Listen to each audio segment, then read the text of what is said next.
The Murim Union is an organization that has gathered forces to keep the peace. Families and clans united under the name Jonpa. The Murim Union was born. Kwang Yun became the first leader of the Murim Union and began to fight against Magyo. But people didn't know about the hidden Anbu group called Black Flower. If Murim was the light, then Black Flower was the darkness. They had 3 tasks. First, secret murders that were committed under the cover of night. They were also involved in fraud. They skillfully deceived people for their own benefit. The Black Flower weren't shy about gathering information, spying on people. Thus, they became an organization whose power was feared even by Safa and Mage. And the leader of the Black Flower was the legendary Ki Myung-dok. No one knew what he looked like. He always wore a mask. It was as if he didn't exist. One day, Marima leader Kwag Yun approached Chang. Qui Myung-dok immediately bowed, standing behind the old man's back. The leader asked if Qui Myung-dok was going to wear a mask in front of him as well. The man politely replied that he did not take off his mask during missions. The old man said that it had been 20 years since Myung-dok had been running Black Flower. The old man kept saying that the conflict with Magyo had subsided and it was time for Black Flower to disband. Kwag Yun asked if Myung-dok thought it was time to stop doing his dirty work. But the brunette only lowered his head obediently, replying that it was fine. But the old man abruptly turned to him and put his hand on the brunette's shoulder. The Murim leader looked at the youngster sadly, saying that he was not all right. And then Qui Myung-dok looked up at the old man, asking if that was an order. The old man reached out his hand toward the man whose face was hidden behind a mask.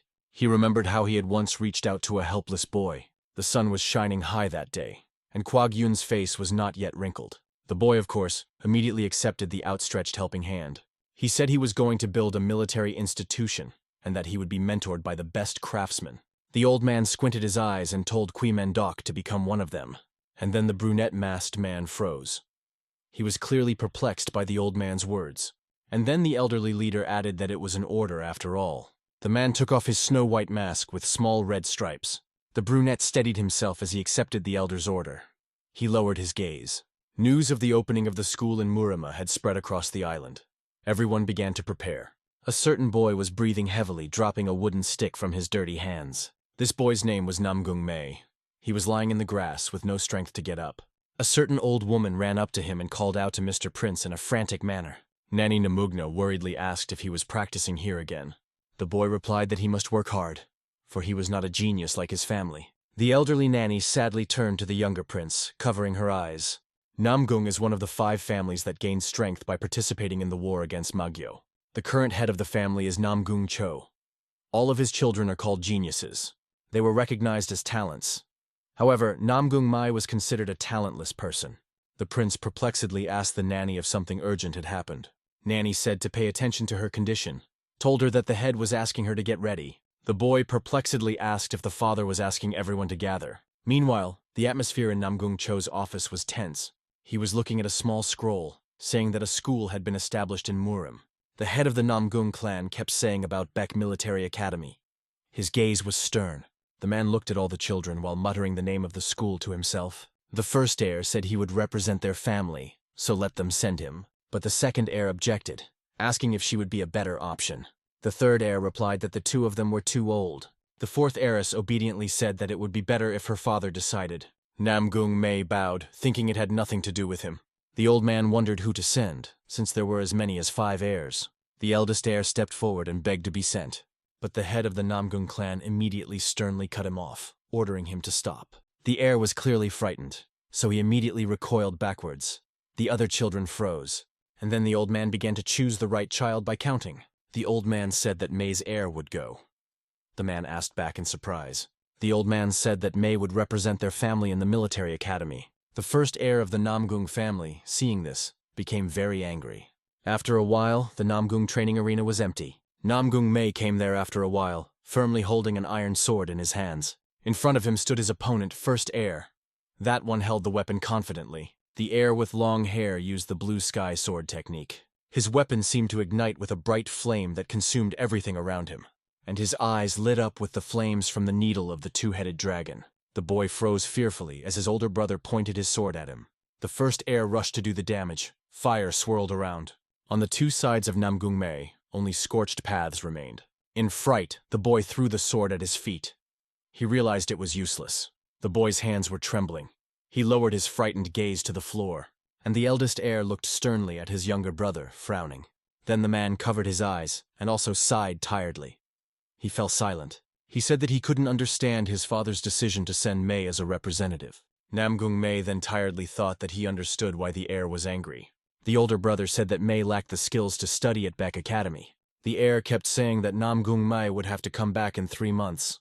The older brother kept saying that if Mei comes back, that he will cover for him in front of his father. He asked if the brother was refusing, but Mei objected. Then the eldest heir immediately turned his back on him. The eldest heir hurriedly walked away from Namgung Mei, leaving him alone. After a while, there were already children with belongings crowding near the Muram Union gate. Namgung Mei stared at the gate, amazed at the Muramu Union. He looked around and realized that all the people coming in were his peers. But Mei didn't understand why his father had sent the weakest one to the academy. The children began to get acquainted. Someone introduced himself as the second son of the clan. All the children seemed friendly. There were both boys and girls. Mei realized that he was probably surrounded by outstanding children from distinguished clans. But a certain girl stood out in the crowd. She looked sullen and disgruntled. Seeing her, Namgung Mei was very surprised and opened his eyes wide. But suddenly, a stern man's voice sounded. He ordered everyone to be quiet. He introduced himself as Kumak Ho, nicknamed the Great Swordsman. It was the teacher. It turned out to be a famous warrior who used sword twirling to fend off enemies. Upon hearing this, the children began to rejoice and thank the teacher for coming to the school. Kumak Ho said that each of the children are distributed according to their skills. The academy divides the students according to the 12 animals of the Eastern calendar. Namgung Mei was surprised to realize that he was in the snake class. He thought about the fact that surely the rest of the teachers would probably be Chonpa masters. After a while at Bayek Military Academy, outside the snake training arena, the children were crowded in a small area, waiting for the teacher. Suddenly, a low voice sounded. He asked if everyone was gathered. The children began to look around, asking who said it. They wanted to look for him, but suddenly there was the clang of a boot hitting a hard rock. A certain man in a red cloak was flying towards them, hovering in the air. The man then abruptly landed on the ground. He remained unshaken. Then Namgung Mei, like the other children, opened his eyes and mouth wide with surprise. Mei wondered about the strong energy of the Lord, that he must have been from the teacher. One of the students asked if he could recognize the unfamiliar gentleman's name. The man hurriedly introduced himself. His gaze was cold. And then the gentleman introduced himself. His name was Yang Jun Hek. The children froze. The children began to whisper that this was a young master nicknamed Ghost of the Small Sword. The man then hurriedly replied that he was, by the way, not their teacher at all. The children immediately froze in surprise. They clearly did not expect such a statement. Yang Jun Hek tiredly said that he had come to them in the role of vice-chancellor. Mei thought to himself, if such a master is only a vice-chancellor, then who is the teacher? He realized that he could become stronger in 3 months. Maybe then Hen would recognize him. Then the vice-chancellor started going on about how the children's mentor was a legend of Muram. Their teacher had single-handedly slit the throat of the Magyo faction and won the Muram victory. Jun Hek kept saying that he stood on the front line, repelling the enemy's attacks. Wiesenkazler kept saying that it was Black Flower Commander-in-Chief Kui Myung Diok. A shadow showed itself. Jun Hek said it was the mentor and they should greet him. One of the children thought about who their teacher might be. The other children thought about it too. Each one tried to think of such people. Then the man began to walk closer and closer to them. There was an aura around him. The children froze, not daring to move. They didn't even seem to be breathing. And the legend of Muram came closer and closer to them. He tensed his bony arm. The man came even closer to them, and then the children could finally see him. Then bewilderment showed on the children's faces. They grimaced and recoiled. An ugly old man appeared in front of them and tiredly introduced himself as Kui Mendok. His hair was long and disheveled. He said that he was their teacher. The children opened their mouths wide. They clearly didn't expect to see such a teacher. With the whole crowd, they shouted that it was probably all just an ordinary lie. Meanwhile, a certain man was scribbling words on a parchment. The old man suddenly got up from his chair, watching the hieroglyphics on the sheet. He picked up the sheet, muttering something about asking Kui Mendok to take off his mask. But only now. The old man doubted if it would be okay with Kui Mendok. All the children didn't know how to react. They became silent and didn't dare to say a word. The brunette, on the other hand, was clearly uncomfortable. He possessed small eyes. Namgung Mei thought to himself that the teacher looked weak somehow. The others were whispering. The vice-chancellor said that Kui Mendok had come to the academy at the invitation of the head, but it turned out that no one present knew about the Black Flower organization. The children began to whisper and speculate about what the Black Flower organization was. Other children began to say that the man was more like a cripple. Others whispered that it was hard to even look at him, that he must have been a joke. They didn't understand why a fake teacher was being sent over. The vice-chancellor got angry. The man shouted that the creeps should greet the teacher when they saw him. From the man's flow of energy, the children immediately plopped down on the ground. They looked fearfully at the man in the red cloak, trying to crawl further away. But from the energy flow, even Ki Meng-dok fell down. The vice-chancellor ran up to him. The vice-chancellor said he would assume the children were ignoring him as well. The teacher didn't listen. The man shouted that they were treating their teacher Ki Meng-dok so badly. In response, the children were perplexedly silent, looking at the teacher. The man smiled blissfully. The vice-chancellor sternly asked if everyone understood and then decided to check if everyone was in place. The stern man then began to list out the various names of the students. Mo-en-bo looked like a cold guy. His bangs covered half of his face. The children whispered that this was the Mo-en-bo they called the young dragon. The children kept saying that they say Mo-en-bo is kind and handsome. So why is the world unfair? Other children whispered about why were they born if there is Mo-en-bo. Namgung-mei wondered in surprise that that boy was really Mo-en-bo. Mei had heard that the relationship between his father and the Mon clan was not so warm. He was afraid that Mo-en-bo would hate him. The next student was Wan Fei. The children whispered about Shaolini, about Baekto's heart. They thought Wan Fei was strong. They said that Shaolin rarely acted to maintain neutrality. The children said that Baek Academy was indeed an outstanding place. Namgung was glad that he would now be able to see Shaolin's prowess. The next person on the list was Chigal Mi. It was that cold girl. She was from the Chigal clan. Those were the counselors of the Murima Alliance. Chigal was a family that combined intelligence and skillful martial skills. One of the children said he had once met the Chegal family at a celebration. Others whispered that they wouldn't get good grades with so many geniuses around. Namgung-mei suddenly thought about the fact that they used to be friends with Chigal Mi, but right now she only gave Mei a brief glance and turned away. Last on the list was Namgung-mei. All the children looked at him perplexedly. Some of the children whispered that this couldn't be happening. They were clearly at a loss. Other children were already rushing to spread rumors, turning their backs on Namgung-mei. The children said that he was a disgrace, and a disgrace to the Namgung family. He was ashamed. The children didn't understand how he was even accepted. They considered it a disappointment. They kept saying that Namgung-mei was almost unable to use his inner energy. But suddenly a certain voice sounded. He said it was too noisy. Mei froze. The vice-chancellor told everyone to be quiet, and Ki Meng-dok counted everyone out. Then the brunette cocked his head to the side and started muttering about 10 people. The vice-chancellor perplexedly asked if something was wrong with the teacher. Ki Meng-dok then whispered a few words in the man's ear, and the man was surprised. The man said he understood. And then the elderly brunette deflected. Then the man suddenly said that their class was over for today. The vice-chancellor said they should go to the dormitory and unpack their bags. Mei didn't understand why they were let go. After all, they had only checked their attendance. After a while, when the moon had already completely replaced the sun in the sky, the children froze, looking at their new accommodations. They were obviously surprised by this. They said that the gate looked luxurious, and the dormitory looked like a barn. But then the children began to spread out all their belongings, having rested the field of the road. The children looked in horror at Mo-en-bo, who was quietly laying out his things. Suddenly, Bo ran away from the closet, and the children realized that he was not happy with the accommodations either. They whispered that compared to Moen's palace, this place was like Kanawa for him. But then Mo-en-bo sat on the bed trying to concentrate. The boy started practicing. A blue aura of calmness floated around him. The children wondered about Mo-en-bo practicing pranayama and not even breathing. They then looked at each other, bashfully lowering their gaze to the floor.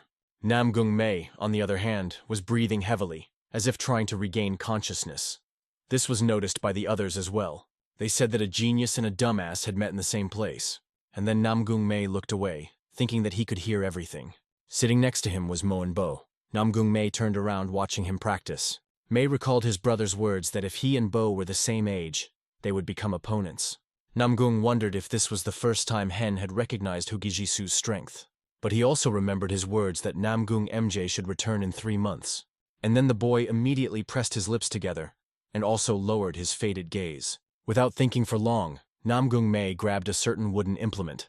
Clutching the weapon firmly in his hands, Namgung-mei hurriedly walked out of the dormitory. When Namgung walked out of the dormitory, all eyes were fixed on him. The guy only thought that in 3 months, his abilities would be recognized. And then the brunette began to train again and again. He worked on his strength. All the while, Wan Fei was watching him, but Namgung didn't notice. but the young boy seemed to be interested in such a hard-working heir. One of the children was already trembling with anger. He was gritting his teeth and getting angry. The child screamed, not realizing what was happening. He asked how long they had to wait. The boy said there was only one name from Muram. In fact, no order at all. Another child said he would take the high ground and turn the world upside down. But then the children agreed to go to the inn instead of stewing there. They even wanted to suggest that the girls go with them. So they did. But Namgung Mei didn't care much about that. He practiced all day long. The boy had absolutely no self-pity, ignoring the endless sweat and fatigue. Namgung Mei practiced from dawn to dusk. He was the only one on the playground. But finally, after a week, a certain person walked in, opening the door abruptly. It was the vice-chancellor, who sternly said that it was finally fait accompli. The children also rejoiced at the man's appearance, although some were surprised. Namgung Mei was nervous before his first class at Baek Military Academy. Namgung Mei was full of hope that Hyun would definitely recognize him. He pondered that such a place should help him. Mei was full of enthusiasm. And then the boy began to list his classmates. Mengdo read some names off the parchment. One of them was Wan Fi. Mei was perplexed, for they had arranged an attendance check. He didn't understand what the big deal was. But then the brunette suddenly started talking slowly about that except for those people. And then Namgung Mei tensed up, looking at the man perplexed. Everyone froze. Then Kweeman Dok threw a piece of parchment, saying that everyone else was out. The brunette kept saying that the others could pack up. Mei froze. The students didn't realize what was going on either. They only opened their eyes fearfully. The boy tried to think about it over and over again, eyes wide. Then the boy thought about what had been crying for his 3 months. He looked at the snake. He thought about the possibility of going home after a week. He got scared thinking about what would happen if Hen found out. Kid exclaimed, asking what sort of departure the teachers were talking about. The boy countered that there was no mention of expulsion in the admission requirements. They shouted that it was unfair. They said they were told to wait. The boy asked if the teacher had decided to leave out students from noble families. But the vice-chancellor did not seem to understand the children's indignation, so he drew his sword. He asked if the children had just disobeyed the teacher's instructions. Seeing a man with a terrifying aura, the children recoiled and were frightened. Kwai Mendok then put his hand on the shoulder of the young man in the cloak. The elderly teacher calmly told the vice-chancellor that everything was fine. The man kept saying that the boys should know why they were expelled. Yang calmed down. Kwee Myung-dok said they had been watching the kids all week, studying their habits. The elderly teacher said they were able to learn a lot about the kids. Namgung Mei recalled that he practiced all week, but was expelled. Kwee Myung-dok said they signaled that the kids were being monitored. And then Namgung Mei was really surprised, eyes wide open. But Moen-bo was, on the contrary, completely calm. He only covered his eyes. The girl with brown eyes actually grinned with her eyes wide open.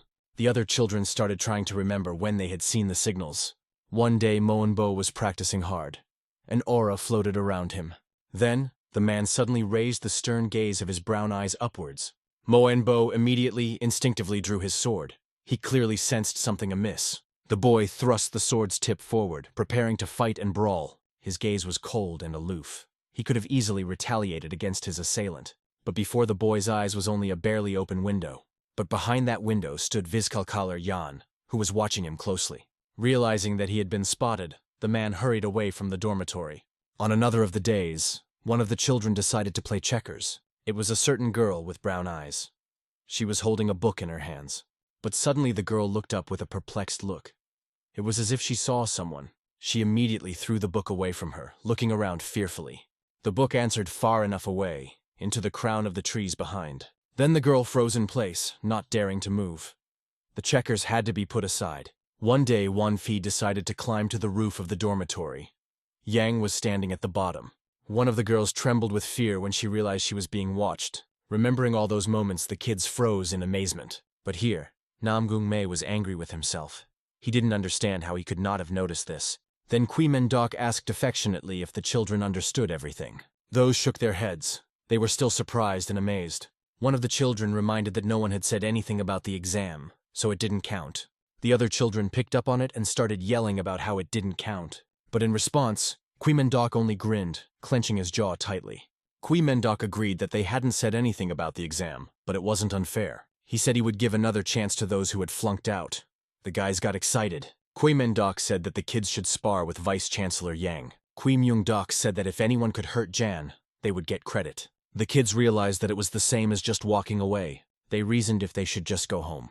But Namgung Mei clenched his fists. gathering all his remaining strength into his hand. Namgung thought about the fact that he had a chance, since all it took was a hit. After a while, all the kids were on the training ground. The kids fearfully held their wooden swords in their hands, concentrating. Wissenschaftler Jan looked at them perplexed, crossing his arms over his chest. Jan asked the teacher for permission to start sparring. The latter agreed. The vice-chancellor then slowly picked up a small dry stick from the floor. Ian said it was his weapon, and the children could attack all at once. He grinned, asking if the children were even scared of a branch. Hearing this, all the kids became very angry, clenching their teeth tighter. The kids exclaimed that if they all attacked together, there was a chance of getting credit. And then the kids pounced on the vice-chancellor, who was standing straight. But suddenly the man jumped up sharply and an aura appeared under his feet. The boy covered his eyes with his hand, avoiding the bright light from the man. There was such a powerful energy around the Witzenkanzler that no one could get close. Jan told them that there was no harm in dreaming about the chances of victory. The man said it was a pity to even waste energy on children, so he would do without it. One of the disarmed children immediately ran up to the Witzenkanzler. The boy used the airwall technique, hoping to harm Jan. Then the vice-chancellor suddenly spun around quickly in one place. Jan said that although the attack didn't look a dime a dozen, the kid could be clapped. Flipping the children away from him, there wasn't a single scratch on the man. But then one of the children used the 10-win sword technique. But the vice-chancellor skillfully dodged every blow. He could easily jump up, do somersaults and tricks while avoiding the children's blows. Namgung Mei, watching this, was greatly frightened. He even froze in place. Then the boy opened his eyes wide, looking perplexedly into the distance. He wondered about their mentor's use of minimal movements. Namgung Mei marveled at the fact that Yang dodged the children's attacks so quickly. The boy remembered the moment when he thought he had almost touched the cloak. But in reality, it was only a false sensation. Ian immediately dodged it, and then the man asked perplexedly about whether the children were already exhausted. Yang said that not even 2 hours had passed yet. He stood on Namgung's head. The other children were breathing heavily and trying to recover by lying on the ground. Mon Bo, on the other hand, wasn't even watching the sparring. He had already been accepted into the academy. The girl with brown eyes, on the other hand, was scrutinizing their battle. The other children were also watching the training ground in amazement. After a while, the sun was already starting to set behind the horizon. One of the children had already started crying. He kept saying that he didn't believe. Another child said that Ian was as strong as the head of the school. And then the kids started to give up, realizing that they had no chance. Kui Myungdok watched indifferently, standing to the side. The man barely squinted his dark eyes and also pressed his lips tighter together. The brunette covered his eyes and tiredly said that it would end there then. But he was suddenly interrupted by a ringing voice. A certain child asked to wait. The boy was holding back a wooden weapon. His hands were trembling violently. Namgung Mei was already very tired and dirty. He was breathing heavily and was running low. But Namgung Mei was not going to give up. He was hoping for even the slightest chance. The vice-chancellor reflected on the fact that the boy had not given up, but there was still a nuance. Ian understood that the boy was very tired, and almost had used up all of his energy. The vice-chancellor didn't understand why Namgung continued to fight. The boy was trying to think of something. His eyes were blazing with fire. Namgung Mei realized that the energy was almost at zero and the beating technique wasn't helping. The boy realized that he could gather all the energy he had left, and then Namgung Mei abruptly pushed himself off the ground, jumping high. The man ran towards the vice-chancellor, holding his sword tightly in his hands. But the man only spoke tiredly about how sometimes it was better to just give up. But the boy didn't hear him, so he hurried to strike. The Witzenkanzler spun on the spot, preparing to strike back. The boy struck again and again, but Yang had time to dodge him. Namgung wondered what would happen if he attacked in a direction that Yang would dodge. The boy tried to touch with the wooden sword again, but Yang did a somersault while dodging. He said that Mei's energy was not enough. The boy began to reason about the energy, trying to think of a solution. Mei realized that he should use more energy, even though his father told him not to do so. But Namgung Mei realized that otherwise he would be expelled. He shifted his gaze to Yang. The vice-chancellor hurriedly told Kui Myungdok that Namgung Mei had given up. But suddenly, the man opened his eyes wide with surprise, abruptly falling silent. The boy was already gathering all the remaining energy in his body. Bright purple veins protruded on Namgung Mei's face and arms. He screamed. The boy's appearance changed drastically. The vice-chancellor was surprised by such a thing. The little boy looked up at the sky in surprise. A tall man leaned over him, which addressed the child affectionately. The man smirked and handed the man a pill, saying it was useful. Little Namgung Mei grabbed the pill, began to examine it. Then, without thinking long, the boy swallowed the purple pill. The Namgung family is in chaos. There were loud noises everywhere. Some servants were running and shouting to report to the master immediately. Other people in the castle froze, frozen in bewilderment. Namgung's nanny was sobbing, but after a while through the translucent door, the silhouette of the master began to appear. An elderly man sternly inquired about what had happened. The doctors crowded around Namgung Mei's body. They tried their best to explain the situation to the master, but seeing the suffering of his youngest heir, the man was frightened. Purple veins protruded on the little child's loon. He was crying and screaming. The master jumped up to the child and angrily asked what had happened to him. The other doctor immediately stepped back, picking up a comforting answer for the master. The old man then said something about how it looked like the younger prince had been poisoned. The master angrily asked who in the Namgung family had the time to do such a thing. He then exclaimed that they should find the culprit and kill him right away. The servant bowed, saying that there were many guests in the castle and it would be difficult to check everyone. But the child wouldn't stop coughing up blood. He sobbed in pain. The doctor said that the most important thing now was the heir's condition. The master shouted that they had a miracle antidote, so let them bring it. The doctor replied that it looked like poisoning, but it didn't feel like it. The master was puzzled, so he wanted to ask again. He wondered how poison could not be poison. Then the older man pressed his palm against the boy's chest.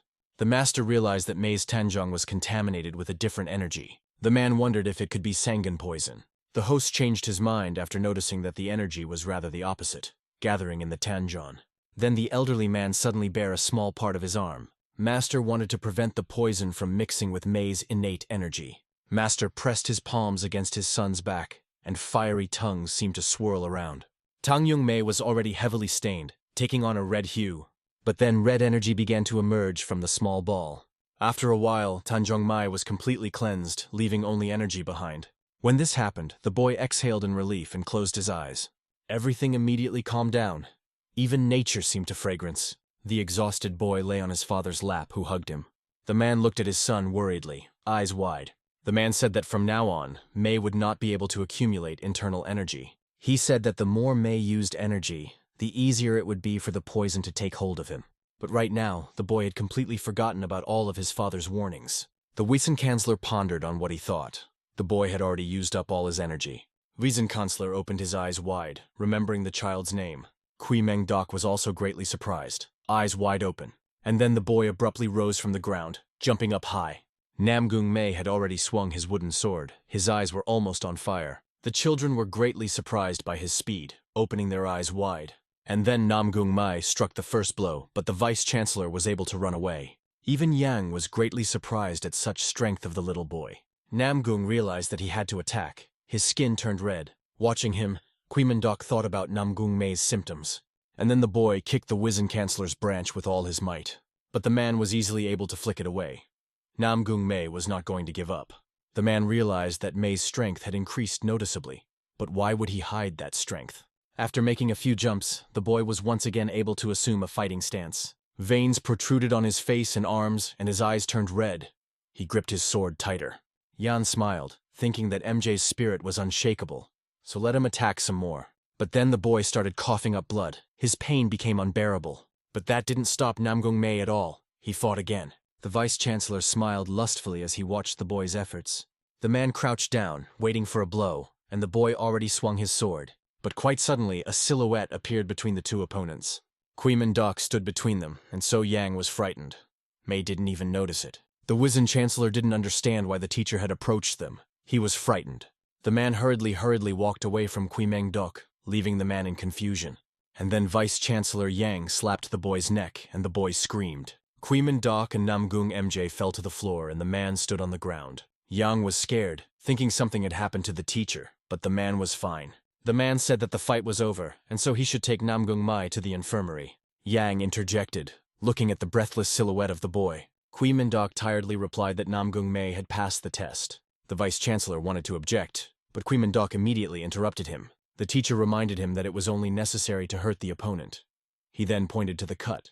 There was a small sword cut on the man's red cloak. The children, noticing this, froze in surprise and fear.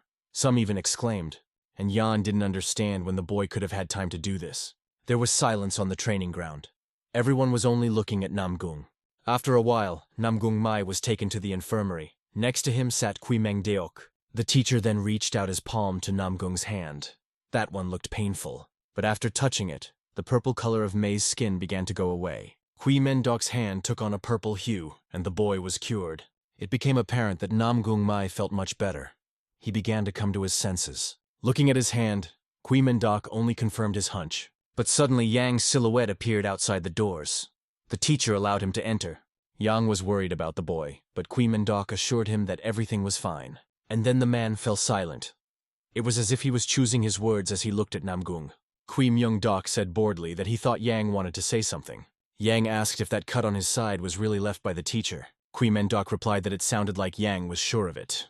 The vice-chancellor asked why the teacher let Namgung Mei pass. The man replied cryptically, eyes wide. He said because. The Wiccan Kanzler opened his eyes wide, expecting a completely different answer. But then the man covered his eyes and said tiredly that he understood. Then there was silence between them again. They watched Namgung. There was a queen moon in the sky, which illuminated the night houses. The master was told that the youngest heir had been assigned to the snake class. The man immediately cut off sharply that he understood everything. And then the silhouette behind him dissolved as if it had never existed. The man muttered about how it was probably Kui Meng-dok from Black Flower. The next day, the birds sang their tinkling song joyfully. The boy tiredly opened his eyes, still groaning in pain. Then the boy finally dared to open his dark eyes. Kui Meng-dok was leaning over him. He smiled and asked if he was all right. The boy was startled and recoiled, and Kui Myung-dok was startled too.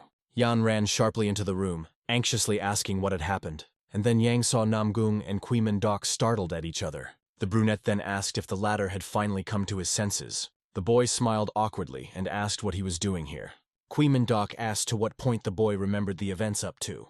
Namgung recalled that he had reached the limit of his internal energy utilization. Kui Meng-dok asked if the boy couldn't remember anything further. Namgung Mei then agreed, scratching the back of his head awkwardly. Kui Meng-dok whispered back that it was exactly the same for him. The boy perplexedly interjected, eyes wide. Meng-dok said that Mei had passed the test, and he should greet the team. The boy was greatly surprised that he had actually managed to pass the test. After a while, they finally arrived at the snake's training arena. The 4 talented children were patiently waiting for the training to begin. Mo and Bo was greatly surprised after looking around. He opened his eyes wide. Next to his teacher and mentor, a frightened Namgung Mei was walking beside him. The boy ran up to the other children who were watching him in surprise. Kui Myung-dok said that there were now only 5 of them in the snake class. The man began to tell the children the truth while looking at the 2 girls.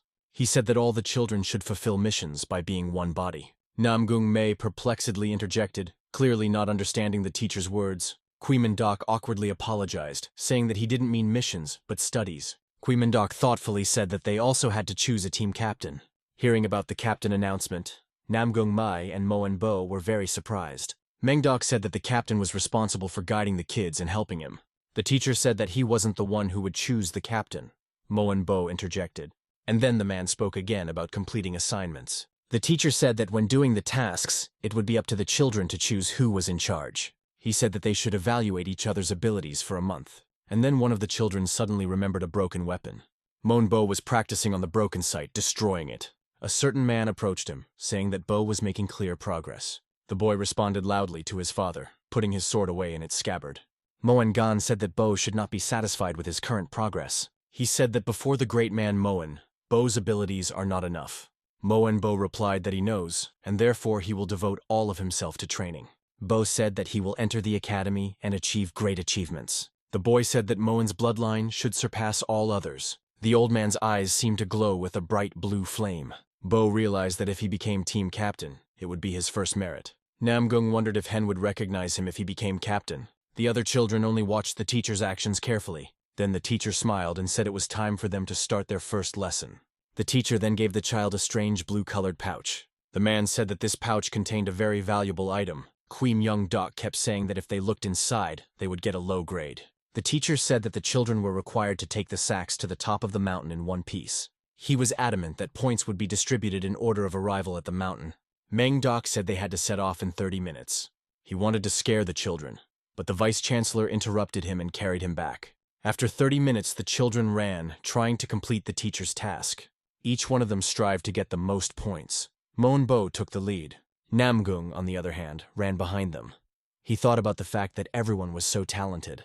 Namgung realized that they were the same age, but their Kengan was beautiful. Moen Bo easily avoided all the obstacles in his way. But then, wooden stakes growing from the ground appeared in front of the boy. Seeing this, Moenbo was very frightened and opened his eyes wide. But after a moment, he was able to easily destroy all the obstacles. The boy was puzzled that the traps were so simple. The children, on the other hand, were surprised. And then Moenbo decided to use his inner youth. Moenbo ran forward, and his eyes flashed brightly with blue flames. A certain girl with brown eyes also avoided all the traps with ease. One Fee was overcoming every obstacle in his path, fighting against them. The other girl in the yellow dress was scared. She hid behind a tree. Namgung Mei suddenly stopped. He was breathing heavily, seeing the wreckage. Mei wondered if, really, the children had already gone through all the traps. In front of him was a long obstacle course that had been destroyed to the ground. The boy thought that he had better give up on the idea of becoming a commander. After a while, Moenbo had already arrived at his destination, breathing heavily. He was dirty and very tired, but he still continued to stand up straight. The vice-chancellor was surprised at how quickly Moenbo passed all the tests. Kui Mendok tiredly ordered the boy to open the pouch. With leisurely movements, the boy tried to open it. But when he saw the contents, the boy opened his eyes wide in fear. The boy wrinkled his nose, for he was disgusted and frightened. In front of the boy's eyes was the corpse of a small bird that was coughing up blood. Moenbo's gaze dimmed, but he only clutched the bag tighter. The other children had already run up. They looked at the faded boy in front in bewilderment. Kui Mendok ordered them to open their sacks. Those were surprised. Chigalmi, Wan Fi, and Yun Ren hurried to listen to the teacher. Yun Ren, seeing the contents of the pouch, was very frightened. She opened her eyes. She had a small bird in her hands that was barely crowing and smiling. But then the girl's sparrow trembled and also opened its beak. She was surprised. Finally, Namgung Mei, who was breathing heavily, ran out to them. The boy thought doomfully that he had come last. Namgung looked around and realized that he should have checked his pouch. He opened the pouch and noticed a small bird that was fluttering. He was surprised that there was a sparrow inside. But he was frightened because the sparrow did not move. Namgung Mei held out the pouch to Kui Mendok, and he leaned closer to the sparrow. The teacher restored the bird's blood circulation with a single movement, and then the sparrow immediately got to its feet, looking around perplexed. And then the bird flew high into the sky. The boy was surprised and smiled. Namgung Mei thought the sight was extraordinarily beautiful. Chigal said that he came last, so it was no wonder Mei was energetic. Moenbo stood behind all the children with his arms crossed on his chest. He lowered his gaze. Teacher said that this was exactly the valuable thing he was talking about. Moenbo objected unhappily, asking the teacher if the bird was really that important. But the teacher replied that the pouch was not just a bird, but life. He kept saying that the reason the Chonpa was different from Maji was the power to protect. He said that Bo came first, but the bird was dead, so he gets a low score. But then the man walked closer to Namgung, about to tell him. The man told Namgung that he came later than everyone else, but the bird was still alive. The teacher said Namgung also gets the lowest score. Meanwhile, Moenbo sternly looked forward, pressing his lips tighter together. The man said that first place was Chigal Mi, and second place was Wan Fei, and in third place was Yun Ren. Moenbo hurriedly walked away from them. Yang wanted to stop him, but the teacher interrupted. Mungdok said not to pay attention. The teacher kept saying that the boy needed time to think. Then the teacher said that the kids could rest until the evening class. The children decided to go to the forest to sit on the rocks. Namgung was next to Wan Fei. The boy looked perplexed at his bald classmate. Namgung introduced himself and asked what Wan Fei's name was, but the boy didn't care. The bald boy only folded his hands in prayer and covered his eyes. Namgung thought that the boy just didn't want to talk to him. But then Wan Fei opened one eye, looking at Namgung perplexed. Then the boy took out a small brush from his pocket. Wan Fei began to write something in his notebook, and Namgung was startled. Wan Fei wrote his name and said that he had to be silent on the monarch's orders. The boy perplexedly interjected, looking at the notebook. Namgung Mei hurriedly introduced himself to the girls as well, but those were indifferent. Still, after a few moments, Chigal was surprised by something, opening her eyes. There were strange voices coming from the forest. They were about to walk back, but then the children suddenly stopped. Someone interjected. 2 boys from the pig class walked toward them. They realized where they were. But when they saw Namgung Mei, one of the boys named Wei Ju was very surprised. The boy asked what he was doing here. Namgung recoiled. Namgung Mei also recognized his interlocutor, raising a perplexed look. The Sachongdan clan is one of the families that uses poison attacks. Mugi asked if the dumbfounded heir Namgung Mei had entered the academy. Namgung Mei, on the other hand, replied that he is in the snake class. Another boy said that it seems the selection criteria for their class is below the plinth. He asked if the family members shared their strength with Mei, or is there someone on his side? Namgung Mei wondered about the bullying behind the family's back. All the other children watched the conversation perplexedly. Chegalmi only squeezed her hand harder, trying to hold back.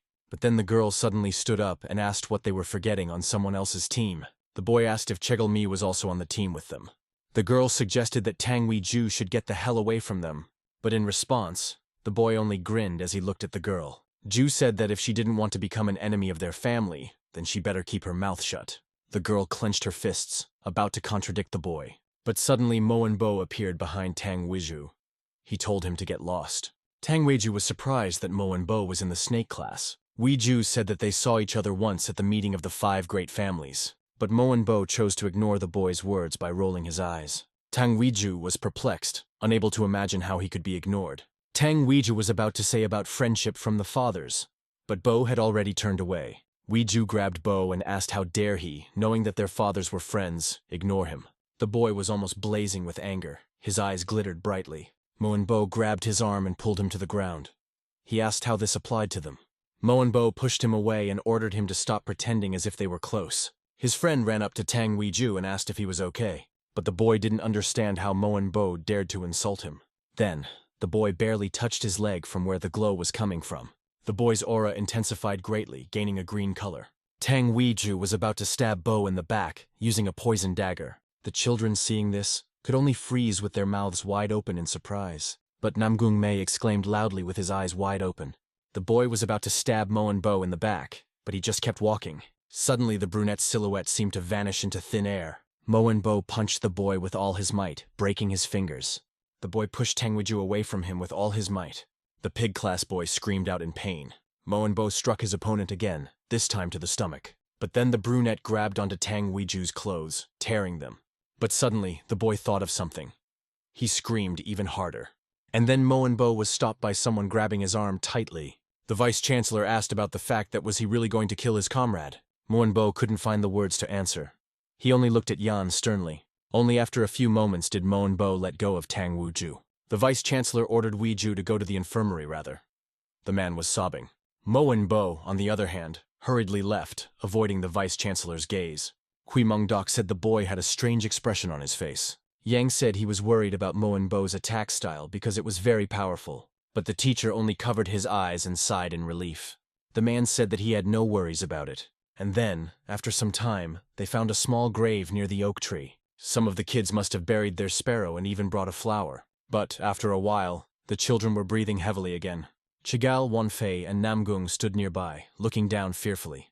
Kui Myungdok was breathing heavily and almost drenched in sweat. The man said that mastery is suk, resolution is ho, and battle is thu.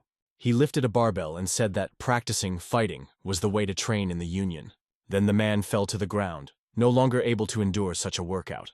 The Wissenkanzler immediately ran up to the teacher, shouting fearfully. Chigalmi reflected on the fact that no matter how one looked at it, this teacher didn't look like a strong man.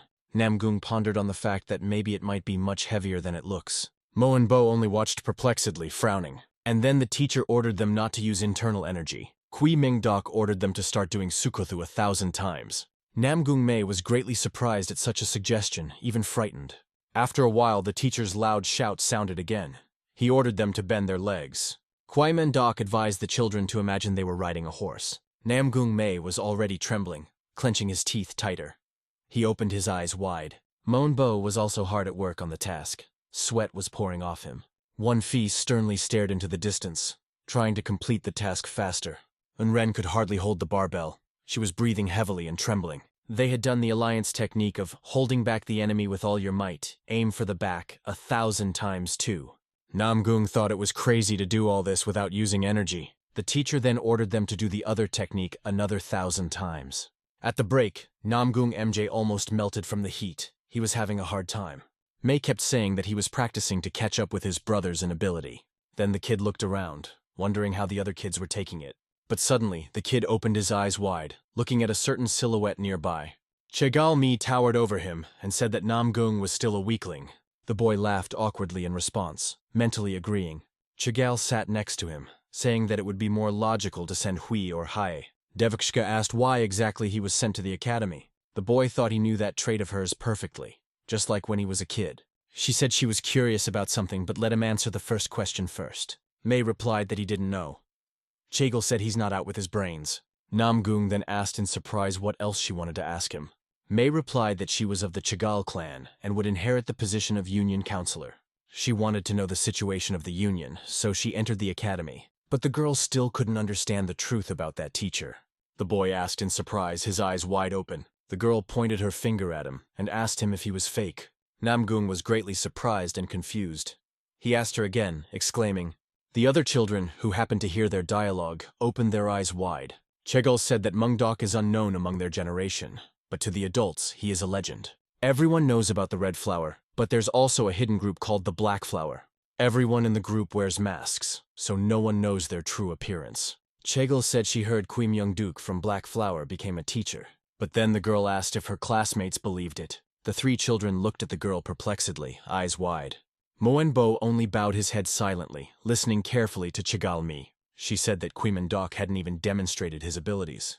She said that it was only a guess, but the probability was 90%. Namgung asked in a whisper what they would do if the assumptions were correct. The girl began to tell the plan of action in such a case. The girl said that first they should reveal the teacher's identity. Meanwhile, the entrance to the snake classroom was guarded by a statue. Tang Weiju stood in front of the stern teacher that seemed to be on fire. Kumak Ho asked if Weiju had been beaten up by the boys in the snake class. The boy said that even their teacher just watched and did nothing. Kumak Ho exclaimed how dare the man not even punish his students. The man said that the great swordsman would handle it. He drew his weapon, and in response, Tang Weiju only grinned nastily, squinting his eyes. And then the boy wondered what would happen if Kumak Ho got involved. The boy hoped that upstart Moenbo would stop showing off. Weiju said he's fine, so he wants the teacher to close his eyes. Mak Ho said that the more behaviors you forgive, the more society rots. Teacher promised to solve this problem and Weiju should take time for his health. After a while, when it was already dark, a small candle lit up the room. Kumak Ho was reading some parchments without stopping to frown. The man looked away and wondered who was the teacher of the snake class. Then the great swordsman finally found the list of teachers. But after reading the line he wanted, the man was greatly surprised and recoiled. The man only whispered quietly about their teacher being Kui Myung-deok. The man grinned at the fact that he was the teacher of the snake class. The stern man then swung his sword that was blazing with fire. Kumak Ho practiced his strikes again and again. His eyes glittered. With a single blow, the man managed to break the table. The man said that he didn't know if Black Flower Commander's reputation was false. Looking at the ruined office, he said that he wanted to check it out. After a while, the tall mountains appeared in front of Kumak Ho's eyes. Namgung Mei was still trying to do his teacher's tasks correctly. After a while, he fell to the ground, unable to bear it any longer. The wizened chancellor said that they should rest for 10 minutes. Chagall Mi, on the other hand, pressed her lips together, looking at the teacher sternly. Wan Fi and Yun Ren looked at the girl, waiting for her command. A little earlier, Chagall Mi said that she had a plan. Everyone listened attentively. And then suddenly the girl turned to Yun Ren. Chagall said that she knew about her origins from a lineage of healers. She asked Yun Ren for a box of needles. The woman was surprised. Then, Chagall carefully took one of the needles. Her movements were quick. The girl then dripped a paralyzing medicine on the end of the needle. She said it wasn't deadly, but it shouldn't work on Mendok. The girl said the children would act on her signal. The boy held a huge ball in his trembling hands. Chagall Mi suddenly waved her hand, for she realized it was time to start. Namgung Mei, who was holding the balloon, looked at her in surprise. Then the boy dropped the ball on the ground, still with his eyes wide open. The boy screamed about his leg hurting. Teacher and Yang were startled. And then Yun Ren immediately ran up to the teacher and the vice-chancellor. The girl threw about a dozen poison needles at the teacher. But all of them immediately fell to the cracked ground of the mountain. Kui Myung-duk opened his eyes wide in surprise. And then it seemed as if the entire world disappeared for a moment, leaving only the strokes of the sword. And then the wizened chancellor threw all the needles away. The teacher looked at him perplexed. Namgung was surprised at the fact that Vice-Chancellor Yang Jun had reflected everything. Moenbo and Wan Fi were also greatly surprised, eyes wide. Yang recalled what he had already said about showing disrespect to the teacher. But then the Vice-Chancellor saw that the girl was sitting on her knees and trembling. There was a needle stuck in Yun Ren's shoulder. The girl was breathing heavily. Yang Jun-hek ran up to her, thinking that she had been hit by the needle he reflected. The man thought about her having a strange reaction to an ordinary needle. And so the Vice-Chancellor took the needle out of her hand and sniffed it. Ian realized that the smell of a paralyzing drug was coming from her. The girl started sobbing and said that her hands were paralyzed. The Vice-Chancellor told the teacher that he would take her to the infirmary. The latter agreed. Then Vice-Chancellor Yang picked up the girl and carried her on his back. The man decided to speed up in order to get the girl to the doctor faster. Chigal Mi, on the other hand, indifferently watched Unren, who covered her eyes. They quickly ran past the young girl, leaving her alone. Before that, Yunren asked why they would only need the paralyzing medicine. The young girl clearly didn't understand Chigal Mi's actions, and Chigal Mi just as calmly replied that the other needle would only be a trick. All the children froze in place, opening their eyes in surprise. She kept saying that since Yunren is from the healer family, she knows how to handle the games. Mai said that after they threw the needles, Unren would stick the needle in his arm. She wanted Yang to carry Yunren to the infirmary. Mi didn't understand why involving him in this. Mi replied that if Jun Hyuk was by her teacher's side, there was nothing they could do. The girl reminded him that Namgung had already tested it out on himself. The boy then remembered how teacher Jun Hek had stood on his head that day. Mei remembered trying to at least hurt the vice-chancellor, but it didn't work. The girl said that the purpose of their plan was to separate Yang Jun from the fake Kwimen Dok. And so, Chigal only bowed her head slightly when Yang Jun Hyuk ran past. Yinren smiled at Chigol and then actually winked at her. Only then did the girl allow herself to smile back. The other children, on the other hand, froze in amazement. They opened their eyes wide. Namguen realized that everything had turned out exactly as Chigal Mi had said. Now the girl stood alone, watching the smoke left by Yang. Then Chigal Mi hurriedly went somewhere. She was almost running. In just a moment, the girl was already next to the teacher. The latter was greatly surprised. The girl turned to him, and all the other children stood behind her. Mungdok froze. Kwimen Dok asked what had happened to Chigal Mi. She said she wanted to talk, but suddenly she was interrupted by a certain voice. It was loud and commanding. Chigal froze. Then the girl turned around frightened. The man looked up in surprise as well. A certain imposing silhouette stood in front of them. He was holding a weapon in his hands. It was a great swordmaster teacher of the pig class. He looked stern. The children stared in surprise at the imposing figure of the man that came closer. Moenbo bowed his head, realizing that the man in front of them was strong. Namgung Mei recognized this man as the great swordsman Ku Mak Ho. And then the stern man placed his weapon on the ground, piercing the ground through. Ku Mak Ho asked the teacher if the snake class was here, but suddenly the man opened his eyes wide and then frowned. Ku Mak Ho began to look around the area, trying to figure out where he was. Ku Mak Ho asked if he was mistaken, and if it was definitely the snake class. Then the man asked if their teacher, Kwi Myung Dok, had gone somewhere else. But the children pointed their fingers at the man with black hair behind them. Moenbo and Namkin looked confused as they looked at the great swordsman. Ku Mak Ho didn't even realize at first what the children were pointing at. Chigal immediately realized that Ku Mak Ho had come to Kwimen Dok to fight. The girl, however, smiled and asked why teacher Kwimen Dok was acting like that. She said that teacher Ku Mak Ho came to him, so why is he being quiet? Ku Mak Ho was even confused, asking if he was really Kwi Myung Dok. The man replied that he was really Kwi Myung Dok. The girl hurriedly left.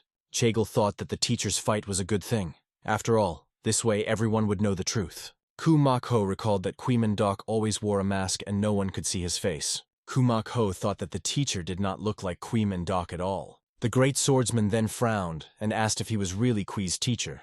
Kwi replied that he was. He asked why the pig class teacher had come, but then the man suddenly lifted his tired gaze upward. His cheekbones became visible. Then the snake class teacher began to rub his fingers nervously. Ku Mak Ho thought that it felt as if the teacher was having a hard time standing. Ku Mak Ho thought it was as if the teacher had taken the name of Kwimen Dok of the Murim Union and come to the academy. Ku Mak Ho realized that if he fought Kwimen Dok, he would raise his reputation. Mak Ho said that his student was attacked by members of the snake group. Ku Mak Ho said that the attackers didn't even get punished. Mei was perplexed. But then the boy remembered Tang Weiju laughing at them. But that day, Moenbo stood up for him, who beat up Weiju. Mei realized that Weiju had lied to the teacher, and this misunderstanding needed to be resolved. Namgung Mei immediately stepped forward, taking a step towards Ku Mak Ho. Namgung said that it was all because of him. But he was interrupted by Moenbo's voice. Moenbo said that he was the one who fought with Ta Weijun, and then looked at Mei sternly. Namgung Mei, on the other hand, looked at his classmate in surprise. Bo pushed Namgung away and walked forward. He said that the fight was between him and Weiju. But Ku Mak Ho replied that he could see, the snake class has no manners at all. The great swordsman exclaimed that he had not finished speaking yet, and the children dared to interrupt. Moenbo was surprised at the incredible pressure from Ku Mak Ho. Namgung Mei trembled, thinking that Ku Mak Ho is not called one of the warriors of the 100 for nothing. That's what the strongest warriors are called. and Kumak-ho occupies one of the highest positions. But the snake class teacher suddenly raised his hand, trying to protect the students. Kwai said that he shouldn't be angry with the children. After all, they could talk to the two of them.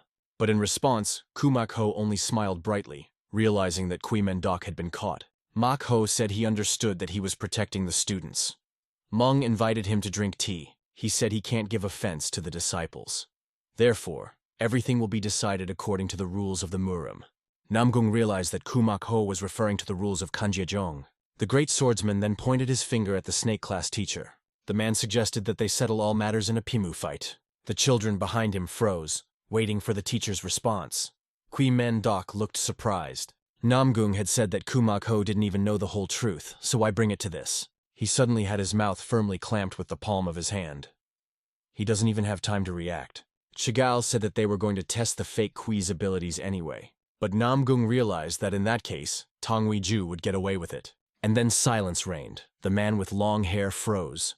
The teacher asked if Mak-ho knew he was Kui-myung-dok. He did not participate in Pimu. Hearing this answer, the great swordsman was greatly surprised, eyes wide. But Kui-meng-dok added that he had only fought in life-and-death battles. Seeing the teacher's terrifying aura, the children were greatly frightened. Even Kumak-ho froze and recoiled, frightened of Kui-men-dok. But then he opened his eyes even wider and jerked from his seat. The man continued to stand still, not daring to even move. Only small gusts of wind swirled beneath Kui-men-dok's feet. Meanwhile, the infirmary was quite calm. There were a lot of medicines there. Yan watched from afar as Yunren's arm wound was being treated. The medic said that she was lucky because the needle had hit a safe place. The doctor said she would have to wait for the paralysis to subside. Then the kind grandfather winked at the girl, smiling affectionately. The girl laughed awkwardly in response, realizing that the doctor had exposed her. But then the vice-chancellor came closer to her, and so Yunren was frightened. Yang said that he was waiting for an explanation as to why they were going to attack the teacher. The man was about to threaten the girl to tell her exactly, but he was interrupted by a sudden strong jolt from underground. He staggered backwards. A bright sun was shining above the Murim Union headquarters. Some strange hieroglyphics were written on the table. The old man asked the Red Flower group to leave so that only the recruits would remain. All the recruits greeted the old man with one voice, exclaiming loudly, and then everyone hurriedly left. Grandpa towered over the people. That old man was the leader of the union, Murim Kwag-yun. Yang greeted the gentleman and introduced himself. He had joined the Red Flower Squad. The old man said that as far as he could remember, the son of the sword demon in front of him was Yang Ji-gang. The man lowered his eyes to the floor and said that it was true. Kwag-yun immediately apologized for mentioning the man's father. Stouthawk said that he was going to entrust Yang Jun-hyuk with a personal mission. Upon hearing this, Yang Jun-hyuk first interjected as if he didn't believe it. The old man walked down closer to the new recruit, intending to bring him up to speed. Kwag-yun looked sternly at the new recruit, who opened his eyes wide in astonishment. The old man then extended his hand towards Yang Jun-hyuk, intending to hit him. Kwag-yun put his hand on his shoulder and then ordered him to protect him. The old man ordered the new recruit to protect Kui-men-dok. The latter froze in surprise. Yang Jun-hyuk asked why he had to protect Kui-men-dok's son Benim. In response, the old man stroked his long beard, saying it was hard to explain. Kwag-yun said that Yang Jun-hyuk needed to be close by so that Kui couldn't do anything. And then the new recruit was even more surprised, opening his eyes wide. He asked again, and then the older man only faintly chuckled. The leader calmly said that it was because he was Kui-myung-dok. And because of that, right now, the scenery in front of the man's eyes was rapidly changing. He saw before him only the long roads out of the forest that led him to Kui-men-dok. Yang heard a rumbling noise from the training ground. It sounded like something had happened to the teacher. The man decided to use all his strength to get to them faster. Yang Jun-hyuk realized that he shouldn't be a second late. Meanwhile, on the training ground, someone had cut through the mountain. It was a great swordsman who had inflicted such damage with just one strike. Kumak-ho was about to kill Kui-men-dok, but he managed to run away in time. The brunette looked fearfully at the huge hole in the mountain. He was clearly perplexed. Kumak-ho asked where all the fighting spirit he had just seen had gone. Kwai said that if Kumak-ho didn't want tea, they could have a shot of alcohol each. But in response, the great swordsman only gripped the hilt of his weapon tighter. Flames swirled around Ku. He suggested that instead of alcohol, they should try this. Watching his opponent's actions, the man only opened his eyes wide. And then the great swordsman jumped up, about to strike at Kumeng-doku. Then Kumak-ho had already thrown a punch, cutting through the mountain once again. The children watched Kumak-ho's actions. They were all thinking about him cutting the boulder. They realized that it was as if the teacher was cutting an ordinary tofu. Then Kumak-ho stopped, but only for a single moment. The swordsman asked how long Kui was going to dodge his attacks. The teacher fell to the ground. He replied that until they stopped attacking. In response, the great swordsman laughed ringingly, eyes wide. The man then rushed to strike Kui Myung-dok once again. The man dodged. But the great swordsman struck again, and Kui Myung-dok cried out loudly as he recoiled. Kumak-ho then swiped his weapon across the hard ground of the mountain, as if he was about to cut. The great swordsman began to breathe heavily. His eyes turned snow-white. The great swordsman sowed to use the 3 paths of wave power. The man aimed all of his blows at the snake-class teacher, and the man recoiled backwards. The brunette shouted loudly, raising his hands to the sky. He had dodged the attack. Kumak-ho didn't understand why the teacher didn't attack back but only dodged. And then Kumak-ho thought that Kui Myung-dok was just messing with him. The great swordsman began to strike even faster and harder. But he avoided them. The teacher only shouted loudly and ran from the pig-class teacher's blows. The children thought about the fact that teacher Kumak-ho had already proved to them that Kwai was a fake. In the midst of Kumak-ho's huge flow of energy, a silhouette could be seen. Namgung Mei carefully looked into the teacher's battle, ignoring the aura everywhere. Mei thought that it looked comical from the looks of it, yet the teacher was dodging all the attacks. Namgung wanted to look at it even more closely and carefully, and Kumak-ho didn't realize how much longer Kui was going to run from him. But then, suddenly he opened his eyes wide in surprise. Kumak-ho wondered if it was possible that he was only dodging. The swordsman realized that his opponent was stronger than him. Kumak-ho let out a curse. The swordsman shouted that this couldn't be happening. He threw himself at Kui Myung-dok. The man once again rushed to strike at the teacher, but the brunette only turned away as if hiding his face. When Kui Myung-dok turned around, his eyes were glowing with bright blue flames. But then Kumak-ho clashed in battle with Yang Jun-hyuk, who had his back to the teacher. The vice-chancellor frowned and then apologized for being late. Epic battle. A bearded warrior with a sword attacked the cloaked opponent. The hero with a burning gaze repelled the strong blow. The opponent was shocked by it. A bearded man in battle, reflecting multiple sword attacks. The warrior fought, fending off attacks, flashes of blows and dynamic sound effects. A bearded blonde-haired man asked to protect Kui Myung-dok. A young guy in a red cloak stood up and drew his sword swinging. The young man looked at his opponent with anger in his eyes, holding his sword in his hands. The two opponents attacked each other with eyes full of anger. The students in the circle stood in total confusion. One of the boys noticed the battle between the two sword masters. A wounded character looked anxiously at a dark figure surrounded by flashes. A character with a red scarf and glowing eyes in a battle scene with destruction. A warrior in a red cloak with a sword attacks an enemy from above with a powerful jump. A bearded man turns around in fear at the sword-wielding attacker. The fierce warrior looks down while speaking a phrase. The sword of his opponent is visible in front of him. The image shows a dynamic scene from the manhwa. A character blocks a sword blow with his hand. After the battle, the warrior holds the sword clasped between his hands and says the phrase, "Yes, my name is Yang Jun-hyuk." The character with black hair and a cloak has a gloomy look while talking about the guy. Walking away from the battlefield, he turned around after saying his name, Yang Jun-hyuk. The man with an angry expression asked a question about the upcoming battle. The hero refused to back down, raising his hand, while his opponent held his sword at the ready. The man turned toward his interlocutor in surprise and asked a question. The man with the sword folded his arms and calmly replied that he couldn't say. The warrior clenched his sword and confirmed that his opponent had no intention of retreating. The man anxiously pondered his reputation as he looked at his opponent. The man was surprised by his opponent's stance and recognized the 10,000 generation sword technique. The warrior raised his sword surrounded by flames, preparing to attack with incredible power. The warrior burned in the flames, looking forward in surprise, remembering a forgotten technique. A bloody body lay on the ground, and a voice reported an unexpected son. Bloody bodies lay on the ground, pools of blood spreading around. Warriors and elders stood in front of the burning building, holding weapons and a flag with hieroglyphics. A warrior with burning eyes waved his sword, surrounded by a purple aura and laughter. The warriors surrounded the laughing enemy, standing in fire and purple aura. The man watched tensely and thought that it wouldn't end so easily. The warrior with the burning sword stood, and his opponent was running away towards the hills. The young man screamed in pain, holding his bloody eye, clutching his fingers in agony. The two men looked at each other in surprise, realizing the unexpected threat. The wounded young man sat on his knees, while the three friends looked at him worriedly. The picture showed a man with dark hair bleeding from his eye. In the picture, the characters were standing on the ruined ground. One of them asked about Namgung Mei's condition. A man in a black cloak was supporting a blue-clothed youth who was curled up on the ground. With a strained expression on his face against the rocky terrain, he uttered, "Apparently today is not the day." Taking a swing, he said he would look in on the teacher another time. Shouting, he told the enemy to show his true power. As he left, he heard the teacher's words of encouragement. The phrase that he would have to catch Qui's teacher was popping up in his head. Throwing his angry glance to the side, frowned. It's a dark night, the streets are quiet, and there is no screaming or blood. The apprentice sits on the edge of the steps in the guise of fire, with his battle sword lying next to him. The student sitting on the edge meditating in the form of fire thought that the teacher really looked weak.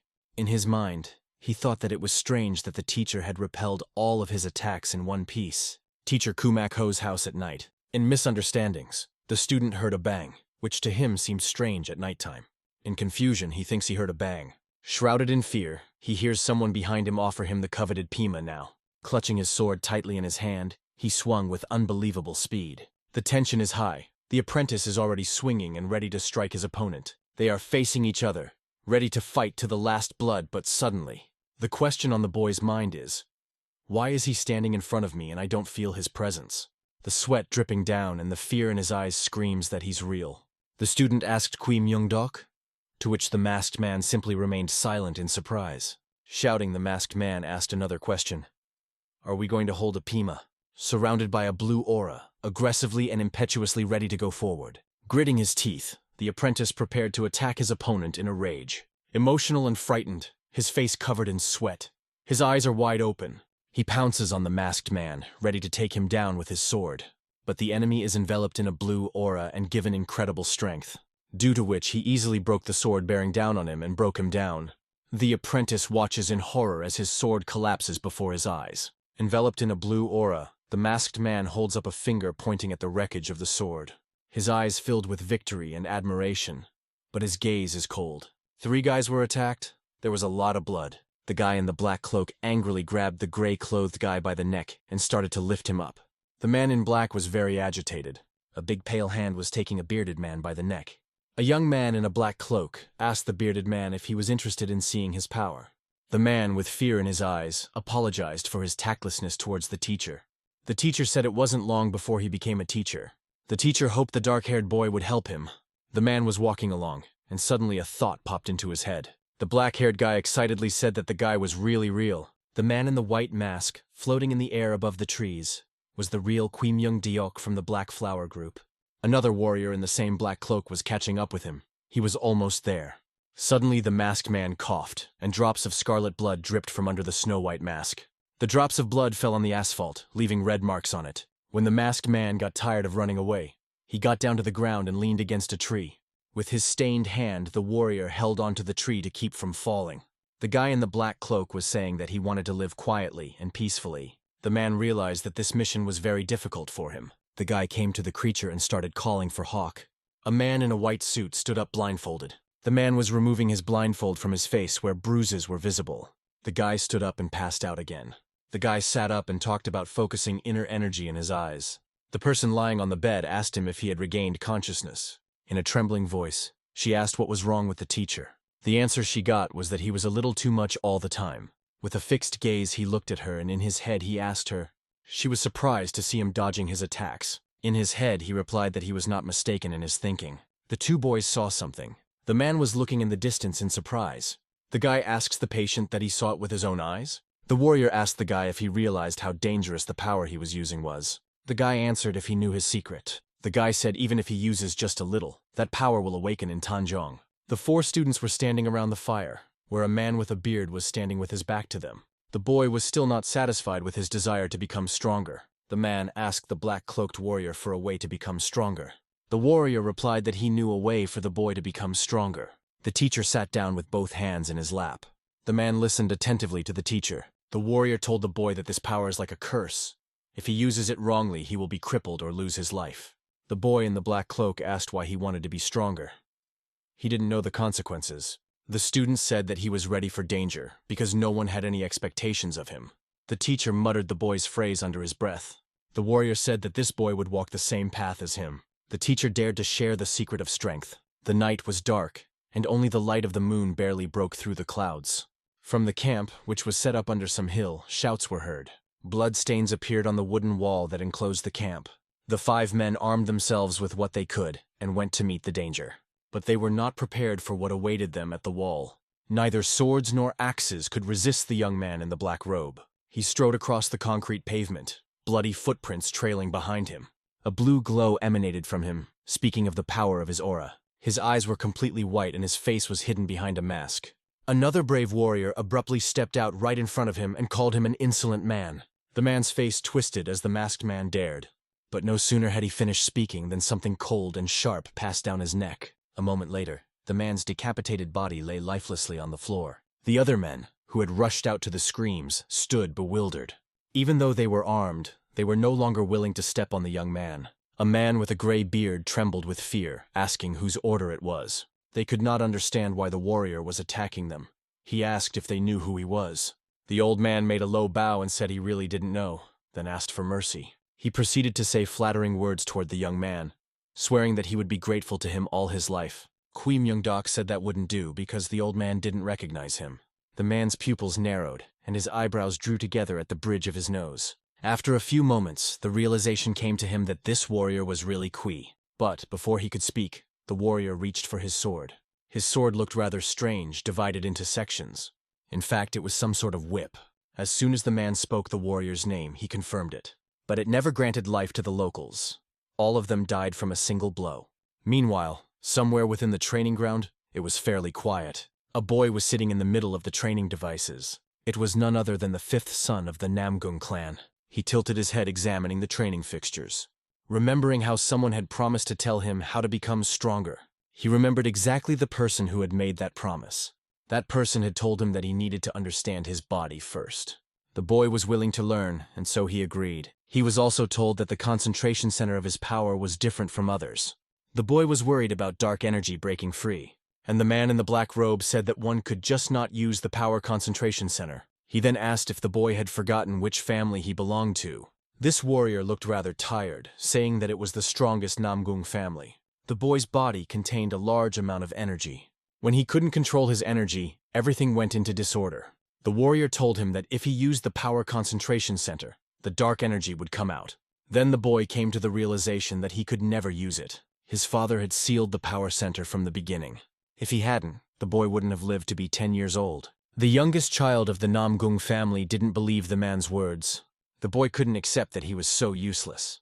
The warrior got tired of listening to this and got up from his seat. He had already repeated several times that the boy had his own purpose. It also meant that this warrior would become his teacher. Namgung Mei looked at him with surprise in his eyes. The teacher said that he had to learn how to control energy first. The boy didn't understand anything because it contradicted his previous words. The warrior, on the other hand, explained that he didn't need to use the center for that. The boy would do just fine with the reverse flow method. The teacher saw his student become frightened. The younger son, seeing the teacher's reaction, hurriedly apologized. Using this method, he is on the verge of life and death. Therefore, it's dangerous. If we compare it with the road to the mountains, the usual methods are a quiet road among the trees. In the case of the back current, this path is full of difficulties with many obstacles. A difficult and dangerous path, but only this path was suitable for a disciple. The boy was happy that he would be able to utilize light energy with this method. The man in the black cloak left the room, leaving his student to think. The teacher opened the door with a creak as he placed his left hand on it. He said that this was the minimum of what one should be able to do being his student. The warrior also promised that once the boy learned, he would tell him about the next level. The younger son left his memories. He realized he was still at the training ground, sitting in the same spot and stretching his neck, looking at the black gate in front of him. His head was almost bubbling with information. He thought it was complicated. He understood the theory, but he couldn't do it in practice. He tensed up and thought about the fact that he had to do it. As the boy tried to concentrate, 4 other children stood behind him. They looked at the young martial arts master like he was an idiot. The situation was quite comical. The boy was sitting on the training ground, trembling and making strange noises. Meanwhile, the martial arts teacher of the youngest son of the Namgung clan's youngest son's martial arts teacher's estate was noisy. Various manuscripts and pieces of crumpled paper were lying on the floor of his room. The man himself was leaning against the wall and had his legs thrown over the mountains of books. He must have fallen asleep in this position, for another book was lying on his face. Suddenly, there were 3 knocks on the door of his study. Behind the door stood a young boy who asked if he could see his teacher. As he got the answers from the office, he entered the office. The first thing that caught his eye was the piles of books scattered on the floor. and like the most diligent student, he began to collect them. While picking up the books, he also delivered the latest news that teacher Gu Mak Ho was injured. The disciple asked if the dark-haired warrior was involved. Meanwhile, the man reached out and finally threw the book off his face, finally waking up. He didn't express any interest in this conversation and didn't want to answer. But not wanting an answer made the apprentice think that this man was involved in something. Seeing the student's reaction, he asked if he had to stick his nose in everything. In fact, the warrior had long ago figured him out. He knew that this man reported everything to the head. Master Kui rose from the mountain of books to his feet and walked towards the apprentice. He said that he could tell him that the master was not dead, but only wounded. The apprentice at this time thought only that Master Kui already knew about his espionage. The man in the black robe strode briskly out of the room, but something stopped him on the threshold. He forgot to say something. Kui Myung-deok asked him to tell the head that he was going to visit him soon. Meanwhile, the students of the school were lifting heavy stones above their heads. The poor kids practiced day and night with those stones. Afterward, there was a hand-to-hand wrestling practice for everyone to practice. The youngest son of the Namgun clan ran with a stick to practice. After exhausting themselves, the children moved to the training ground again. Now they were practicing hand-to-hand combat with each other instead of their teachers. The youngest son and a boy were fighting each other. It was clear that younger son was in an attacking stance, but even that didn't give him an advantage, as the boy was fending off all of his attacks. His opponent's eyes lit up as if his eyes were glowing, which meant that something was about to happen. And then the boy realized that he couldn't fight anymore. Suddenly, a notebook appeared right next to his face out of nowhere. When youngest son realized that he wasn't going to be killed, he opened his eyes.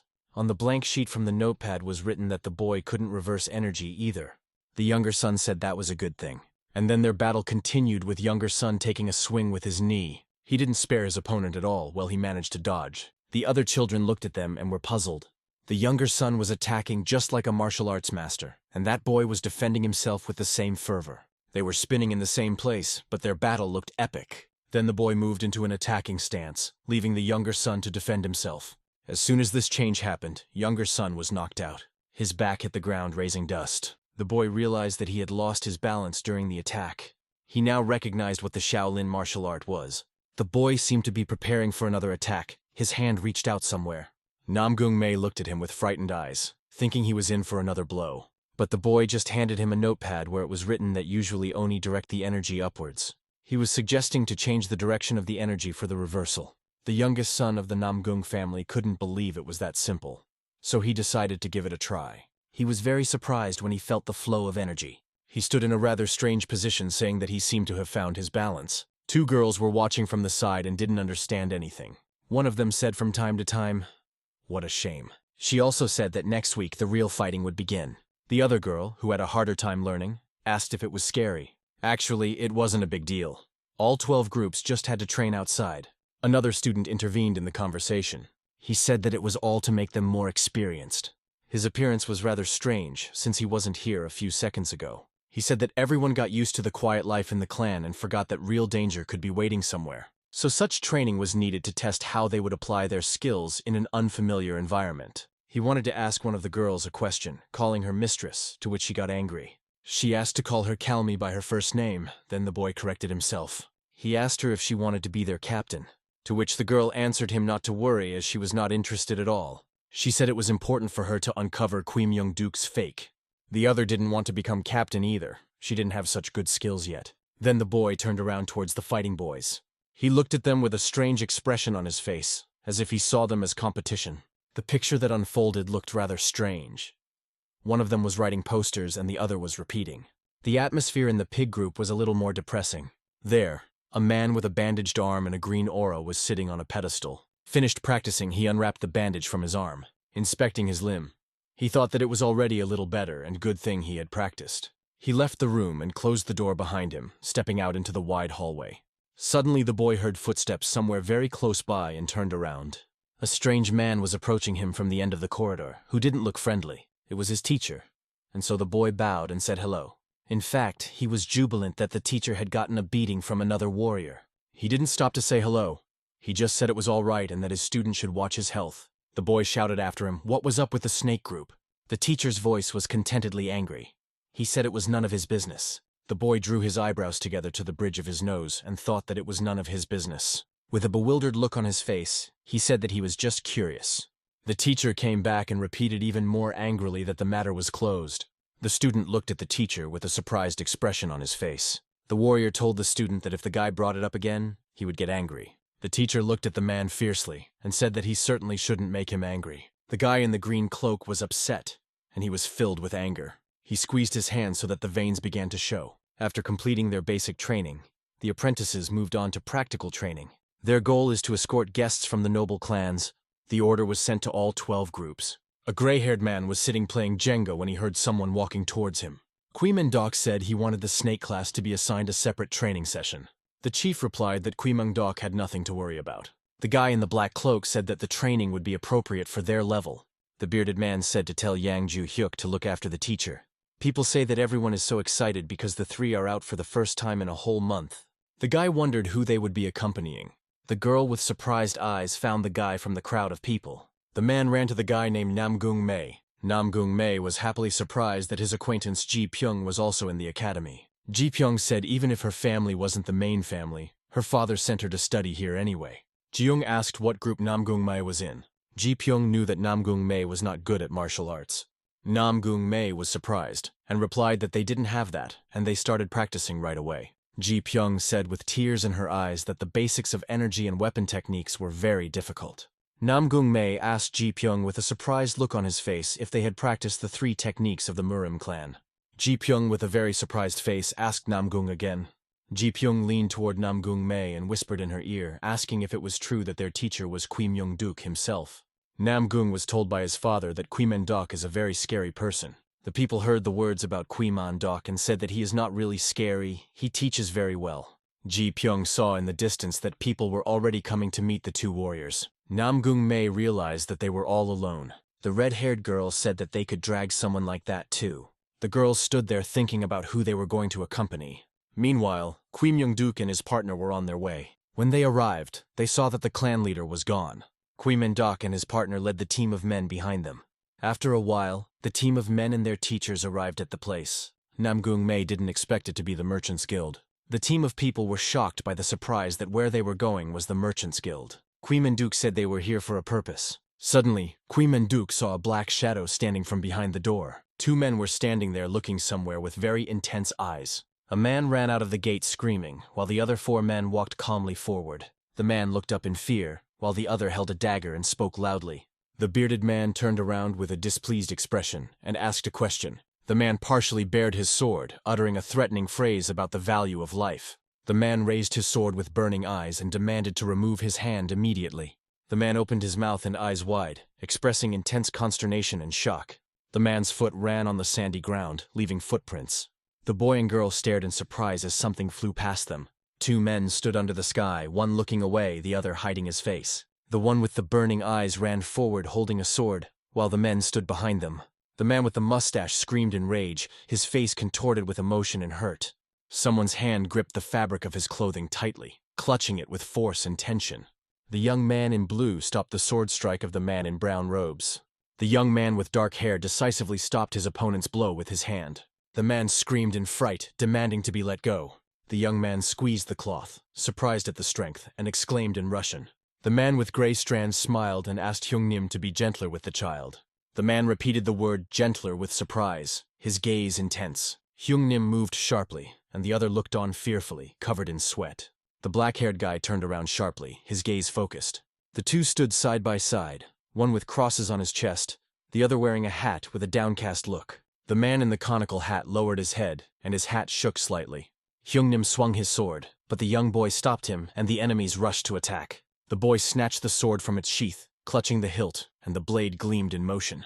Bright flashes of light reflected in the darkness, accompanied by a metallic clinking sound. Hyungnim lunged with fury, swinging his broken sword amidst the shards. The man clutched his sword in fear, dodging the flying shards of glass. The man swung his weapon, but it was broken and pieces flew around. The boy in blue turned around with his sword, surrounded by 3 opponents in a fighting stance. The blade glinted in the sun as it was raised into the sky, reflecting the bright light. On the white background was a calligraphy with a halo adding to its divine appearance. Hyungnim and his companions in traditional clothing sat in a room with wooden furniture and windows. People gathered in the room, one man in a hat offering to deal with the situation. People sat across the room from each other and one of them asked about what happened. Hyungnim started to say what happened with a stern look. The blue-clothed teacher spoke to his students angrily. Hyungnim looked forward with suspicion and fury. The teacher smirked and asked Hyungnim who they perceived him to be, and suggested they stop. Hyungnim laughingly asserted that the teacher was not happy with the teacher. The man in the red suit said that this guy has incredible powers. Hyungnim suggested that his friends leave and everyone agrees with him. The man in the hat grinned at Hyungnim's suggestions and remained silent. Hyungnim and his companions left looking back at the teacher. The teacher realized his mistake and shouted at Hyungnim and suggested they talk it over. Hyungnim told the teacher that they had had enough of what the teacher was doing. The teacher panicked and looked anxiously at the students leaving. The teacher said and praised the boy for being able to control the power. With a smile on his face, he said well done to the kid. The kid with excitement and surprise thanked the teacher with a trembling voice.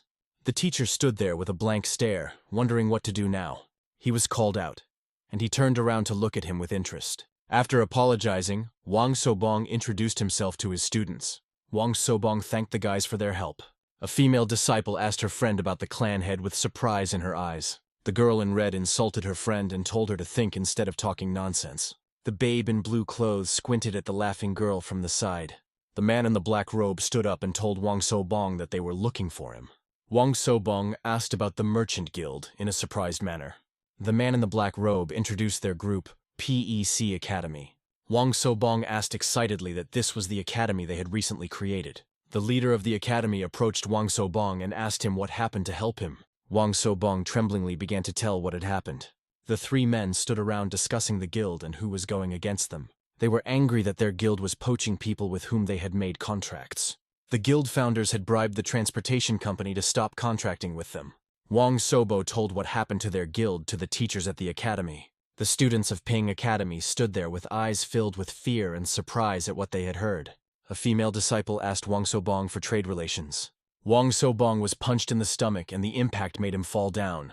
The academy member asked Wang Sobong how long he would continue this. The clan member thinks in her head that talking to Wang Sobong is a waste of time. Wang Sobong said that this is a mistake and there is no guest here. With a smirk on his face, the clan leader told Wang Sobong that he had misunderstood him. The clan leader said that they did not come here to look for the head.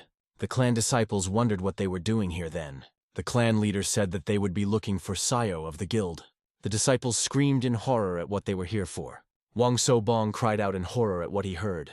The guild's night house is covered in bright moonlight. Hyungnim and his companions sit on the edge of the steps of the house and pray. Hyungnim told the guild leader about what happened at Wang Sobong's house. The guild leader twirled his mustache and was surprised. Guild leader Kwok asked what the difficulty was in getting into Sukkim. Hyungnim and his companions explained to Kwok why they had failed. A man in a green cloak with no face grabbed a sword and dragged it to punish Hyungnim and his comrades. Hyungnim on his knees apologized to Head Kwok. Head Kwok forgave them and asked why Hyungnim didn't choose a different solution. Asian building with bright red and green elements and decorative lanterns under a clear blue sky. Wang Sobong smiled and asked the academy leader about the financial difficulties. The academy leader told Wang Sobong not to worry. There would be 15 minutes for everyone. The academy leader asked Wang Sobong to provide his students with food and lodging. Wang Sobong is puzzled and wondering what to do.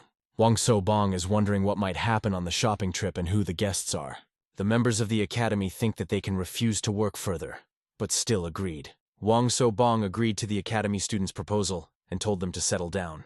The academy students and their leader gathered outside for training. The academy leader walked from side to side and told his students what was in store for them. The academy leader stood and called his students the snake class. The leader told his students that they would be gaining real experience. The academy participants stood and listened to the leader and wondered what was in store for them. The academy leader warns his students of the dangers on the trade route. The leader told his students about the Psyocs and who they are. The academy leader asks his students to show what they have decided to take with them on the trade route. The boy shows his sword to the leader, holding it tightly in his hands. The leader was shocked by his student's sword. This sword had a gilded handle with the fighter's hieroglyphics. The leader shifted his gaze to the red-haired student who was holding her sword in her hands. The apprentice bent her sword in front of the leader so he could see it and said, "Look." Another student held her sword up to the leader with a frustrated look. The guy in the gray suit stood idly by and took a breath. The leader looked at the boy in the gray suit in misunderstanding and asked what you have prepared. The boy in gray clothes prepared the element of wood and power. The youngest took the wooden sword and clenched it tightly in his hands. The leader of the academy in confusion asked the boy why he took the wooden sword. The boy told the leader that he was used to this sword and wanted to take it with him. The leader didn't give it much thought. The leader went through all the students and said that everyone had brought good weapons with them. The academy leader grinned evilly, and an evil smile appeared on his face. The academy leader confiscated everything the disciples had prepared and threw them to the ground with a clatter. The academy leader shouted and asked his assistant to bring what he had prepared. The assistant obeyed the leader, and the academy leader laughed evilly. The assistant leader brought the bag and threw it on the floor with a clatter. The leader watched his students for a long time, said looking at them. He said he had prepared his students with the necessary weapons. The boy in blue clothes looked at what was in the sack with surprise. The sack contained iron swords for the academy's disciples. The blue-clothed student reached out and took a sword from the box. The disciple asked the leader in surprise if they would fight with these swords. The disciple said that these swords were only for Moyon Bo. With a stare, the student called out to the teacher. The student in blue said it was not a sword, but iron, to which the leader said the opposite. The student in blue said that this sword was precious and apologized for his words. The swords were sharpened so hard that they glistened in the sunlight. The teacher admired the blade and its sharpening that glistened in the light. A student in blue clothes asked the teacher what to do if the sword broke, to which the leader said to take another one. The leader said that the student shouldn't worry if the swords broke. The teacher smirked and jokingly said that the student was weak for that blade. The student hit his head on the glass and shattered it. The teacher asked what else the apprentice could fight with. The student looked at the leader in confusion and did not understand. The leader walked from side to side and looked at his students. The leader remarked that the sword and its hilt was beautiful. The student replied that the sword was beautiful, but it was no different from the others. The leader took the sword out of its holster and said that there was nothing ordinary about it. The leader took the sword from the apprentice and threw a black stick in her hands. The apprentice asked the leader excitedly what it was. The apprentice asked the leader in surprise what he wanted her to use. The leader said the apprentice is a wunderkind and can wield it. The apprentice said with a smirk on her face that she would show the leader her abilities. The leader told the apprentice that she could use what he was giving her. The leader walked by the apprentice and gave him the nunchucks he would use to fight. The leader and the apprentice stood and discussed the fight on the trade trip. The teacher asked Namung Mai if it was him. The leader picked up and took Namung Mai aside from the rest of the disciples. The teacher told Namung Mai that he needed to catch up with the other guys. Namung Mai tells the leader that he doesn't know any way to do it yet. The leader assures Namung Mai that he believes in his abilities and says that she can do it. The leader tells Namung Mai that the energy of nature is stored in a person. Namung Mai listens carefully to what the teacher tells him. The teacher told Namung Mai that energy is needed and asked him what he should do. Namung Mai kept silent because he didn't know the answer. Namung Mai realized what he had to change and what the teacher was trying to tell him. A man sits on a rock and is sad because no one is seeing him off. Elder Caban decides that he's being beaten and he's sad. It's a normal day, people working, carrying sacks. A guy sitting with a sword, doing something with it. A girl with red hair was playing the soprano. Kui Myung-dok came in and said that from now on the training is for real combat. Their mission from Hanam to Habuk, to defend the city defense corps, and to help successfully complete the transport train. They realized that anything could happen on the way, so they needed to be on their heads. Kui Myung-dok in a black cloak warned of the danger. Kui Myung-dok said that after their training was over, a new class captain would be chosen. The people listened attentively to what the teacher told them. There was silence around the men as they were about to embark on a long journey. Black silhouettes that looked like human silhouettes could be seen from the forest. The people began to move a little at a time. Namung Mai stood by the carriage with a strange expression on his face. A company of people stopped in the forest and developed their camp. An elderly man approached the teacher and offered him something to take. Namung Mai remembered Kui Myung-dok's words and started his training. Namung Mai stood on his hands with his face twisted. Namung Mai continued to stand as he suddenly realized he was falling. Namgung, lying on the cold ground, said that he had caught the guiding thread. Namgung sat beside the rock with the realization that this is all he is doing is very dangerous. The man wondered if he suddenly lacked confidence. The guy was still sitting by the rock when suddenly Kui Myung-dok came up to him. Kui Myung-dok told Namung Mai that it was too late to think that it was dangerous, because he had already started it. Kui Myung-dok made it clear that this was not the time for training. Namung Mai wanted to ask Kui Myung-dok something. Kui Myung-dok reminded Namgung that he should be on night watch right now. The boy apologized, but never asked what he wanted. Kui Myung-dok was left alone in the forest. Kui Myung-dok smirked and started talking to someone about trying to kill Namgung. The teacher told those who tried to kill his student to come out. Suddenly, in the distance, something rustled near the trees in the forest. The rustling became even louder. Men in green cloaks emerged from the bushes. These men were advancing towards Kui Myung-dok himself. One of the guys spoke up, saying that he didn't know how Kui Mendok could see them. Kui Mendok, with a calm gaze, began to move towards the men in green cloaks. The man in the green robes got a little worried when Kui Mendok came closer. Then the man with the green robe narrowed his eyes and said he understood something. Kui Mendok looked at him with interest and asked him a question. The man laughed even louder and said he had always wondered where that skinny guy got the confidence to provoke. Now he realized that it turned out that Kui Mendok had helped earn the kid's time so that he could escape. The guys in green robes began to surround Kui Mendok from all sides. The man said that no matter how, it was not only that kid would die. Kui Mendok put on his mask to be ready for the guys in green to attack. The guy with an angry face looked at Kui Mendok. He thought that Kui Mendok would pull out a weapon, and it was the mask. The man in green shouted to his soldiers to attack. The guys in green started running towards Kui Mendok, eyes full of rage and the desire to kill. One of the men drew his sword while jumping to strike. The man in the green robe was already close to Kui Mendok. Kui Mendok calmly pulled back his mask, seeing that the warrior's sword was right in front of his eyes. Kui Mendok put his mask back on, ready to fight. Kui Mendok attacked, and the man in the green robe flew away. The rest of the people in the robe stood in bewilderment. Kui Mendok jumped to the ground and kicked up a pile of dust. An ally of the green robe guys was killed by Kui Mendok. Kui Mendok angrily asked the other men that in their eyes it looked like he was joking. The boy with fear in his eyes looked on and marveled at Kui Mendok's abilities. The three warriors were covered in blue rays and ready to attack the academy. The warrior in the center received a powerful punch and was swirled in the enemy's strength. The masked man took a powerful punch from his opponent and he spun backwards. The masked man took the enemy by the neck and began to choke him with his power. He asked what they had planned against them in the academy. The students of the academy were sitting around the fire and looking at their weapons that the leader of the academy had given them. The assistant leader was standing by a tree and heard his name being called. The assistant asked the teacher what happened and why he called him. The teacher told the helper that it had already happened and was over, and the helper was surprised. The helper ran to the teacher to see what happened. The teacher said that Yang Jun-hyuk was late for his request to come. Yang Jun-hyuk asked the leader in surprise if he had killed them all. The leader gestured that he didn't kill them and laughed. The teacher replied that he just broke their joints and got off the rock. As he left, the teacher kicked the enemy on the head and said he had destroyed their tanjon. Yang Jun-hyuk asked the leader who the men were. The teacher replied that they were mercenaries who came after them. Yang Jun-hyuk's assistant asked the leader who the assassin was.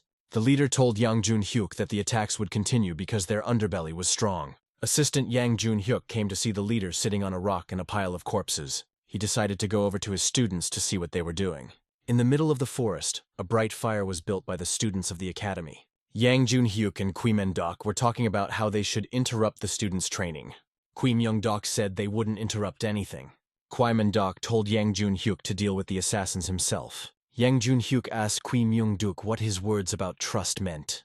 Kui Mendok had some business to attend to, so he would not be leaving Yang Jun-hyuk for a while. Before leaving, Kui Mendok said that Yang Jun-hyuk is responsible for the snake class. Yang Jun-hyuk asked Kui Mendok where he was going to go in such a tense situation. Looking at the sky, the assistant wondered. He looked at the moon and called out to the teacher in a sad voice. The assistant teacher called out Namgung-mae, Yang Jun-hyuk. Namgung-mae asked Yang Jun-hyuk where teacher Kui Mendok was. Assistant Yang Jun-hyuk asked why Namgung-mae is asking for teacher Kui Mendok. Namgung-mae told assistant Yang Jun-hyuk that the teacher would be back soon. Assistant Yang Jun-hyuk was disappointed, but he didn't stop his shopping trip. Namgung-mae agreed with Yang Jun-hyuk, and in his mind he asked himself, where did he go? Namgung-mae thought to himself, and began to realize what the teacher had said. A man who came out of the forest called out to Yang Jun-hyuk and asked him if he was asleep. Yang Jun-hyuk answered the stranger that he sometimes closes his eyes to sleep. The stranger told Yang Jun-hyuk that it was getting quiet, and they were being guarded. A sound was heard in the bushes that startled the stranger. The stranger responded and looked into the distance with his eyes wide open. Two academy students ran out of the bushes and ran towards the stranger. The academy students and the stranger stared intently in the direction while keeping their eyes wide open. Out of the bushes came a strange guy who shouted at the stranger with his eyes wide open. The unfamiliar guy stood and looked at the academy students and their weapons with astonishment. The stranger happily called out to Jin Hyo and told him how happy he was to see him. The aide asked the stranger on the horse who the child was, to which the stranger explained to him. The stranger began to tell Jin Hyuk about Jin Hyuk. The stranger on the horse asked Jin Hyuk a question. Jin Hyuk showed Uncle what he had gathered in the forest with a smile on his face. Uncle noticed that Jin Hyo appreciated Jin Hyo's efforts better this time. Hyung told the kid not to call him Uncle. There was a boy lying on the ground with a huge red stripe on his back. There were bloody corpses scattered all over the village. The little boy cried and then called out loudly for his grandfather. The little boy dropped the basket from the children's hands. Its contents scattered. All three adults froze with fright. The boy ran to his grandfather. Namgung put his palm to his mouth, eyes wide with surprise. The boy frightenedly wondered who could have created all this. The sun was already beginning to set over the horizon. The sunset was floating. The boy struggled to open the wooden door of the house, unable to stop sobbing. In front of the boy's eyes was the injured grandfather. The boy jumped up to him and pleaded for Grandpa to wake up. The old man sobbed, muttering about how he couldn't, because those brats. Namgung froze, not daring to go beyond the threshold of the house. He opened his eyes wide. Then various medicinal herbs appeared in front of his eyes. The old man was given medical attention and fresh wounds were bandaged. There were survivors in the village, but most with severe wounds. The whole crowd bent over the wounded old man, who was barely breathing. But then suddenly the grandfather started coughing. Yunren was greatly surprised. The vice-chancellor said in surprise that Grandpa was finally coming to his senses. The old man opened his brown eyes but started shivering even more. He was shivering. The old man suddenly jumped up from the bed and exclaimed that he should not move. The old man's gaze became frightened and hunted. He uttered the name Jin Rei. The old man begged for help, screaming that the forest robbers had kidnapped his granddaughter. The children from Bayek Academy froze fearfully, eyes wide open. Namgung was perplexed. He repeated the word over and over again. The old man shouted that the brigands had taken not only his granddaughter, but all the women as well. And then the grandfather fell down, bowing his head to the floor. He begged Jan for help. Grandpa could only utter simple pleas that made the children's heart shrink. The old man's bandage was stained with blood, but he didn't pay attention to it. In response, Vice-Chancellor Yang Jun-hek covered his eyes and wrinkled his nose. The old man trembled and the child sobbed, clinging to his grandfather. Namgung clenched his fists, realizing that they were now the protectors of the men of the City Defense Corps. He remembered Kui Myung-dok's words about Jeonpa being used for protection. After a while, a tall tree appeared in front of the children's eyes. Namgung shouted that they must rescue the kidnapped people. Yang replied that they have to protect the Defense Corps, and it's also possible to get trapped. Mei said that they can't just ignore what happened. Mei reminded that they were trained to follow the right path and help others. Moenbo turned to the assistant teacher as well, and he opened his eyes wide. Moenbo clenched his fists, saying that he agreed with Namgung words. Yunren nodded her head fearfully. Wonfi followed suit. Chigal said that they would still have to face the brigands. The girls said that even if they paid the bandits, they wouldn't be released. Then a certain man in green robes stepped forward. The man asked for their help, saying that it would be safe in the village for now. The man then bowed before the vice-chancellor. Jan looked at him sternly. The man then looked around, considering the surroundings. Namgung looked determined. Only the wind mussed his hair. Moenbo frowned, ready to go into battle at any moment.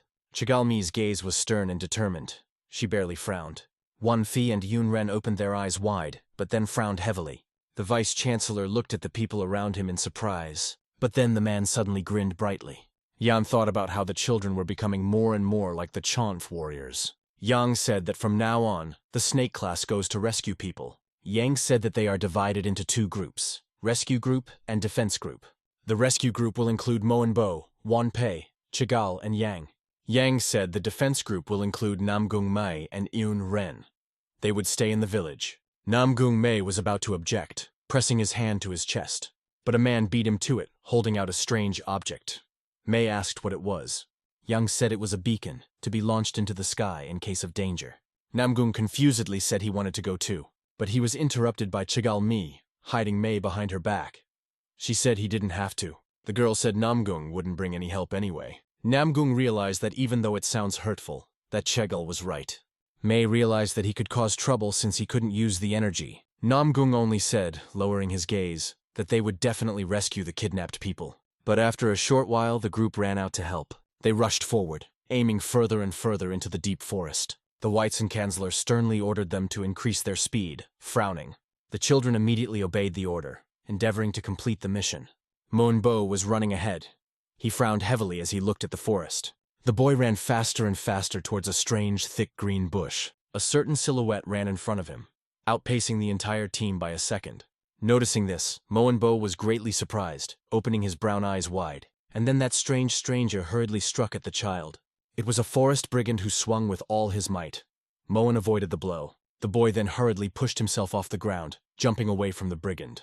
Moenbo only took one leap to get away from the bandit. He was holding a sword in his hands. And then Moenbo realized that the forest bandits were waiting for them.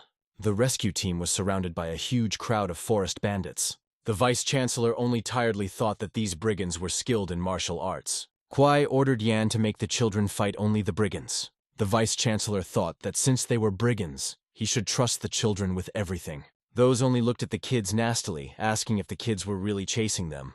Moenbo only gripped the hilt of his sword tighter in response. The weapon glowed with energy. Moenbo thought about the fact that he would destroy them all. He was already prepared for battle. The brigand marveled that a child could control energy at an early age. And then the boy's eyes glowed brightly with blue flames. He rushed forward. Moenbo suddenly pulled the hilt of his sword forward, already preparing to strike the first blow. But the bandit pulled out 2 axes and tried to fend off the boy's blows. The tip of the sword that was shining brightly collided with the axe. And then Moenbo's sword almost fell apart into small pieces. The boy obviously didn't expect this, so he was very surprised. And the bandit thought that he had only lightly hit the boy. But the man decided to take advantage and swung. Moenbo once again managed to avoid the forest robber's blow. The man was incredulous and angry at the young boy. He was floating in the air. Then, Moenbo kicked the bandit in the face with all his might. Only then did the boy finally land and the brigand fell to the ground. Moenbo realized that the blade couldn't withstand his energy and fell apart. The forest brigand, on the other hand, threw his head back, breathing heavily. But then the man smiled brightly, tilting his head forward. The brigand said that he was scared of a brat like the boy for nothing. But then Moenbo hurriedly took out another sword from his bag. But Moenbo didn't understand how he could fight with such a sword. The forest brigands then pounced on the children while holding their swords. The 2 of them attacked Chegalmi, who had already pulled out her weapon. The girl then opened her brown eyes wide, looking at them sternly. A larger circle of energy began to appear around Chegal. It was protecting her. A gust of strong wind made the bandits recoil and their faces twisted. The forest brigands tried to resist Chegalmi's power. Chegalmi continued to play her instrument, frowning heavily. Even the petals from the trees had fallen off from the girl's energy. They were withered, and after a moment, they were on the ground. When it was over, the 2 brigands looked on in surprise. The man smirked, saying that the girl's Yumgan was weak. Chegal replied that she had restrained her strength, but would now attack at full strength. Mai thought that mastering the Yumgan technique in 2 days was unrealistic after all. She could only push them away, but the brigands were already aiming to attack. 1P frowned heavily as he watched the forest brigands. The boy got into a fight with one of the men, answering the man's attacks. And then the bandit's axe struck the boy's wooden weapon. 1P responded by opening his eyes wide in fright and also frowning. The boy then hurriedly struck the forest brigand with another blow. The boy only managed to push the man away from him. The man was breathing heavily. The boy knelt down on his knees, clinging to the ground. A silhouette flew above him. 1P wrote that since they weren't fighting with their bare hands, the streams of power were interrupted. Moenbo sternly looked forward after reading his classmate's note. Chegalmi frowned heavily, once again shifting his gaze to the brigands. 1P sternly looked into the distance, preparing for further battle. A certain person had ordered everything to be prepared so that the group could get a good rest. Namgung Mei, on the other hand, held tightly in his hands the fire that Yang had given him.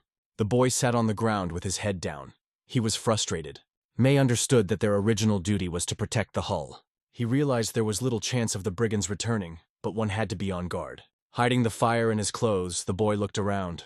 Then Namgung saw that boy ahead of him. He was standing near his grandfather's house. Namgung ran closer to the boy, standing next to him. And then Namgung was greatly surprised by something. The other child looked scared. Yunren came out of his grandfather's house, breathing heavily with her eyes covered. Yunren said that his grandfather had finally fallen asleep again. Namgung was surprised.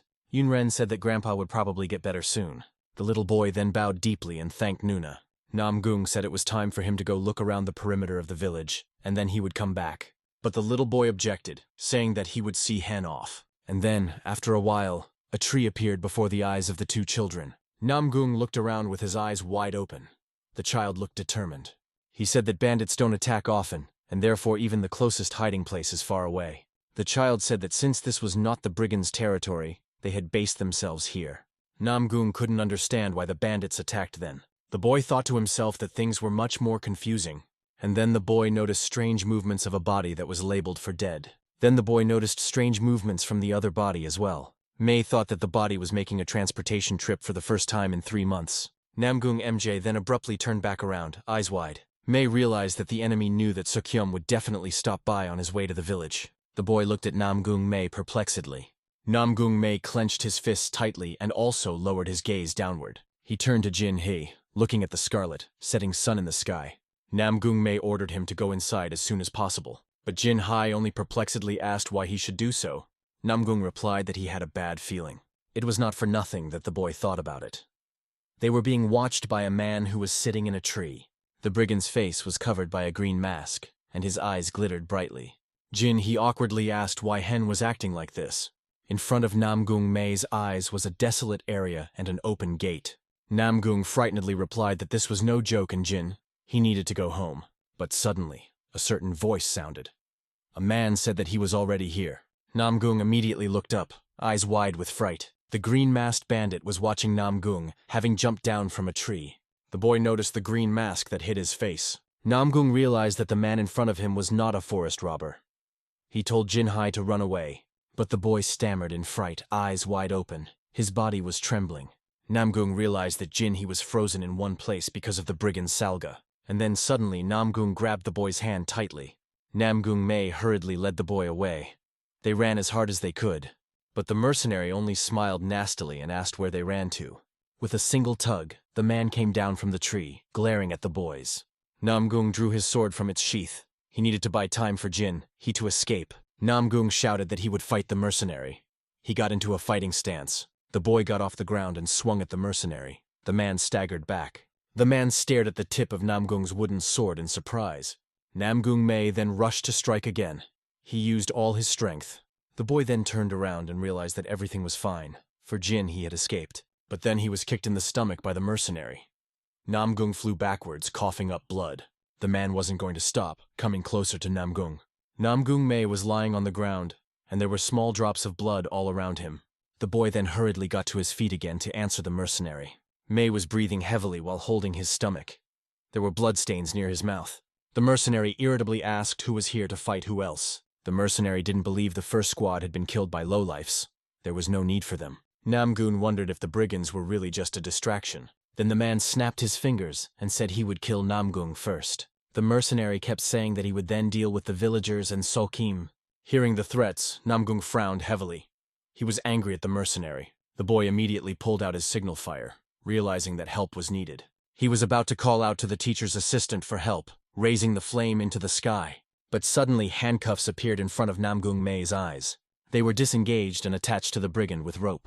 The brigand restrained Namgung's hands, causing him to drop the signal fire. The signal fire fell to the ground and then shattered. The boy was held by two mercenaries who wouldn't let him take a step. The second man had the exact same green mask on his face. And then the signal fire rolled further down the mountainside. Then the small weapon was near the mercenary's feet. The man in the green mask grimaced, asking if it was a signal fire. The mercenary stepped on the signal fire and it broke into two pieces. Namgung May looked fearfully at the shattered weapon, eyes wide open. The mercenary laughed, asking if Namgung was going to use the thing. The boy shouted a demand to be let go. Namgung then turned around and saw that the other mercenary was holding Jin Hee. Namgung fearfully shouted a request for the mercenaries to let the kid go. The mercenary then directed a large amount of ropes at the boy.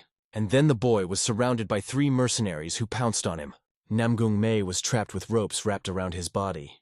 The mercenary opened his eyes wide as he watched the boy's fright. And then, with a single tug, they threw the boy's body into a tree. The mercenaries tied him to the trunk so that he hung upside down. The mercenary said that Namgung May had absolutely zero warrior spirit. The mercenary got closer to Namgung, who could do nothing. The mercenary said that being suspended let him feel weakness well. The mercenary then ordered his companions to kill the child. One of the mercenaries smiled nastily as he grabbed the child by the hair. Jin. He was sobbing. Watching his actions, the boy opened his eyes wide. Namgung pleaded for those to stop, but the mercenary only lifted the child higher. Chen He was sobbing and barely audible, almost a whisper, called out to Namgung May. The mercenary turned around and asked if Namgung still had any fighting spirit left. He said that May should be thankful that it wasn't his turn to die. The mercenary asked if May had gotten desperate or angry, I guess. The mercenary said it's all useless. Yun Ren, meanwhile, was nursing her grandfather back to health.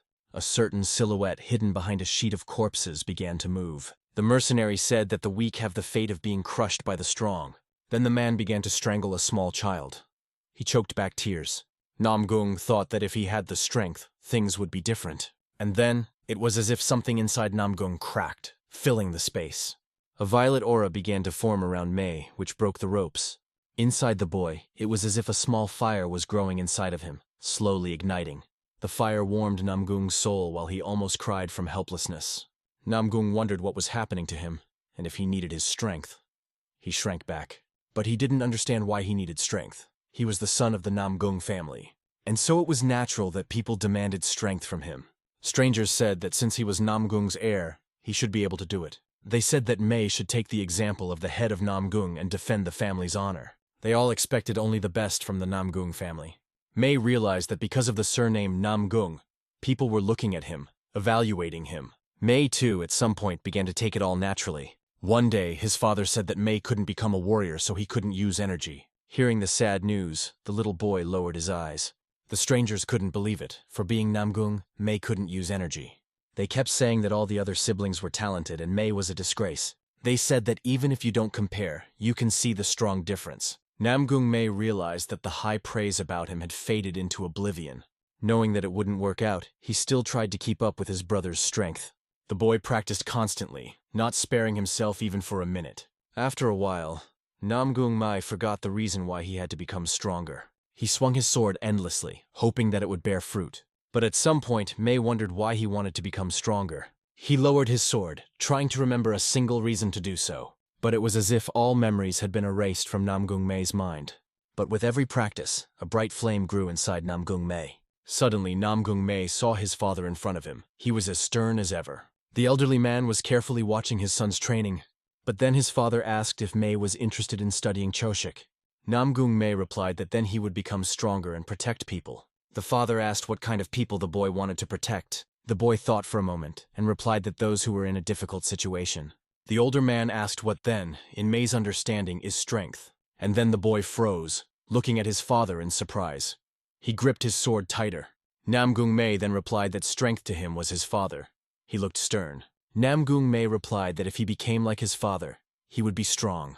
In response, the elderly man laughed resoundingly, bowing his head down. Then the head of the family slowly and carefully stood up. The elderly man said that judging from Mei's words, he was a weak man. Namgung Mei replied that he didn't understand what his father was talking about. Namgung Mei perplexedly kept saying that his father was strong. In response, the head of the family stroked his son's head, thoughtfully agreeing with him. The man said that it was hard for Mei's father to protect even his dearest people. The elderly man said that Mei will help those who are in trouble. The father said that he really wished that Mei would build up his strength and become that kind of person. Mei thought that he didn't understand his father's words at the time. But now he realized. The old man's lean and scarred body appeared before Namgung Mei's eyes. The boy remembered both Jin Hai's pitiful sobs and his bitter tears. The next vivid memory was the mountain of corpses in the village. Mei thought about how despite that, he still wanted to protect them. Mei opened his eyes, thinking that this was the reason why he would become stronger. The boy also remembered the dark silhouette of the teacher he was following. His promise to show Namgung Mei how to become stronger was etched into his memory. Then the boy opened his eyes wide and his eyes turned red. Long streams of internal energy began to emerge from his hands. Namgung Mei skillfully controlled them, squeezing his hand so that light would come out of it. And then the boy twirled in the air, dispersing the flames. The boy managed to escape from the mercenaries' knots, and then landed. Namgung Mei stared sternly ahead. All around him, flames blazed around him. The mercenary was surprised that the boy had broken free from his iron whip. The man didn't understand how a little boy could do such a thing. But the boy did not stop blazing with bright fire as he looked at Jin Hei. And then, after a moment, Namgung Mei pushed himself off the ground with all his might. The boy ran up to the mercenary who was holding the child in his arms. Namgung Mei managed to pick up Chen He, holding him tightly. The mercenary was dumbfounded. The mercenary then turned around, eyes wide open. He was surprised. Namgung Mei's gaze became heavier and then faded. Namgung held the little boy tightly in her arms, cradling him close to her. Looking at Jing He's haggard face, Mei was glad that he had succeeded. Namgung Mei then pressed his lips together, thinking of Yogen's inner energy. The mercenary thought that not long ago, the boy's energy was worthless. The mercenary was perplexed and thought that Namgung had gotten stronger over time. Namgung said that he who has strength should protect the weak, not drown them. Namgung Mei then slowly picked up the wooden sword from the floor. The boy clenched his fists, saying that this was the true way of the strong. The mercenary looked at the boy irritatedly, then frowned. The mercenary said that for now Namgung is small, so he doesn't remember well.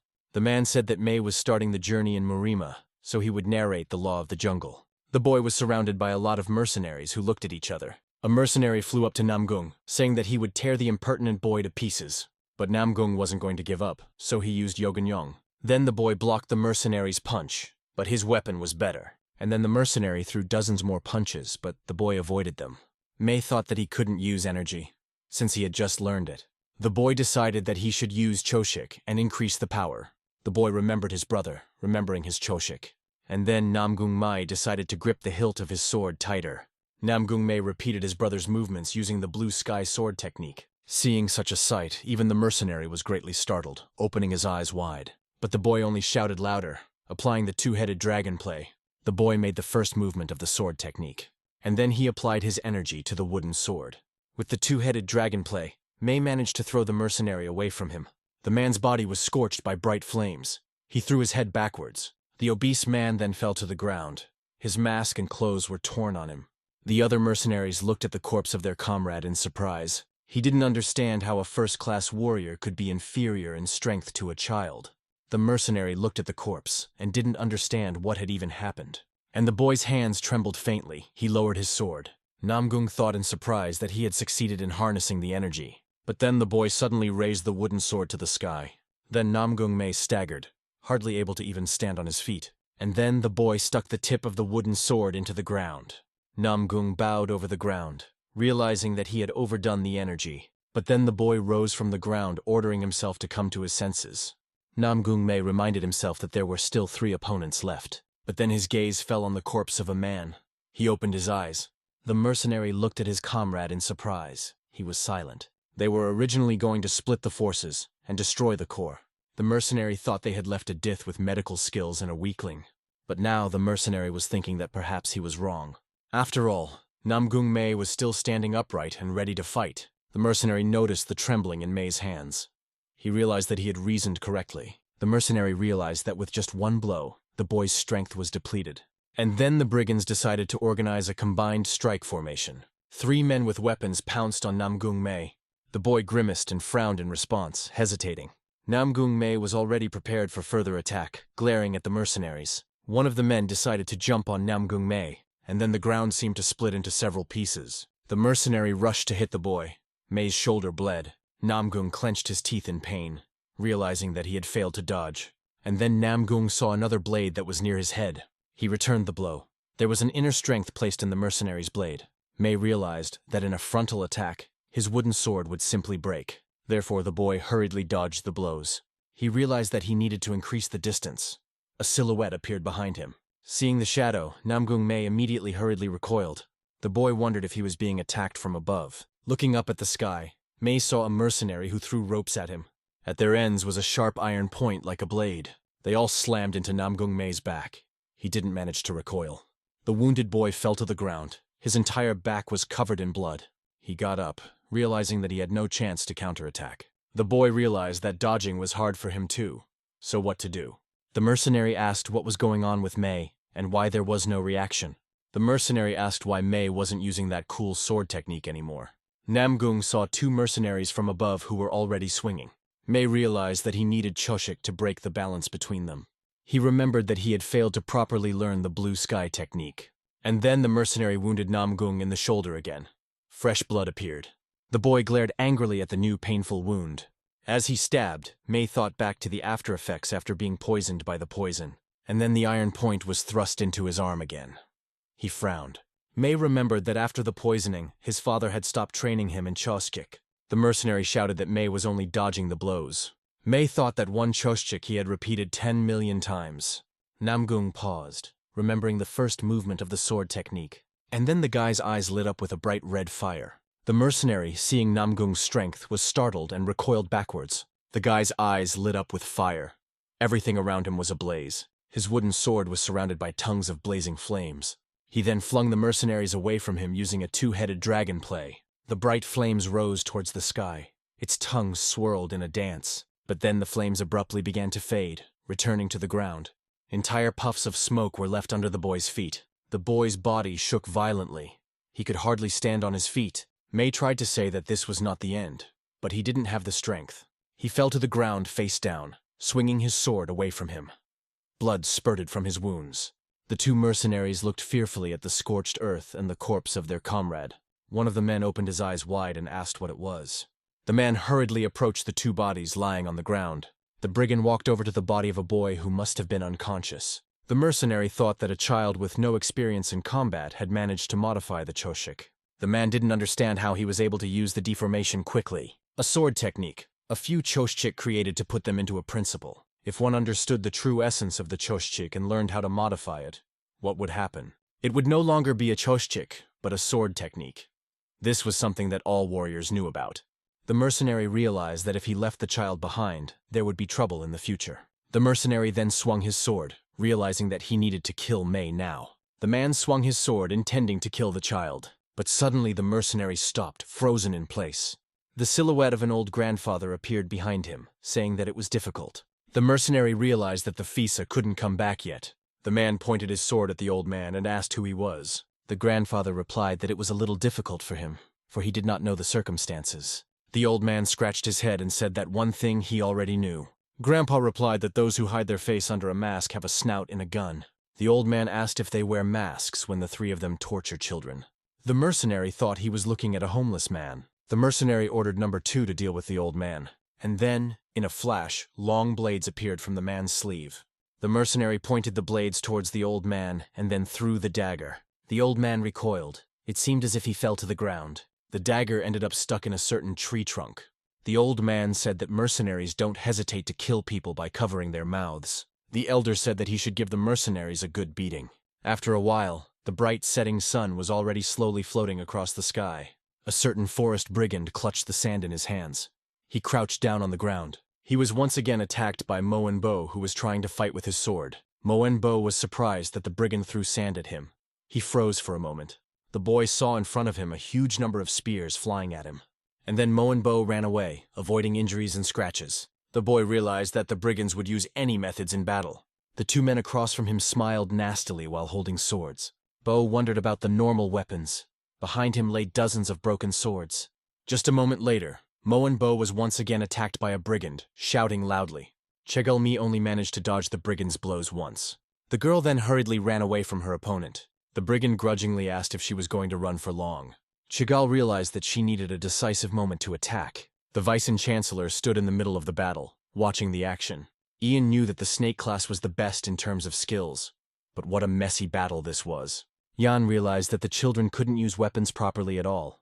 The Vice-Chancellor hurriedly approached one of the forest brigands. The man asked where the kidnapped women and children were. The bandit was frightened at first and turned around sharply, already swinging his weapon. But the Vice-Chancellor easily answered the forest bandit with a blow. The bandit's body trembled, but the Vice-Chancellor did not move. The man asked again where the women and children were. The brigand laughed nastily, calling Jan a lion of justice. The brigand replied that they had all been scattered and sold to slave traders. But Jan realized that was a lie, for they would have run out of time. Jan realized that the hostages might be in more danger. And then the Vice-Chancellor threw back the forest brigand with one blow. And then the Vice-Chancellor struck the bandit with many more blows. And then the bandit's body fell heavily to the ground. One Fee froze, looking at the teacher in surprise. The bandit was frightened. Clenching his fists, the Vice-Chancellor ordered the snake class to stand back. The man said that from now on, he would enter the battle himself. Moenbo shook his head, regretting that he had shown himself to be so pathetic. Chigalmi pressed her lips together, staring gravely into the distance.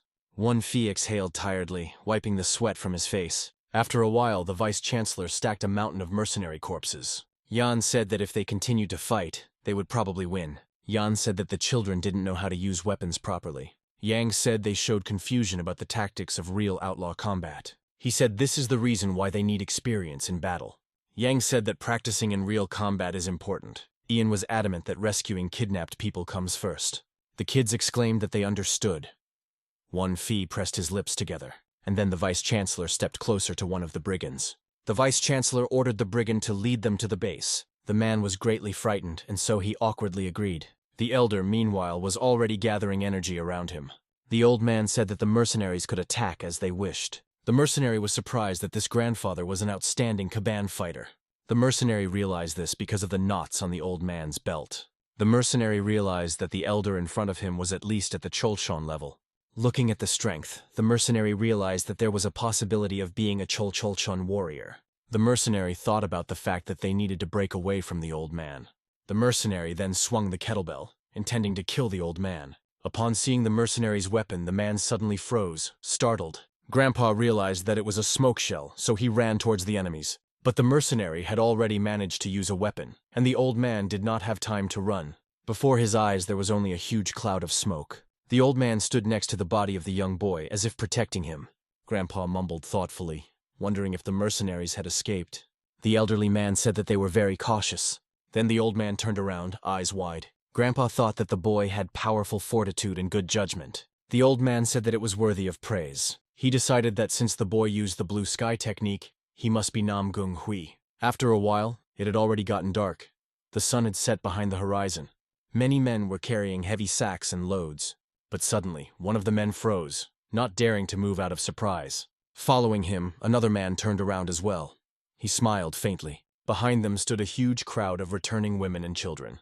One of the women cried loudly as she looked at the village. A certain man immediately ran up to her. Tears were visible in his eyes. The women rushed into the arms of their loved ones. Children fearfully hugged their parents, and those parents cried with happiness. It was as if the couples couldn't believe the reunion. Grandpa was hugging his grandchildren, who were sobbing loudly while hugging each other. The rescue team from Beck Academy were smiling warmly, but suddenly Chigal opened her brown eyes wide. She saw Namgung Mei's wounded body with Yun Ren leaning over it. Tight bandages were placed all over Namgung's body. The vice-chancellor, upon seeing this, was surprised. He didn't understand why Mei was injured. But then the village elder came out to them. The old man said that the boy needed rest, and so he suggested that Yan talk. Yang asked if the elder in front of him was Hong Seo Gol, nicknamed Drunkard. The old man apologized and asked why he constantly disliked hearing the nickname. The vice-chancellor asked what business the elder had come to see them about. Hong Gol replied that he was just walking on his way home and stopped by to see them. Yang asked if the elder had done this to the child. Yang looked at Namgung's body with blood dripping from his mouth. The old man exclaimed that even if he got drunk, he would never touch the child. The elder stroked his beard, trying to figure out where he should start the story. Then the old man ordered the Viscount to serve him a drink. Jan realized that he would be better off remaining silent than saying anything. After a while, a set table appeared before the old man's eyes. The old man was greedily drinking some kind of liquid from a cup. Alcohol dripped down the old man's beard, but he wiped it off. The Wissenkanzler decided to question the elder. The Viscount asked if all of what the elder said was true. The old man said that that boy from the Namgung family fought until the very end. But Yang remembered that Namgung Mei couldn't use energy normally. He thought about the fact that Mei fought in the guise of a demonic soul. And then the vice-chancellor remembered how the boy had fought him. Back then, Namgung Mei had completely extracted his inner energy. The boy didn't feel sorry for himself at all, as he continued to fight despite the pain. Yang asked if it was because he fought unconsciously and instinctively. In response, the old man stunned, eyes wide with surprise. The old man asked if Jan was referring to a demonic soul. The children froze. Then the old man fell silent, as if he didn't even know what to answer. But then Grandpa suddenly put his finger up, saying that there was no such thing. The old man said that on the contrary, the child was very talented for such a young age. The old man said that Namgung had eliminated 2 of the 4 assassins. Hearing this, Chigal Mi frightenedly froze with her eyes wide open. Moen Bo was also greatly surprised, opening his eyes wide. Yan asked, that did the boy really fight against the assassins? The old man replied that more than that, the assassins were first-class fighters. Those who had only picked up a blade were third class. The second class were warriors who had begun to learn the Choshik and fight. And the first class are warriors who can release internal energy. Chocholchon warriors can give form to internal energy. A Chocholchon is a warrior who accumulates energy for 60 years. Next are the Hwagan and Hengen levels. Chigal realized that Namgung Mei wasn't capable of such a thing. She asked again. The old man replied that he saw everything with his own eyes. The old man said they had a strange reaction. It was better to praise the child. He asked why he was being questioned with such distrust. Yan said that the child's abilities would not have allowed him to do such a thing. The elder exclaimed that did Yang mean to say that he was lying. He said that if he lied forever, he wouldn't be trusted with the clan's information. The elderly man then pointed his finger at the boy's body. The elder said that he saw the boy using the blue sky technique. The old man kept saying that meant that this child was from the Namgung family. The elder exclaimed that there was only one candidate who the boy could be. The old man said that he has a bad reputation because of his laziness, but he is still brave. The old man hardly dazzled the guests with his energy. The old man said that according to all the criteria, the heir Namgun Hui was suitable. There was a heavy silence. The old man calmed down. Then the old man shifted his gaze to a certain snow-white liquid. Chegalmi kept saying that was why they had said about the old man's mistake, and in response, the elder only interjected perplexedly. Chegal said that guy wasn't Namgung Hui, but the fifth heir of Namgung Mei. The old man exclaimed, how could that be? He was clearly greatly surprised. The old man realized that he had told about Kabin's informants for nothing. The man realized that it could ruin the clan's reputation. The old man realized that in such a situation, it was necessary to smoothly change the subject. The old man asked why the assassins had attacked the village in that case. The children noticed how ineptly the elder translated the conversation. But suddenly, a certain man said he had a guess. The man kept saying that it concerned the cause of the assassins' attack. Meanwhile, Anhui province was quiet, with the moon illuminating the mountains. Kui Mendok was walking through the dense forest, hiding his face behind a large hat. Then the man looked up tiredly and said that here he was. The brunette approached a certain huge building. He looked up. Kui Myungdok decided to stop by to visit the Namgung family, and then the man with long hair walked closer to the building. After a moment, Namgung Mei's teacher knocked on the door, and then Kui Myungdok began to wait for an answer while looking at the gate. After a while, the wooden gate finally opened with a heavy sound. A certain man asked who it was that had come to Namgung so late. Kui Myungdok replied that he was a martial arts teacher, Baek, in the Muram Alliance. The certain man interjected. He looked at the stranger appraisingly. Kui Myungdok smiled affectionately as he looked at the stranger.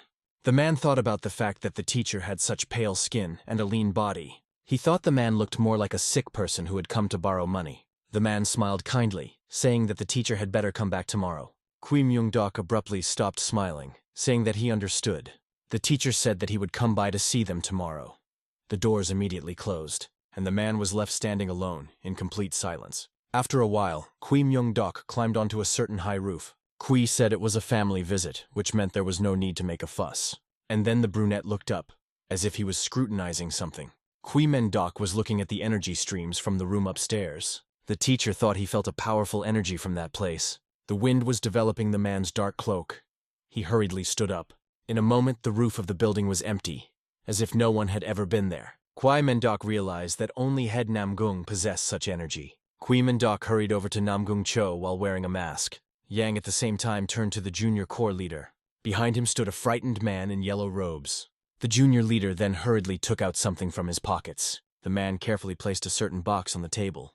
The vice-chancellor and the children looked at the glowing box in surprise, but then they asked again what the wooden box had to do with it. Then the junior leader hurriedly showed the contents of the box. But what was inside was only a purple, wrinkled cloth. Chegalmi stared perplexedly, observing what was happening. Then the girl said unhappily that there was nothing in the box. The supervisor said that was why he said that it was only a guess. The junior leader then rushed to tell the guests the story. The leader said that it all started when the corps began to gain popularity. Every day, a multitude of people thronged near their doors. Many came with various gifts, others came for trade. The elder was pleased with all the new guests, greeting them cheerfully. One day a man came to them whom they remembered forever. Behind that man stood many more of his subjects. It was the head of the City Defense Corps named Kwok Chong, and following him were two more heads of the City Defense Corps. Seeing them, the old man froze, not even knowing what to do next. He opened his eyes wide, but then the man bowed respectfully, squeezing his eyes tightly shut. The leader was saying that they didn't want to conflict with the Corps. The leader was adamant that they wanted to maintain friendly relations, and so the elder was happy to drink with them. But one day the Corps leader asked if they wanted to distribute the product. That product was lying in a box, but no one could know what was in it. The product should only be sold to those who know the secret code. Inside the box were many different metal locks. The head of the Corps was smiling brightly, hoping for a lucrative deal. But the man refused, for he could not sell something he himself knew nothing about. Then the favorable atmosphere disappeared once again. The heads hurriedly left.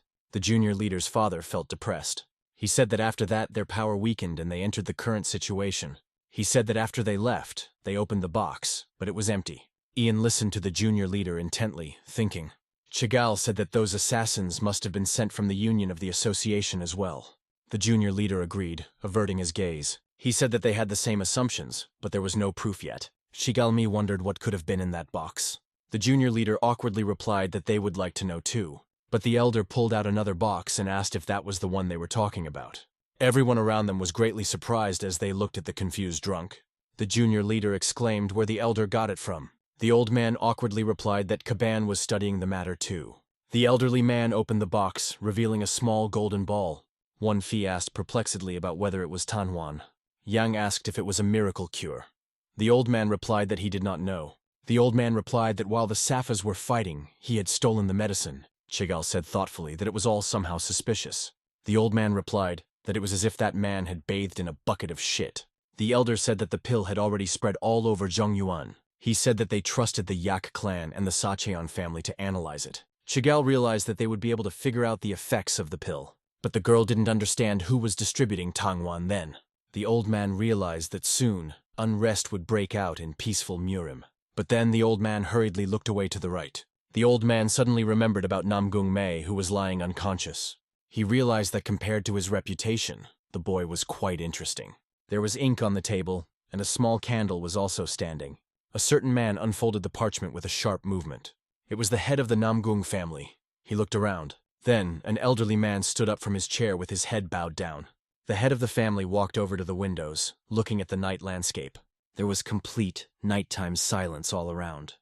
The man thought for a moment. But then, in the blink of an eye, the elderly man seemed to disappear into thin air.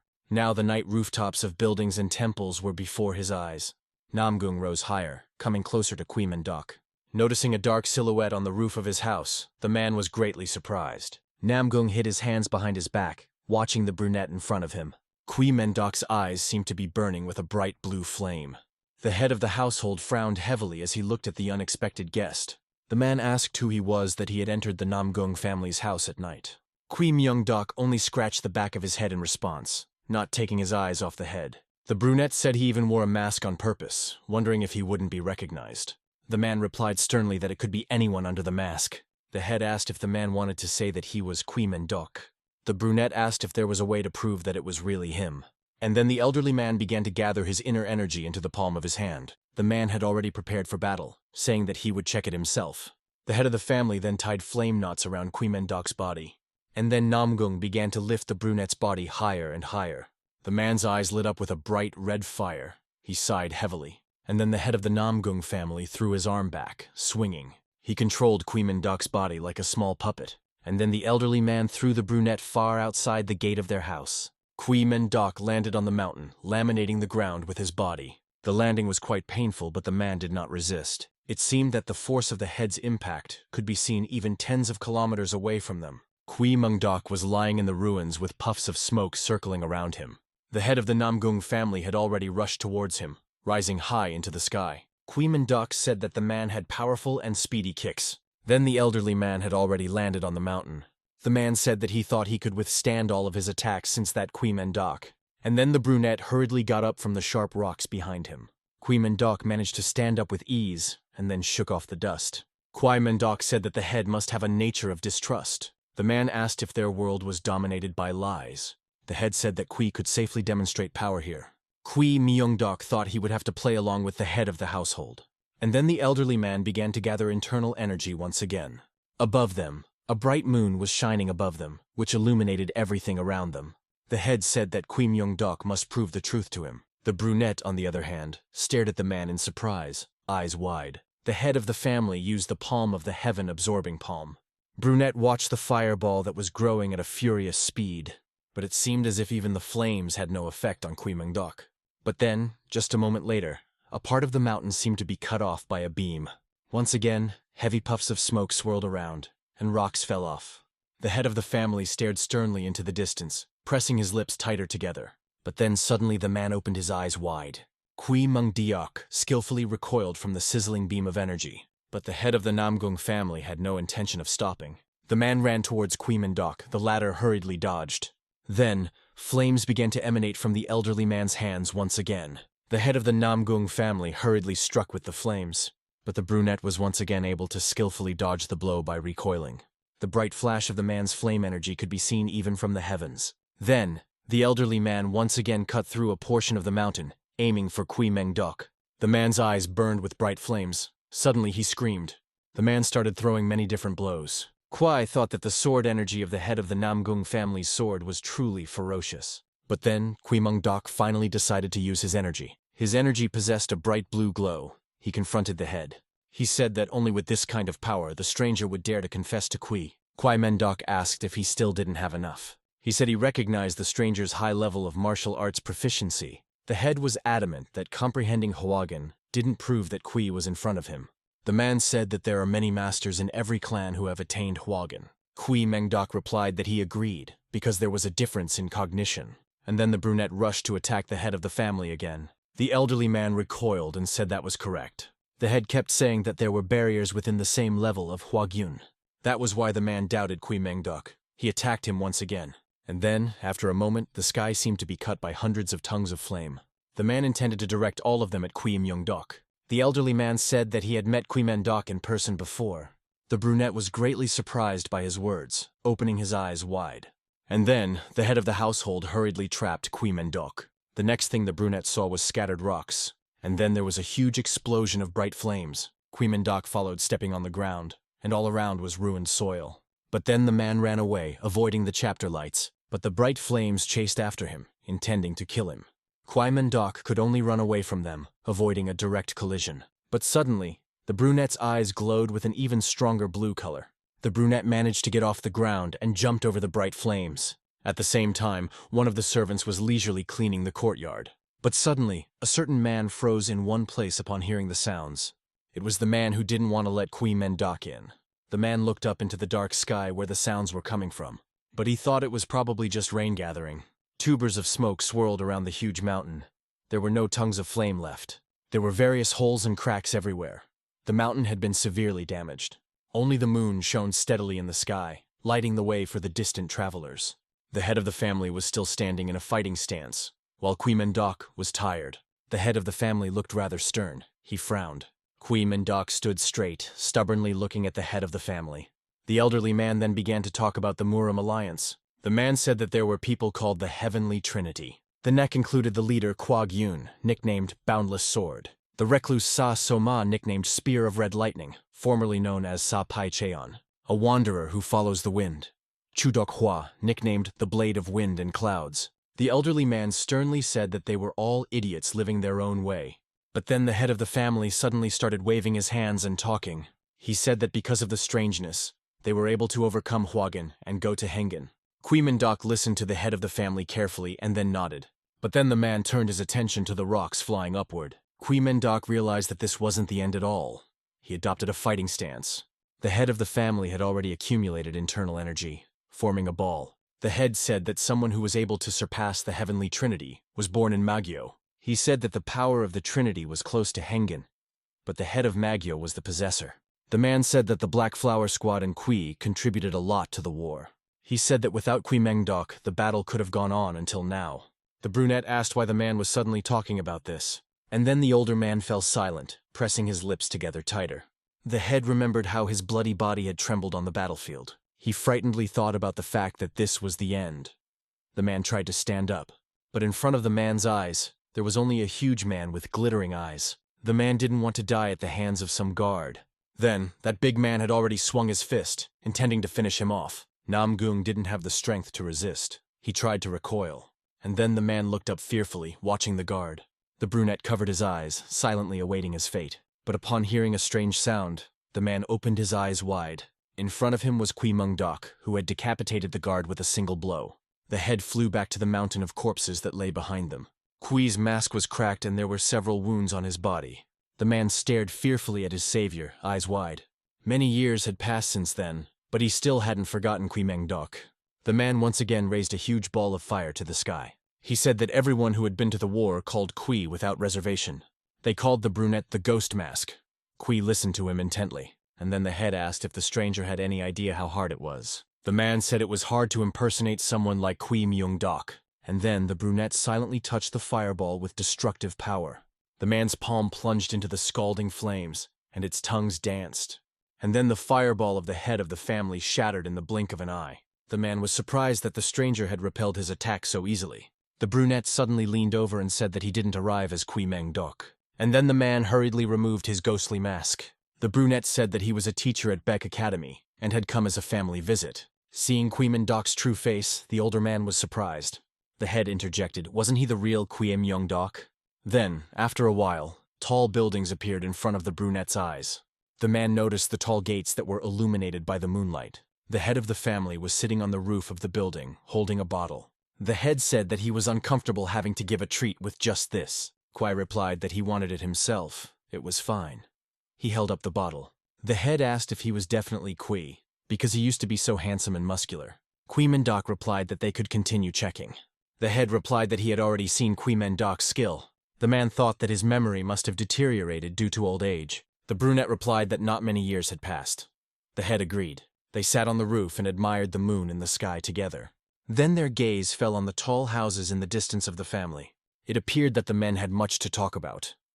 They lurked in the shadows of the night. The man then asked if Kwee had come to him because of his youngest son.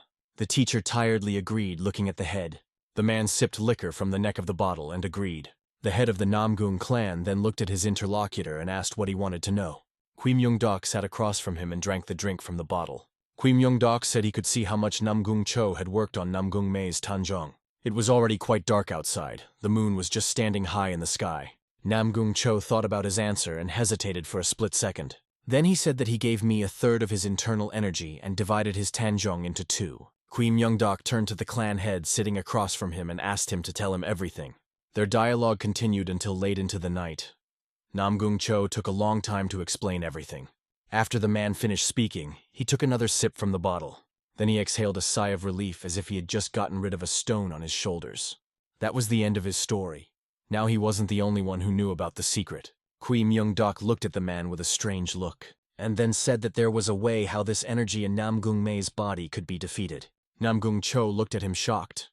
His eyes widened dramatically. There was no one on the streets or on the academy grounds at this time, so their dialogue was classified. The Namgung clan head asked what kind of method it was, and immediately asked to use it on Namgung Mei. But Kwee-myung-dok's look made it clear that there wasn't much hope. He said it was a technique for returning the Order of Origins. Namgung Cho repeated the name of this technique in his head, and his gaze became more puzzled. He had never heard of such a technique before, and so he asked if Kwee-myung-dok used such a technique. To which the warrior replied that it was a martial arts technique of the Dok clan that he himself had created. The single man still wasn't completely sure if Namgung Mei could comprehend it. Namgung Cho looked at his interlocutor with a perplexed look in his eyes, and Kwee-myung-dok continued to say that he originally had no intention of passing on his techniques to the next generations. Moreover, he could never even think of using the techniques in peacetime like now. Namgung Cho understood everything. He knew how difficult it was to pass on the Dok clan's techniques. Therefore, the man closed his eyes and resigned himself, resolving not to insist. But not a moment later, he bowed his head to Kwee-myung-dok and apologized. The clan head asked the warrior to understand his fatherly feelings. It made Kwee-myung-dok think about the rightness of his action. He said that he thought about transferring the technique after he watched Namgung Mei for a while longer. Namgung Cho thanked him that he now had hope of saving his son's future. Afterward, he thought about Kwee-myung-dok's words about peacetime. He asked when the Black Flower Squad was disbanded, to which Kwee-myung-dok choked on his drink. He said that they had ceased their activities 5 years ago, and the squad was disbanded during the opening of the academy. Namgung Cho asked if that meant that during that time, Kwee-myung-dok was only in the Marim Alliance. Kwee-myung-dok replied in agreement, but Namgung Cho looked at him strangely. The warrior realized that the matter smelled fried, so he quickly got up and said goodbye, adding that Namgung Cho's son's training wasn't finished yet. Namgung Cho asked if he was curious to know why he called him a fake as soon as he saw him. Kwee-myung-dok's pupils sharply narrowed as if he had brought up a sore subject. Namgung Cho went on to say that there were some rumors going around. It was as if Kwee-myung-dok was punishing the world, and that he was also being shunned by many Safa forces. The man wondered if all of this was strange. Namgung Cho said that Kwee-myung-dok had been in the alliance all along, but outside the alliance, he also existed. Kwee-myung-dok looked at Namgung Cho with a strange look, either surprised or furious. The men usually knew that perhaps very soon the time of peace would come to an end. The next morning, in one of the thatched roof huts, a certain craftsman was coming to his senses. He barely opened his eyes, and it took him a few more seconds to see. It was none other than Namgung Mei, covered in bandages and surprised at the fact of his life. The boy got up and sat down on the mat and looked around. He looked at the bandages on his body and abruptly realized that he had been cured. That meant that the teacher's assistant had returned. He was now worried about whether Jin Hyo was okay. The boy abruptly tried to get to his feet, but it wasn't very easy for him. As soon as he could catch on, he immediately ran towards the exit with Jin Hyo shouting. At this time, there were two unsuspecting children standing at the exit. As soon as the boy ran out of the house, those children were stunned and dumbfounded. When they realized what was happening, they ran to hug each other with tears in their eyes. A few minutes later, the rest of the pig group came to see the children's wigs. And in the shade under a tree at this time stood a man watching everything. His hair was gray, and his huge beard and mustache almost covered his entire face.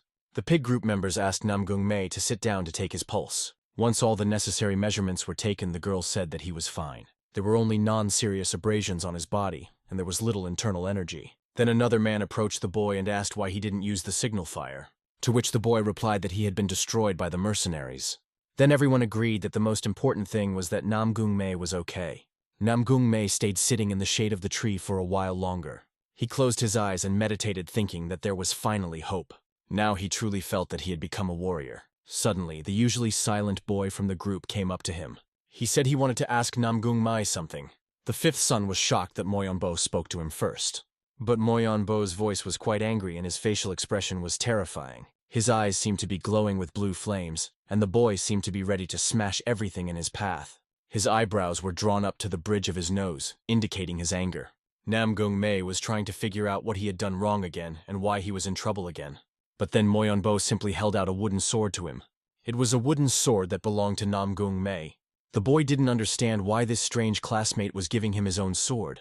Moyonbo said that he had heard about Namgung-mei fighting against assassins with it. Namgung-mei thought that the way Moyonbo said it sounded creepy. Namgung-mei looked at the boy with incomprehension in his gaze, but then something changed. He shifted his gaze to the bundle of swords that Moyonbo had left, and saw that he only had 4 left. At this time, Moyonbo had a look on his face as if he was about to cry. Tears came out of his eyes, and he asked how Namgung-mei fought with such a weak sword. Hearing that a wooden sword would not be able to withstand such energy, Namgung-mei was puzzled. It all sounded like this. The boy was now asking Namgung-mei for advice. Namgung-mei realized this himself, and fell into confusion as to why the genius of the Moyong family was asking him for advice. But since there was no enmity between them, the boy smiled. He was still sitting under the same tree, and it was still covering the sun with its leaves. But now he wasn't there alone.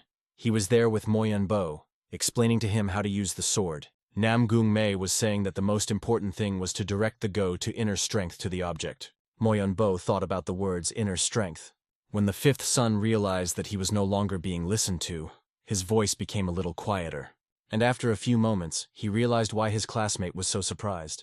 The sword that Moyonbo was using was strong enough on its own, and there was no need to infuse energy into it. Then he remembered his teacher's words that it was really hard to see the inner strength. Since he had some of that energy in him, he was already used to controlling small streams of it. Suddenly his classmate reached for the wooden sword and raised it. He looked at the tip of the wooden sword, trying to concentrate. Then the boy closed his eyes and concentrated on sending internal energy into the weapon.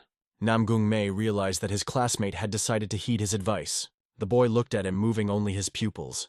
At the same time, 3 more of his classmates were practicing in front, and one of them possessed Shaolin techniques and was twirling some nunchucks in his hands. A girl dressed in red was playing the flute, and another classmate was pulling out sharpened knives from her holster.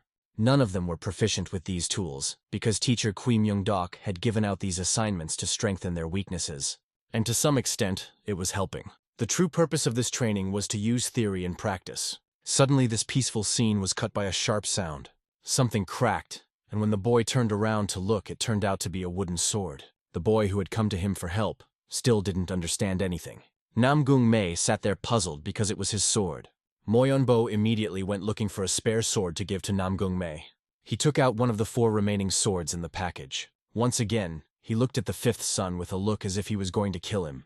But after a few seconds, he handed his sword to this boy as a sign of compensation. Namgung-mei received the old sword and then headed back to the lodge. He threw on his apprentice robes and dreamed of going somewhere. The boy adjusted the cuffs on his sleeves and was ready to go. He realized that he couldn't hold the others back even if he didn't recover himself. So he picked up that plain sword he had just received and walked out of the house. As he crossed the threshold, he saw something he hadn't seen in days. A multitude of people with sacks appeared before his eyes. But as soon as the boy thought of protecting the merchants, someone asked him not to overwork himself. That person was the same gray-bearded old man who was sitting near the exit.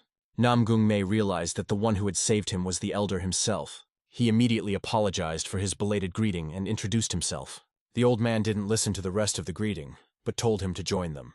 Namgung Mei, on the other hand, said that as soon as the mission was over, he would immediately visit him. The boy then ran off in the direction of his pig group. The first to notice his arrival was a man with bluish hair. He immediately asked if Namgung Mei was okay. The fifth son said that he could already depart, thinking that he should try his best. The man in the red cloak spoke again about not forgetting safety. Once everyone agreed in the safety rule, the group headed somewhere. Merchants and locals smiled and waved, thanking them for their help. Children shouted for the Hyungs and Nidas from Fios to come to them again. And the aforementioned Hyungs and Needles quietly rejoiced at this reaction. They were able to gain the trust of these residents. Then the man sitting on the end shouted that it was time for them to hit the road. And then the two wagons and a few men in gray, as well as the students, headed down the road. The road was winding, and the clattering of the hooves of the end was quite loud. The same man, after a few passed, Lee asked why the elder continued to follow them. The man in the red cloak turned around to see if there was an elder behind him. Indeed, the gray-bearded grandfather was picking his nose following them. And then the man in the red cloak replied to the writer that he himself did not know the reason. It seemed to him that the elder might be gathering information for Kuban, or he might just be on his way. The horseman said that whatever it was, his presence gave him confidence. The girl from the pig group was walking and playing her black flute. She was completely immersed in her task. As soon as she started playing, the elder abruptly ran up to her. He was behind the girl so abruptly that he startled her and asked if she was practicing Yumgong. The Che clan girl told him that that was what the teacher had ordered, and that he thought she couldn't handle it. The elder stroked his borda and said he was sure she could do it. The girl from Che said she bet she could do it. Then elder added that in 3 years, maybe she would learn it. The girl turned around in confusion, interjecting at all the 3 years of learning. And the elder said that even though it may seem simple, one must constantly build up one's strength. The girl no longer thought it was so easy, and realized where the old man was going. The old man asked her if she had ever thought about why her teacher had given her the flute. And the girl answered no, wondering why she hadn't thought of it herself. Even the smartest people often do stupid things, and the old man asked her to take a broader view. The Che clan girl stopped in place as the procession passed close by. The elder, on the other hand, walked further forward to keep up. The apprentice looked at her feet and seemed to be rethinking everything. The wheels of the wagons were spinning, and the clatter of hooves still echoed around them. One of the green-clothed apprentices stopped abruptly. She listened to her surroundings. Then she abruptly announced that there was a battle going on somewhere nearby. No one had expected such a thing, and the elder remarked that she had excellent hearing. Since the old man had nothing to do, he decided to check it out. He activated his skills and his eyes glowed with a yellow light. The next moment, his gaze left his own body. It seemed like he was now flying somewhere in the air. It was the old man's special ability to see farther than normal people. He realized that the fight was with flattering brigands, presumably from the Ami clan. He announced his thought, and the boy studying Shaolin froze in place. This caused the boy to sink into his memories. One day, he was sweeping the floor of the monastery where he studied Shaolin. That day, he heard strange sounds that sounded like a crowd cheering. He turned around to check what was going on and was amazed. At the time, Won Pyo was only 6 years old, but he was already well versed in the basics of the techniques. The Shaolin disciples were very distracted by mundane things that day. While Won Pyo was thinking about how cheesy it was, she was looking at something from behind the wall. Then the boy picked up his broom again and decided to continue his work. He swept the floors of the monastery, as if that was the meaning of his life. But as soon as he made a few more sweeps with the broom, the situation changed. Some person in light-colored robes appeared abruptly behind him. It was the head of the Ami clan, Haegyo, who apologized to him for interrupting him. The girl smiled radiantly and fixed her hat on her head. The boy blushed as soon as he saw someone so beautiful. After a few seconds, he finally came to his senses and realized he was standing on the aisle. He stepped aside and bowed his head, simultaneously apologizing and inviting them to pass. The other girls of the Ami clan Nakala whispered as they walked. The boy could only think of the very delicate fragrance emanating from them. As they passed, Won Pyo finally looked up and gathered his thoughts. He looked in their wake, thinking that they were all very beautiful. In the present tense, he drew a sign saying that this was the Ami clan, and aggressively poked it in Namgung Mei's face. Namgung Mei looked at this whole picture with incomprehension. He asked his classmate what he meant. The boy started writing very quickly about the Ami clan disciples of the hair group, and you little monk's facial expression looked like he was excited. Namgung Mei said that the fact that the Ami clan and their school consist of only women is a well-known fact. His classmate was ready to kill him for saying that. And he asked why the fifth son was even less interested in girls than Buddhist monks. The fifth son's cheek was still sore from the slap. He also thought that monks should be restrained. The girl with good hearing abruptly grabbed her head as if it was very loud around. She announced that they were getting closer and closer, and after a few more seconds, she not quite shouted that the battle was coming from above. Indeed, it was only worth it to raise their heads as everyone saw the woman from the Ami clan and the two brigands. All the disciples froze in a daze and didn't know what they should do. The Shaolin monk only wanted to say to help them, as the battle heated up. The first to land on the ground were the forest brigands. After them, the white-booted woman from the Ami clan also entered the ground. The three of them were now standing on the ground, preparing for battle. The Ami clan woman's face was hidden by her veil and the shadow of her hat. It was as if the two men were mocking her, asking if she had fallen behind her own. But the girl was not at all afraid. On the contrary, her eyes shone with a malicious light. One of these men said that if she entertained them, they would keep her alive. Well, the woman replied that not only are they ugly, but they also have a rotten mouth. At this point, the two men started attacking, asking her to show them her arrogant face. The girl was so quick to repel all the attacks that the attackers saw nothing. Even though there were two of them, she deftly wielded her sword to avoid getting hit. Suddenly, the sword of one of the attackers was too close to her face. The girl jumped back, but the blow went through her hat. One of the men smiled and looked at her. The hat was lying on the ground, cut in two, with a white veil attached to it. The girl covered her face with her hand and said something about mocking women. Then she lowered her arms and clutched the sword tighter in her hand. But what was the surprise when underneath the mask was not an attractive woman at all? This person looked more like a man with bushy eyebrows. The attacking forest brigands didn't understand why they were attacking her at all. The Pig Squad disciples left witnessing this picture even more so. Namung stared at this whole scene with wide-eyed wonderment. Suddenly, from somewhere behind him, a matronly word that completely described everyone's emotions rang out. It turned out to be the same monk speaking, but he had a vow of silence. One Pio covered his mouth with his two hands and trembled in fear. At the same time, one of the attackers spat somewhere on the ground. He said that his face was hidden by a veil, that's why he thought it was a girl. And then he added that he was about to throw up because the man was translating into a girl. This clearly didn't please the Ami clan member that grabbed the sword even tighter. She screamed that everyone present was now corpses.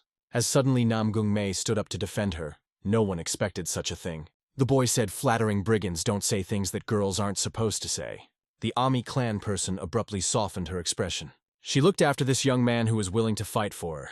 But no matter how brave he looked from the back, there was a look of incomprehension on his face. One of the attackers tapped the other on the shoulder, trying to say something. He whispered something, bringing the man out of his daze after what he had seen. And then the second bandit abruptly turned around and looked somewhere. He saw in front of him the very wagons that the merchants and apprentices were pulling behind them. And the wagons were filled to the brim with all sorts of goodies. The bandit smiled as if he had found a gold mine. The man said for these people to pay the ransom quickly, and run away quickly if they wanted to live. Namung couldn't understand how things had gotten this way. He didn't want things to go so wrong. So the boy tried to pull out his sword, but someone stopped him. The same girl came up to him and stood in his defense. Now she was already standing and defending him in full force. She said that Namung might get hurt and he better step aside. All because a few minutes ago, the girl had looked at the man. The boy was standing right in front of her, trying to bear his blade. She noticed how much he was trembling. Most likely the boy was scared. The girl realized that his TI was not stable and he was apparently injured. And then, she allowed the thought that he was doing this to protect her. Involuntarily, the girl began to remember moments from her past. She was looking around, sitting on some busy street. The little girl was only 5 years old at the time, and she was sitting there all alone. Passers-by walked by as if no one cared about her. Suddenly someone shouted the girl's name, and it was a woman's voice that invited her not to sit outside, but to come inside. The girl got up from her seat on the cardboard without too much hesitation and headed somewhere. A few moments later, she crossed the threshold of some woman's house. This woman looked like a butcher because she was cutting meat. She asked why the girl was sad about the children going to the Ami clan, and ordered her to pack. Arin asked her mother where her father was. After that question, the woman started cutting the meat even more intensely. She said it was another faint voice. Yu Youngjong squatted down to be on the same level as her daughter. She took the girl by the shoulders and was about to give some instruction. The woman asked her if she remembered her mother's word. Yu little girl definitely remembered the words her mother repeated time after time. Men are strong before the weak, but weak before the strong. As soon as the girl said that phrase, the woman told her she was right. The girl's father, according to the mother, was no exception. So she ordered her daughter to be as strong as herself. The little girl looked her not to do with eyes full of understanding. Then she asked if there were any who would grovel before the strong. Her mother looked at her with her eyebrows drawn up to the bridge of her nose and 3 bullet wounds on her forehead. She stroked the girl's chin and told her that if she found one, let her make him hers. That was probably some of the best advice her mother ever gave her. And now in the present tense, this very young man stood in front of her. She didn't hesitate to step around him and stand in his defense. And the girl said that she would take care of everything, so he should stand back. While she was talking, the 2 forest brigands were already preparing their attack. The boy noticed some movement to the side with the edge of his eye. Why, a multitude of exactly the same forest brigands jumped out of the bushes from somewhere. They rose higher above the heads of the merchants and other students. Everyone turned around in utter bewilderment and not understanding what was happening. The man in the red cloak ordered the snake group to prepare for battle. A quiet boy who was always breaking balls took a fighting stance. A girl with a flute in her hands was also preparing to attack. And the girl wielding absolute rumor exposed her blades. The quiet boy swung one of his swords. He repelled the attack of the attacking forest brigand. Their swords faced each other and their strength was almost equal. The boy had to tense his muscles to repel the attack. He remembered Namgung Mei's words about making sure to parry blows. The 5th son had also told him to control his qi. Therefore, careful control of energy was not suitable for the boy. But he could do something else. He let the sword out of his hand, exposing himself to the blow. And then he swung his arm, which left his opponent confused. Then he pulled another sword from the package. He decided to defend himself with it now. His strategy was to swap one weapon for another before the first one broke. And that strategy was working so far. The boy was flipping swords in the air as if he were a skilled juggler. The bandit thought the boy was mad. He swung once more, trying to attack him. But even this attempt was futile. Their swords clashed again.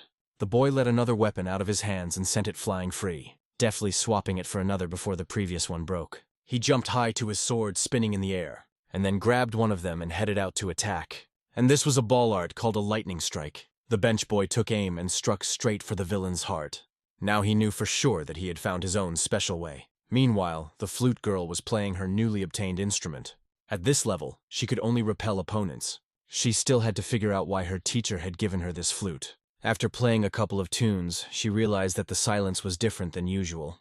This flute was made from a rare material that grew in the distant mountains. Due to the elasticity and strength of black bamboo, it was one of the rarest materials. The girl took another look at her musical instrument. It took only a few seconds for Ai to realize that her approach was fundamentally flawed.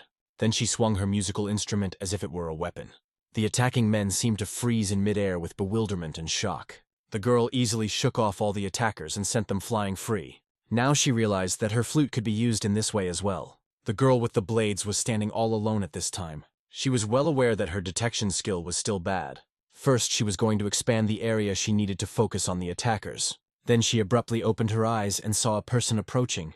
It was one of the forest brigands who was ready to attack her. But the girl launched several blades into the air. She nailed the poor man to the nearest tree with those blades. The man howled in pain, not realizing where she got so much strength from. One of the blades went near his ear. The girl at the same time rejoiced at the sight. A few more forest brigands headed towards the monk.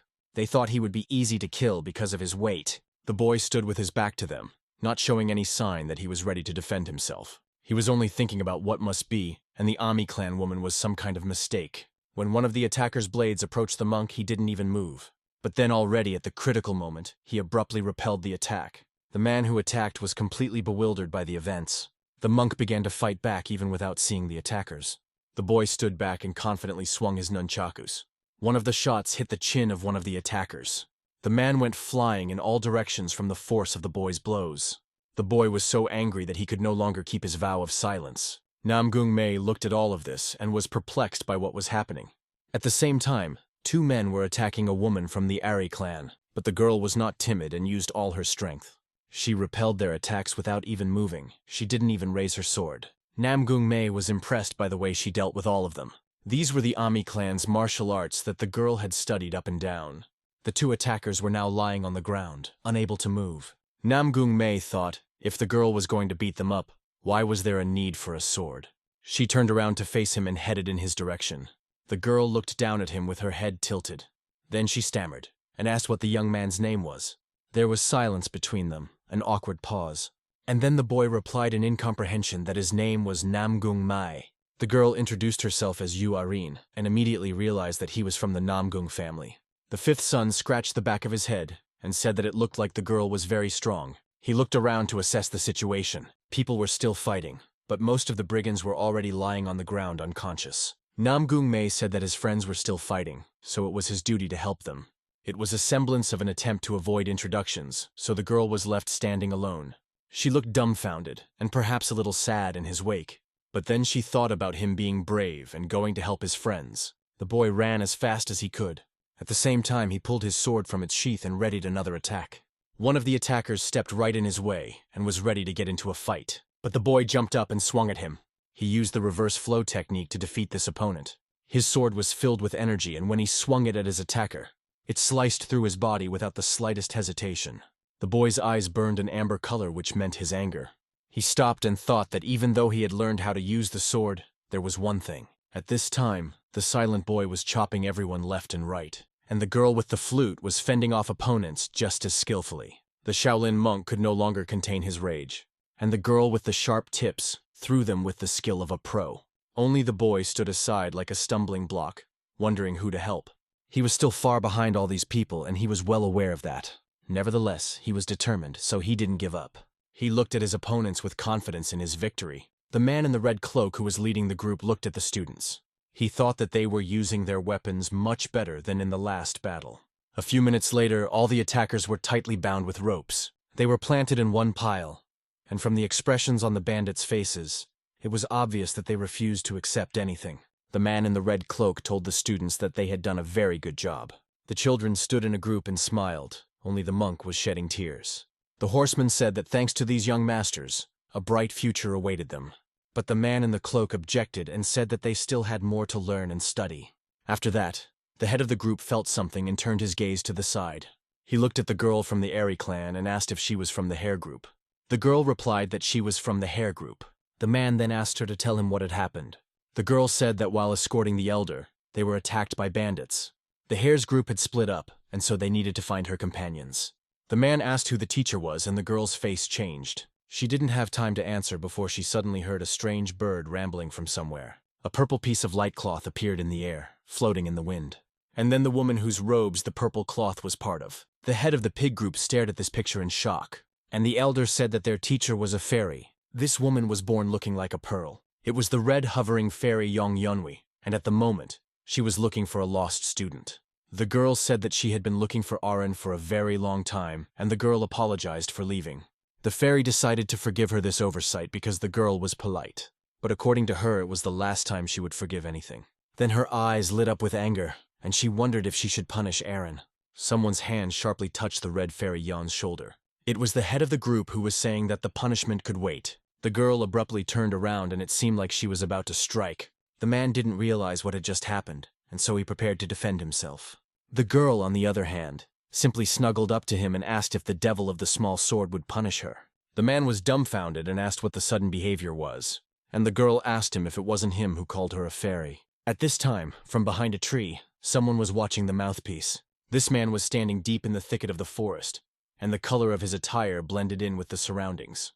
The next moment he vaporized as if he wasn't even here. He flew among the trees, moving quickly, almost lightning fast. Soon, he reached a temple-like structure with tall columns at the entrance. He opened the front door with a creak and let light into the room. The man then got down on one knee and said that he had come to report. The man in green sitting on the throne asked how the situation was, and the informant said that the group was able to overpower all the attackers and captured them. They also found the elders, and they were the elders of the large clans. A white dove flew into the temple through the open door and flapped its wings. It landed directly on the arm of the man who had been sitting on the throne all this time. The pigeon brought a roll taped to his leg, and the two men of the temple hurried to unwrap it. The man sitting on the throne finally began to read the document. It said something that shocked him so much that his eyes widened. There was only one word on the paper, and that word was "mai," which meant permission. The man said that they had been given permission to act. He then tore the sheet into several pieces so that no one would ever see it. When he finished, he said they were postponing the plan and moving out at night. It appeared that around him in this temple were many more of the same people in green. They all started whispering amongst themselves like some kind of robots. Not a single word could be discerned from their speech. They were standing as if they were stumped, but they were talking. Then one of the men in green robes reached into his breast pocket to pull out something. It was a small box with a lock that didn't look sturdy at all. The head of this gathering picked up the box and threatened that this time he would kill everyone. When he said that he would kill both the adult and the little one, he thought of the fifth son. At this very time, the fairy still wouldn't let go of the head of the pig group. The man was asking her to move away from him, and the students were thinking about how even a teacher could be caught off guard. As suddenly, from somewhere in the thicket of the forest, shouts were heard, someone calling out for the teacher and Sister Erin. Namgung Mei turned around at the sound and looked towards where he had come from. The girl behind him said she thought their sisters were looking for them. When the fifth son asked if it was the others from the hair group, the girl turned around and said yes. The Shaolin monk also heard this statement had pinned all his hopes on it. He thought that only this girl was so strange. The others were all normal. He heard the sounds of approaching footsteps and realized that they had come. The boy turned around with all the joy in his eyes that he could find in himself. 4 pairs of feet were rushing towards the Shaolin monk, but as soon as he saw their faces, he doubted his own memories of the clan. It was as if the boy was struck by lightning and pierced by the realization that they were all so strange. These girls ran through him and ran to their sibling. The monk was left standing like a stumbling block, thinking only that they were the same. Namgung Mei called Wonpyo by name as he fell to the ground, banging his head. The rabbit group was one of the 12 groups that consisted of the Ami clan's female disciples. Standing out among them was Yu Arin, who was rumored to be the head of the next generation. The people of Sichuan province especially appreciated her for her kindness, helpfulness, and helping the weak. They nicknamed her Ami Flower, and the locals loved Erin very much. And the elder turned to everyone and said that's why this child was called a girl with a zest. The 4 disciples of the pig group stood in a row and listened to the elder's speech. The 5th son of the Namgung clan thought about how this girl was a great person. The 5 hair group disciples from the Ami clan were looking after the old man in the chair. Arin had told him that it was cold here at night, so it was better to put on a blanket. She colored her gaze at the group of pigs that had gathered around their elder. Her gaze met the gaze of the 5th son of the Namgung clan. The girl wondered why he was looking at her like that. And the Shaolin monk tensely forgot about his vow of silence, still swearing at everything. He got so angry that he started yelling at his elder. He was saying that all these women looked like men. For saying such things, the elder hit him on his bald head with a wooden stick. The monk at night lasted even longer, shouting insults in the direction of the elder. The elder asked how a Shaolin monk could have such words in his vocabulary. The elder now understood why the abbot of the monastery had given this boy a vow of silence. The boy began to object that he himself had taken a vow of silence and said that it was all nonsense. But his classmates understood that it was just like the truth. At this time, the girls of the Ami clan were whispering about Arin and Namgung Mei's acquaintance. They said reading it was very romantic, and the girl asked them to calm down. She smiled and said that they had just met recently. The other girl asked if Sister Erin really thought it was fate. Arin replied that she thought so, but there was one thing wrong with that. She said that even if it wasn't fate, she would do anything to make him belong to her. Namgung Mei heard her statement out of the corner of his ear and jumped up on the spot. Meanwhile, the girl with the flute asked why the elder called that woman a fairy. The old man replied that the reason was because of her personality and martial art. Originally, the Ongyunju family was based on fist skill and the tool was cowardice. But here, this girl was unable to further develop the own family's hand-to-hand combat. One could only achieve success in this kind of combat with a strong body. However, she had great ambition and came up with her own technique. Instead of a body, her weapon was cloth. She could hit anything with a skanja. The girl waved the shreds of her garment like chestnuts. Since a cloth is not even a sword, her family began to reproach her for being inept. At that time, Yeon Youngwi immediately left the Onro and headed to Kana. After that, the girl developed her own style and thus became famous. The girl with the flute asked, "Isn't it commendable that she achieved everything on her own?" And the elder replied that there is something that can cause trouble for others. Her Binghong Shingon style allows her to control even a thin thread. It was Binghong Shingon that allowed her to manipulate people like puppets. Without knowing her true intentions, one would never know how she would behave. The girl thought about it and said it was really like witchcraft. The elder said that if they were dealing with a fairy, they would think so too. Meanwhile, the traders were building a fire between their wagons and warming their hands. The fairy and the head of the pig group stood aside and chatted. Yan asked about not knowing when they would be attacked next time. The head said that the teacher thought he could handle it himself. And the fairy said that first of all she doubts teacher Kui Myung-duk. Maybe he wants to put the students in danger. The man, on the other hand, replied that Kui Myung-duk just believes in them. The fairy narrowed her eyes and wondered about this man. She was very curious about what kind of person he was in general. Anyway, she had to protect the rabbit group, so the chapter was nothing to wait for. Besides, the girl added that Elder Hua Yan was defenseless. The head of the pig group turned towards the elder since he was the one being talked about. Elder Huayan at this time was sitting in a chair covered in a plaid and with a cheshka in his hands. The head of the pig group still brought his gratitude to the girl. Miss Yan, on the other hand, replied that if she helped, she would fall in love with him.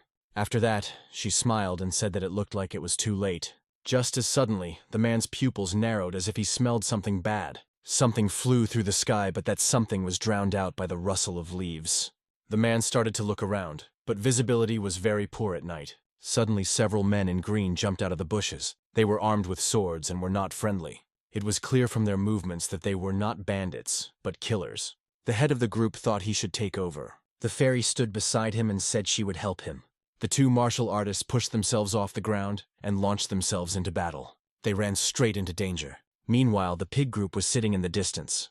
Just like the hare group who were still whispering, the elder already suspected something wrong. He shouted with all his might that those guys had returned. Their camp was in the midst of thick trees, so they were out of sight. The eyes of the man, one of the attackers, were glowing with blue lights. At the same time, the fifth son of the Namung family looked around. He noticed one of the attackers hovering in the air. That man swung his sword, but Namgung Mei didn't notice it. Suddenly, that attacker's sword slammed into something wooden. It turned out to be an elder who had decided to stand up for his students. Namgung Mei thought to himself that these were the same masked men.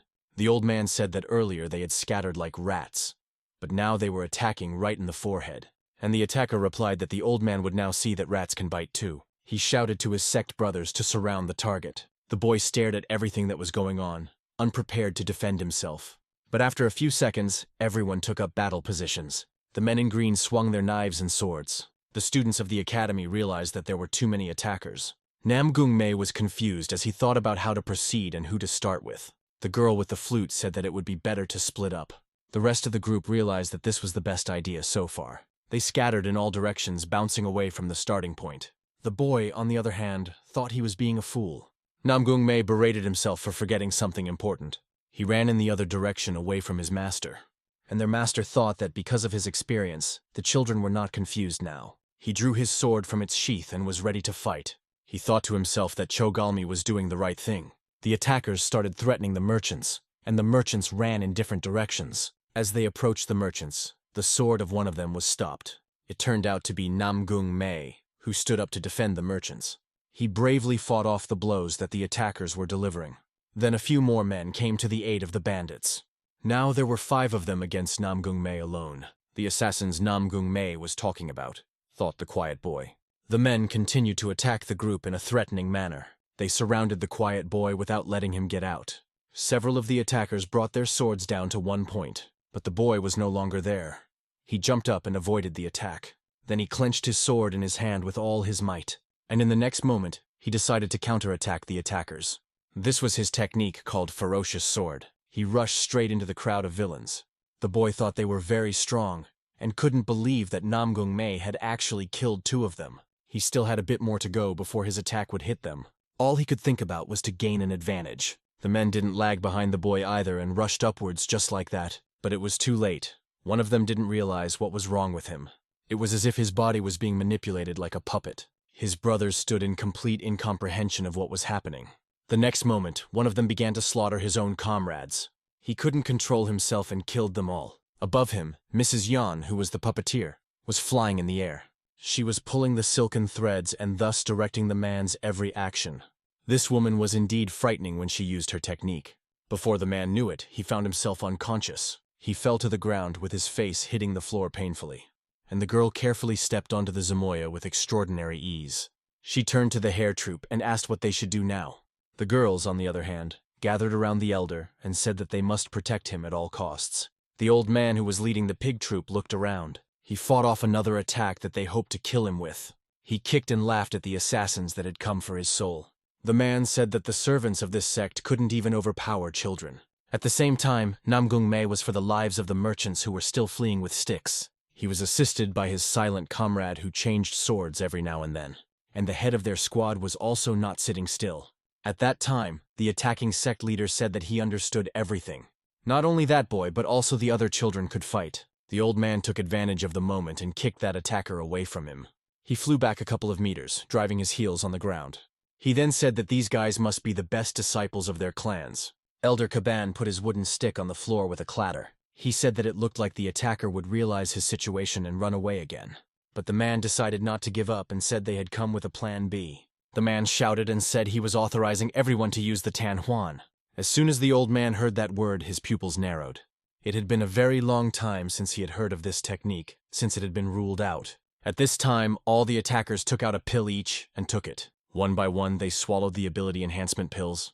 The old man, on the other hand, couldn't understand what exactly they had all just eaten. A small box immediately popped up in his mind. And when the realization finally visited his head, he was completely shocked. Could it really be that elixir? A purple glow began to emanate from the members of the attacking sect. It was as if they had begun to glow from that medicine. At the same time, the head of the pig group was fighting off another attack. The girl everyone called a fairy was also deftly handling her threads. They worked in perfect tandem, as if it wasn't the first time they had fought like this. The girl would hit her opponents on the left side and the man on the right. She landed lightly on the ground each time. Then she smiled and said that they would make a good couple. The girl asked why they shouldn't do it again with the others. At this time, most of the troops were already unconsciously lying on the ground. Some of them were no longer able to see daylight. They were lying breathlessly on the damp ground. Namgung looked at the bodies of the exposed and thought about how strong they were. There were about 50 people at the rear. Now there were no more than 10. The fifth son heard some rustling behind him again, and so he decided to be at the ready. He drew his sword from its sheath and was ready to defend himself. It was a double dragon sword technique of shape-shifting. The boy thought that if things continued like this, victory would be theirs. And then there was a shout from the Green Clan leader. That's when the boy heard that they were allowed to use the Tanhuan. The boy didn't know what this Tanhuan was, and so he was confused. The girls of the Ami clan also had no idea what was about to happen. Neither did the pig group, which also didn't know about such a remedy. And those male attackers abruptly became more powerful. There were only 6 of them left, but all of them were reinforced. The flute girl wondered if it was those pills from the wooden box, and one of the men was coming right at her. Suddenly, he tore from his seat with unprecedented speed. The girl thought he was very fast. The Shaolin monk defended himself with his nunchucks, but they bent under the blows. The reinforced men were much stronger than these guys after all. The boy didn't understand what this inhuman strength was, but another attack from this man was already coming at him. The boy flew back a few dozen meters from the force of the blow. The girl with the flute looked at him and thought about her fate. Namgung also noticed that these warriors had changed a lot. The girl with the flute asked Yun Ren to look at Wan Pyo. She thought to herself that she had already had a similar feeling. She had definitely seen something like that once before. At the same time, something horrifying was happening on the other side of the country near the mountains. 3 men were hanging from a gallows. Their corpses stiffened. Most likely they had been hanging there for a long time. Noxelgok was located on one of the mountains. There on the top of the mountain, some warrior was reporting information to his superiors. He addressed a man with his head bowed, and added that they were beginning to be suspected, to which the gentleman replied that everything they do is for the greater good, so why does he care? And the warrior replied that he had been working for him for over 2 years. But even so, the thing they started trading looked dangerous. Then the gray-haired gentleman decided to lift the veil of secrecy. He revealed that the thing was indeed dangerous, but at the same time it was tempting. Once you take it, you can become powerful and fight until you use up all your life force. For them assassins, this one was especially valuable everywhere. The warrior said it was far better than self-destruction by drinking the poison. But the man didn't let him finish and shouted something about explosive pills. The day they spread to the 8 worlds would be the day of the end for Murim. He burst into a fit of hysterical laughter and couldn't stop. At the same time, a group of pigs were trying to fight off the reinforced men. The old man didn't understand what was going on, and their ringleader said he would watch the old man stop his guys. And then the man in green fled the scene. The old man clenched the stick in his hand harder and said they could do it. The girl with the flute tore to the side, running away from her attacker. Another reinforced man moved towards him and she decided to attack as well. But it didn't help much. Her blows weren't doing anything to him. But his blows already looked pretty powerful, which she had to bounce back from. After another blow, the girl flew backwards. She was unlucky enough to take the blow with her body, so she cried out in pain. At the same time, a silent student came to her aid. He picked up the falling girl in his arms, so she wouldn't hit the ground. He asked her if she was okay. Choi Galmi replied that his tone pissed her off. They were an order of magnitude stronger, and there was nothing the kids could do. The girl thought she had already reached her limit. She was very angry that some pill was giving her so much power. She turned her head and noticed that the teachers couldn't hold them back either. Then the girl was about to come up with another plan. but an elder's voice came from somewhere, saying that those who rely on pills can't defeat them. The man twirled his staff like nunchucks and began to scatter them in different directions. Chigalmi had no choice but to trust the elder. She turned to Yana Ren again and asked her to take the monk to the elder. She then asked Namgung-mei and Moyonbo to detain them. The girl ordered them to kill at least one of them. Moyonbo looked at the attackers with a spark in his eyes. Namgung-mei, though, tired but was ready to carry out the final attacks. They scattered in different directions to surround the attackers, and then appeared to surround one of the reinforced men. Namgung-mi was able to wound the edge of one of the warrior's clothes with his sword. The green underneath parted somewhere around the waist. Chigalmi thought to herself that even united, they couldn't pull it off. Moyonbo thought that the attacker's body was protected by internal energy, and Namgung-mei was floundering in his thoughts and didn't understand how they should be or what they should do. Then he abruptly turned his head to the side, hoping to find a clue. Suddenly, he saw one of the reinforced men swinging at the merchant. Then the boy rushed towards the merchant to protect him. Chigalmi shouted to him about holding his position, but the boy thought of nothing but that he must save that man. He was rapidly approaching the location of that merchant, and then that warrior in green said that Namgung-mei had finally caught him. The boy looked at him dumbfounded, as if he hadn't expected to hear such a thing. He swung and threw a punch at that attacking man. The attacker surprisingly didn't seem reinforced. He fought back simply. He thrust his blade into the boy's shoulder. From such a fall, the boy fell to the ground almost immediately, but then he rose sharply, realizing that he should fight for his life. Namgung-mei jumped back a few meters to avoid taking another blow, and the attacker told him to try to make a show of it this time. Namgung-mei quickly realized that their leader was standing in front of him. He remembered this man from the last time he was attacked. He also remembered the expression on this man's face and his smile. This attacker began to rapidly approach the boy. He had said that the blind were only food for the strong. His weapons were not ordinary weapons, they were rope tips. And right now, these iron tips were coming straight towards Namgung-mei. The man remembered the old days as he waited for the hero. He wanted someone to drag him out of the hell he was living in. And one day he did get dragged out, killing one of his abusers. He was stabbed in the back and fell to his knees. It was as if the boy saw the light at the end of the tunnel he'd been walking through for so long. He and two other boys sat under the wall, but he was the only one who was glad. At last his hero had come. It was what he had been waiting for. The moment one of the three rescuers pulled his hand, the boy rejoiced, and he really thought he was finally saved. His face was covered in abrasions and scratches, but he didn't hesitate to take the outstretched hand. It looked like he was about to be taken to his new life, but then something happened that he certainly couldn't have expected. As soon as the saviors left, there was an attack. You can't rely on other people's help, and the boy remembered that. The attacking bandits had not spared anyone in the village, but the boy only remembered the kindness of the people who had saved him. It was as if he felt that his perfect life was ending right at that moment. One of the bandits even swung an axe at the boy and slashed him in the face. This happened a month after the saviors left. The road to hell is paved with good intentions. He began to question right and wrong, and the answer to all his questions, strangely enough, was power. After growing up a bit, he had no choice but to start working. He met many people, some begging for mercy and some accepting their deaths. He killed them all without hesitation, the way his hopes had once been killed. The boy then wore a black suit and used his sword as a blade. He was guided by the fact that the strong is always right. Namgung-mei's gaze made the brigand plunge into his memories. But now it was worth concentrating on the battle. The fifth son was dodging attacks while trying to throw punches, and the outlaw looked at him with a strange mixture of emotion on his face. He drew parallels between the gaze of his savior and Namgung-mei. It seemed to him that their gazes were identical. Therefore, he was even more eager to deal with him using the spiral technique. Meanwhile, the boy at this time was only thinking that he should break those whips. He jumped up and did a somersault in the air, dodging.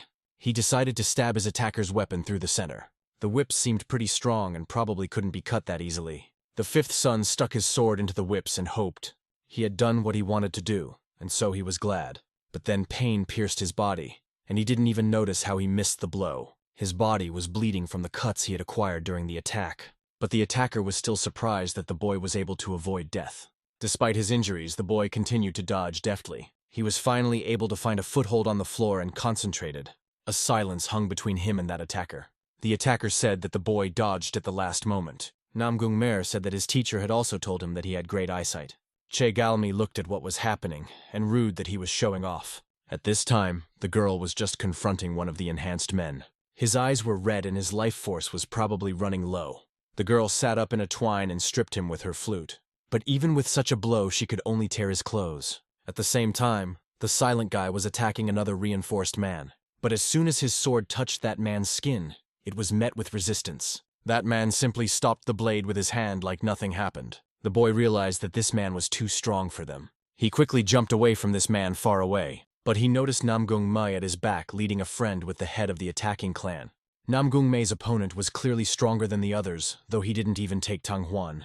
The boy only approached them as he suddenly found himself dumbfounded. His sword was sharply pushed away with his fist, as if it was easy. And then he was hit in the face with his fist. Chigalmi's hand appeared from somewhere and planned to save her friend. She pulled him out from under the crush and took him to the side. The girl used the meteor smoke technique. The boy realized that he had only just come to his senses. The girl landed on the ground with him. Chigalmi examined him to make sure he was still conscious. And then she said that now they were even. But after that, something happened that he didn't expect at all.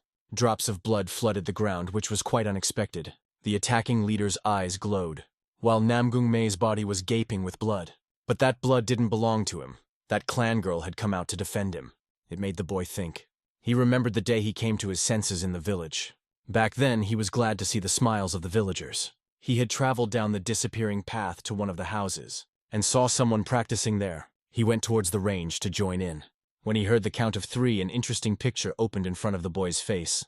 There was a young man practicing there, swinging a sword. He had no weapon, only a wooden stick. The boy had already made 6 swings of his improvised sword. Namgung Mei decided to give him some advice, and told him that he should keep his balance better. The boy turned around and looked at the person the voice belonged to. The boy said that Hyung had scared him, and Namgung Mei asked him what he was doing out here all alone. The boy was supposed to be with his sister, but his sister was with his grandfather right now. Namgung Mei squatted down to talk to the kid. He said that his little sister had only recently been taken out of captivity, and the boy replied that that was why he was here. This time his family and the villagers only survived because of the students. But next time, maybe no one will come to help. Namgung Mei realized what the boy was trying to tell him. Just helping them won't make a difference. Victory is temporary. The villagers might become the target of another gang. But as soon as he thought about the pointlessness of their act, the boy thanked him. The boy said that Hyung had worked so hard to save him that he'd been hurt. The boy realized that it was very selfish to wait for someone to sing for him. So he decided to take matters into his own hands. When Namgung Mei heard this, he thought that it wasn't all meaningless. Saving others wasn't really to protect them. It's only to help them change themselves. The leader of the attackers said that the 5th son was far to look at. Namgung Mei himself realized that the gulf between them was too great. But he couldn't give, at least because of these merchants right now. They stood on either side of him and watched the battle. So the boy used the dragon's double tornado and decided he would hold out. The tip of his sword shone with fire, which spoke of strengthening. From the eyes of the leader of the attackers, it was impossible to tell his emotions. But the boy was definitely ready to counterattack now. There were fresh cuts on his cheeks, but that didn't bother him. The leader called him petty and got angry. He kicked the boy with his foot, causing him to stop halfway. Then he flew back a few steps. At the same time, Arin used the Ami clan's defense technique. She put her arm forward and was about to help Namgung Mei. The girl clawed at his opponent and was going to deal with him. But she was very surprised that this man's strength was equal to her strength. The girl had never encountered such people before. She turned around and looked to the side. There lay Namgung Mei, whom she was so eager to protect. The girl realized that she had to drop all of this and go to help. So she quickly ran in the other direction away from her past opponent. Her sister stared at the girl with incomprehension in her eyes. She shouted, asking where she was going. Meanwhile, Namgung Mei was still not dead. The leader of the attacking clan stared at him with incomprehension in his eyes. The boy stood up, leaning on a stick and spitting blood. Bandit told him he had no chance and didn't understand why he was getting up. The bandit asked if the 5th son thought he could do anything. The boy exhaled without even trying to say a word. Then the bandit told him that he did not know his own limit. The boy decided to correct him by saying that it wasn't because he didn't know it. He just had to do it. The attacker laughed and said that he was doing what he had to do too. His eyes glowed with energy again, which meant he was ready to attack. Afterward, the man leapt into the air and pointed his sword at the boy again. He was rapidly approaching him with the intention of killing him. Namgung Mei, on the other hand, realized at this moment that he couldn't move. His arms and legs wouldn't obey him, and he didn't know what to do. The boy decided that this was the end, and he should resign himself to it. Suddenly, out of nowhere, a girl he had recently met appeared. The same Arin now stood in his defense and sacrificed her life. A few seconds later, red blood splattered on the 5th son's face. He was dumbfounded to see the girl fall to the ground helplessly. The girl, on the other hand, only said that she had chosen a good man. After that, she just fell to the ground and never got up again. The head of the brigands said that he couldn't believe that she had sacrificed herself. He laughed and said they called it a dog's death. At this moment, these words hit Namgung Mer worse than a knife. He abruptly dropped the blade from his hands. While the bandit leader was laughing, the fifth son had a change of plan. He abruptly pushed himself off the ground and approached the man. His fist hit the face of the annoying man. And then the cultist's eyes flew back a few meters. He hit his back against some tree. And Namgung Mei was now giving off a glow like that of an enhanced man. But he didn't take the enhancement pill. One of the enhanced people was already attacking him from behind, and his hand even almost touched the young master's head. But the boy sharply turned around and slapped him. Even the sect elder stood there in complete shock. The disciples certainly couldn't believe that Namgung Mei could scatter everyone like that. And the group leader thought about when his inner demon had become so strong. Namgung Mei's eyes glowed brightly with pink light. With his internal energy, he easily dispatched the mercenary. It was as if the man was dancing in the air with energy swirling around him. But then another mercenary with the same energy approached him. The man swung around, about to strike the boy. He was already about to hit Namgung, coming closer to the boy. The mercenary's eyes flashed brightly with a pink color. He frowned. And then the boy threw a punch at the mercenary, lifting him into the air. Namgung managed to break the man's arm with just one touch. And then the boy bounced sharply off the ground, jumping up. He rushed to strike the mercenary again, but this time kicking him in the face. The breathless mercenary slumped to the ground, rolling his eyes. Namgung Mei stood beside the two corpses of the mercenaries. He was glowing with energy. And then the boy's eyes flashed brightly with a pink light. Namgung Mei shouted loudly while clenching his fists. He let out more power. Then he saw a certain silhouette of a girl on the ground. The vice-chancellor looked at his disciple in surprise. The mercenary was startled. The other mercenaries also turned around, looking at the boy in surprise. The old man watched in amazement, eyes wide. The elder wondered if the assassins were indeed reacting to the Nago. However, the old man could not understand the reason for what was happening. The boy was surrounded by many mercenaries who possessed inhuman strength. Each of the mercenaries were eager to get to Mei as quickly as possible. Their eyes were burning brightly with pink fire, just like Namgung's energy. The boy flew upward, intending to strike the mercenaries. Then Namgung Mei only clenched his fists tighter, and his wounds began to bleed. Then the boy's fist collided with the mercenary's hand. Another mercenary tried to grab the boy as well, but Namgung Mei easily countered their various blows. Despite his miraculous superiority, Mei answered everyone's blows. The old man asked fearfully if that child had also taken Tangwang. But Yan replied that MJ was like that even when he entered the academy. But the old man was perplexed that the child was like that from the beginning. The old man reflected that there is very little information. We need to get information. The old man noticed that the mercenaries were fighting the boy like beasts. Grandpa realized that the mercenaries' aura was too strong. The old man wondered if they were getting stronger as their energy decreased. But suddenly the elder was startled by something, opening his eyes wide. He noticed that the guy was drawing strength more from internal energy. Mo and Bo and Chigalmi looked at their comrade in surprise. Bo realized that everything was just like the exam, but Mei's strength was already quite different. Chigal, on the other hand, realized that this was not the Namgung Mei she remembered. Finally, Chigal realized what secret Namgung Mei's father was hiding. Meanwhile, the mercenaries were attacking the young boy in a whole crowd. Suddenly, the mercenaries crouched down and began to beat Namgung with renewed vigor. The old man asked why his comrades were just standing there if Mei needed to be saved. The children turned around fearfully at the elder, eyes wide. And then the two of them roared into battle, protecting their comrade. Mo and Bo and Chegalmi ran as hard as they could to help Namgung. Then they tried their best to push the mercenaries away, pulling them away from each other.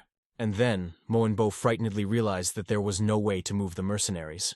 But then, all of a sudden, a bright energy began to emanate from underneath the mercenaries' bodies once again. Chigalmi and Mo and Bo hurriedly stepped back, covering their eyes. The mercenaries were lifted into the air by the deafening flow of power. None of them could resist the might of the internal energy. Namgung Mei shouted exhaustedly, throwing the mercenaries away from himself. The children froze. And then the boy's eyes flashed brightly with pink flames. Mo and Bo looked fearfully at his comrade, eyes wide open. Chegalmi was also frightened of her friend.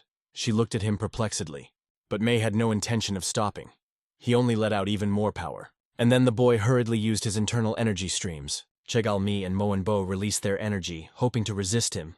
The boy pounced on his own comrades who wanted to protect him. Their energies countered each other and dust swirled around them. And then wind currents toppled Namgung Mei backwards. He almost fell down. Chegalmi and Mo and Bo also fell backwards. The children started coughing up blood. but the girl was grabbed by a certain male hand, saving her from falling. Vice-Chancellor Yang firmly held the two children to fall gently. Yang Junhek worriedly asked if the children were okay. Chigalmi grudgingly asked why they weren't recognized by that idiot. The Witzenkanzler then ordered the children to step back. The ones were surprised. Yang Junhek drew his sword, saying that he would deal with it. The Vice-Chancellor then released an internal energy that blazed brightly. A certain brigand was breathing heavily and trembling. Blood was dripping from his mouth. The green-clothed man tried to catch his breath, but the vomiting wouldn't stop. The brigand was shaking violently, huddling closer to the trunk of the tree. The bandit mumbled that there was no way he could lose to them. And then the man pulled out a certain purple pill, presenting it to his mouth. The man ate the pill, and then the blood from his mouth stopped. Before the eyes of a certain man was a tall waterfall. Kui Mendok stood on the hard surface of the rock, observing nature. Kui realized that his wards should have returned by now. But then the man only adjusted his hat, looking around perplexed. Kui Mendok didn't understand what their adventure was. Then Kui Mendok said he would wait another 15 minutes. And then Kui Mendok sat down, tilting his head down. The teacher's gaze fell on the ants under his feet. They were walking in the same direction. Kui Mendok watched the insects thoughtfully. Meanwhile, Namgung MJ was almost burning with his energy. The Vice-Chancellor didn't understand why Namgung wasn't attacking him. And then the boy jumped at the teacher, but the teacher swung. Wiesenkanzler's eyes went wide, clearly surprised at Namgung's strength. The boy was using some sort of technique. His veins were leading, and he was breathing heavily. But suddenly, a mercenary rushed at the boy from behind. Yang Jun realized that it was the boss of the mercenaries. He grabbed Namgung's arm, and then the Wiesenkanzler jumped over Namgung, protecting him. And then the mercenary pressed the tip of his sword against the Vice-Chancellor's neck. The mercenary exclaimed that Yang should not interfere, and he would kill the boy. But then the blows of swords rang out. Yang Junhek was billowing with energy. Yang realized that his enemy was different from the others, probably the one who had taken Tangwang. And then Yang Junhek hurriedly used Mancho's sword style. The Wiesenkanzler conjured a blue lion from his internal energy. The animal had tremendous strength, and the mercenary recoiled. But then from the man's hands appeared a tenacious rope with a point. The blonde exclaimed that it would not be enough to stop him. The blonde man then channeled all of his power, shattering Yang's internal energy. Yang Junhek began to cough up blood, clamping his eyes shut in pain. The man wrapped the ropes around the body of the Wiesenkanzler, who soared into the sky. But suddenly a certain person quickly ran up to them. It turned out to be an elder who was brooding. The old man channeled energy. The old man said that the something he ate would not help the mercenary in any way. Suddenly, the old man's energy seemed to disappear in an instant. All that was left was a puff of smoke. The mercenary got closer to the elder, trying to disarm him. The old man thought that the mercenary's peak form appeared to him that time. The green-clothed man easily broke the old man's weapon. The mercenary jumped up, towering over the startled elder. The mercenary then grinned nastily. His eyes glittered brightly. The green-clothed man abruptly lifted himself off the ground once more. The old man wondered if he had achieved such strength just by taking Tangwang. The old man didn't notice that Namgung began to regain consciousness. He slowly stood up from the ground. Namgung was ablaze with bright energy. He gave the elder an embittered look. And then it seemed as if the whole world trembled under Namgung's feet. The boy flew toward the old man, intending to attack him from behind. Fortunately, the old man was able to get away from the boy in time. Namgung Mei was really going to kill the elder. The old man turned around in surprise, glancing at the child's silhouette. The old man then rushed to attack Namgung. A mercenary threw ropes at them. Both the boy and the old man then fell heavily to the ground. The elder realized that he couldn't resist both of them at the same time. Namgung Mei and Chigalmi looked at their classmate in surprise. The old man exclaimed that the two children should distract Namgung Mei. The boy then fell to the ground, clenching his teeth tightly with anger. The boy's eyes completely flooded with a bright pink light. Chigalmi and Mon Bo slowly approached the boy. Bo said that he would help this time. Mi called Mei a dumbass, asking when he would wake up. Then the old man shouted fearfully that it was time for them to get up. But then the old man was greatly surprised, opening his eyes wide. The elder noticed that one of the mercenaries had grabbed the ground, and then the mercenaries, one by one, stood up from the cold ground.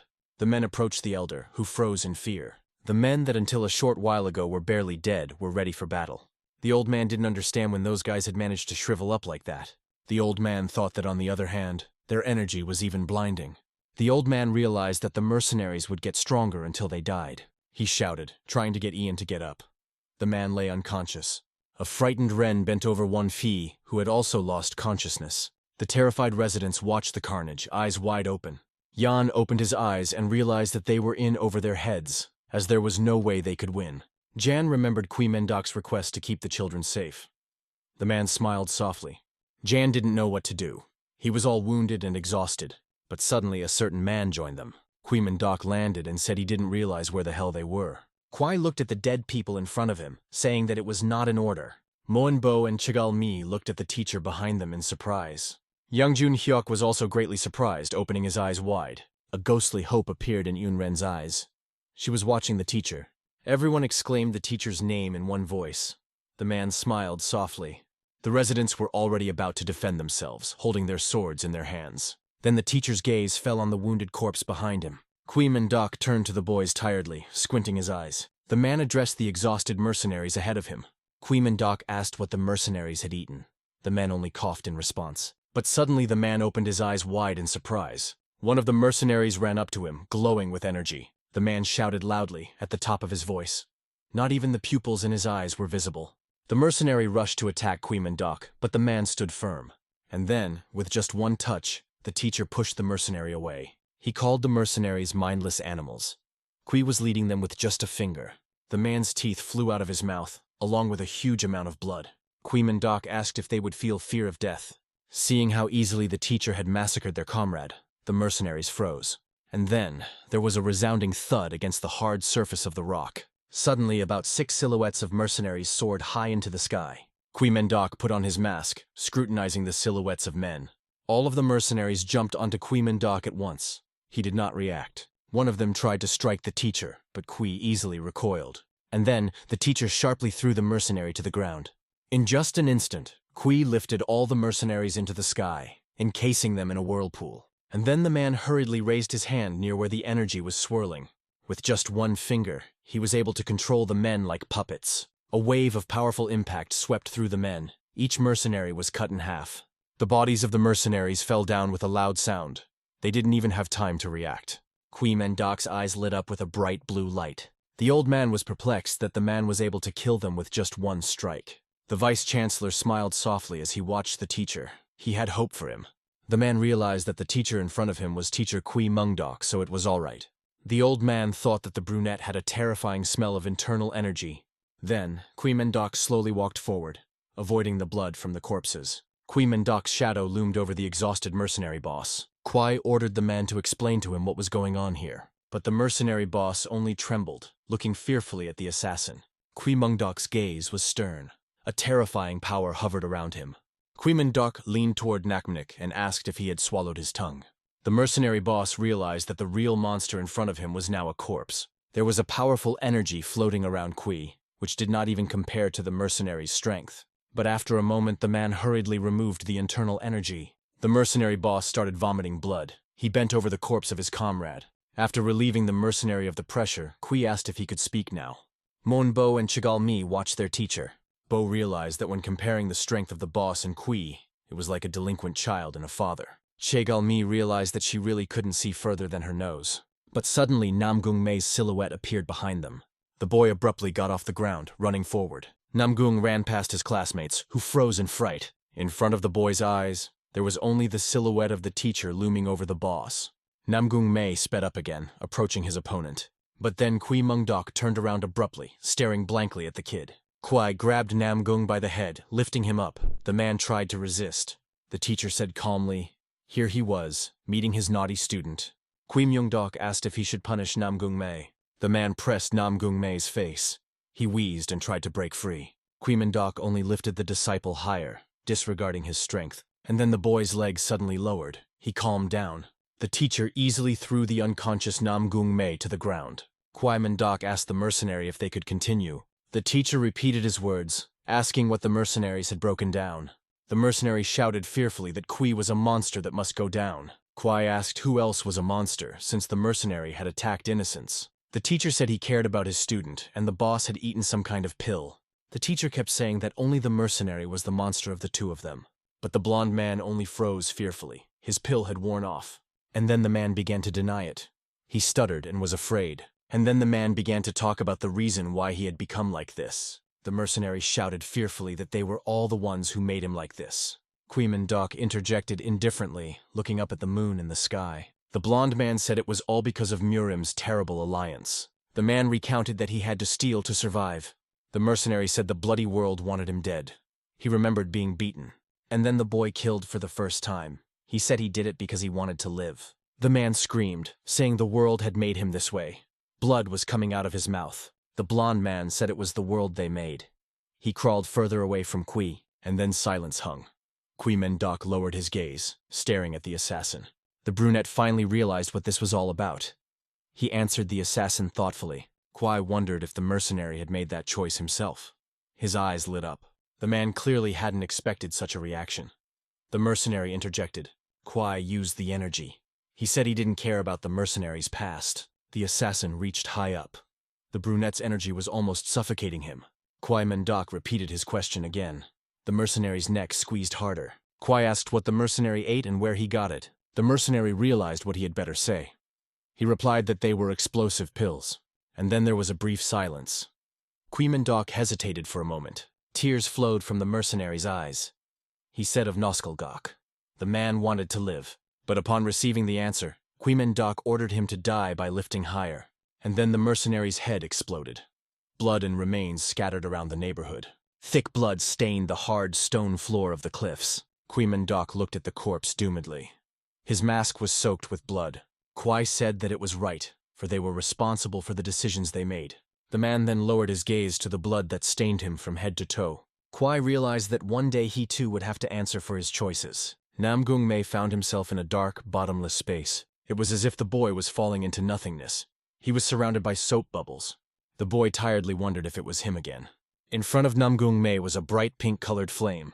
The boy slowly began to approach the bright flame. But then, the energy seemed to open its jaws, engulfing Namgung. The boy was trapped in a trap from which there was no way out or in. Namgung Mei opened his eyes wide with fear and surprise. He was told that Mei couldn't even protect the man in front of him. The man fell down dead. The voice asked who Namgung was going to protect. The voice kept telling him that Namgung knew he couldn't win. And then the boy squeezed his hand, summoning his inner energy. In front of Mei stood himself, in demonic form. The one asked if that was why he had become a monster. The voice kept saying that Namgung couldn't even defend himself. And then the boy raised his head upwards. Silhouettes appeared out of the darkness. The boy found himself one-on-one with the giants whose eyes burned with fire.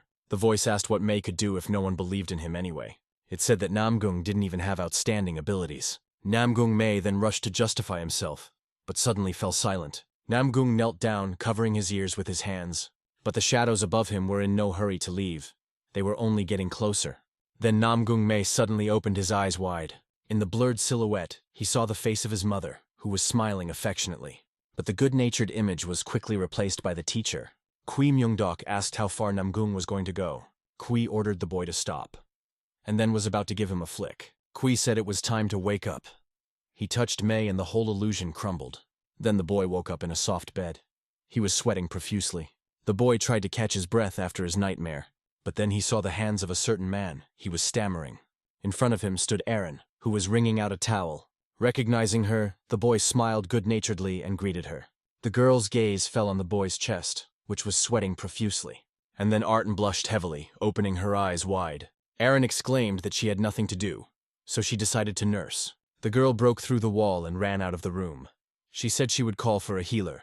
Looking at the broken passage, he said that Arten was unstoppable. The boy then hurriedly got out of bed, not realizing where he was.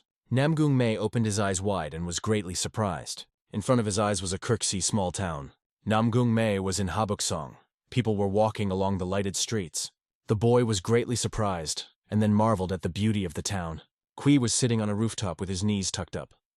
He asked if it surprised Mei so much.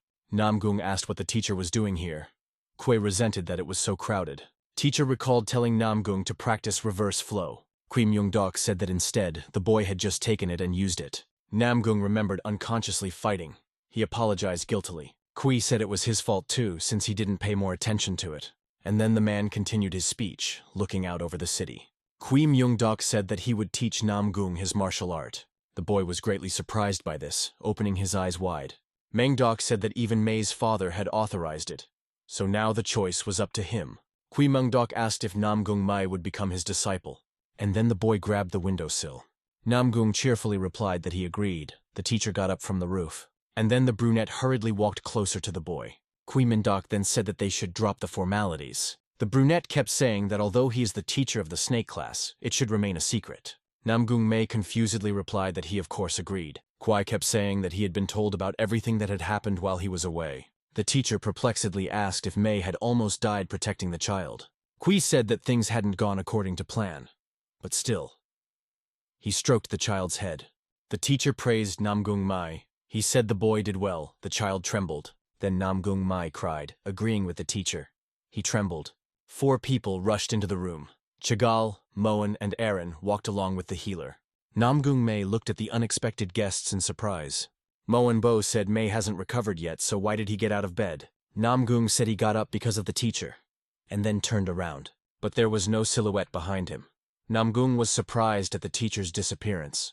The man ran his finger over Namgung's hand, saying it was unbelievable. The healer said it was strange since Mei was able to recover so quickly. Aaron sternly asked if Namgung was definitely okay. The healer fearfully replied that Mei was perfectly fine. Aaron asked if the physician could swear to that. The man promised he would. Mi said that although it wasn't the right moment, she wanted to ask. She asked what Mei's secret was and why he looked like that.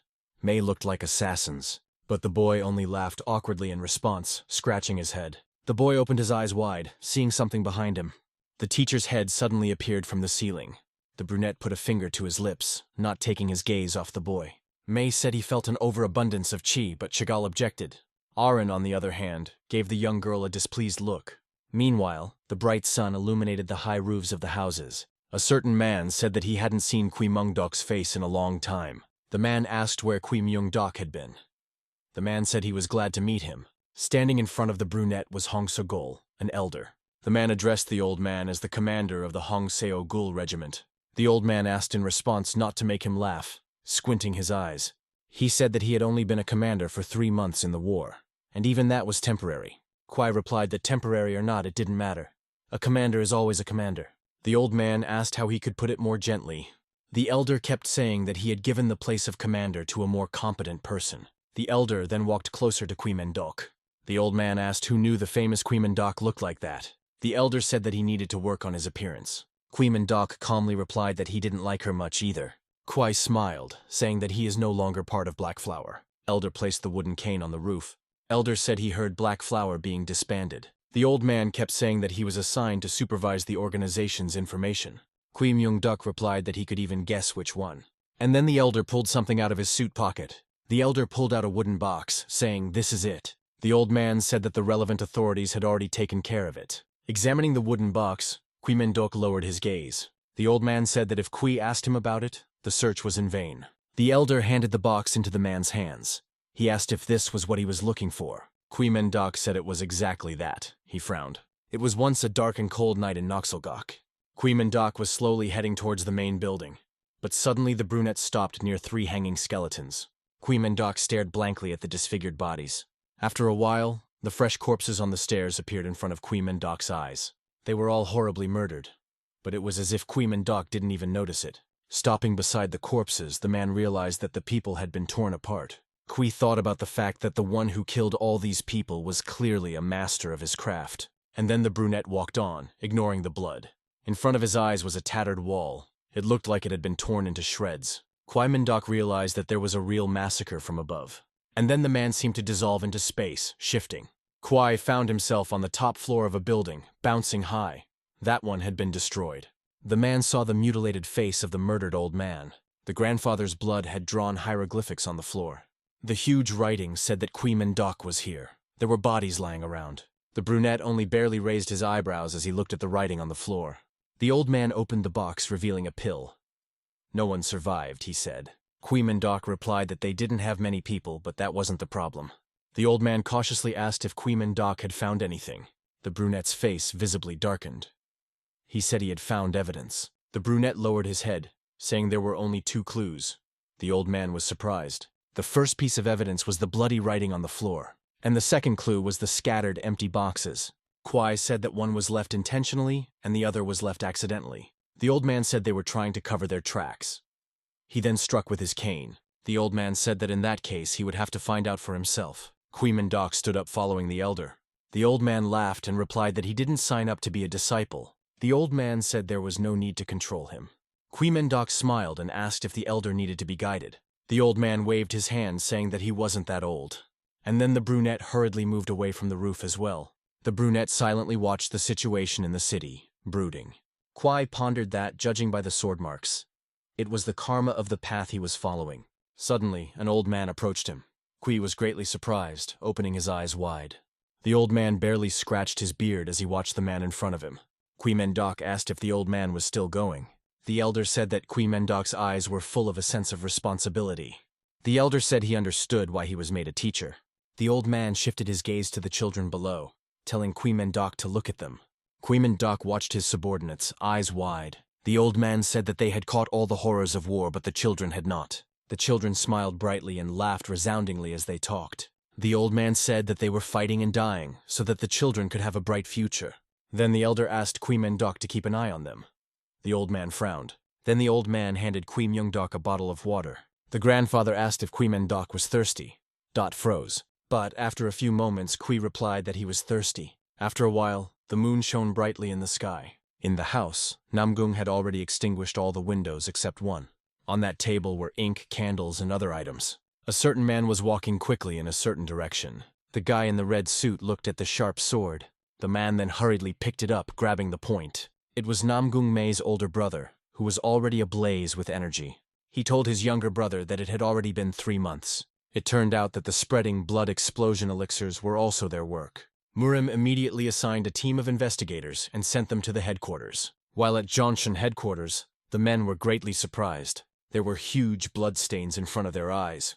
Everyone involved in the investigation turned out to be dead. Not a single piece of evidence had been found. Only exhausted corpses. The investigation was taken over by the Red Flower Squad, which was under Murim's command. The sun shone brightly over the Murim's Union headquarters. There were 10 people sitting at a large table. A girl looked sternly at the blonde man beside her. There was a scar on her face. Another man smiled brightly, squinting his eyes. The other girl, on the other hand, squinted her brown eyes slyly. Then a certain man took a glass of water in his hands. The teacher of the rat class said that his class had performed well. Ju Hoiwei asked how the others had done. The girl grinned. The tiger class teacher asked what else rats could do if they didn't bunch up in a pack. The blonde boy jumped up from his seat and asked again. Ho Jung smiled, but suddenly a girl approached her. The one asked which one of them was playing the villain. The rabbit class teacher asked if they could continue the fight elsewhere. Ho Seok Jung frowned and said that she had no desire to listen to my lady. On Young replied that she's usually referred to as the red fairy descending from heaven. On Young Wee said that maybe the villains call her my lady. The tiger class teacher's eyes lit up brightly. She exclaimed, but then suddenly a man's strong hand struck the table. The bull class teacher tiredly asked if they could stop. The man kept saying that the head of the Murim Union had called this meeting. But then, a certain man with swarthy skin nodded. The horse class teacher said that the head had ordered all the teachers to appear. Jum Moon Seo asked why he couldn't see the dragon and snake class teachers. The man asked if anyone knew why they didn't show up. Everyone fell silent. But suddenly there was a loud shout. Finally the head arrived. All the teachers rose from the table at once, greeting the head. In one voice, all the teachers loudly greeted the old man. Eyes Kwag-yun nodded his head, saying that the teachers could sit down. And then the teachers became visibly nervous as they went over the fabric of their clothes. The old man, on the other hand, hurriedly unfolded a small parchment. A certain man said that all the classes had returned safely from the drill. The head's younger brother said that every faction would benefit from this experience. Kwag-yun nodded and said that both the teachers and the kids had done a good job. The old man thanked the teachers for their hard work. No one ever sat down. The rat class teacher said he had a question. Kwag-yun replied that he could ask it. The blond man looked stern.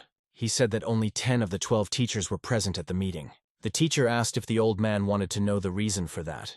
All the other teachers watched the head of Murim carefully. The rabbit class teacher squinted her eyes, averting her gaze. She realized that the snake class teacher was Kui Meng-dok, and there was no comparison to him. The girl reasoned that every teacher is a master of their craft. The girl understood why Kui didn't show up, but why didn't the dragon class show up? The old man replied that he respected both teachers.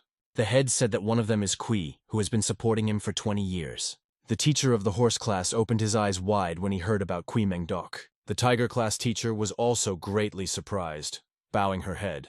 The other teacher only squinted his eyes, realizing that the rumors weren't lying. But the other one, a certain man on the other hand, trembled in fear. Kumak Ho bowed his head, realizing that he had almost died from the real Kui. The rooster class teacher couldn't understand what was happening to the man. The head then hurriedly voiced the name of the second teacher. Meanwhile, a bright sun was shining brightly over the snake class territory. A certain man was breathing heavily while holding a huge load in his hands. Namgung Mei was crouching down tiredly while holding heavy bags in his arms. The boy had already made his 2,999th approach. And then the whole class solemnly shouted that it was already 3,000. Jan realized that everyone was already used to the exercises. Then the vice-chancellor ordered them to do another 100 such exercises. Namgung MJ was breathing heavily and sweating profusely as he looked into the distance. He was being followed by a certain man who was hiding in the thick bushes. Ah Rin said that Namgung Mei looked stylish today too. The other girl asked if Ah Rin would just stare at him like that, but then the girl suddenly showed a book of seduction techniques. Ah Rin said that it wrote about a technique on how to win a man. It was called playing hard to get. Ah Rin's friends questioned it. Ah Rin said she's always been too assertive, but you have to keep your distance. Ah Rin said he would wonder where she disappeared to and start looking for her. Meanwhile, Namgung had just finished practicing and was breathing heavily. The boy turned around and said that Ah Rin hadn't been seen lately. The Weissenkanzler then said that it was time for them to wrap up and go back. But suddenly, a certain person grabbed the ground and then cursed. One Fee was breathing heavily while lying on the ground. He said he was already getting used to this kind of thing. One said he had already violated the silence technique, so he would be scolded anyway. Namgung realized that he would have to start from the beginning. Moen Bo said that Master Mei's health was finally back to normal. Moen Bo said that Namgung Mei had become even stronger. Chegalmi said that Mei has gotten stronger after the incident with the assassins. Chegal said that back then, the same energy came from Namgung as the assassins. Unren said that Namgung's wounds healed very quickly. The boy recoiled and tried to justify himself. But then Namgung Mei was told that he was also quite tough. The boy turned around fearfully, opening his eyes wide. A certain man grinned brightly, rubbing his chin. The man was wearing a hat. He asked what class Namgung was from. The head of the Muram Union said the second teacher of the dragon class. In front of the boy was a storm sword, Chu Dok Hua. He smiled. One of the teachers asked if the difference between them was too big. The Hound class teacher said that one of the storm blades was a triad blade. So Guo asked why the storm blade agreed to be a teacher. The old man asked if they were sure they knew the storm blade well. One of the men objected, saying that he was not personally familiar. Seo Go asked if that teacher was as good as the head of Muram. In response, the old man smiled brightly and squinted his eyes. Even the heads are either in the early unbridled realm or devoid of strength. But the unusual triads had reached the late unbridled realm. The elderly man softly said that was correct.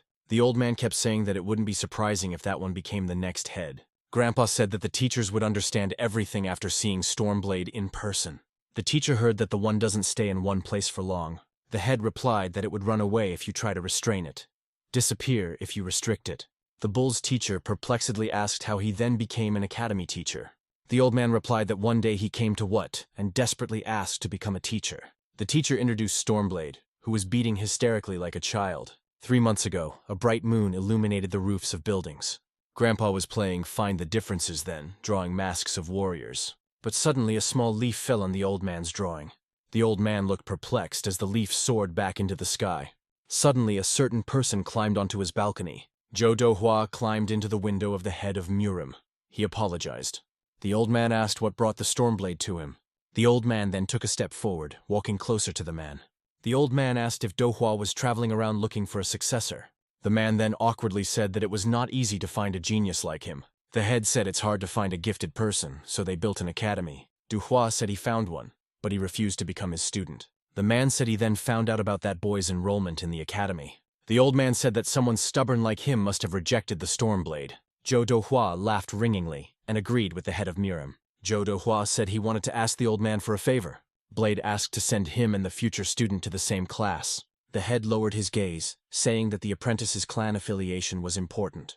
He said the apprentice ignorantly made the wrong decision, need to help.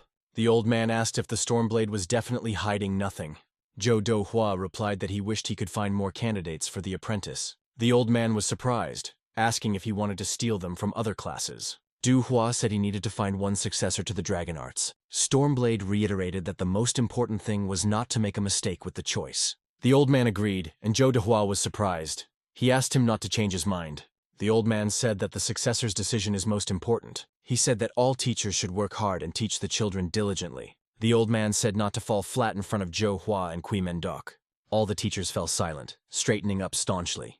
At the same time, a certain person decided to object while looking at the distant mountains. Namgung Mei looked at Stormblade in surprise, asking who he was. Suddenly, there was a loud bang behind him. It was as if someone had crashed into the mountain. The man stepped closer, saying that he was the first to ask what class they were from. Jigal introduced herself, saying that she was from the Snake Class Military Academy. Mai realized that she couldn't let herself be fooled by her appearance again. Mai asked what Sir's name was. She realized that the man might be as strong as Kui. The man perplexedly asked if he looked like an old man. Jigal stared at the stranger in surprise, eyes wide. Stormblade was thinking about something, frowning. He was looking at the silhouettes of the children. Yun Ren and Wan Pei were surprised. Then the man shifted his gaze to the frightened Namgung Mei. But then Stormblade, all of a sudden, pointed his finger at someone. Stormblade asked what Moenbo's name was. The man froze in surprise. The boy bowed, saying that he was Moenbo of the Moen clan. The man leaned in, examining Moenbo closer. Stormblade repeated his name over and over again, examining the boy. Then Do Hua suddenly pressed Moenbo against him, running his hands down his back. Moenbo pushed him away and blushed, asking what the stranger was allowing. He said that for a son from a prestigious family, it was a good physique. Blade hesitated, saying that it was even better than his candidate. Du Hua's eyes lit up with a bright yellow color. He offered to check it out. Moenbo opened his eyes wide, thinking that he was about to be killed. And then, it was as if a huge, flaming dragon was looming over Moenbo. The boy was immediately illuminated by huge streams of flames. Moenbo trembled, and a stream of blood flowed from his mouth. Mei shouted, ordering the stranger to stop. Bo didn't move. The man then perplexedly told Namgung not to distract them. But then the man said it was only okay to look. Blade said there was a strange energy inside Namgung's body. But then, all of a sudden, the Stormblade seemed to disappear. Du Hua smiled brightly as he approached Mei. The stranger said that there were a lot of interesting kids in this, and asked where he was from. But in response to the stranger's outstretched hand, Kui suddenly appeared. Kui Mengdok shook his hand, saying that these were his students from the snake class. Stormblade couldn't stop smiling happily. He said that it must be teacher Ki Mengdok in front of him. And then, the two men's hands seemed to blaze with bright energy. The two teachers began to blaze with internal energy. In just a moment, the rock was cut into many small pieces. The two teachers had amazing power. Namgung MJ didn't realize who that stranger was after all. Moenbo recoiled, opening his eyes wide. He marveled at the power of the stranger. Yun Ren was also greatly startled as she looked at the flames around her. Wan Pei said that he saw the stranger when he scandalized Shaolin. Chigal thought it was a madman since he was looking for alcohol in a sacred place. The boy frowned as he watched the teacher's strength. Vaughn said then the monk turned to him like a stormblade. Chigal was perplexed, looking at the stormblade. The men's arms were billowing. The iron armor on Kui's arm cracked. Kui Mendok was only faintly surprised by this. Kui raised his gaze and asked how long the man was going to continue. Stormblade opened his eyes wide as he watched Kui Mendok. Zhou Dohua said that he hadn't thought of Kui Mendok being so powerful. Kui realized that Du Hua was enjoying himself, so was it time to make him tense up. Then Kui Mendok used a lot of power, but suddenly a bloody cough came out of the teacher's mouth. He was perplexed. Seeing the teacher's condition, Zhou Dohua was greatly surprised. In the same instant, the teacher stopped releasing internal energy. And in the same instant, the flames around them stopped. A small amount of steam was emanating from the rock slots. After a moment, the two men finally let go of each other's hands. Blade said that he had lost control, and so he asked if everything was all right. Kui Mendok replied sternly that it was nothing. Kui said he was surprised to hear about Do Hua becoming a mentor. Stormblade said he was surprised too. Du Hua said that Kui Myung-dok is one of the best assassins and became a teacher. The man said that Kui Myung-dok's face without the mask is even more amazing. As if ignoring the cracks, a certain man ran. And Rin shouted loudly, calling out to her master. Namgung Mei stared at the girl in surprise, eyes wide open. The girl grabbed onto Mei and asked if he was injured. Then the man opened his eyes wide, thinking it was impossible. And Rin kept talking about Namgung's frail body. The man was frightened. Du Hua thought of Rin's strength beaming and a body stronger than a rock. The man thought that this was the legendary heavenly battle body. The man asked what the girl's name was, what clan she was from. And Rin looked sternly at the man behind her. Rin said that she wasn't interested in men of that age. Zhou Dohua raised his hands, saying that he didn't mean it. But then, all of a sudden, Kui Myung-dok walked closer to him. Kui Meng-dok said that it was Yu Ah-rin from the Ami clan. Stormblade confusedly interjected, clearly surprised. The man remembered that only women were members of this clan. Noticing the accessory on Ah-rin's head, he realized that there was a girl in front of him. Stormblade then clenched his fists tightly. He smiled, saying that in such a situation, all he had to do was surrender. Kwai asked why he didn't participate in today's meeting. Blade asked if it was mandatory since he was just wandering around the academy. The man then asked in surprise if Kui Mengdok had gone there. Kwai was silent for a few moments, but then thoughtfully agreed. But in fact, Kui Mengdok's chair was empty. The bright sunlight from the windows illuminated the room. Suddenly, a certain person opened a small hole in the ceiling. Kui Mengdok only barely looked out from behind the ceiling. The brunette grinned and told the Blade that of course he was. Du Hua said that unless he wasn't there would be a change of heart from the elder later. Stormblade then said goodbye to Kui Mengdok. Du Hua said he came to say hello when he found out that Kui was a teacher. The brunette was greatly surprised in response, opening his eyes wide. Du Hua said he was especially surprised by his students. The man said that Kui Mengdok's boys had a lot of potential. Du Hua kept saying that they were like bugs that would soon become dragons. Blade asked why Kui Mengdok addressed him as you. Du Hua said that even though they didn't know each other, they were the same age. Moenbo realized that he didn't know about Stormblade's youth. Du Hua then said that more of his followers were still better. After saying goodbye, he disappeared without a trace. Only a small stream of wind remained. The children looked at the cloud of smoke in surprise and fear. And then suddenly someone turned to the teacher. Chigal asked if it was really the Stormblade from the Triad. Kui Mengdok lowered his gaze, answering that it was really him. The dragon martial art was able to see it through to the triple celestial masters. Kwai understood that was why he was focusing on choosing followers. Kwai realized that there was no better place to accomplish his goal than the academy. And then the brunette turned to his snake class. Kui Mengdok said that they would find out anyway, so let them listen. Kwai said there was an important announcement at the teachers' meeting. Kui said that all the students at the academy should participate in the competition. The other kids were greatly surprised, opening their eyes wide. A bright sun was shining above the Murim Union, and a garden surrounded it. Stormblade was suddenly surprised by something. The man wondered what had happened then. He froze in place. The man remembered again from his handshake with Kui Mengdok. The teacher thought about how Kui Mengdok was an interesting person. Blade then said that it was good since he had come to them. The competitions are meant to find the gifted that will lead the faction in the future. Originally, the competition was held every 3 years. After the academy was built, many talented people began to gather together. Meanwhile, the fog was barely enveloping the forest. Chigalmi asked if it meant that not only the name had changed. Kwai said that out of 12 groups, only 6 could reach the finals. Moenbo decided to clarify about the preliminary round. The teacher replied that the preliminary round would be next year. Kwai said that you have to win as a group to make it to the finals. He said after that they will have to fight each for themselves. Kwai said they would be allies at first, but enemies in the finals. The children froze fearfully in place, eyes wide with consternation. But suddenly a certain girl interrupted them. The rabbit teacher kept saying that if the group lost, they wouldn't reach the finals. And Rin and Namgung Mei froze, looking fearfully at the teacher. And then the branch barely broke in just an instant. The rabbit teacher gently descended from the tree, crossing her arms over her chest. Devkshka asked what Rin was doing here. She looked displeased. The girl opened her eyes wide in response, turning to the teacher. The teacher asked if her bad behavior was due to her youth. The teacher exclaimed that Rin was being punished like all of her friends. The girls who were sitting behind the rock tiredly agreed. She said that she hadn't seen Kui, and she was going to tell about the announcement. She said that Kui Mengdok was quick to get information. The brunette bewilderedly agreed. He thought he was at the meeting too. The rabbit teacher said they wouldn't be nice to anyone in the finals. The wench then ordered the rabbit class to follow her, and Rin froze in place, not daring to move. Namgung realized that Rin would most likely be told off. And then, after a moment, the wench decided to come closer. Rin barely blushed as she turned to the young master. Namgung Mei looked at the girl in surprise, eyes wide. The girl said that she wouldn't be able to visit him for a while. Namgung replied that training with her helped him a lot, so it was a pity. And Rin frowned, realizing that there was an obstacle for their love. And then the girl said that they might have to endure a long winter. But the girl assured that spring would surely come anyway. And Rin said she would look forward to that day. Namgung Mei was surprised by her words, trying to understand their meaning. Mei thought that what she meant was that if there were obstacles, then the skills would be strengthened. And then Namgung Mei replied that he would look forward to that too. And Rin thought that the young master shared the same feelings with her. The girl said that in that case, let Namgung take care of himself. Then the sun began to come over the horizon. Kui Mengdok was sitting on the training ground.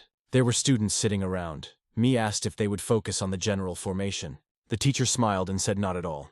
Chagall reminded that Kui said they would fight as a group.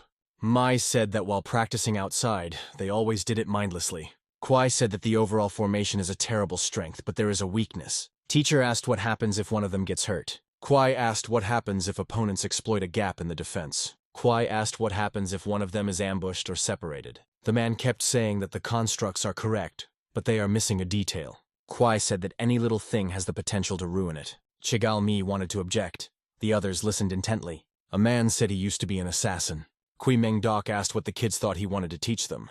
He said he would teach the secret technique of Black Flower members. Chigalmi, upon hearing this, was very surprised and scared.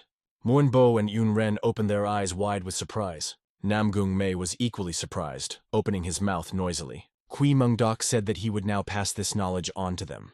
Kui Mengdok's gaze fell on the snake statue near their training ground. At that time, Kui Mengdok was standing with his back to a certain column. Bo thought he should be even quieter and blend in with his surroundings. Chigalmi, on the other hand, thought about whether or not she definitely needed to do that. Namgung Mei frowned, looking at the teacher ahead with disbelief.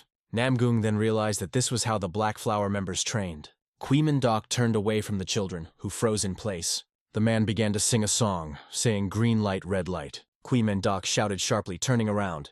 1P twitched. Then, the long-haired brunette laughed and said he was already out. The boy dropped to the ground and already prepared to do push-ups. Kwai said they would never get him, the former commander-in-chief. At the same moment, all the other kids froze. There was an awkward silence. Then Chigalmi clenched her fist with all her might, and her hand trembled. Mai asked if it was the exact training used in the Black Flower. He asked if the girl thought the teacher was lying. The girl's look was stern. She said of course she did. Kwai replied that the children learn to hide their presence with it. Kwai said they get an advantage if they hide presence. He said it could decide whether they survive or die. Bo said that obviously in a decisive situation, it would be better to hide. Then Namgung Mai also said that it's more difficult than he thought. Mei said that her body is shaking, but it will take a lot of chi to stop her. Chigalmi then shouted loudly that none of this was true. Mai shouted loudly that it was just a children's game. The children looked around perplexed. The bright moon was illuminating the night alleys of the streets. Kui Mengdok, all alone, stood in the middle of the playground. After a few moments, Kui Mengdok said he had come. Turning around, the brunette found Namgung Mei behind him. The boy clenched his fist with all his might. He frowned, glaring at the teacher. After only a moment, the boy decided to bow before him. Namgung said he was looking forward to practicing with the teacher. Kui Mengdok started talking about what he had been teaching Namgung all this time. Namgung replied that it was the method of concentrating qi. The teacher said that the energy scattered all over the body in Tanjong. Namgung realized that his Tanjong had indeed become larger. He lowered his gaze, thinking that there were differences from the paltry amount of qi. Mei realized that with his current state, he could fight equally with others. Kui Mengdok then stepped closer to his disciple. The teacher kept saying that things would be different from now on. Namung was surprised. Kwai said he would teach him his personal reverse rebirth technique. The boy visualized the reverse rebirth technique inside. Mei thought that there was no one else who had gotten Kui Mengdok's technique yet. The boy opened his eyes wide, thinking that it had finally been accomplished. Mei clenched his fists, excited to learn the teacher's arts. The teacher then compared the technique to water falling downward. Kwai said that by the law of nature they follow the prescribed flow. Kui Mengdok said that such is also the world order. The man said humans are creatures going against nature. Kui Mengdok spoke of farmers who cultivate the land. The man then introduced those who forge iron at night. Kui Mengdok spoke of the blacksmiths who are performed by hard labor. Kui Mengdok said that people move forward by utilizing nature rather than following. Kui said that within the world view, only humans struggle to evolve. The man kept saying that martial artists are no exception. Hearing this, the boy frowned and clenched his jaw. Kui Mengdok perplexedly asked what Tanjong and Zhoutian were. Mei replied that Tanjong is the center of the body and Zhoutian is the circulation of qi. Kui Mengdok said that this is only partially correct. Kui said that Tanjong is the bowl of the human body that contains nature. Kui Mengdok said that Namgung Mei's bowl is divided in two. Teacher said that such a one is extremely unnatural. Kwai said that his qi is clouded by yang energy, which can burn the qi streams. Namgung Mei realized that if his father hadn't separated it with his qi, Mei realized that then his Tanjong and qi streams would have been destroyed. Kwai said that the first stage was the reverse flow and Yegunen. Then Mei realized what Kui had told him to master Yegunen for. Kui said that Yogunyong could scare you, but you'd have to put your life on the line. Then the boy swallowed hard, barely holding his breath. Namgung Mei opened his eyes wide and said resolutely that he was ready. The teacher then grinned and said that it was right. Kwai said it's crazy the fact the heir is going to use Yogunen. The teacher said it was time to do an even crazier thing. And then the teacher swung his hand sharply, raising the air around him. The man then began to summon the internal energy. Hui Mingdok said the next step was to use the flow of qi. In the man's other hand was Yoganan energy. Hui Mingdok said that they should be used at the same time. Namgung Mei opened his eyes wide, clearly surprised by this. The boy then shifted his gaze to the nightlight in the sky. In front of a certain person's eyes, there were corpses lying in front of him. On the throne sat a dead man, stabbed with spears. The man ran his hands over the blood that was left on the doors. A certain red flower man scrutinized the blood. And then the man exclaimed to the troop that he had left not so long ago. And then the man ordered the use of the net of heaven and earth. The man kept saying that they must catch and find any clue. The Red Flower Squad immediately listened to the commander and ran out to search. From behind the trees, a dark silhouette followed them. Its eyes burned brightly. It stepped out of the shadows. The warrior's face was covered by a light-colored mask. Various conversations could be heard throughout the area. The masked girl watched the squad and their actions. The Red Flower Troop looked around, looking for any hint. The girl disappointedly realized that only the red flower had appeared. Suddenly, the Vice-Chancellor turned around. A glare lit up brightly in his eyes. Then the man suddenly stopped. Dust appeared under his feet. Ian was perplexed and realized that he had sensed energy like the teachers. Then, energy began to appear beneath Vice-Chancellor Yang's feet. Yang Junhek then applied acceleration, wanting to reach the truth. After a few moments, a stone wall appeared in front of Yang's eyes. But the man easily managed to climb the wall with just a single leap. Yang Junhek opened his eyes wide in surprise and fright. In front of the man's eyes was a masked girl. Behind her back was a weapon. The girl's eyes shone brightly. She pulled out the weapon, and then the stranger began to beat the air with an iron chain. Ian froze. The tip of the chain had almost reached the man's eye. He froze. He leaned down using the technique of reflection of the attack. The body was moving smoothly, but in his eyes a frantic focus was read. Squeezing his teeth, he felt crazy pressure. This rival was too strong, much more dangerous than it seemed at first. Without delaying, he immediately used his strongest techniques. It was the only chance to take the initiative and avoid defeat. His legendary technique, an ancient sword, a blue lion, which cut the space with a magical river, went to battle. But even this did not help. The one who in the mask owned weapons with perfect precision, his skill was perfect. The opponent immediately wrapped his nen around his neck. He acted fearlessly, as if he played the victim. And in a moment the illusory lion flew in half. The power was destroyed in an instant, as if nothing was worth it. Smiling, the warrior in the mask was contemptuously through that such technique could not be the strongest. He approached and asked with a mockery if it was time for the opponent to answer him. He barely held on his feet. His breath was difficult. He sighed silently, not having the power to say at least the word. A familiar metal rustle, a sound that heralded a new attack. He pulled the weapon from the vagina. The movement was so accurate that even the air seemed to shudder. Everyone understood at once. He was going to attack. The voltage in the air reached its boundaries. So it happened. In the next moment, hundreds of needles flew into the sky and the earth under his feet exploded. It seemed that his enemy's sword came to life. He moved on his own, tearing the space around. The power of the attack was so frantic that giant stones began to break from the mountain. The strength to continue the battle was no longer left. The body was not listened to, and the breath was stuck from the rhythm, the opponent hanging over it.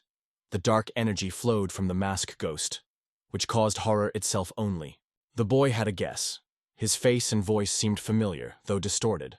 He mentally suggested that he could be from the clan of a black flower, but doubted. But the mask finally made a name. He called himself Quiman Doc. In response, the guy exclaimed that it was impossible. He was convinced that it is not true. After all, a real doc is a well-known teacher who now works at the Academy of FECs and cannot be this monster. However, the masked enemy quietly hid the weapon and said that the guy was deeply mistaken. He stated that it was the one whom the young man considers a real doc. Fake, fake. It was difficult to believe in it. His teacher could not be someone else. Everything inside was opposed by this thought. And at the end of the Quiman doc was cold. Don't stand in my way, a red bloom. Although he could no longer stand, the body seemed completely exhausted. Lying on earth, the guy still held for his faith. He was convinced that he could not be fake. Memories began to emerge in the head. Excerpts from the past that could clarify the truth. Remembering the past, he once again told himself, "No, it is definitely not fake. It's a real doc." At the same time, at the Academy of FECs, life flowed in turn. The group of students was relaxed by the street, discussing everything in a row, from training to food. They trained so exhausting that they could not even look at the Academy's territory normally, and it was quite spacious. Bald was angry that this damn teacher forced them to train the day and night in the snake class. That's not a single free minute. Meanwhile, some suspiciously strange people began to appear around them. The atmosphere has changed. One of the passers-by even joked that the guy probably came from Shaolin. What stare? Bald never seen or what? The bald brown exploded, breaking all the attention of passers-by. After this emotional explosion, everyone was instantly dispersed. They did not want to get into other people's affairs. His friend did not stay, laughed, watching this scene. And it was at that moment, while the bald boiled, he remembered that they had agreed to meet. And just then the same guy appeared, greeted the hoon and raised his hand in a friendly gesture. Keon was sincerely happy when he saw him. A smile appeared on his face.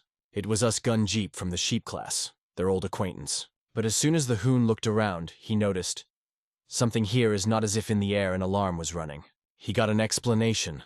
All this through the future martial arts tournament, so the academy is so troubled. One man turned to everyone loudly, calling to listen carefully. Pointing his hand at the big scoreboard, he listed the classes that would participate. A bull, a tiger, a rabbit, a dragon, a snake, a horse, a sheep, a monkey, a cock, a dog, and a pig. He then announced that the winners' rates are organizing a rooster class, and they start right now. He paid the most attention to him exactly. The opportunity to make her bet he was most interested. The rules are simple. Put money in the class you sympathize with and wait for the result. If the class you put on wins, your silver is doubled. All immediately began to count their coins. The chance of winning is exactly 50%.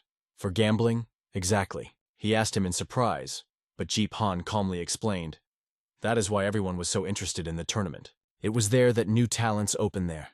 And the hero of the last tournament was none other than a reconciliation ill, a Jeep brother. I put 100 silvers on the fact that the snake class will fly in the first battle, came behind. These bold words belonged to a boy who appeared right behind his back, and immediately he threw the image. He called the dumb biomazer, and a weakness through which their class was doomed. The glances crossed, and the stranger leaned to whisper something to the boy in his ear. Hearing it, he asked him in confusion, how to be now. The situation became more tense. This time there was no one who could help him. The monk showed him his finger and said with a call, "This is the guy to which Moon broke his fingers?" He said it aloud, without a drop of shame, right in front of everyone. One of the companions of the mute broke and exclaimed that he was a pig and had no right to interfere. They began to defend and deny rumors, calling all this a lie. In response, the monk laughed loudly, scornfully, and mockingly. Their emotions differed dramatically. Some boiled from indignation. The other enjoyed the conflict. But both inside, they felt common, a strong desire to defeat each other. Someone urged not to create a scene in the eyes of everyone, asking to stop. One of the attendees turned to the Jeep, saying that he had seen it somewhere earlier. It was easy to call himself, he said confidently, Jeep's fracture, and he added that they met as a child. A long time has passed. Only then did his interlocutor mention and said, "Exactly. You are from the side branch, but appeared at a family meeting. Then I had to take care of you, yes?" He recalled that if it were not for the intervention of his older brother, he might have suffered serious injuries. But he was certain. He did not for kindness, but only for his own pleasure. In memory, that horrible incident, one of the worst memories of childhood, has fallen. He was just incredibly lucky then. The older brother appeared in time and protected, and at that moment the Jeep himself stood in a battle rack. Now his turn to defend his brother. It all happened before Tanjun wounded in the past battle. After that, Tan was training persistently, and later recognized as a true talent for the Tang clan. But even now he could not forgive. The hatred of the mute in it has only grown. His heart was burning from emotions, anger, insult, the desire of revenge on one. At this point, his older brother approaches the Jeep and says restrained now that it is not his battle. But the Jeep wanted to prove that no longer the helpless boy he was once. In response, he replied with a smile, "And I'm not the one who was then." They both tried to restrain themselves. But not everyone succeeded. The monk and his teammate were not going to quench it all. On the contrary, they were preparing for battle. Although the first blow was struck, the monk cleverly evaded and hit the enemy's beard. In response, the guy was going to activate the technique of endless repetition. Hundreds of lightning blows. The screams and movements in the battle immediately began to respond around. The tension increased every second. The student in the glasses notices a fight and exclaims, "This class of the snake came together with a pig class." Nobody saw them for a long time. They crossed their fists before the start of the official previous competitions. One of the participants realized that he would not cope with his fists and decided to pull the weapon. But in a moment his dagger flew into the ground a few meters from the place of the fight. Weapons were knocked out of his hands. Both rivals were lost. They did not even have time to understand what happened. He looked around for him. Who could intervene and throw a weapon? Looking at the roof, he saw the one who shouted loudly, "Stop immediately!" This guy reminded, within the Academy of FECs, it is forbidden to fight without official permission. He added that the Union of Five Strongest does not allow unofficial dishonest matches. The students began to guess who this authoritative figure was. The Jeep was the first to say aloud, "This is probably a class of rats." It mentioned that the rats class really studies at the academy and is responsible for discipline. But the Jeep just laughed and explained, "We're there. They just do it because they have fun." Of course, it sounded all strange and even a little scare. And that guy continued, "If you want to know who is stronger, make it worthy." But the next one who spoke was completely different. It was surprised to turn into a new figure. This guy also demanded that the battle would only be held during the official tournament of the FEC Academy. And if they want to fight now, then they will have to deal with them. They called themselves brothers, the only front ready to act immediately. Each of them had its own unique weapon, from daggers to spears. They all stood on the roofs like shadows, watching from above. At this time, Wu and his friend also decided what to do next. Ju was already going to study these heroes who gathered in the flock and rescued the rescuers. He disdainfully called them Rammer's brothers and called on to attack them. On the side, it seemed as if he was really seeking blood. His eyes were burning a fierce battle. 5 fighters were simultaneously jumping from the roofs, the movements of predators. The first words after landing were, "We stand to protect justice." Then they proudly called, the Union of Five Strongest, the legendary force of the Academy. Their leader explained that they came to stop the violators and restore discipline at the Academy. But he just rolled. In his opinion, it's all full of nonsense, and he said it aloud. Meanwhile, the student in the glasses watched everything, and glad that now, before the official tournament, he could see a real match. He shouted it throughout the yard, and the crowd immediately began to crawl from the anticipation of the sight. The battle began. One of the brothers attacked using only one finger, but the enemy quickly exhibited 2 swords and blocked a blow to accuracy and skill. The collision energy was extremely powerful. The air around the trembling. She was so strong that one of the Rat's brothers simply dropped back. 2 other brothers were already alert to catch it during the fall, but the help was not needed. It stabilized directly in the air, keeping the balance. He used their hands only as a resistance to elegantly push off and land. At this point, Vi began to pull his kunai, preparing for battle. Pulling 2 at once, he was able to repel the rapid attack that flew straight into him. He felt the ants ran through his skin.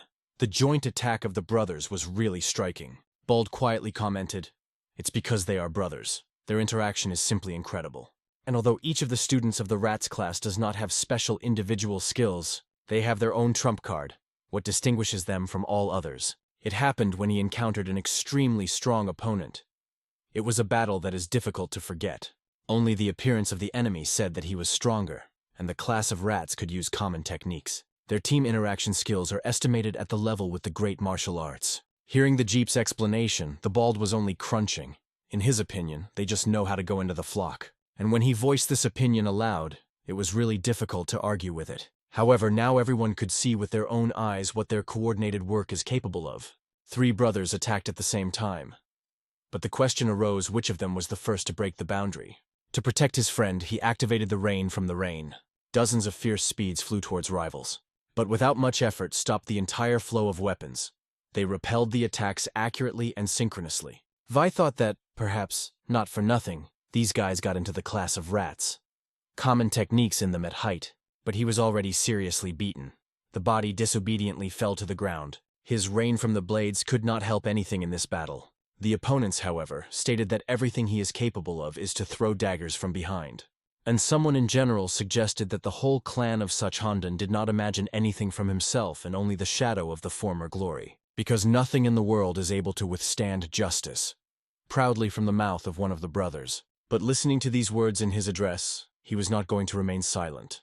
He dared to make the most of the Tang clan in the middle of the battle. He activated forbidden equipment. Only when he saw a familiar movement, he shouted immediately, "Hide, everyone!" It was not an ordinary attack. It was a poison technique that could harm everyone around. People did not weigh. In a panic, fled in different directions, understanding the danger.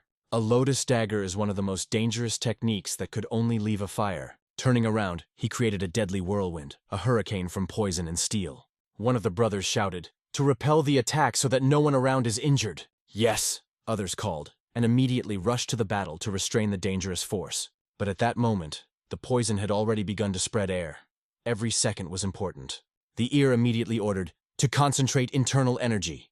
We blocked the poison, prevent it from spreading. But the poisonous fog was already thickened around them. The atmosphere became unbearable. Watching from the outside, he clearly understood. If you just try to hold back the poison, it would turn into a grueling battle. And if they do not manage to complete everything instantly, the consequences can be fatal. Only by looking at their attempts, it was clear. It was extremely dangerous. The weapon in their hands began to crack. It simply could not withstand the pressure of poisonous power. One of the brothers, who was thrown back, could break, but managed to catch him just in the air. But as the guy touched him, he noticed a torn cloth on his chest. Something seemed strange, and only then did he understand. It was not a guy, but a girl. And when one of the brothers shouted, "The Sunshot brother left! Our balance is broken. We need to retreat," it all became clear. The other brother exclaimed that he would donate himself to stop the enemy. The ear could not believe it. Did they not promise to stay together even in the face of death?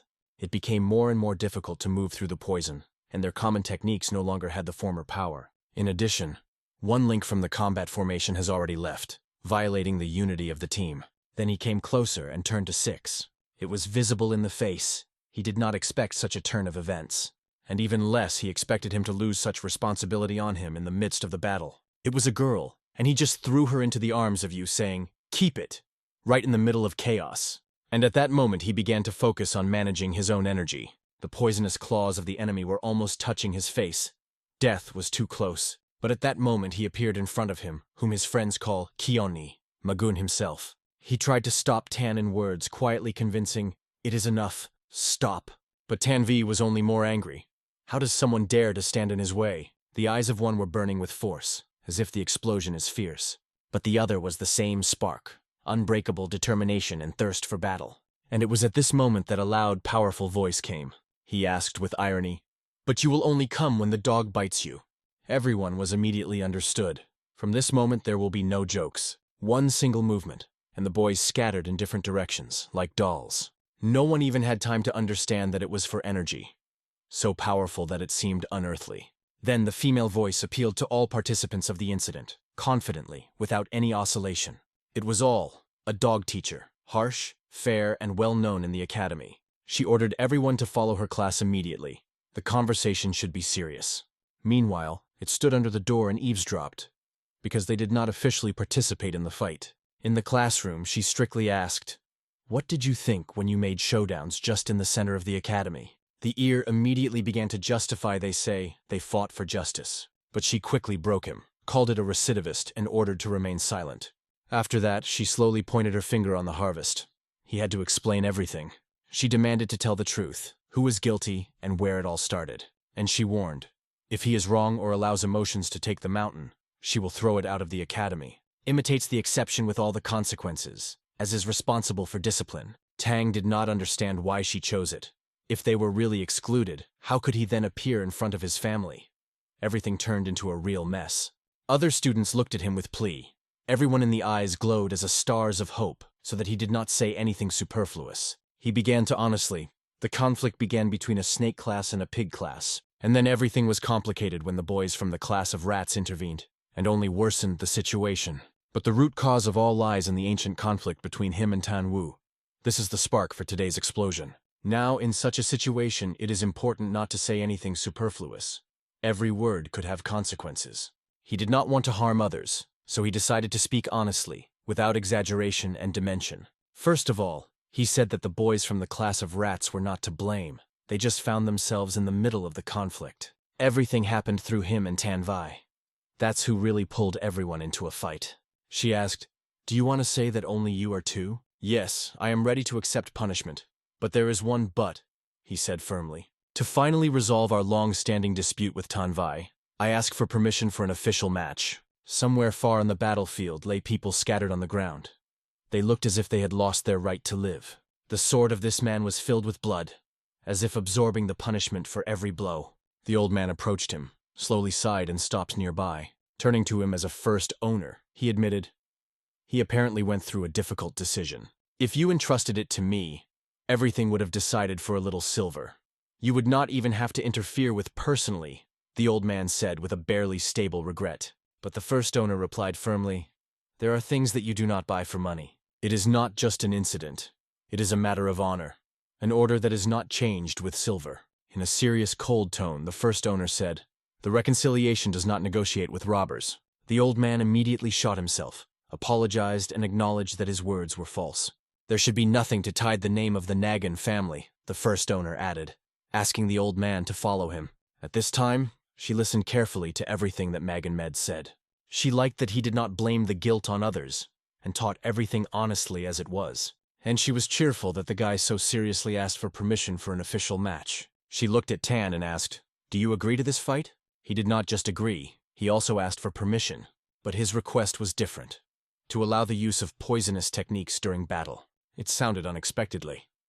The hall fell silent for a moment of surprise. She turned to me and asked, "Do you accept such conditions?" "I'm indifferent. If you ban poison, the result may be dishonest," Magoon said calmly. After these words, she slowly rose as if deciding something, and already standing, officially approved the match. "It will happen." Immediately afterwards, everyone went to the courtyard, to the main manege of the academy. On the arena, they were already standing opposite each other.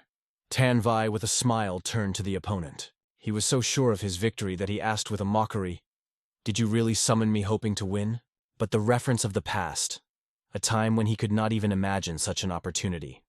But now everything has changed. "Everything will be honest today," he said confidently, looking straight into the enemy's eyes. For Tan, it sounded like a fool, but he began to listen more closely to the words of me. Everything that Tan relied on is a hidden map, a poisonous technique that he has prepared in advance. In the meantime, she officially announced the fight. The battle started. The reconciliation instantly occupied the battle stable. The body was collected, the look cold. Tan answered, "No weakness, no doubt." For a cheer, it was a chance to see the fruits of his workout and prove that he became stronger. The word "start" was barely heard, and the battlefield froze for a moment. Tan immediately activated the poison dagger technique, unexpectedly, without warning. The reconciliation expected to see anything, but not this technique. It was unexpected and anxious. Every second was given in his mind memories. The mind tried to capture the connection with the past. He sought to start the attack, following the style of moonbow. Accuracy, jerk, pressure. At that moment, his fist suddenly became extremely faster than all present. He flew just on the target, heading to the breast of the opponent with increasing force. But Tan reacted lightly. He was able to overtake his hand, turning in the fate of a second. After that, he struck his palm just into the chest. The blow was accurate and cruel. The reconciliation was split in the air, lost its resistance, almost fell, and somehow maintained balance. It was the worst scenario in this situation, but he was able to resist on his feet.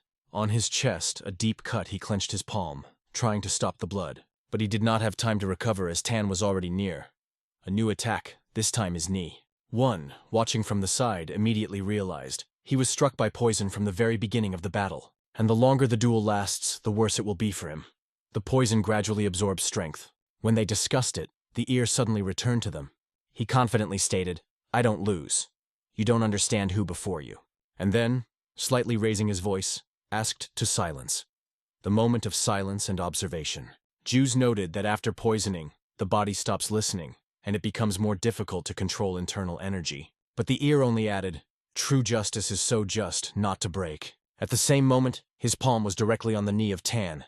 He stopped the attack on the border, and the second hand was already behind the back, ready for a devastating blow in response. If you look at its internal energy, a flame was erupted in the body, ready to break out.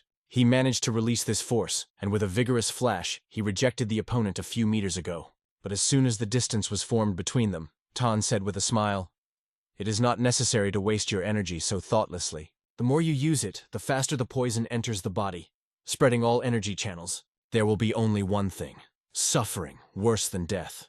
He finished without taking his eyes off. But while I listened to these words, he felt nothing.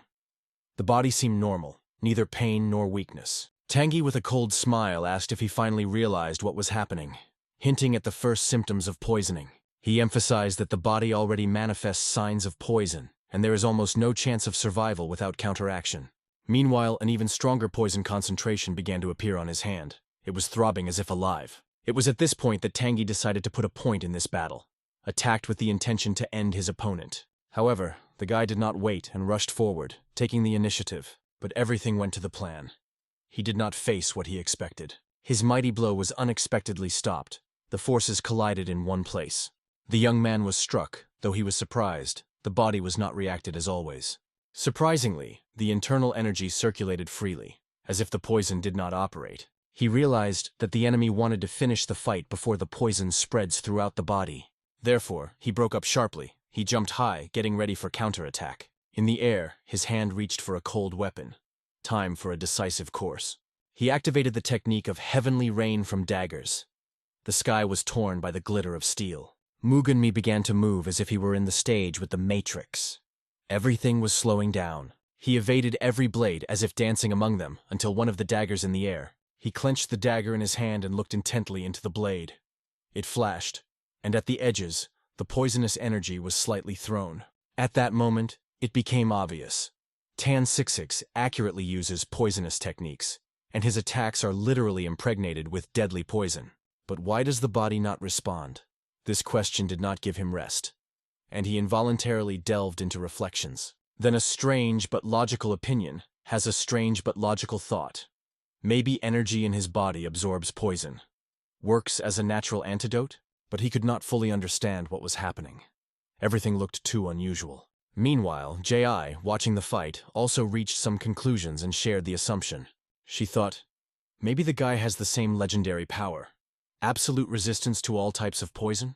And if this is true, it is a true blessing that could change the course of the whole battle. Thus, watching the duel, she also analyzed what she saw and made her own conclusions. For her, such endurance seemed something incredible, almost impossible. But just in case, she still prepared the antidote. Suddenly, it will need help in a critical moment. Although it was obvious now, KVI Mondok has already taken some measures, perhaps in advance. Meanwhile, the fight lasted in the arena, but now the situation has changed dramatically. He was forced not only to attack, but also to reflect the endless attacks of the enemy. The balance shifted, and in a moment it became clear. He was not ready for such a turn. The dynamics of the battle came out of control. A tense pause was formed between the rivals, several meters of silence, breathing in the explosion of a new fight. A heavy drop of blood fell on the ground at the ground, bright and hot as a sign of its defeat. It was blood from the wound on the face, and he, twisting, did not understand why the enemy was still not unconscious. The poison had to act. What is wrong? Tan asked himself, looking at the silhouette of the guy standing in front of him. The body of Hunmi was blazing with internal fire. It was full of strength and determination to continue the battle, and he did not delay. Immediately went on the offensive, struck one another. In just a few seconds, the number of blows reached hundreds. It was a real flurry. Tan, getting a new blow every time, was still wondered. Why not the poison does not work? And so, his body flew, flipping into Kavirki on the ground like a rag doll. Hun was stood, like a thunder. His gaze said without words, I haven't finished with you yet. Tan began to suspect that the enemy agreed to poisoning only because he had opposing him, and this thought immediately returned him to the past, to the memories that hurt more than the blows. He remembered how he was stronger, older, and without reproaches offended the little gun. How can he now lose someone whom he had ever considered worthless? Lowering his own hand, Tan decided to silently, it is time to move to the next course. Tan has finally decided. He would put an end to this battle with the help of one of the 8 most fraudulent poems of the Tan family, the 8 of instant death. This terrible toxin is extracted from a 2-haired centipede, a creature whose poison is considered a real punishment of the gods. It is only necessary to touch the skin, and the poison instantly penetrates energy flows, killing, if not taken for an antidote for several hours. This poison is allowed only in extreme cases. It is considered the pride and weapon of the last chance of Tang. The young man immediately noticed the change. In the eyes of Tan, a bloody shine appeared, and something in his hands changed the course of the battle. He pulled out a small capsule and squeezed it in his palm, without drawing his eyes off his opponent. Suddenly, the capsule was broken down to the ground, and a cloud of gray dust risen in the air. But it was not ordinary dust. It immediately realized, before them, a deadly poisonous curtain. She immediately screamed, ordering everyone to close her mouth, noses, and move away from the epicenter as far away. Meanwhile, the guy was inside. A thick, viscous fog was enveloped from all sides. Vision completely disappeared. He saw neither the enemy nor his own hand in front of him. And suddenly, through this darkness, a shrill whistle sounded. Daggers flew in the fog. As soon as he tried to dodge, as the back of Tan suddenly emerged behind his back, at the tip of his blade pulled a red drop of poison. Deadly. like death. Tanvi broke through the fog with lightning. His blade flew just through the boy's body. The blade of Tan left a deep, burning wound on his body. The skin cut like paper. The pain pierced the body instantly, as if a lightning strike. Unbearable, burning, inside. All after all, she cried in a rude, angry tone, "What are you doing, Tanvi, you?" At the same moment, the body of the exhausted and beaten gun slowly fell to the ground. It seemed to everyone that he lost consciousness. His face faded. His breathing became barely audible. But what happened next stunned everyone. He rose, and he stood on one knee. The blood flowed from his mouth. His eyes were dull. His face was like dead, but he was alive. His mind was filled with memories. Night. Words that crashed into memory. "I control energy streams in the forward and reverse direction at the same time," the man told him. "Then I did not understand anything by the child. How is it possible? What does two forces mean at the same time?" He was stunned. He never heard it, but immediately got an explanation.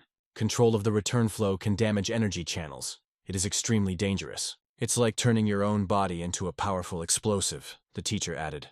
The little gun was immediately interested in this phrase, a mighty bomb, and he asked. "Yes," the mentor replied, "because direct and return flows pass through the same channels at the same time, and it carries a terrible load. They are one but different. They cannot meet, but they have to unite," the teacher said about energy flows. "That is why even the slightest deviation between these streams is deadly. The mistakes do not say goodbye." "And what if you make a mistake?" the guy asked, already feeling the weight of this technique. The answer was short, but accurate.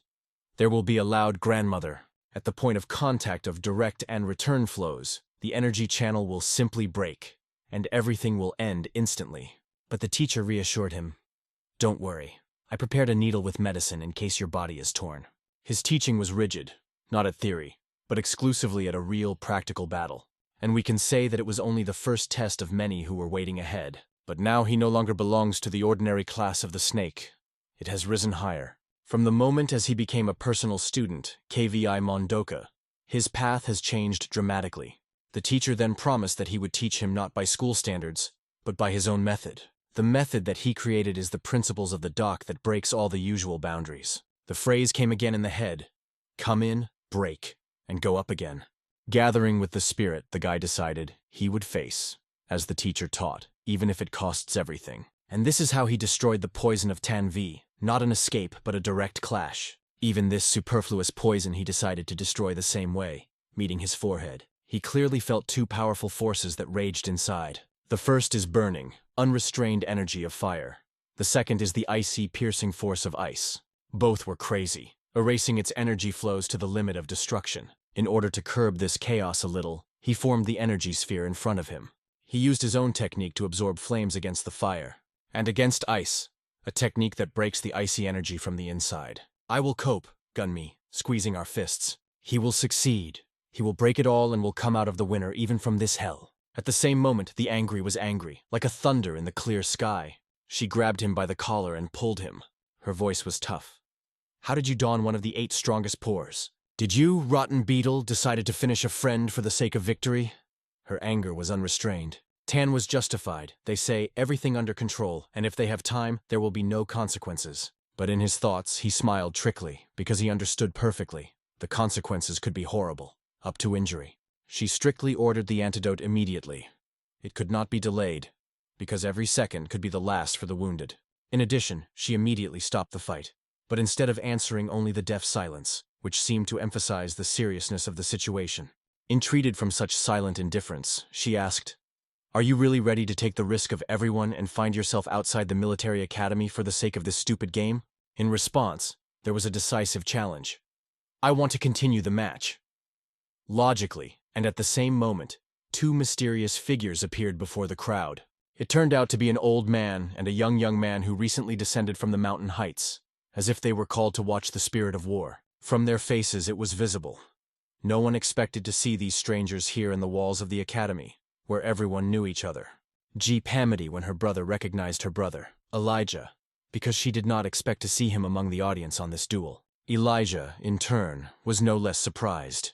He did not plan to meet with G in the academic hall where the deadly trials were underway. The old man nodded and introduced the young man.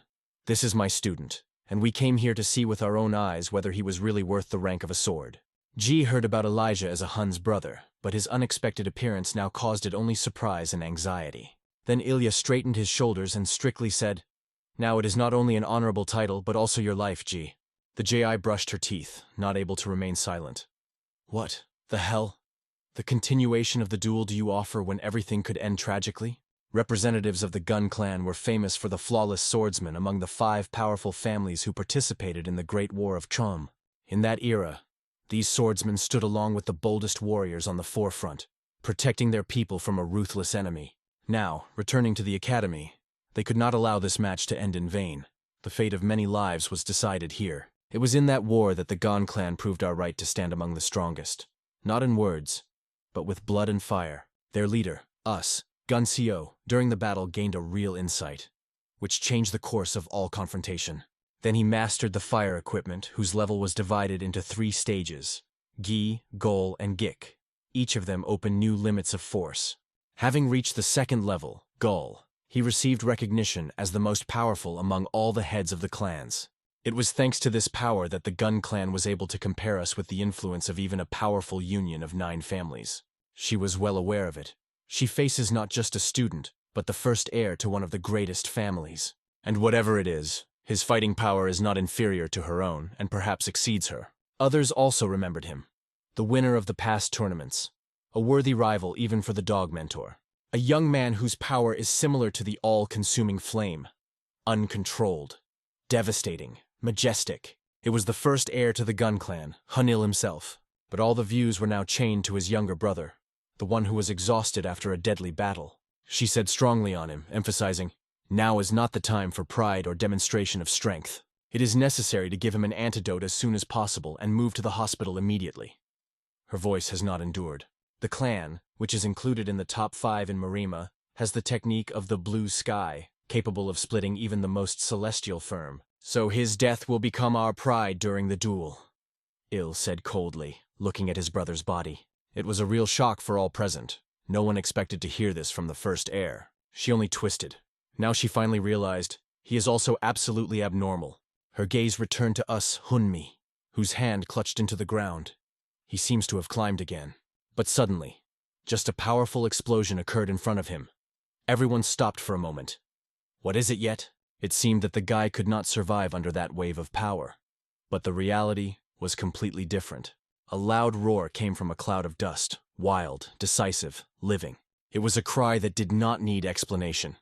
"I haven't finished yet. I'm ready to fight." With his incredible energy, he was able to completely destroy the poison that circulated in his body. And now he said before everyone, "The fight is still ongoing, and it is too early to put." He raised his hand and confidently pointed his finger on Tan, turning directly to him. In response, Tan saw a true crazy, a madman who knows no boundaries. Meanwhile, it was still trying to understand what he saw. His energy stabilized.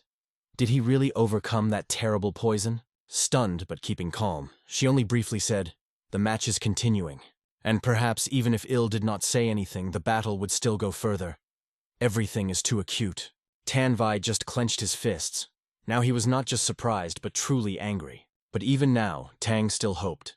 If you pull the time, the poison of instant death would eventually spread the body and complete the case. At this point, he captured the opponent managing energy, simultaneously direct and return streams, which was a real challenge. But suddenly something knocked him out of concentration, and it was not because of the enemy. He just saw now. His older brother stands on the stands, watching everything. Seeing him, Tanvi remembered those harsh words from the past. "The hell of your attempts and weak skills will be a shame for our family." And then he heard an ultimatum. Return in 3 months. Trained, strong, without help. Is it already 3 months old? The young man flashed in the head, and the thought of it made the heart beat faster. But this is a great opportunity. A chance to prove that he was not trained in vain. To show his brother. He really learned something, and is no longer a shadow of himself. To prove he is not the slut who was once thought. Tan understood that the enemy was not going to give up. Not now. Not after everything that has happened. The attacker flew to us in a direct trajectory. But as soon as it approached, the goal disappeared. Tank used the technique of poisonous void, which allows you to instantly leave the area of the lesion, leaving behind only poisoned air. But he did not expect what would happen next. His plan seemed to crack at the seams. He did not expect that right now, Hunmi intends to prove to everyone. He is no longer a weak place of his family, but a real warrior. It is this desire, to prove who he is, gave him the strength to catch up with his scum that he was so stubborn from defeat. His first blow came clearly, just into the chin, with a scope, which made everyone hold his breath. The enemy flew away, but he did not even have time to get out, as a silhouette of us Hunmi, like a ghost, appeared before him. All this is for the sake of one, to show his eldest brother who he really became, and to erase the brand of weakness. And not only the brother, but all present, witnessed how a new power is born. Il did not say a word. He just looked silently, full of thoughts that he did not voice anyone. He tried to recognize the energy he once felt in his brother, but now she was completely different, deeper, stronger. Mon, who watched nearby, also heard these blows and felt the guy really awakened his true strength. And now he was convinced that rumors inside the clan, a lie born to fear and envy. What could be called such a warrior filet, degrading his dignity? It was full of nonsense. It was not a weak, but a fighter who beats exactly and decisively. He is not a shadow, not a smile. He is the one who beats the target without stopping. Meanwhile, Tan, overestimated, self-confident, could not believe that he was beaten on his face once and once, especially given that he used the poison, one of the most powerful in his arsenal. At a moment it even seemed to him that it was no longer us Hun, and someone else, much stronger. "Who are you at all?" he broke out. "Who are you the hell you take?" the Tan whispered, barely holding on his feet. But the answer did not come, because after these thoughts he just fell to the ground, completely exhausted. He was lying in the dust, in front of the feet of the one who turned out to be stronger in this fierce battle. And it was at this moment that the young man answered himself, clear as a blade steel. "I'm a student of KVI Mondoka. I am a Hunmi." After the defeat of the arrogant Stretch, they were taken out of the arena on the stretchers. The victory was obvious. Hunmi, I wrote his gaze, filled with a pleasant sense of triumph. It was honestly won. She solemnly announced the result of the duel. All the attendees were quiet, honoring the winner.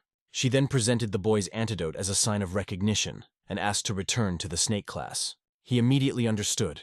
This is the rare antidote that neutralizes the deadly poison of instant death. And Tang V, because of the use of one of the 8 most dangerous pores in the duel, was immediately removed and devoid of status. For the same night, he left the academy silently, disappearing from its territory without unnecessary words.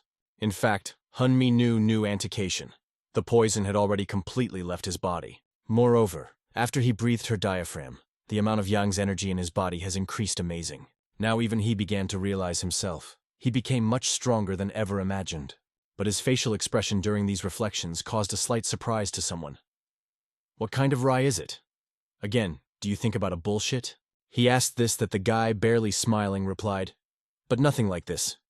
By the way, it's time to go." He decided to take the antidote with him, just in case, though he did not believe that she would still need.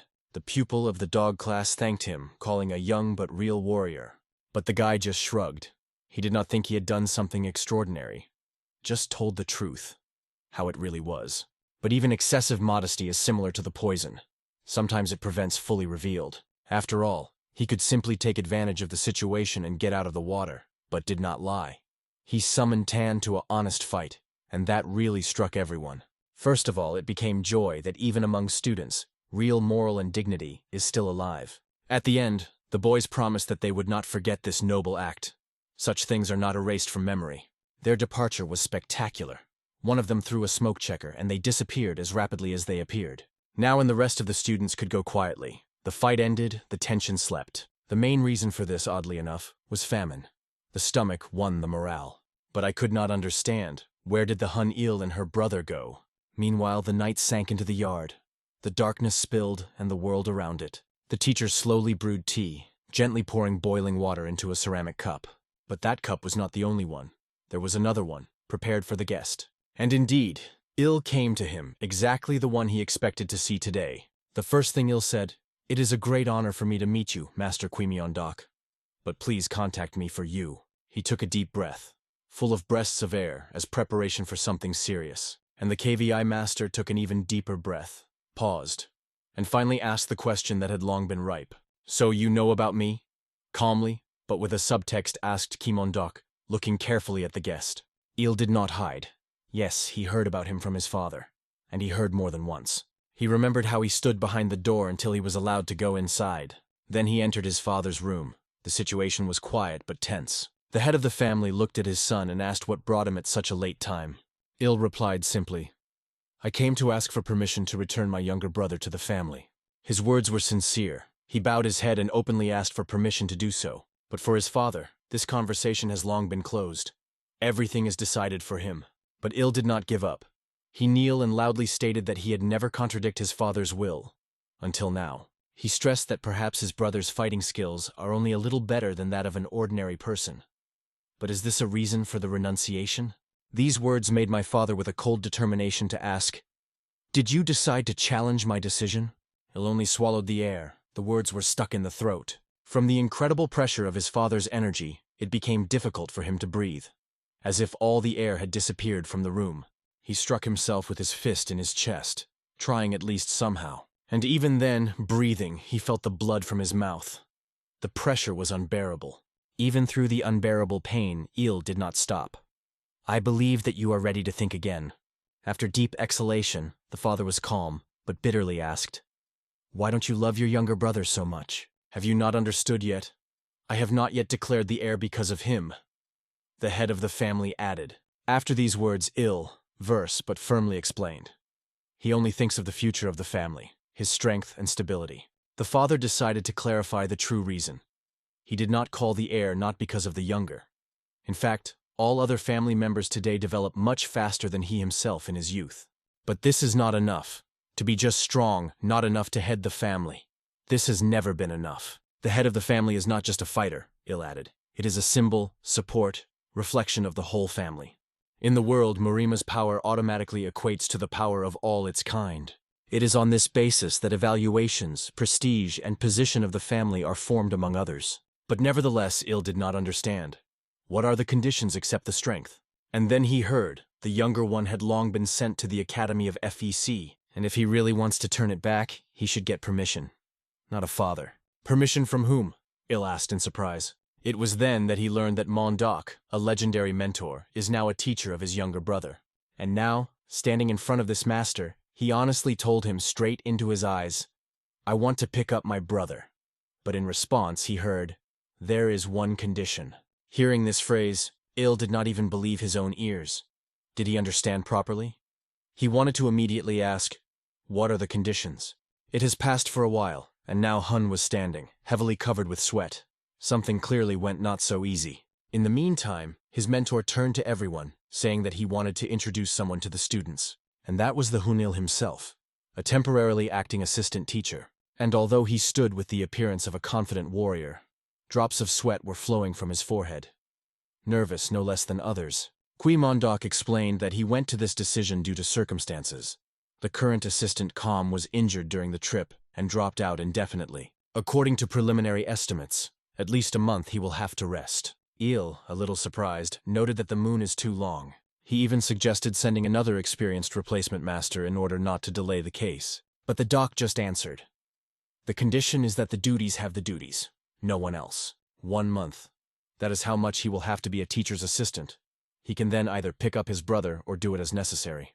And now, after that conversation, Il stands in front of the students in a new status. Not as a guest, but as part of the academy. And behind his back, Kvi Mondok smiles widely, they say, everything goes according to plan. But the younger brother holds his head, puzzled.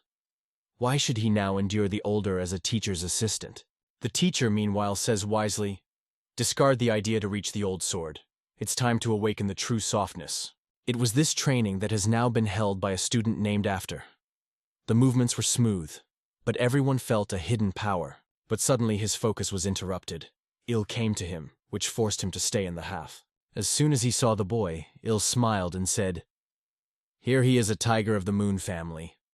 Interesting. Because, without losing vigilance, he wondered what led the older student to him. "I am instructed to instruct you," Il replied. "So I came to look at everyone personally," and immediately asked directly, "Why do you want to give up the idea of power?" But the answer was unexpected. She shocked even the experienced Ilya. "If you give up strength and focus only on softness," said, "you will not get strength or true softness." And then he himself, with seriousness in his eyes, asked, "So how better to do in such a situation?" In response, Il leaned, lifted a thin wooden wand off the ground and began to explain. Strength and softness are not the opposite. They are one. It is necessary to create a movement that allows the sword to pass smoothly without resistance, he said, but not losing strength. Even in softness, you cannot lose power. It is a real balance, the true art of the sword. With the same stick in his hand, he struck one accurate blow to the ground. A cloud of dust came from the blow. The technique was impressive, despite the simplicity of the tool. True art is to put not only the movement but also the energy of force into the sword, Il said, step back. And the softness, to set the movement. These words Ilya sounded especially clearly, and they were heard by all the students standing nearby. But most of all, these words were struck because his face changed, his eyes lit up. He'll understand the expression of the face, it seems, because he finally realized the essence of what was said. But suddenly he heard a woman's voice and rapped his head. His voice was acquaintance.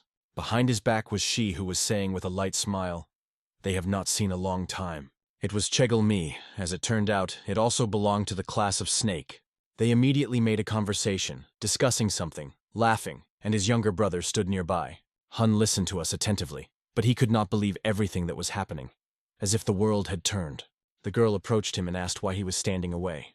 Because his brother is now near, just a few steps. It's just a little inconvenient, he replied. You need to understand yourself in all this. And indeed, thoughts were spinning. He remembered how he once thought that the older brother would only come to take him home. But now, he is a helper assistant of a snake class? It looked suspiciously. He conceived something definitely, the first suspicion. Changing the scene. On the bed lies a young man with a deep wound on his shoulder. The body is immobilized, immersed in sleep. It seems completely disconnected. The dream wrapped it like a protective blanket. But it was at this point that he heard someone's words near, and slowly began to open his eyes. The room came into the room, Mion Dok. He was holding apples in his hands, like a sign of worry. Seeing the teacher, the young man began to wake up slowly and tried to get out of bed, smiling happily. The doc silently put apples nearby, casting a look at his condition and gently said, "You look quite broken." Then he warned, "He still has to practice a little with other students of the snake class. Та хлопець вибачився. Він не зможе замінювати вчителя в ролі помічника." The doc calmly replied that he had already temporarily found someone for this role. A perfectly capable guy, he added, has potential and skill. The guy understood everything, but decided to take advantage of the moment and ask, "Teacher, have you heard nothing about the participants of the Black Flower?" Doc looked seriously and began to explain. "It is a rather specific organization, not just knowing about them. One of them," he said. He sang songs about longing for home every day. And the other. He could not gather his thoughts at all, as if his mind had left his body. After the Great War, Chongma remained very little. Too little, as for such a powerful force. However, no matter what, they survived. They escaped from a condition where everyone balanced on the verge of life and death. Perhaps, Doc added. Now they have even more or less good, as far as it is possible. Hearing this, the student fell silent for a short time, and then, a little ashamed, he apologized for the following words. "But what happened to me lately? I'm almost sure that it is a matter of the hands of someone from a Black Flower." The same night. Silence. So depressing that seemed. The air itself was afraid to move. With his hand, he clenched the ledge on the rock. The man grabbed a cold stone, rough, wet, and silent. The vertical wall of the mountain he climbed up, like a shadow, like a ghost, which is not stopped. His head was hidden by a deep hood, and he would get a place that was his target. Finally, a dark, cold cave hidden in the body of the mountain opened in front of him. Right before the entrance, he dropped on one knee, a sign of respect and readiness to report. In the deaf darkness, he clearly said, "The one who was considered elected was destroyed." The eyes looked out of the darkness, red, penetrated by cold, full of peace and death. They asked, "Are you sure of that?" Red, like burning carbons, the eyes from which the frost came across the skin came out of the dark cave. The essence of the cave whispered a familiar name, as if calling someone from the past. But suddenly, with disappointment in his voice, the beast exclaimed again, "That's not you!" The man, shuddering, begged not to ignite anger so much. Everything is not so easy. He explained that the arrangement was concluded not only with the Chonchon Defense Corps, but also with the Noxal group. Then he suggested going to negotiations with those with whom everything was already prepared. The soil for action is ready. However, the creature ominous to the bones warned, if there are many such places, they can catch them. The man firmly replied that this is why it was necessary to act at the same time, without delay. After all, if all important areas are bloody explosions, the search will be almost impossible. This convincing argument made the monster think and finally agree. It only ordered everything perfect, without the slightest mistakes. Meanwhile, the boys just enjoyed the warm evening weather. The sun gently touched the face. Vona was openly admired by a new assistant teacher. Il's teacher did not hide his delight. He even emphasized that Il immediately was able to evaluate possible ways to develop for each of them. Vonis was enthusiastically added that Il explains so clearly and accessible that it is better even than the doc. The girl joined the conversation. They say you probably have been in Shaolin for too long, so not aware that Il has long developed the level of young talent.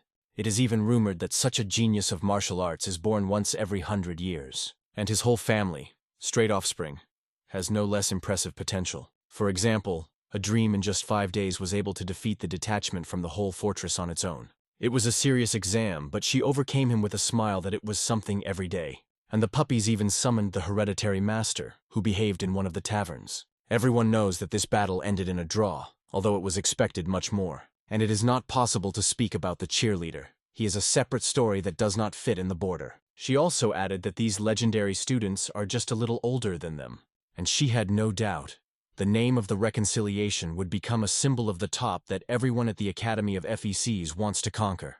But there is another pebble that can be slightly moved. Not so noticeable, but significant. In a figurative sense, it is a pebble, and in literally, the younger brother Ilya, a reconciliation. Looking at him, the girl assured that it is not necessary to be a genius. Everyone has its strengths. It was these words that he had to cheer him up, that he heard Il himself nearby. He silently watched his younger brother behaved in the company, carefully, without condemnation. It was unusual to see him smiling. This expression rarely appeared on his face. At home he almost never laughed, so it became obvious. Something has changed. He was different from his siblings from his childhood, as if he had been from another world. Other younger ones quickly grabbed on the fly, sometimes even ahead of expectations. But the youngest was difficult, even the simplest explanations. From the very beginning it was noticeable. It is not the same as everyone else in the family. The brothers passed by, silently leaving him on the sidelines of the family circle. But now the older began to notice. It seems that something in it has begun to change. However, the decision to bring him back into the family remained unchanged. The doc left the boy with others and went somewhere without explaining the reasons. At this time, he delved into thoughts, recalled the words spoken by one of the Black Flower. He really wanted to find out who was the mysterious voice. To find at least a hint of the trail, you have to find a black cinnamon flower. Meanwhile, the guy politely greeted the stranger on the fan. He felt respect, but in a moment he noticed something strange in his palms. Something he did not expect to see. In his hands was a rather valuable thing. So much that the guy was even lost. Then he heard the guests said they were rising to the second floor and asked to provide enough information.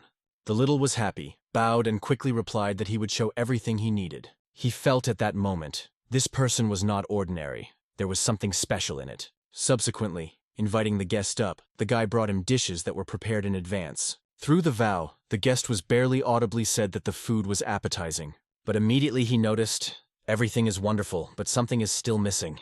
It was about a flower whose aroma is able to spread to hundreds of li. It adds to the dish of sophistication. The little one did not quite understand what it was about, but was in a hurry to explain that they did not sell flowers in their yard. He wished the guest delicious, but there was a suspicion in his thoughts. This person is clearly not accidental. After dinner, the stranger quietly moved the street, dissolving in the evening city. He had no idea that someone was following him. Silently, unnoticed. These were two men. Their appearance immediately caused anxiety and alertness. One of them cast his gaze and said as if by the way, "Do you seek Mr. Otstantis?" At this point, the stranger stopped. He seemed to find he was looking for, and immediately said it aloud. After such a direct appeal, the boys were lost for a moment. They did not expect it. They were already alert, squeezed the arms of the swords and did not know how to respond further. But as soon as the stranger turned, one of them recognized him, and the shock changed respect. He immediately commanded his people to retreat, without any disputes. The stranger did not even touch the sword. He just bowed low and sincerely apologized. He calmly added, "It looks like bad. I will apologize for the alarm. I will not worry anymore." Doc wanted to hear more. The situation was too strange to just let it go. He got an explanation. Apparently the guy gave not quite accurate information. By the way, the name of Quan Sa to Crazy Meski, one of the hundreds of the strongest muddy masters. The vagrant by origin, but after drinking, familiar to everyone in Safa. But when sober is calm, quiet, and even prudent. After that, he briefly ordered his departure. But when the group turned around, the doc suddenly addressed. He wanted to find out Mandarus, and he asked if he could do it. I only heard it. Sorry, sir, you look too weak for such meetings.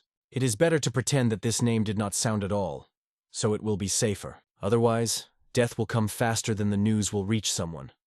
Even a mouse or a bird will not know about it. These loud, almost verdict words have remembered forever. At first glance, he seemed wild, explosive, and threatening. His eyes were burning, the posture emitted boldness. However, in a moment his face turned into a solid map of bruises. The arrogance disappeared somewhere. His comrades were scattered behind his back, and he was kneeling, sullen. The doc calmly but persistently repeated the same thing. He needed him to be spent to Mr. Otstantus. It was the main thing. He mutilated something, as if chewing thoughts. He wanted to know why the doc insists. But the doc was not going to hide anything. He said directly that they are combined with Otstantus's long-standing friendship. Meanwhile, the woman on the roadside holding a baby in her hands, as if looking for protection. And next to the old drunkard sat straight on the ground, hugging an iron cage as the last value. The whole street lived in a noise and a mess until the doc went silently behind the crazy sword, who now led him. He was wondering, from what time did this crazy man become part of the Homun organization? Homun is not quite an order, rather a group created by people from the lower classes that trade information. Their daily cell, Kiban, usually operates openly, straight, without tricks. But Homun works at night, in the dark, the cold, the invisible ways, where silence and fear prevails. The swordsman began to explain that there is a lot of Ottomantus to blame, so he only thanks him, helping what he could. Finally, they got to the right place. The long way ended. The little one opened the door, but glanced in surprise. Did not understand why they came only two. Doc, without ceremony, turned to him simply, "Melky," and immediately he added that he would have to pay for giving him out. But he asked, let him prepare a message for Otstantus. The day was odd, and the boy could not understand why it was at all. A fuzzy comment came from a fluffy face. It looks like an explanation. But the Daunt intervened, began to explain that they needed to find something specific. The little one guessed. They wanted to pass the Humunda's assignment. And immediately he took the form, explaining, "First you need to fill out the official application." But the doc waved. No messages, papers, and bureaucracy are required. He mysteriously remarked, "The Darfs are all under the lantern, because we often do not notice what is happening right under our nose." After these words, he approached the wall and added with a smile, "Everything is always." This raised the sea of questions from the guys, and the author of these lines was a little lost. And then the doc touched the wall with his palm, passing her energy, as if opening a secret mechanism. A deaf but amazing sound sounded, as if the wall itself was shaking. And no wonder, the doc literally punched the hole in the stone wall. His blow was so powerful that even in the next house cracks appeared. The wave flew around. A mysterious person sat in this neighboring house. He turned and said, "You were smart, once he was able to find me." The doc replied with restrained, "A lot of time passed. We have not been seen for a long time." He called it a real name, a black cinnamon flower. Meanwhile, a reconciliation was reading a letter from a teacher, where it was said that he was briefly detached in business and asks not to train half a force. The letter also emphasized the first stage, mastering the return flow, and the next, simultaneous control of direct and reverse. Everything he has done so far was only preparation for the real technique of Run KVI Gon. It was he who reflected about it on a training ground in the forest. Suddenly heard a strange sound. He was so embarrassed that he looked around instantly, asking himself, "Who is it?" A older brother stood in front of him, and looked as if he were going to start a real battle. He was smiling with a smile that they needed to talk a little. But is it not always a fight after such words? Not one blow. A few dozen blows were struck directly into the chest of a younger brother. The little one barely had time to put blocks. The blows were pouring on all sides like a flurry. Il watched if he would apply the technique of their clan. A blue sky, but never saw it, that surprised him. After a short surprise, he decided to act harder. With all the scope, he hit his stomach. The saliva splashed from her mouth, and the small body rose so high that it was on the background of the full moon. The elderly caught up with him in the air, demanding the answer. What kind of spiritual technique, not their kind, does he use? Il concentrated energy in the heel. It broke out, and in the next moment the fifth, with all the scope, cut him directly into his back. The crunch came. The spine cracked, and the guy flew down as if an arrow was released. His face hit the ground with such force that even the concrete surface could not stand. Crawled. The older smiled. Okay, my curiosity is satisfied. And at home, you tell everything in person. You will explain everything with your mouth yourself, once you decided to return to the family, he added, confidently looking from above. But even in this condition, the guy firmly stated he does not want to return. His body has suddenly changed. He began to control direct and reverse flows of energy at the same time. A powerful wave began to emerge from it. The body glowed with incredible force. Il could not believe that the small one was able to keep such incompatible types of energy. It was amazed. At the same moment, everything around the red and pink shades shone. Energy pulled in the air. Il stood stunned. He did not understand what had had time to do with the younger teacher Doc. One thing was clear. Before him, not the weak guy he was before. The energy that flowed from his hands was the indisputable proof of this rebirth. The technique of the sword, blue sky. The first position. It all started from here. The two-headed dragon is a fist that carries two forces at the same time, and here his fist was almost touched the body of his older brother. The attack was rapid. But Il easily took a blow down, noting that the younger has not mastered anything but this technique. And at the same moment he spent a thunderstorm. Lightning and accurate. This was enough to throw the younger face into the ground with the devastating force. He hit the nape of the head, very painful, but clasping his teeth, he was able to get up. Rising, the guy did not hesitate. Immediately tried to attack the elder from the rear. His eyes glowed in bright colors, as if the element had a flared inside. Again, game of two-headed dragon, this time with a modification, a new movement. But even it did not make any impression on Ilya. He remained absolutely calm. The senior decided to show why he was stronger. He used the fifth position of the sword, blue sky. It was this powerful attack that he finally wanted to put the younger in place. And here, a scent of dragon vortex. The small again felt the devastating power of the technique. He was lying on the ground, not even able to move, fully displayed. Il looked at him from above, as if evaluating his boundary, but he did not say a word because he saw him trying to rise again. He just asked if he really wanted to continue to fight. And at that moment in memory, the image of his small, the former, weak but stubborn. Now he knew and said quietly, I do not know the word is to give up, brother. Il realized, not to cope with this stubbornness, even by force. Only then did he agree. He will not pull him back. But he put forward a condition that was not about to change.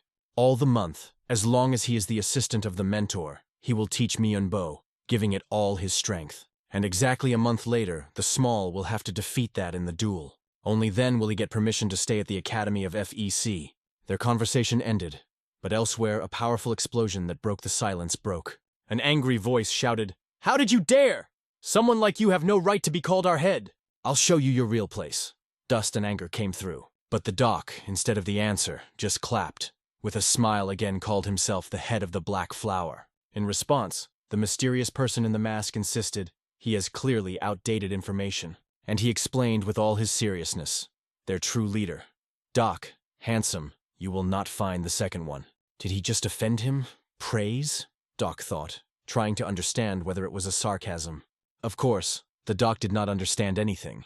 He was not shown anything before, so everything was like snow on his head. He asked without lies. Let him be honest.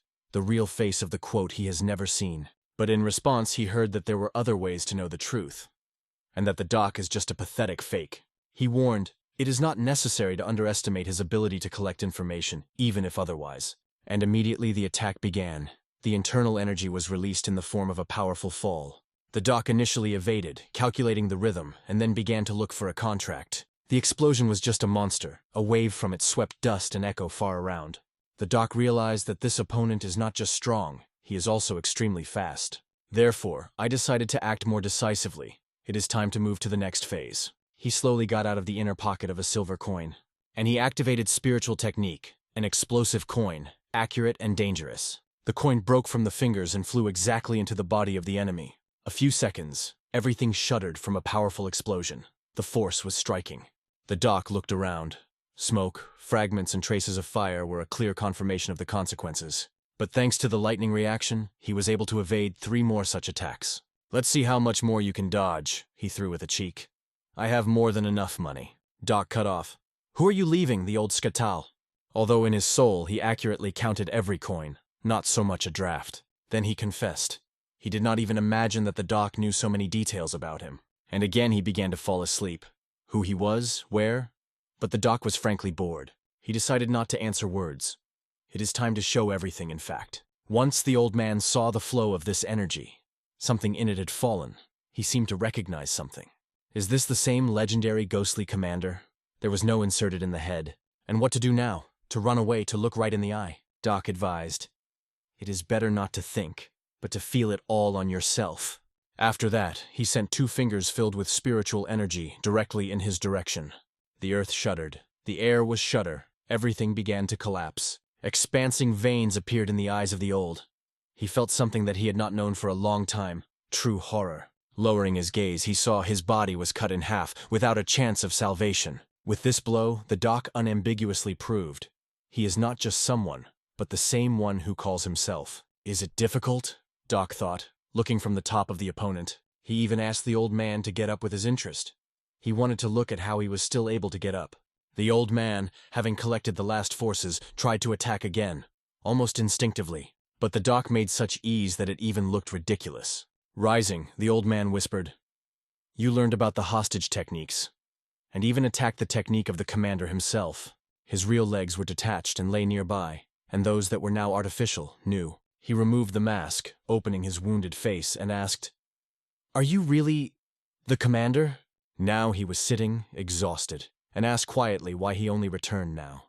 The old man put meat and a bottle in front of him, a symbol of respect, but also redemption. "The doc you do not deceive." He immediately realized that he was late because he collected coins for attack. This was only again confirmed. Before him stands the same commander. Doc wanted to find out what had happened to him, because he was once a strong, unwavering fighter. But he answered, that was once. Now, everything has changed. The reason was that one named Prunes allegedly saw his true face. And it was on the basis of this accidental meeting that he painted a photo work, announced the orientation. It seems that all portraits will now have to be removed. These images convey the face too accurately. After the conversation, they bent several glasses, in silence, without words.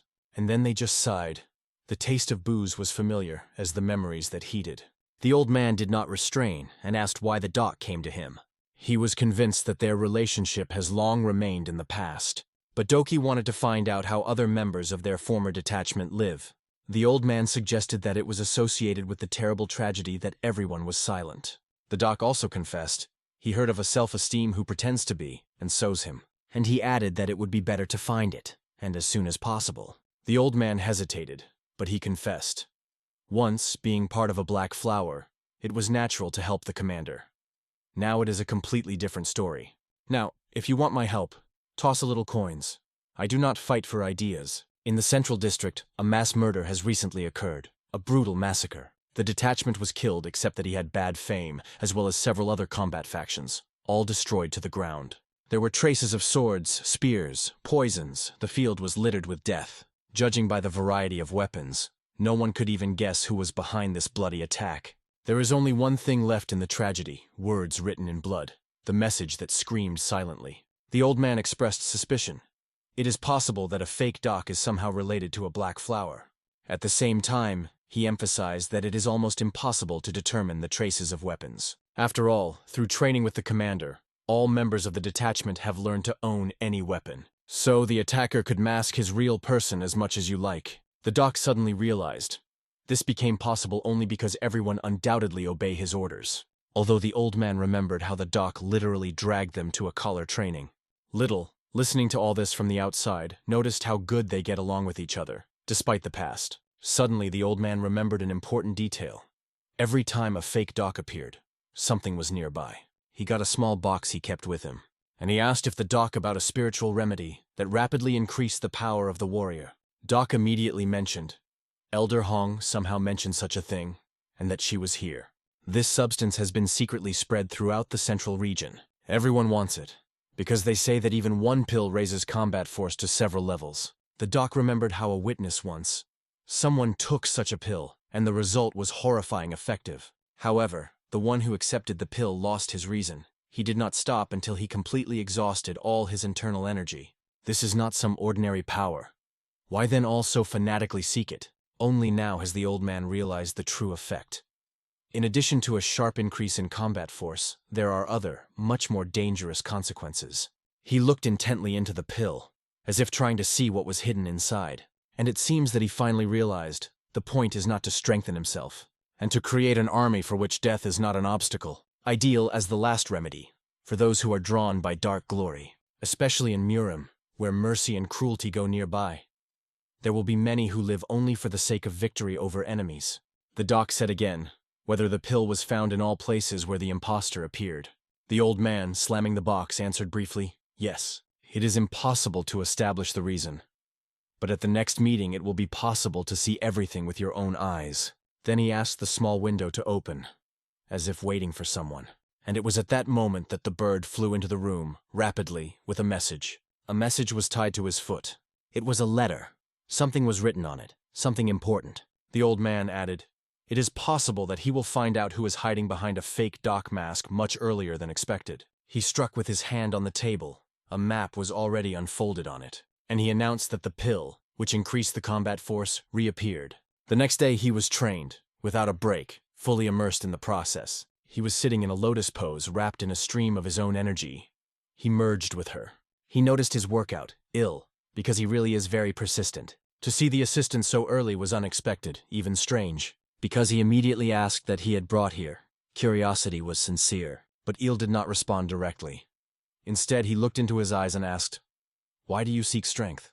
Because I answered confidently, belonging to the Moon clan, I am obliged to rule. All my strength is for one thing, to be higher than the other. Il immediately realized before him a guy who dreams of becoming a ruler. He also understood that his talent was really not inferior to the younger descendants of the genus Moon, and even thought, if he were their true younger brother, it would look logical. Il replied, to rule others, one must become stronger and more talented than them. Il asked calmly, at what level the forces are you now? And can you now, right at that moment, climb over everyone?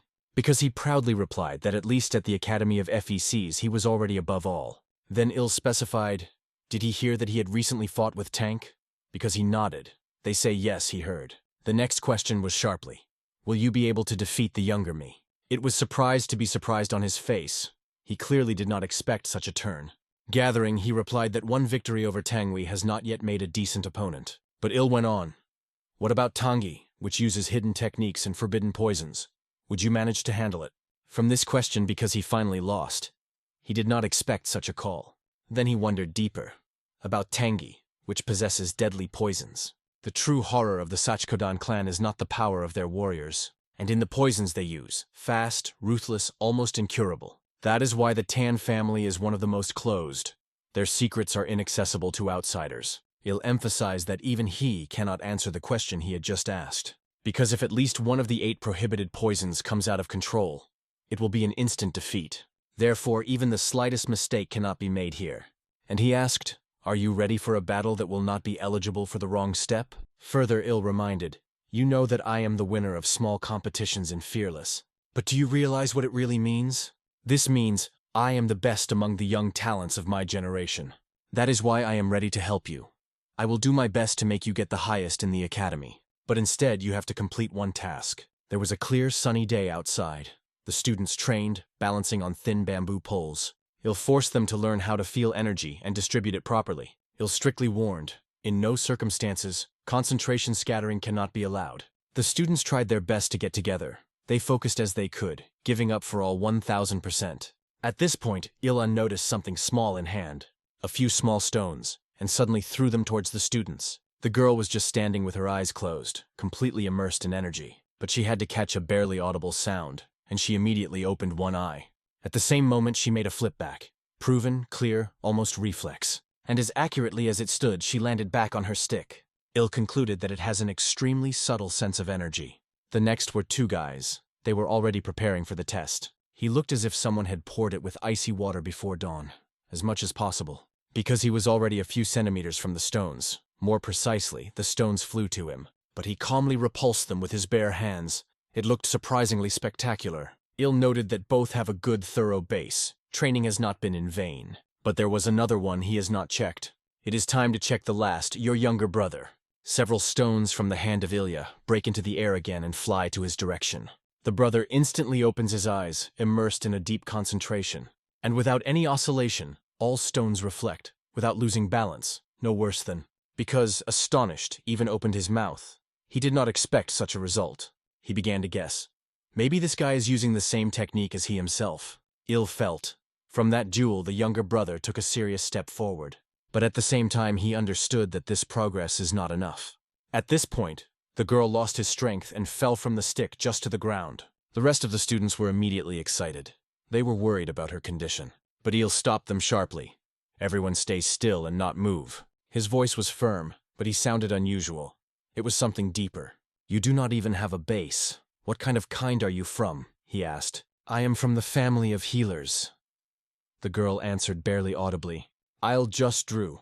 He didn't even know where this genus was located and what weight in the world of martial arts. The girl began to explain that she from a small kind of healers from the province of Gansa, so he probably didn't even hear about him. But she did not have time to finish, as Ill broke her sharply. I am not interested in it. The only thing that was interested in it is why she completely lacks basic training. Lowering her head, the girl quietly confessed, she cannot feel energy streams. Her body is sometimes not listened to, as if there is no connection between mind and body. Yes, you have the most acute sense of energy among all those present, Ill admitted. But if the body does not listen to you, it is offset by any talent. However, he considered her inner mood even more hopeless. It said directly. And he asked, what at all is keeping you at the Academy of FECs if you are so broken inside? In an instant, the girl felt a whole whirlwind of emotions. Fear, shame, anger, confusion. This pressure was so much noticeable that even other students were silent under its weight. The younger brother, Ilya, could not stand. He jumped out of the stick and stood in front of the girl, covering her in silence, but firmly. And he explained to his eldest brother that the academy is not a family home, and the rules are different here. It was said quite sharply, but sincerely. And strangely, Il did not argue. He just agreed in silence. And he stopped. Il also drew attention to the fact that of all present, only his younger brother stood up for the girl. After that, he announced coldly, today, the workout is completed. It's time to come back. His gaze slid toward Bo. A barely noticeable scaffold appeared on his face. Il seemed to ask without words, did you really intervene? Why didn't I react? Because he did not know what to say. He just stood silently, slightly lowering his eyes. It is worth mentioning. Earlier, Il appointed him a match in a month.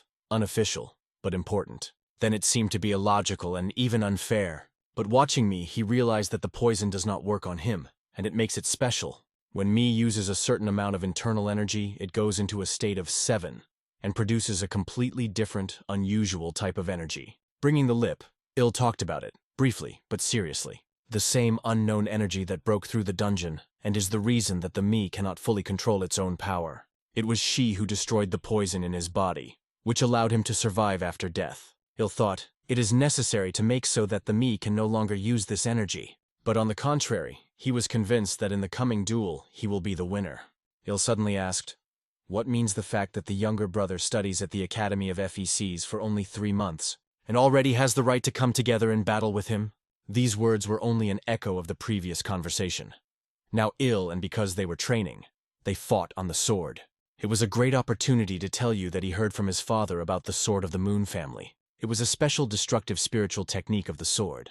It is activated when the body of the warrior is completely filled with energy. The sword in this state acquires incredible speed and devastating force. Il asked in Bo, what is the real basis of the destructive spiritual technique of their sword? Because he did not hide. The basis of the sword of the Moon family, a whole hurricane. Yes, it is not visible, but it can be felt, Il added, smiling. A force capable of overthrowing even a giant tree with only one wave. After these words, he decided not to limit himself to theory, and demonstrated it in practice, because he did not do it yet. He saw him to the depths of his soul. Il continued to explain that their kind techniques were built in the wind. Not only light, but also devastating. And it was this powerful wind energy that he gathered on the blade of his sword. She stressed around, pulled through force. All this was needed for the following: to use the technique of all-conquering wind. Thanks to her, Il pushed away from the ground and flew directly to the side with frantic speed. Hanging over him, he swung his sword. The energy squeezed the air around. It was necessary to spend the blade further, and the space seemed to shudder, because he was forced to defend himself. But it was extremely difficult to resist such a force. How can you protect yourself from such a devastating pressure? This made him remember the previous words of Ilya. the wind from the tip of the sword branches into 3 streams. It was the perfect opportunity to think about the meaning of words. But not time. The attack lasted. Il threw him clues, combining strength and speed, reaching harmony, become part of a relentless wind. To survive, you have to become a hurricane yourself. In an instant, Il struck so that his clothes on his body were flew to pieces of wind. It is completely exhausted. It fell to the ground without having anything to breathe. And Il finished. When you master it, no enemy will be able to resist your way. After that, he calmly ordered, "Rise." Because, gathering the last crumbs of strength, he began to kneel. The body trembled, but the spirit was still burning. Because he still could not understand how Il managed to simulate in such a short time the basis of the destructive spiritual technique of the sword. In his eyes, Ili looked like a real genius, a dragon, the best of young talents of the kind of Nagan. He was inspired by the idea. Even losing, you can learn countless, especially from the master. And it seemed that the training was specially selected under it, as if fate was leading it step by step. Because he was ready to absorb everything that the young master could teach right now. Meanwhile, there were traces of blood on the floor. It was no longer about training. It just ended a real battle. And its consequences were striking. The half-living guy lying among the wreckage could only think of one thing. Looking at the monster in front of him, he asked, "Why did it happen?" The Young Han family is a small clan from Sheni province. To increase their own authority, they needed a master capable of representing their genus. It was then that, thanks to some rumors, they received a special pill, famous for their unique properties. Its origin remained unknown, but as soon as the head of the family saw and sniffed it, immediately realized, it is not just a useful thing, it is a real treasure. The aroma alone confirmed. The pill can fill the diaphragm with vibrations. Its level is undoubtedly high. The guy brought her to the head, explaining that he received it from one of the merchants they accompanied. The meeting was random, but very successful. The owner immediately asked the boy to take a pill. He will provide him with protection during this process. But the guy refused, which surprised the owner. The guy briefly told his story. If it were not for the family of Yan, he would have remained an outdoor in the area, without a support, without a name. That is why he reached out to the owner's pill, as a gesture of gratitude and an attempt to be honored by the family again. The owner did not argue for a long time, only calmly thanked for his trust. After that, he instructed the boys to protect him while taking a pill. Everything looked habitual, but the faces of the chapter before and after, these were 2 completely different people. His altered facial expressions were threatened. The doc appeared behind and immediately realized that he was late. He advised the guy to sleep quietly and promised that he was worthy of burning the bodies of the dead. Closing his eyes, the guy for the last time saw the head of the kind, with madness in his gaze, was ready to kill. But at the last moment, someone stopped him. Blood splashed. The head fell. Subsequently, the doc silently fulfilled his promise, put the body on the ground, hiding everyone with dignity. Each small hill with stones was a grave, a symbol of silence, memory, respect. And again they returned to the memory of the old man. Where there is a pill, which rapidly increases power, there is inevitably a fake KV doc. The little one finally dared to ask one question to the old. "Why did you lie to that man? After all, it looks like you are hiding something." Because the one he was looking for was already coming here last time. The old man calmly counted coins, transferring them to the table one by one. He explained simply, instead of giving them to meet direction, it is better to complicate the path. Then the earnings will be higher. In the look of the little one, he undoubtedly looked like a greedy squeak. But even the old man understood. Not everything can be told to the boy. Meanwhile, he knew, during this time he should find out something. Meanwhile, Il was training. All the students sat in front of him on his knees, exhausted to the border.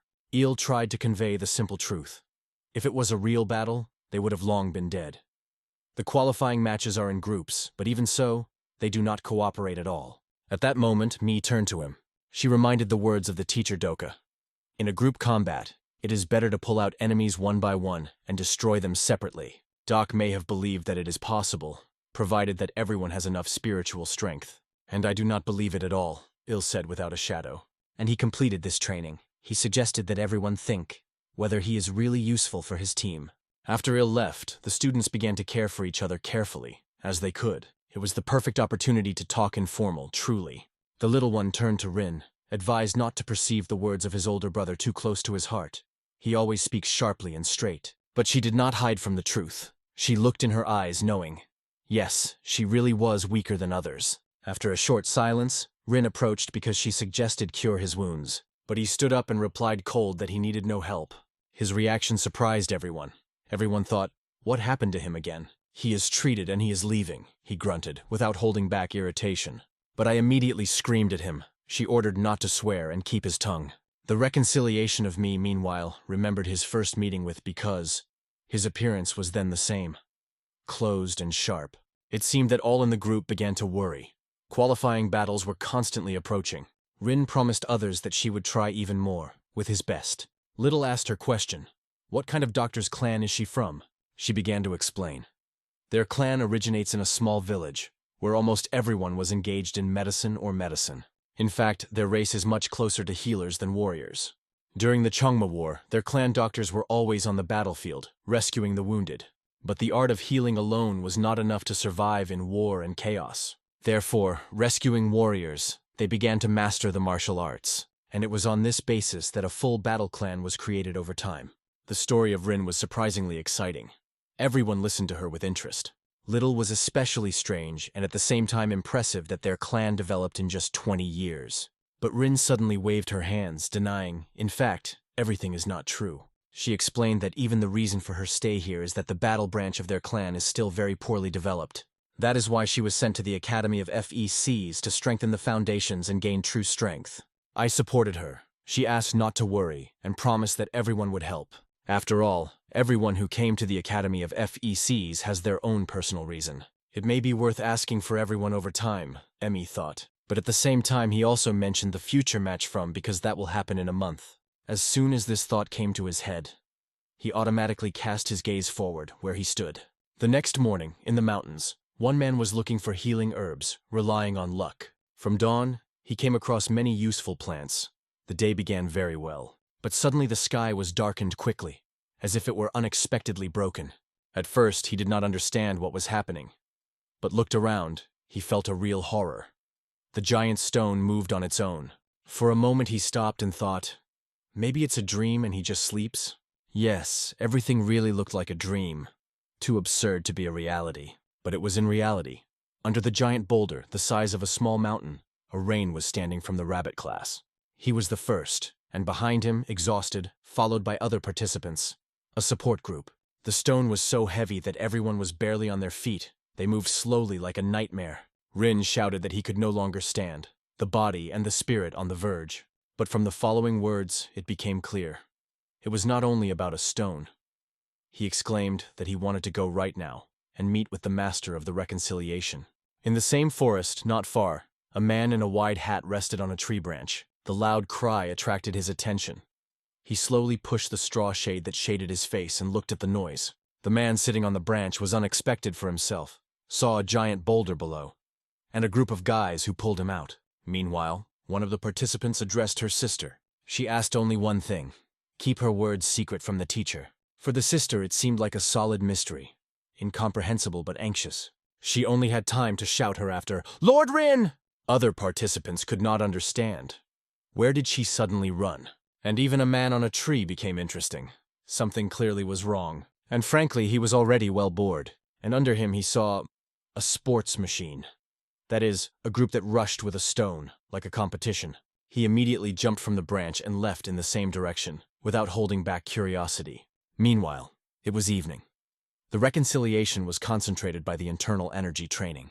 Its purpose is to combine two forces into one single, harmonious essence. The task was not easy at all. The attempt ended with failure. With every unsuccessful attempt he became more clear. This is not what seems. And it is not as simple as you would like at first glance. Then the guy got a piece of paper, a well-known letter that kept new knowledge within. Opening him, he quietly asked himself, will he be able to cope with what he is waiting next? If you read the second message, it means that you have already mastered direct and return flows of energy, the teacher wrote. The next step after combining external energies was a stage known as a rose of change. After reading this, the guy got up immediately, ready to test and practice, bring the power of repulsion between two polar streams, and their energy, forming a protective shell. So you will be able to enter Yokchon, to go against the will of heaven, and Sunchon, to follow her. The flow of force that filled his body was unbearably powerful. The resistance between the energies became more rigid. The body was trembling. It was at this moment that Mr. Rin ran to the place of workout. She stopped, becoming an involuntary witness to this frantic concentration of force. She noted about herself. In the morning he trained, floating then, a true ideal of courage in her eyes. But her attention was attracted by something else, the incredibly unstable balance of energy. Suddenly, the guy himself appeared in front of her, in the glow of streams, asked her not to approach closer. He was so focused on control that he did not even notice the other two people who were already standing. The air broke the crash, explosions and a crazy energy of energy. Everything indicated the loss of control. Seeing this, Rin rushed directly to him without thinking about the consequences. She hugged him firmly, catching her body in the fall, and put her back to protect him from a blow to a massive boulder. The little one did not even understand how she was here. Everything happened too rapidly. "I wanted to see you so much," she whispered. "That's why she rushed here in all pairs." When he looked at her, he saw her head is all in the blood. But she just smiled. On such a wound, it is enough to just go, and everything will heal. But in a few minutes, she lay with his head reassured, unconscious, exhausted. Next to the guy was a stranger, a majestic figure, which before that she was scared not to approach. It was the heavenly monarch himself. He witnessed the whole stage and now came to find out the name of the boy. He was a little confused, but honestly called himself. The monarch was interested in clarifying. What training did he conduct here? The guy, scratching the back, apologized and confessed. He cannot explain it. The monarch only nodded with understanding. "Right. It is not necessary to reveal your methods by outsiders. Wise decision." However, the monarch strictly warned the boy. To do such dangerous training alone is very risky. During a brief conversation, he quickly learned about the future match with the talented guy that should take place in a month. And he realized, it is for the sake that the guy tries to move to a new level. Although he could not understand what kind of technique he was mastering, one conclusion: his energy balance was seriously broken. Ian's excessive power was felt. It was it who destroyed the inner harmony. To restrain it, you will need no less strong energy to restore the balance. After that, the monarch began to think, is there a way to help him achieve stability? Subsequently, the guy heard from him, yes, there is still a way. At that moment, Rin was suddenly faded. She got up sharply, which was scared of both. Hearing the phrase about the powerful energy of yin, it seems that she came to her senses. Meanwhile, in the courtyard of the Academy of FECs, he and other students were moving among the crowd, talking. Vaughn could not resist. He wanted to find out what they made such a noise in the morning. I was already beginning to annoy that he was grunting again. "What kind of monk?" she muttered. However, she decided to explain that a table of previous competitions of the Academy of FECs appeared today. One, of course, immediately found an excuse. "And is it obligatory to watch it all together?" Rin explained. "Previous competitions are a group battle, so it will be best to view the table together." But two guys in their heads spinned completely different thoughts, because they also have a personal battle shortly. Whatever it is, and the schedule will also have to look, more precisely, on the schedule of fighting. And here, finally the official table of previous competitions appeared. Some already squeezed their fists and prayed silently to make the opponent as simple as possible. Others were looking for a class in which class they had to fight. Someone in the crowd exclaimed that the snake class had pulled out a happy ticket. For the two BC boys, John Ona and Ho Gol La, everything seemed too simple, because they got to fight with the snake class, and they were already laughing in advance. But suddenly she returned to them, and asked with an unmoved smile, "What did you say there?" One of the guys immediately thought, what a sweet reiteration. And even with such an expression of the face, "Look at these teeth! How well it came up!" said another without even trying to filter the words. "Chigalmi, so call me. And I, from the same happy ticket, the class of snake," she answered calmly. But after a few more contemptible replicas, she could not stand, and just a slap. This gesture immediately attracted the attention of all the students nearby. The crowd froze. She just could no longer tolerate such a fool. It was not listening to it. That guy believed that he just played with her, but after the slap, it seriously annoyed him. Self-esteem cracked. And the gentleman has already decided. The girl should be responsible for her boldness. By blow. But before returning to this situation, we remember the moment when Rin suggested using the more powerful energy of yin, namely, the power of ice. This idea was immediately interested in the monarch. It had a deep meaning. Rin said that after the entrance examinations, some students begin to study ruthless combat equipment officially. They are taken to a special cave. This is where the first real stage begins. The point is to introduce ice energy directly into the abdominal cavity. A lot of students do not withstand this test and stop their studies forever. Ice energy is the embodiment of the purest yin energy. If you do not collect the will in a fist in time, its beauty, its cold, her temptation will absorb you. One touch to her, and can be freezing to death. After this story, the heavenly monarch became seriously thinking. Yes, ice energy is just what could balance the uncontrolled force of John. But, is the ice energy stored in the treasury of the clan? And now they are not there at all. The monarch remembered that during the establishment of the Union of Seas, one of these energies was transferred. Not quite official. Simply put, somewhere in Murim, ice energy is definitely, and you can get to it. Therefore, he confidently stated that he'd be sure to find out where she is and whether it can be obtained. And the boy ordered to come to the same place that night. Rin joyfully shone. She will see her master again. Although Mi still doubted. Is it really an ice energy capable of restraining the X-Yang? And can it be done at all without the permission of the teacher? He stood, immersed in thoughts. It was at the moment when he arranged a demonstrative battle with a brazen type. He tried to hit her with his fist, but she easily shattered. And as a result, the fist flew further, just to the side. What did you think? He hit the target. Straight to the head. But no reactions were stood in a motionless way. The one who hit was only stirred. His fist is near the head, and the effect of 0. Without realizing what happened, the culprit bowed low and muttered an apology. It looked strange not only for friends Me. Everyone around was shocked.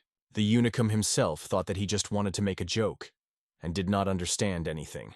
At this point, a strict curator of the Academy of FECs appeared behind the back of the brawler, which immediately reminded, all the duels except official ones are strictly forbidden. Her boyfriend did not dare to hit. He looked as if he saw death. At the Academy, she had long had a reputation for a cheated dog. It is better not to joke with it. Just as she stepped outside, the crowd immediately ran as if their wind had blown out. In her field of view, the snake class again was the ones who were again at the center of the conflict. They assured that the boys from the class of BC touched them first. She just quit. Qualifying competitions are approaching. Not a day without incidents. If you do not want to fly, sit quietly. And with that, she left the scene. After her departure, I approached Me, asking if everything was fine with him. The blow was loud, but even I confessed himself. Strange, but he does not hurt at all. In the meantime, he silently watched the scene on the side, carefully, without missing the details. He noted that he did not impress this blow at all. No shock. But 2 of the BC class looked confused. How do they now humiliate the snake class in competitions? One of them thoughtfully developed a plan, and the other, the one who tried to hit, delved into his thoughts. Because after the impact he broke his hand. And now he had one question in his head. Who is this guy? The little one stood in the night darkness, looking in surprise.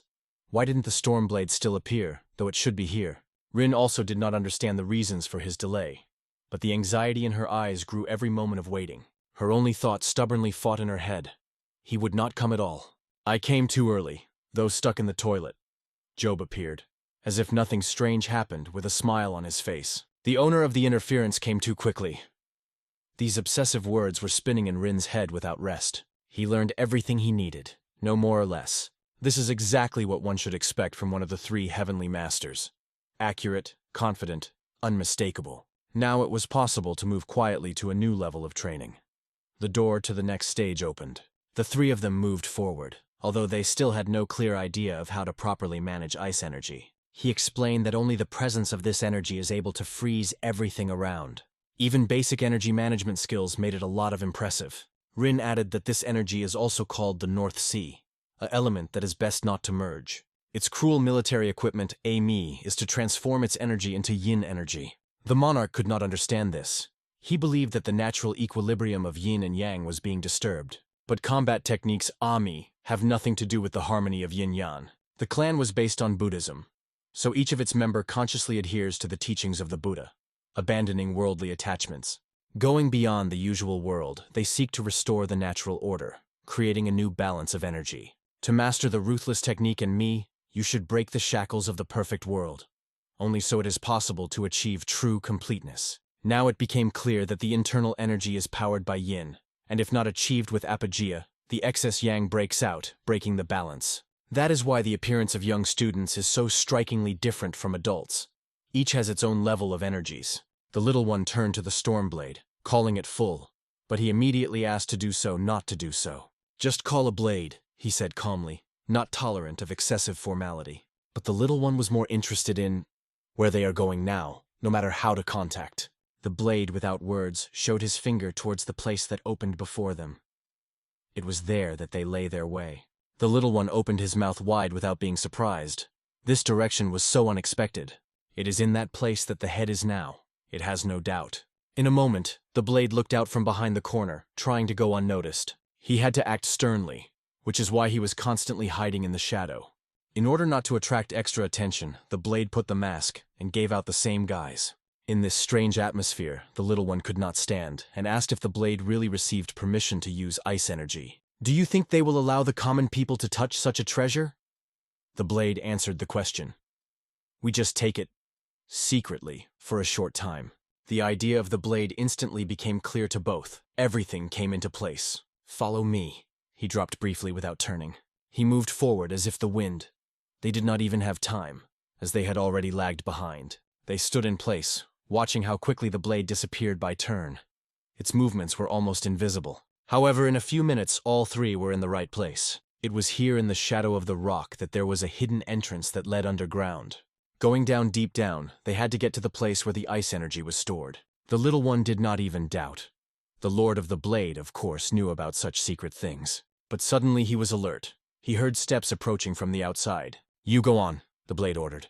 "I will embrace the neighborhood, check who there." The little one looked at him worriedly, but the blade slammed him on the nape of his neck and reminded who he was. "One of the three heavenly masters is a storm blade," he added proudly, disappearing in the dark. Meanwhile, Rin and the Small were already sitting at the beginning of the stairs, which led deeper underground. As soon as they came, the hatch was automatically closed. Now they were under the floor. Meanwhile, a man approached the room. It was visible to his silhouette that he was an older, and he was surprised one. The door was left open. The old man came so rapidly that even the blade did not have time to react. He was caught by surprise. Without any explanation, the blade decided to act cunningly. He suggested that the owner drink together. "And I just wanted to miss a glass," the old man replied with a barely noticeable smile. But despite the friendly tone, his eyes slid carefully around the room, looking for something. Meanwhile, Rin carefully descended the stairs, trying not to lose balance. She walked the same path as Mugunmi a few minutes earlier. "Go slower," she whispered, almost leaving. Inside, such darkness prevailed that both did not even see their own hands. When the little one reached out to help, she almost fainted with surprise. Her imagination instantly twisted a romantic scenario. They say it is love. Her hand trembled like a schoolgirl, but still slowly stretched to him. Meanwhile, the blade and the owner were already sitting on the street where they were going to drink. They sat down at the table. The atmosphere became more casual and even a little warmer. "By the way, this old man is not the Abito, but the master of the sword of the original chaos. Kuan Yun is the head of the Union Murim." The head asked Clanka with interest if he had already found candidates for his students. "There are some interesting guys that I liked," the blade replied. "And those you brought with you, also among them?" The head asked directly, not looking. "You do not hide anything from the owner." He immediately realized everything without unnecessary words. In addition, he advised a blade to pull up acting. In response, the blade immediately apologized, which he did not warn earlier about the true cause of the visit. "Ha! Apologies from a Stormblade? This is so turn." The old man was surprised. After that, the blade confessed that their real goal is to get an ice energy because she needs one boy. The head knew how dangerous this energy was, so he advised the blade to stay with the guy. This was performed as a silent consent. The permission to use was obtained, but even so, he just couldn't borrow it, it is too important.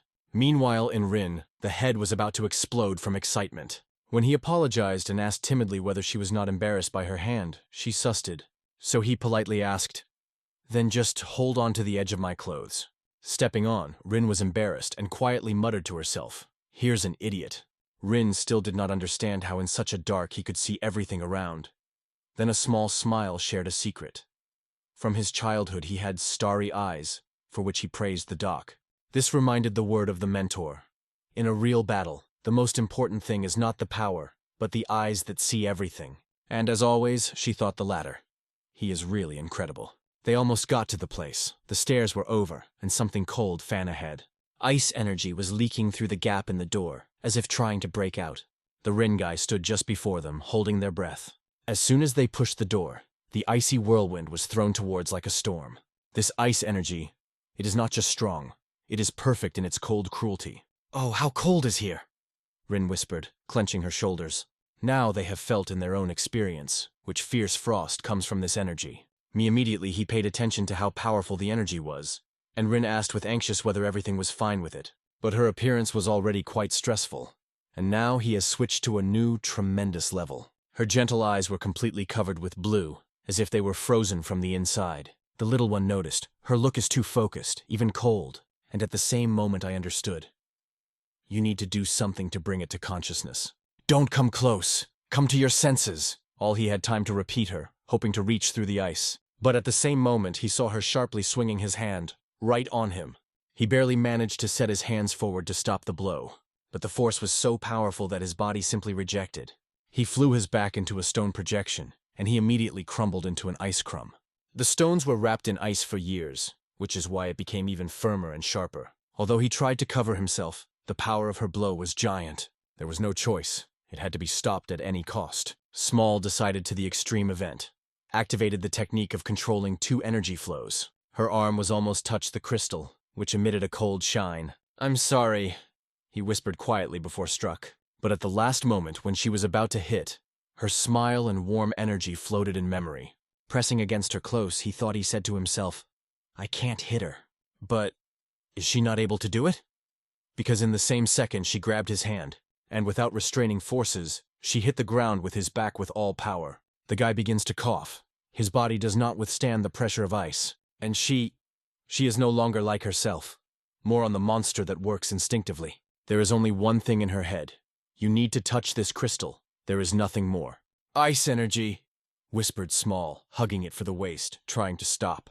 "It cannot be touched," he added loudly, with fear in his voice. But Rin loses control. It covers frantic anger. The eyes shine in rage. Meanwhile, the blade, while in the yard, suddenly feels a powerful flash of energy, and instantly understands. Only those guys who went with him could do it. What happens if she touches the crystal? She said herself, "You touch him with his bare hands, and just freeze to death." It is impossible to allow her to be in danger. Not because of me. This thought was fighting in the boy's head. And in an instant, both shout at the same time, each of their despair. She because of the thirst to touch, and he because of the desire to stop it at any cost. And they do not even have time to realize how their hands touch the crystals together. To protect it, a small decision makes an ice crystal in its palm. Perhaps this decision was not quite considered. But looking at it, he realized there was no way back. His mind escaped from the present and moved into memories from childhood. A small, lonely boy who cried quietly wrapped in a blanket. And only her voice sounded nearby, gentle, soothing. "Don't cry. Everything will be good." Before his eyes she appeared, with a face covered with veins, distorted pain. Her hand lay gently on his head, and the words sounded like a mantra. "It's not your fault." And now, from the point of view of a stranger, he could see all this completely differently. More precisely, no. He seemed to be in the same room again. Everything was repeated to the little things. He felt the humiliation again from his older brother who had previously seemed endless. He accused him of everything. They say, everything happened because of him. Mother's death became a burden that was ruthlessly put on his shoulders. "It's all because of you." Il repeated again and again like a wiped plate. And now the guy looked at it on the side, calm, without tears, without weakness. The red flames passed through his body, as if he wanted to rewrite it from the inside. However, there was no complete restoration of memories. Something still remained hidden. Now he asked himself again and again, what exactly I forgot. The answer seemed to be quite near. A little more, and he would remember. But suddenly, a giant ice cliff appears in front of him, which is shaking everything around.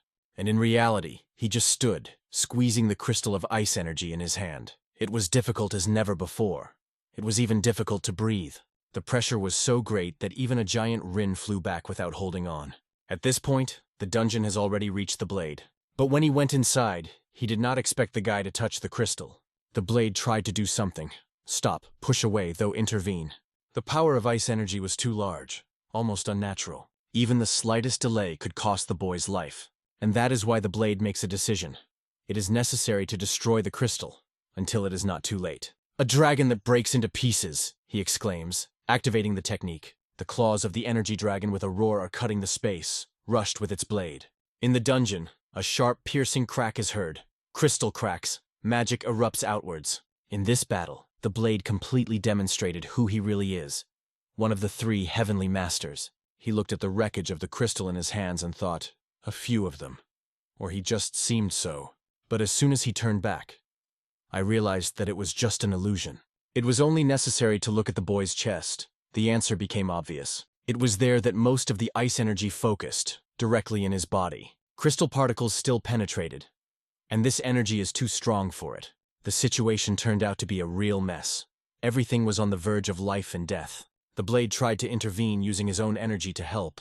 He managed to stabilize the condition a little, but to extract energy completely, this is not enough. As soon as he tried to do it, he realized the fragments were already settled in the abdominal cavity of the guy. How quickly? The blade was surprised because the energy got absorbed instantly, as if a living organism. To extract force forcibly means to kill a guy, but leaving everything as is dangerous. Having realized this, the blade makes the decision. You need to fight, but to help him withstand this force. Inside the young man, his energy surrounded the fragments of the crystal, preventing them to break the body from the inside. Thanks to control and skills, the blade was able to combine these fragments into one. This is how a new crystal appeared, covered by a flame that came from its internal burning energy. Already at that moment the blade was aware of a little more, and a real catastrophe would happen. It became clear, the worst, it seems, already behind. But if the guy does not manage to cope with ice energy, the yin streams block his energy forever. But if he can, will become a master of energy management, at the level of the best. The blade even mentally included it in the list of potential students. If this test survives, now you just have to wait. But first, you need to remove the traces and disappear from here as soon as possible. Meanwhile, another guest was approaching the dungeon. The Lord himself. His gaze stopped on the crystal, attentive, cold, almost removed. He could not understand whether the crystal really became smaller, whether it was only optical illusion. There was a deep night on the street. The full moon hung above the world. Kuker managed the horse skillfully, conducting a visa confidently, though slowly. And in the iron cage attached to the cart, the children sat, silent, tense. The guard has been waiting for a long time, impatient and angry, grinding. Why he was moving so slowly. When he pulled into the gate, Kucher was politely apologized to the guard. He explained that he was delayed because the wheel flew during the road, so he had to repair it right. A voice came behind him. In what condition are they in this time? The answer was short and cold. These puppies would not last for several days. Then the old man was ordered to take the children and get them inside. He silently executed the order. He sat back into the cart and moved forward. The children were released from the cage, but heavy shackles were rattled on their feet. Despite this, they were also forced to move faster, pushing and threatening. Before leaving the old man, they also asked to take the corpses with them. He turned. In the shade lay several bodies covered with dirty cloths. Don't worry, take away, he answered dryly, not having a shadow of emotions. And in a few seconds, one left alone. The first thing he did was starting his face. But the real likeness. The body suddenly crumbled. Someone was a completely different, true personality that hid under the mask. It was a black cinnamon flower, responsible for information in the black flower. His primary task is to find the right person and understand what they are trying to achieve. Meanwhile, in the dungeons, the boys were hung to the walls, exhausted, but still alive. This freak stood just in the middle of them and ruthlessly conducted experiments on defenseless. He did not own internal energy, but it did not prevent him from torturing others. He carefully recorded everything in a notebook for each of the subjects. Suddenly, one of them began to scream frantically, getting out of the shackles. But will he have the strength to escape from these steel papers? Then the executioner just smiled and explained, "These chains forged from the strongest iron." He then ordered, "Give him another pill." There were 6 such dark, dangerous, like poison. At this point, the black cinnamon flower observed silently from the shadow, analyzing every detail. Now it became clear. They in the basement carry out tests for spiritual potions, and stocks in them are huge. We need to find out how the effect spreads. At this time, a subordinate with a new cargo approached the commander. He brought his children to him, calling them a product, which he recently ordered. It was this commander that wanted to find out what will happen to the children if you give them a potion. He was not going to delay. He approached one of the kids and ordered, "Open the mouth." And the boy, everything he could, tremble with fear, cannot escape or answer. The commander has not yet managed to bring the pill to the boy's mouth, as the servant appeared behind his back and reported. He came to the potion that rapidly enhances strength. Hearing that this person appeared personally, the commander decided, he would go to him. It was surprising because he rarely went somewhere. And he ordered the children to be fed immediately. The black cinnamon flower immediately followed him, without bringing his eyes. And only children's cries remained behind, piercing, desperate. Walking forward, the flower heard a voice behind his back. So much noise. Blame your parents who sold you. Open your mouth! These words forced him to froze right in place. He was given a choice. What is more important, these children or information?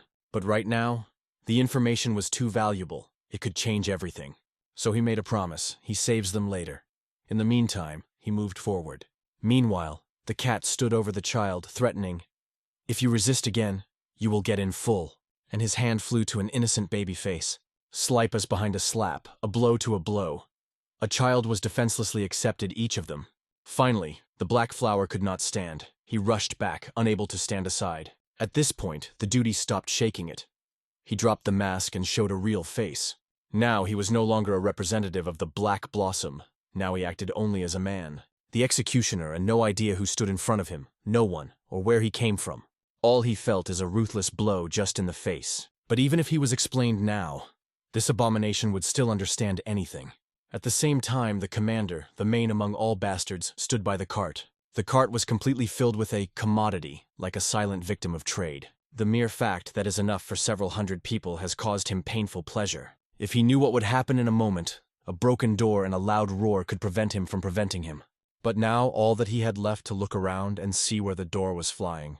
Directly in the visa, pill fly through the air, everything immediately turns into chaos. It was the nightmare that he was most afraid of. The deal was thwarted. The agreement was completed. So the broken agreement is lost money and valuable information. And how many have you lost? A voice came when the cinnamon flower went outside with 2 abomination in his hands. He is only frightened by whims. And you? Are you who is? Judging by how you sharpen without even recognizing my mask, I am the one you don't want to see. If you do not know, then you will not know. Because you will die, said the cinnamon flower cold, already holding money. Having activated the spiritual technique of explosive coins, he prepared for the attack. The commander shouted immediately, "Stop it immediately!" From the air, like a shadow, several fighters emerged, quickly, without warning. They rushed forward with swords in their hands, and Cinnamon Flower had a little more fun. His money was more than enough to destroy everyone at once, and with a gambling he did it, without a drop of regret. The commander could only see how his people fall to the ground one by one, no longer be able to defend himself. Then the flower approached calmly, and looking into his eyes began to speak. "I do not care what you did here, but to lift your hand for children, that's what you did in vain." He stretched his palm straight to the commander's face, approaching close. A bright blue light shone from his hands. Energy was no longer restrained. The explosion was the next moment, a powerful squeezing without a chance to escape. At this point, the doc came, wanted to report that the previous information was false. But when he saw this explosion, I realized he will have to wait a little visit. After a while, the cinnamon flower was already in the middle of the debris. He left a real chaos. When everything subsided, the doc came closer to talk. It was from these words that began. Seeing how he collects coins, the doc with irony suggested that the next time throw something else, so that it was not necessary every time to pick up. "The technique is called an explosive coin," Kitka explained. "So I have to answer the name." While he was talking, the doc looked around involuntarily, looking for something. To the left, he saw 6 children who were huddled in the shade, frightened and lonely. That is why the cinnamon flower decided he would take them with him because they have nowhere to go. Hearing this, the doc noted for himself how much Cinnamon has changed during this time, and they themselves, members of Black Blossom, are not so different from these children, because they are all orphans. But you need to understand the main thing. Where the potion appears, which rapidly increases power, there is also a fake doc, and the real doc began to guess. Maybe the whole journey was a reason for courage. But he found an excuse again. They say, the circumstances have changed, and now everything is different. Previously, this potion was distributed with caution. Now it is massively flooding the central regions. The murder committed by a false doc attracted the attention of Red Blossom. There is confident. The imposter is guilty. But Cinnamon was suspected that the main thing in all these events was not a fake doc, but a potion that rapidly enhances power. He seems to have seen something invisible. A huge, powerful, moving in the distance, but outside of view. Cinnamon promised, "As soon as you collect all the necessary information, immediately contact him." And the Doka asked, How about finally returning to the Union? The doc thought. In fact, he was not at the Academy of Hell for over a crescent. It's time to return. But, already turning, he stopped. He remembered something else he wanted to remind Cinnamon. If you get over, you will die, he said coldly, and left.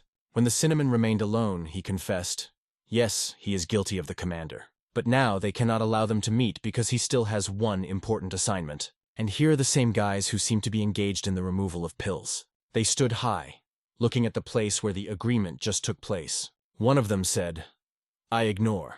Our work is only to transfer the product. What happens next?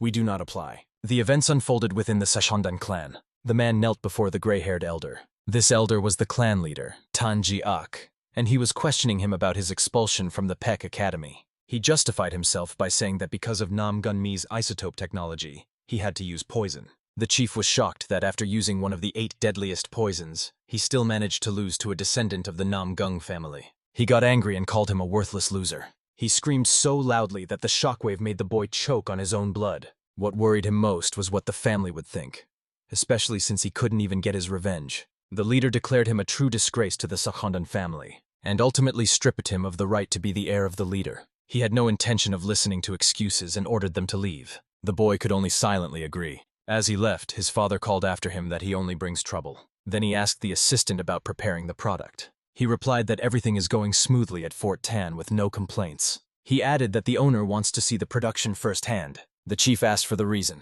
The assistant explained that he seemed to be under surveillance and even asked for help spreading the word. The leader was confident that he knew how to use his head. The assistant suggested passing the responsibility of distributing the product to the heir. In any case, you need someone you can trust. If he moves with Tanvol's hidden squad, he'll be safe. The chief weighed all the risks and agreed. At that moment, the young man stood behind the wall, eavesdropping on the conversation. He realized this was his last chance. Determined, he resolved to carry out his father's mission to the very end. He set out to get his goods accompanied by a group of people. The next morning, the hero was lying in bed. A girl approached him and asked, Mr. Mi, are you okay? He smiled and called her a goddess. At first, it was just his imagination, because standing before him was, to put it mildly, the beautiful Lady Rin. And because he hadn't fully opened his eyes, it seemed to him as if he was seeing a true beauty. Embarrassed, Rin struck him in the stomach with her hand. The man was already impatiently waiting for him to regain consciousness. But when he entered, he saw that he was barely breathing after the lady's blow. It seemed like the doctor needed to be called immediately, but it was a joke. The man sat behind and started checking his energy himself. Pure energy of the strongest dragon enveloped the icy power, holding back its spread. He warned that the situation is dangerous because it's unclear when the icy energy will break free. Rin, believing that Lord Mi nearly died because she touched that energy, decided to take responsibility for his life. But the man assured that it wasn't necessary, as fortunately, everything ended well. He was troubled by the fact that this dangerous energy was now inside him. He didn't understand why his body felt so light. Then he told his friends he wanted to quickly check something, and in a moment, they stepped outside. He personally began developing the technique. I felt that the extreme energy of Yang was no longer breaking free uncontrollably. Maybe even now we can pull off the secret move. The yin energy from the ice crystal complemented the extreme power of Yang, controlling the direct and reverse flows from outside, pushing them to the limit, and the flower of change blossomed.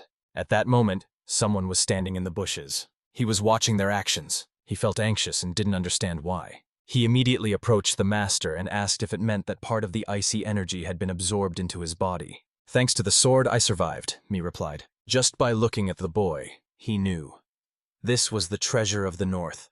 Icy energy bound to the pure power of the strongest dragon, stabilizing the ultimate Yang energy. He understood it, but couldn't grasp why he felt like the hero of a Murim story. The boy told the teacher he had reached the flower of change. Then the teacher asked him to show it again. The boy immediately put all his effort into the attempt. His body began to radiate a powerful energy. The teacher noticed that the energy level was too high. The flower of change is the stage of forming a small circle where direct and reverse energy flows are guided through the star and body, achieving a deep understanding of the art. At that moment, the boy asked if she could be released. The teacher was surprised, not understanding what he was talking about. But in an instant, the powerful force he held in his hands cut through the student's arms. The teacher sensed that something had gone wrong. Suddenly, a beam burst from his hands like a dragon's breath. The flower of change exploded, unleashing a fury that swept forward, scattering trees in its path. The boy's face remained terrified, and his hands were completely mangled. The teacher looked just as scared and shocked. The reason was the scene they saw ahead.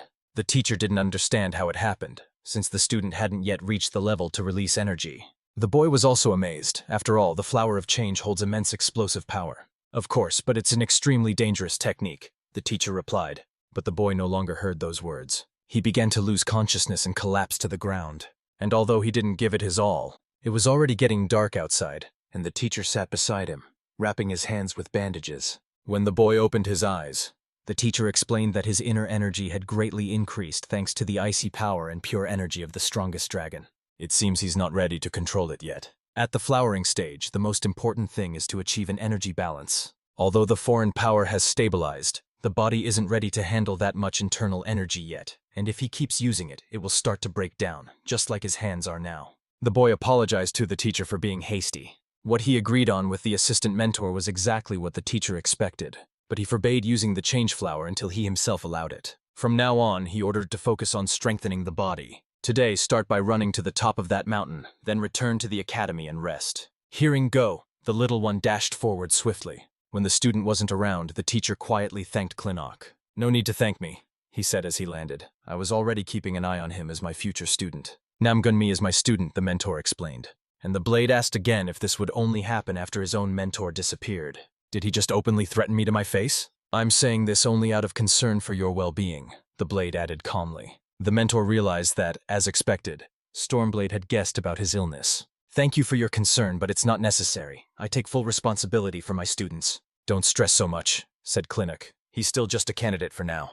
The student I marked in the dragon class is born once every 1,000 years, and I'm sure he will win the Peck Academy duels this time. If you've already found a student, why look at others? Everyone has their own reasons," the blade said quietly. A few days passed, and the qualifying matches began at the Peck Academy. Delicious treats were being sold on the streets. The stunt performers amazed the audience with their acts, even using fire. Everyone was busy with their own tasks, and the city buzzed with the festive spirit of this long-awaited day. The audience has already gathered in the arena for the qualifying fights. These competitions were held for the first time since the Academy's founding, so everyone was eagerly anticipating a spectacular event. The audience was convinced that simply studying at the Peck Academy proved the students' exceptional abilities. After all, descendants of many families did not have to take entrance exams, and had to study at the Chung Academy, which ranks one level lower. So everyone here had to deliver high-level matches. The audience eagerly awaited the contestants' arrival, and here they appeared. They immediately noticed crowds of people on the streets.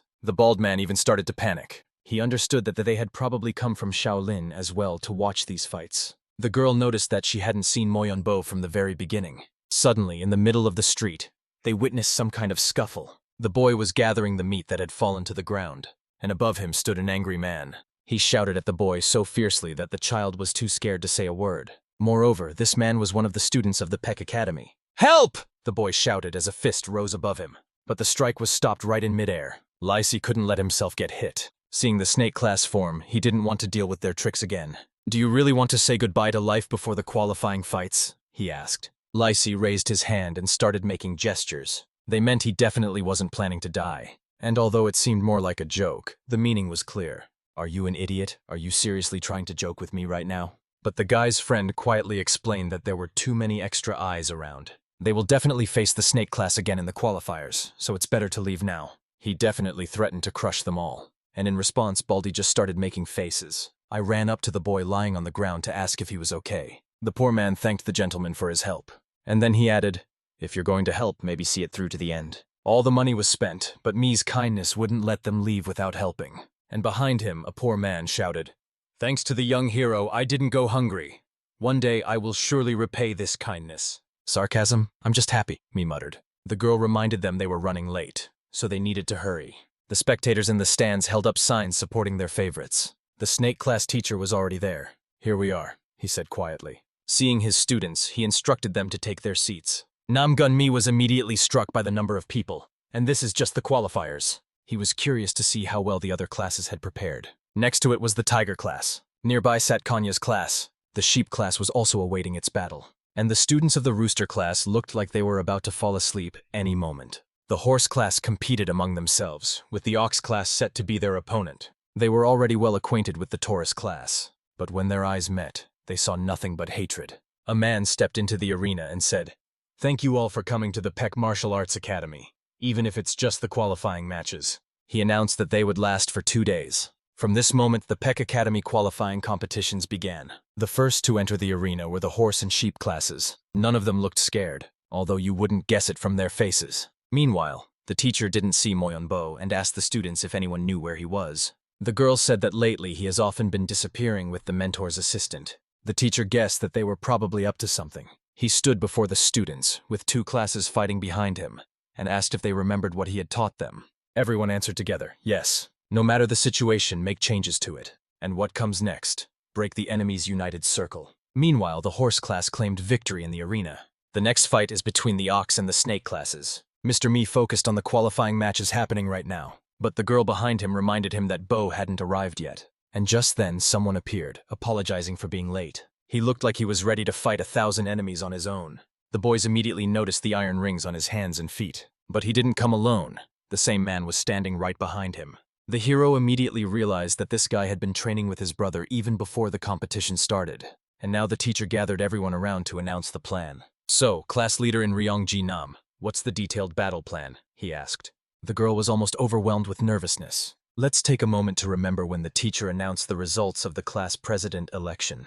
She took first place on this list. Even when she was told, she couldn't believe what she heard, because now she was becoming the head of the snake class. The hero greeted her immediately, but she couldn't find the words to respond.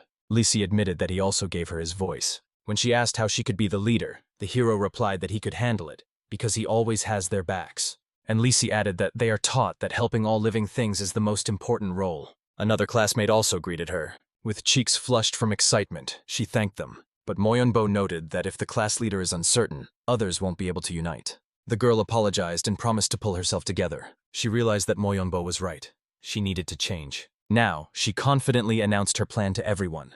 The first goal is to break the united circle of Class Bika and move on to individual fights. Then she noticed that the Ox class in their martial arts likely relies on the power of the earth. So, if you destroy the ground beneath them, you can prevent them from coming together. The teacher silently agreed. It was the right decision, and it would be unwise not to take advantage, just as Shagal Mi had expected. The fox whispered a suggestion to try to prevent the rivals from taking a spot on the ground. And now the teams lined up opposite each other. The second qualifying match. The Ox class versus the Snake class. One of the guys believed that aside from Moyonbo, all their opponents were weak. Class President Yansan Bika declared he would personally deal with this guy.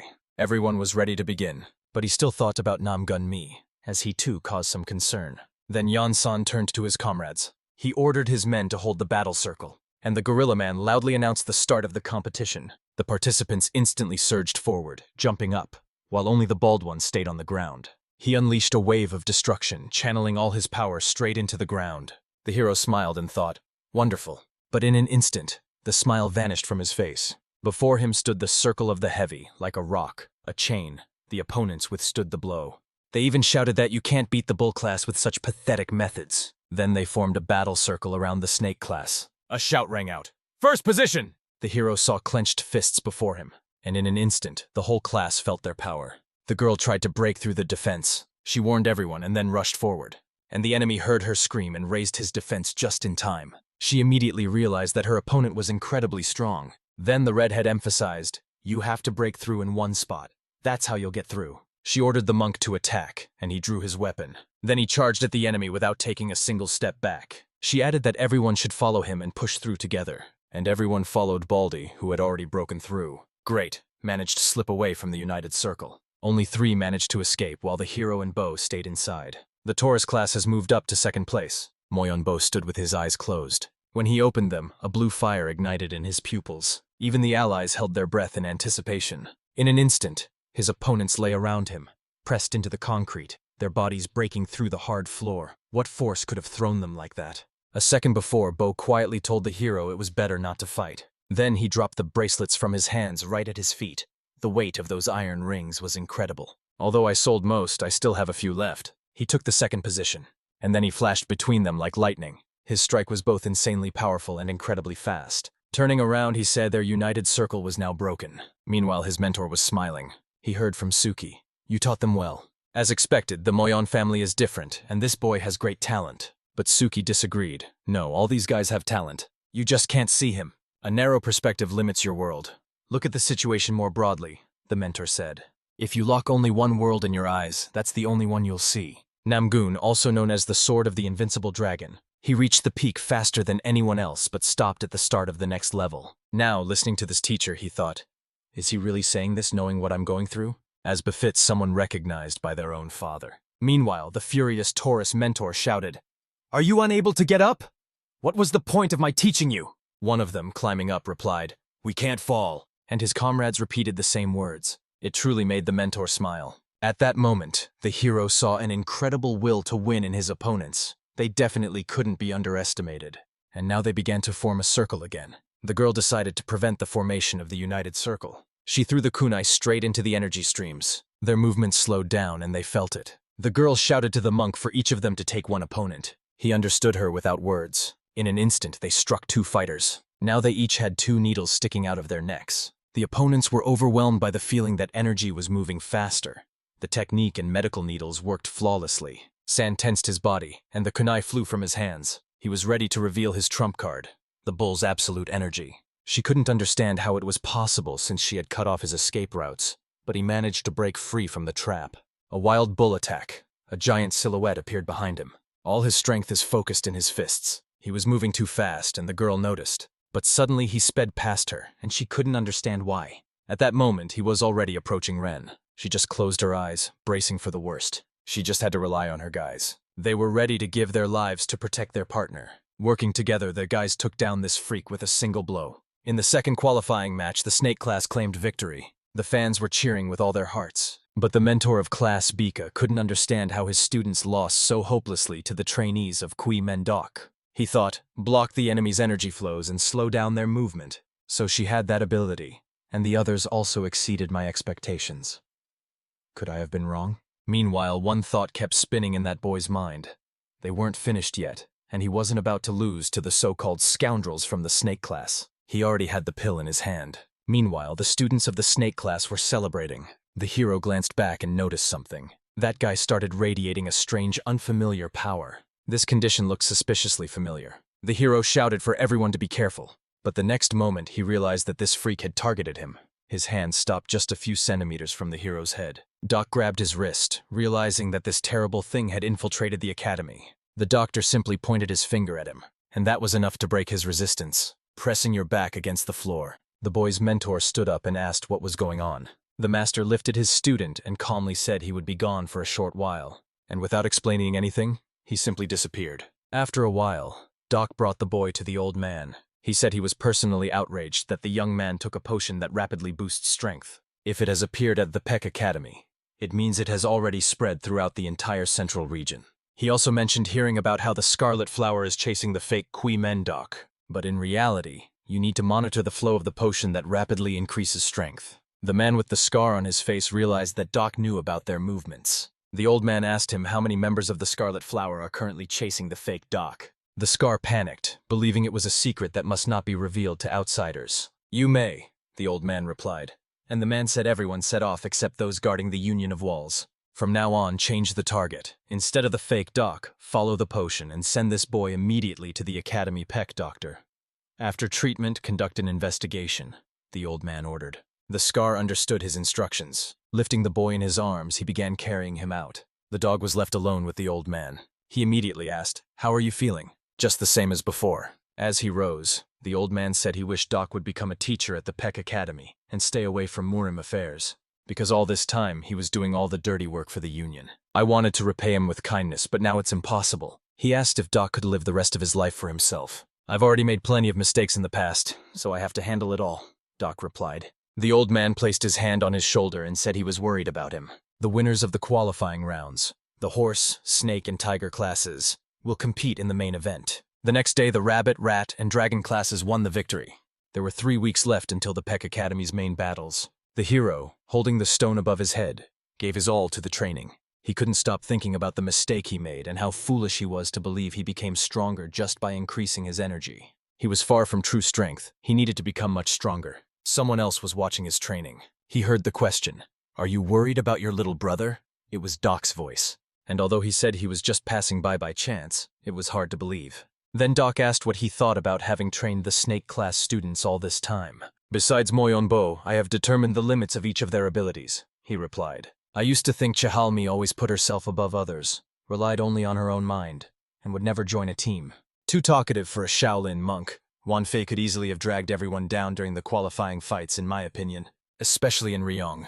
I thought she was completely helpless and would endanger the entire clan since she lacked even basic skills. You say it like you think you were wrong, Doc noted. All right, I admit it. I was full of pride and prejudice. Doc also considered Chehalmi proud, but he understood the importance of unity, and her restraint and quick judgment make her a worthy head of the snake class. Though talkative, he cares for his comrades like a true Shaolin monk and became the heart of the class. In Ryong may seem weak but has a sincere, unshakable spirit.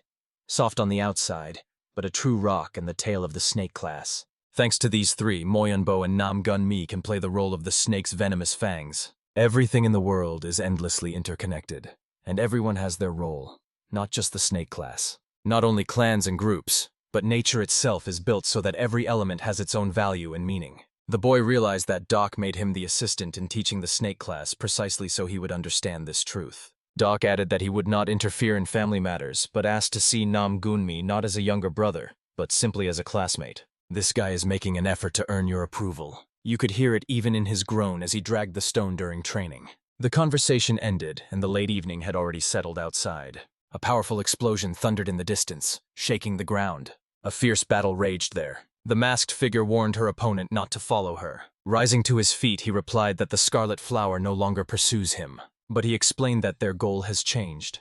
Now they track the spread of a potion that rapidly boosts power. At the Peck Academy, under the protection of the Sea Union, this potion has already been discovered. Doc personally informed the head of the Union about this. Just hearing that name, he lost his composure and asked, "Are you really talking about him?"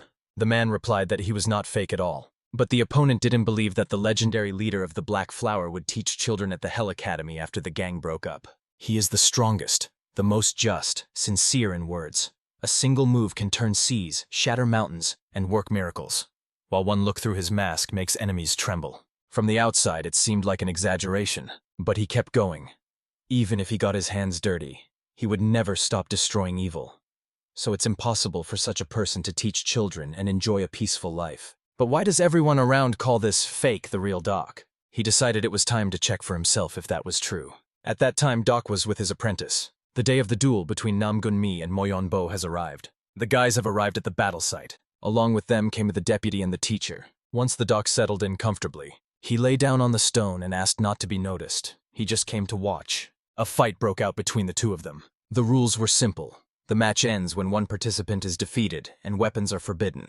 Because he was the first to challenge, standing ready for battle, Nam Gung-mei accepted his challenge. The battle has been declared.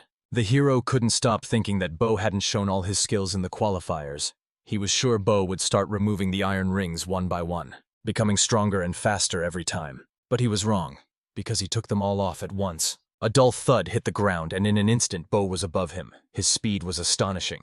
The hero barely managed to put out his hand in time to repel the attack. The next challenge was the attack of the deadly hurricane. The hero fought with all his might to repel the attack, but within moments, the pressure became so intense that resistance was impossible. Then he decided to use the technique of managing forward and reverse flows. After that, the boy jumped into the air, but Bo caught him making a mistake when he rushed too much. The kick to the head landed perfectly, and the hero found the strength to rise. He keenly felt the difference in strength between them. Before him stood a real young dragon from the Moyon family. Blow after blow, his body was barely holding up. Then some viewers thought the winner was already clear and wondered if it was worth watching any further. But Doc saw in the hero's eyes an unquenchable thirst for battle. He asked his deputy, "Could your younger brother really give up so easily?" He admitted that his brother was stubborn to the point of impossibility.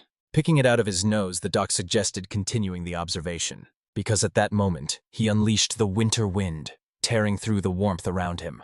It was a devastating attack. The hero's body trembled, but he couldn't utter a single word. After that, he just collapsed to the ground. Seeing him fall, Bo asked himself, why? Why does he rise again? Why does his body burn? And why does this awaken those old memories? Moyon Bo, known as the young dragon of the Moyon family, he inherited the full talent passed down by the clan leader Moyon Gan, and was the hope of the entire family. And then there was Moyon B, the second son, who, unlike his older brother, had no special talent. He was always compared to his older sibling, which drove him to work tirelessly to catch up to the genius. One day, while he was training, Bo suggested taking a break. But he replied that he hadn't worked enough yet and would keep training. He decided to lie down nearby and advised not to rush. Everyone knew the brothers had a good relationship. But there was another side. The father often beat the boy as punishment for training. "You have such talent. How can you waste it like this?" he kept repeating. "You're overestimating me," the beaten boy said. And the father replied that he was doing everything he could. "Ah, so it looks like I'll have to fix your spiritual state myself." The father was never satisfied, always seeking greater power for the family, and placed all his hopes on his eldest son, Moyonbo. His brother tried to help by bandaging his wounds himself, but he no longer paid attention to it because it happened almost every day. He saw himself as the heir of the Moyon family and felt the weight of that legacy on his shoulders. And he was even glad that at least the younger one wasn't being beaten. And then Moyonbi decided. The tragedy began when he tried to split his father's expectations in half to ease his brother's burden. My brother mastered the art of image cloning, a technique that creates a copy of oneself through instant teleportation.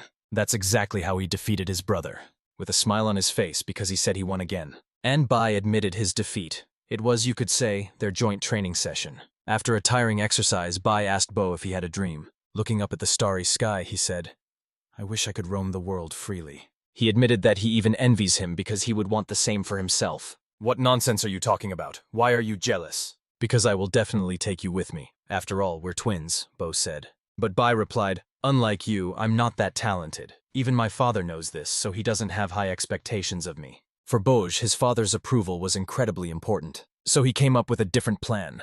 And soon, both stood before their father in fighting stances, facing each other. A real no-joke sparring match has begun. One attacked while the other managed to dodge. "You've become much stronger, little brother," Bo said during the fight. The father was watching closely at that moment, because he used the spiritual technique of the fresh wind, and began striking B, who was defending himself. He seemed barely able to hold back the pressure, but it was just an illusion. And suddenly their father appeared before them. He struck Bo sharply on the head, and he asked, "How dare you put on this pathetic spectacle here?" Because he realized that their father had figured them out. He warned that if he ever saw him pity his brother again, he would punish him instead. Bai, standing behind his father's back, interrupted the conversation. "You misunderstood. I was the one who asked my brother, but father just told him not to get involved. I just wanted your approval. My brother decided to take care of me. If you want to hit me, go ahead." The father grew even angrier and now blamed B for Bo's weakness. In that moment, the father was holding a heavy stick. He started beating the guy with it again. Clenching his teeth, he begged for it to stop. But this time he lost control and, consumed by rage, lunged at his father with fists flying. But to think he could defeat such a powerful man would be ridiculous. "That's exactly what I wanted from you, more anger," the father said. "You must never allow yourself to hesitate, not even for a moment. The enemy before your eyes must be destroyed without hesitation." And that's exactly what Bo wanted to do now, seeing his own father as the enemy. Though filled with a burning desire for total destruction, the father stopped him. Because this journey is the journey of the Moyon family. He begged his father to stop. On that day, Moyon B, I saw the dark, cruel nature of these two. Lost in his own thoughts, Moyon B was slowly walking down the corridor when his brother Moyon Bo appeared ahead. Stopping, Moyon B wanted to ask if his brother was feeling better, but without even glancing back, he walked past coldly. Moyon Bai froze in place, as if turned to stone, recalling the day a deep chasm formed between them. He unleashed a furious barrage of blows on Namgun Mi. But despite the relentless attacks, his opponent held firm. But losing focus for a moment, Namgun Mi took a powerful blow to the jaw that made him stagger. The blow pushed his body aside, but gathering his will, Namgun Mi stood firm. The fight was not over yet. Clenching his teeth, he used direct and reverse flow techniques, unleashing all his determination. But Moyon Bo wasn't about to stand idle. Using cloning technique, he dodged the strike, channeling the full force of the attack into his clone. Namgun Il, watching from the side, was amazed by Moyon Bo's skill. He expected the spiritual techniques of the Moyon clan to be impressive, but Bo's focus and vision exceeded all expectations. Suddenly, Moyon Bo surged forward so swiftly that Namgun Mi could barely keep him in sight. But his body betrayed him. A mist block left a deep wound on his arm. He decided to wait for the right moment to strike when his opponent's feet touched the ground. Seizing the moment, Namgun Mi slammed his palms into the ground with all his might, activating Earth Grip.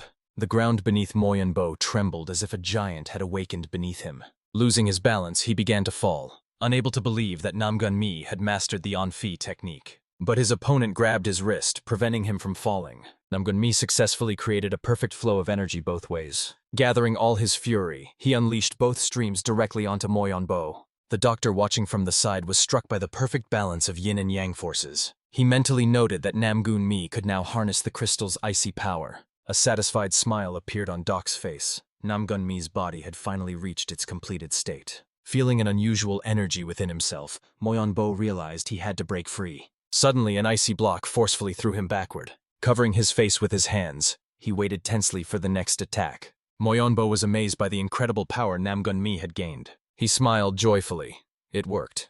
Just as the teacher said, he trained his body and mastered the icy energy. Suddenly, the boulder cracked and shattered into pieces, and Moyonbo instantly took a fighting stance, ready to attack. But instead of Namgun Mi, he suddenly saw himself. The shock made Moyonbo clutch his head.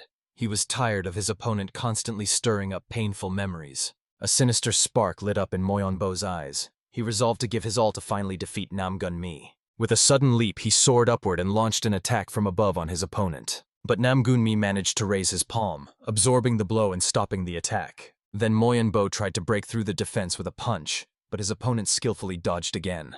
They stepped apart, and as Namgun Mi caught his breath, he felt icy energy spread through his body, establishing perfect balance. His gaze filled with unwavering determination. He still had the strength to fight. The rivals lunged at each other, exchanging powerful blows without a second thought for defense. Both strikes hit their targets, sending Namgun Mi and Moyonbo flying backward. Despite their injuries, they refused to retreat and launched a fresh barrage of attacks at each other.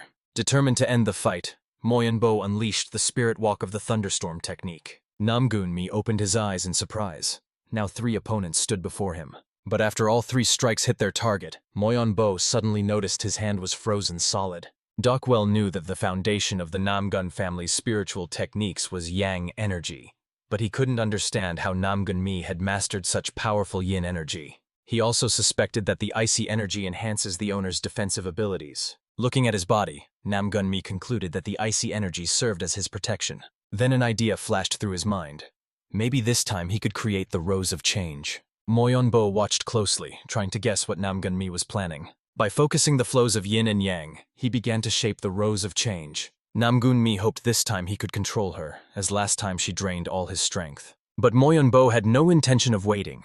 Once again using the Spirit Walk of the Storm Wind, he launched his attack. He knew that the technique Namgun Mi used had many flaws, so he planned to strike before it ended and chose the attack Endless Rain.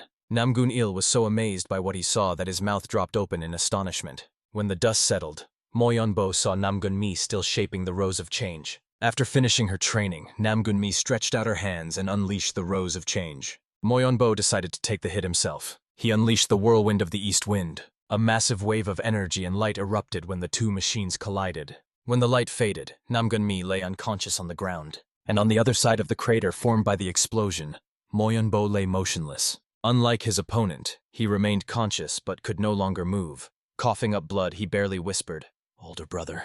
Kneeling before Moyonbo's coffin, B mourned deeply, unable to understand why his brother couldn't control his power, tears streaming down his face. Suddenly, to his surprise, Moyonbo noticed a diary that belonged to his older brother. Unfolding it, he began to read eagerly. In the notes, Bo admitted he avoided getting close to his younger brother to keep him safe. As the eldest son of the Moyon family, he had to obey his father's will without question, dedicating himself entirely to training. At first, everything went smoothly, but over time his progress hit a dead end. If he stopped, his younger brother could be at risk. To break this barrier, he dared a dangerous experiment, leaving home every night in search of a worthy opponent. The harder he fought, the sharper his senses became. He believed that if he kept going, he could live up to his father's hopes and protect B. Next in the diary, he wrote about the first time he had to kill a person.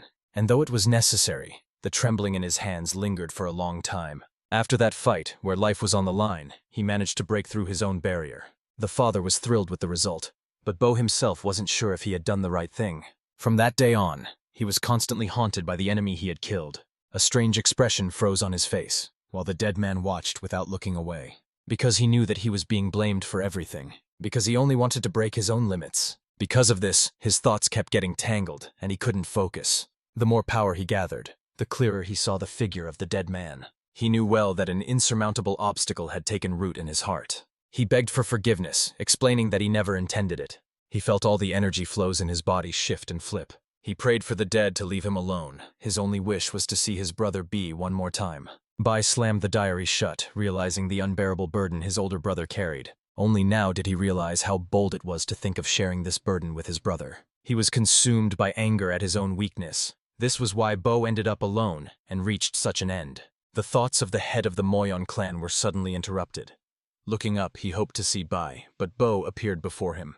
The chief nearly jumped out of his chair when B said his older brother Bo was still alive, not understanding what it meant. Then B explained, the one who's dead here is himself, not Moyon Bo, and he asked his father to spread the rumor of his own death, ready to give up his name. Looking at his father with unwavering determination, he declared that from now on he would live under the name Moyon Bo, taking on the fate of his older brother. Since then, B trained to exhaustion, enduring pain as if his bones were breaking again and again. He told himself countless times that he and his brother were twins, and if Bo could do it, then someday he could too. The father no longer raised a stick against him, guiding him only with words. He believed it was because his father saw the image of the older son in him. After grueling training, he managed to overcome the wall, just like Bo once did. So B became the eldest son of the Moyon clan, earning the nickname Young Dragon, and was now called Moyon Bo. Lying on the ground, Moyon Bo imagined how a true brother would act in his place. Summoning his last bit of strength, he managed to stand up.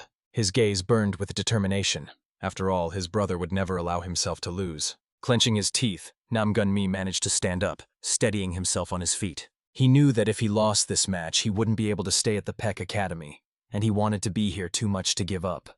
Moyon Bo couldn't afford to fall. Defeat would stain his name. But Namgun-mi also wanted to stay and grow stronger. They stepped closer, facing each other, and despite their fatigue, prepared for the final attack. Swinging his arm, Namgun-mi loudly declared he was a student of Kui Mendok, while Moyon Bo growled and raised his hand to strike. Both fighters launched their attacks, completely forgetting about defense. The strikes hit their mark, causing the opponents to falter. But Moyon Bo had more strength left. He managed to hold his ground. To his surprise, Namgun-mi first dropped to his knees, then fell face down to the ground. Clenching his fist, Bai declared that he was the eldest son of the Moyon clan, and his name was Moyon Bo. The match ended with Moyon Bo declared the winner. Meanwhile, a fierce battle raged between the two factions. Quan Sik, head of Chomin, urged his people to eliminate the degenerates from Sunmin. The Sunmin members hesitated. If the fight continued, they would face total defeat. Understanding the hopelessness, their leader Yundal ordered to use it. Rows of Sunmin buzzed with excited chatter.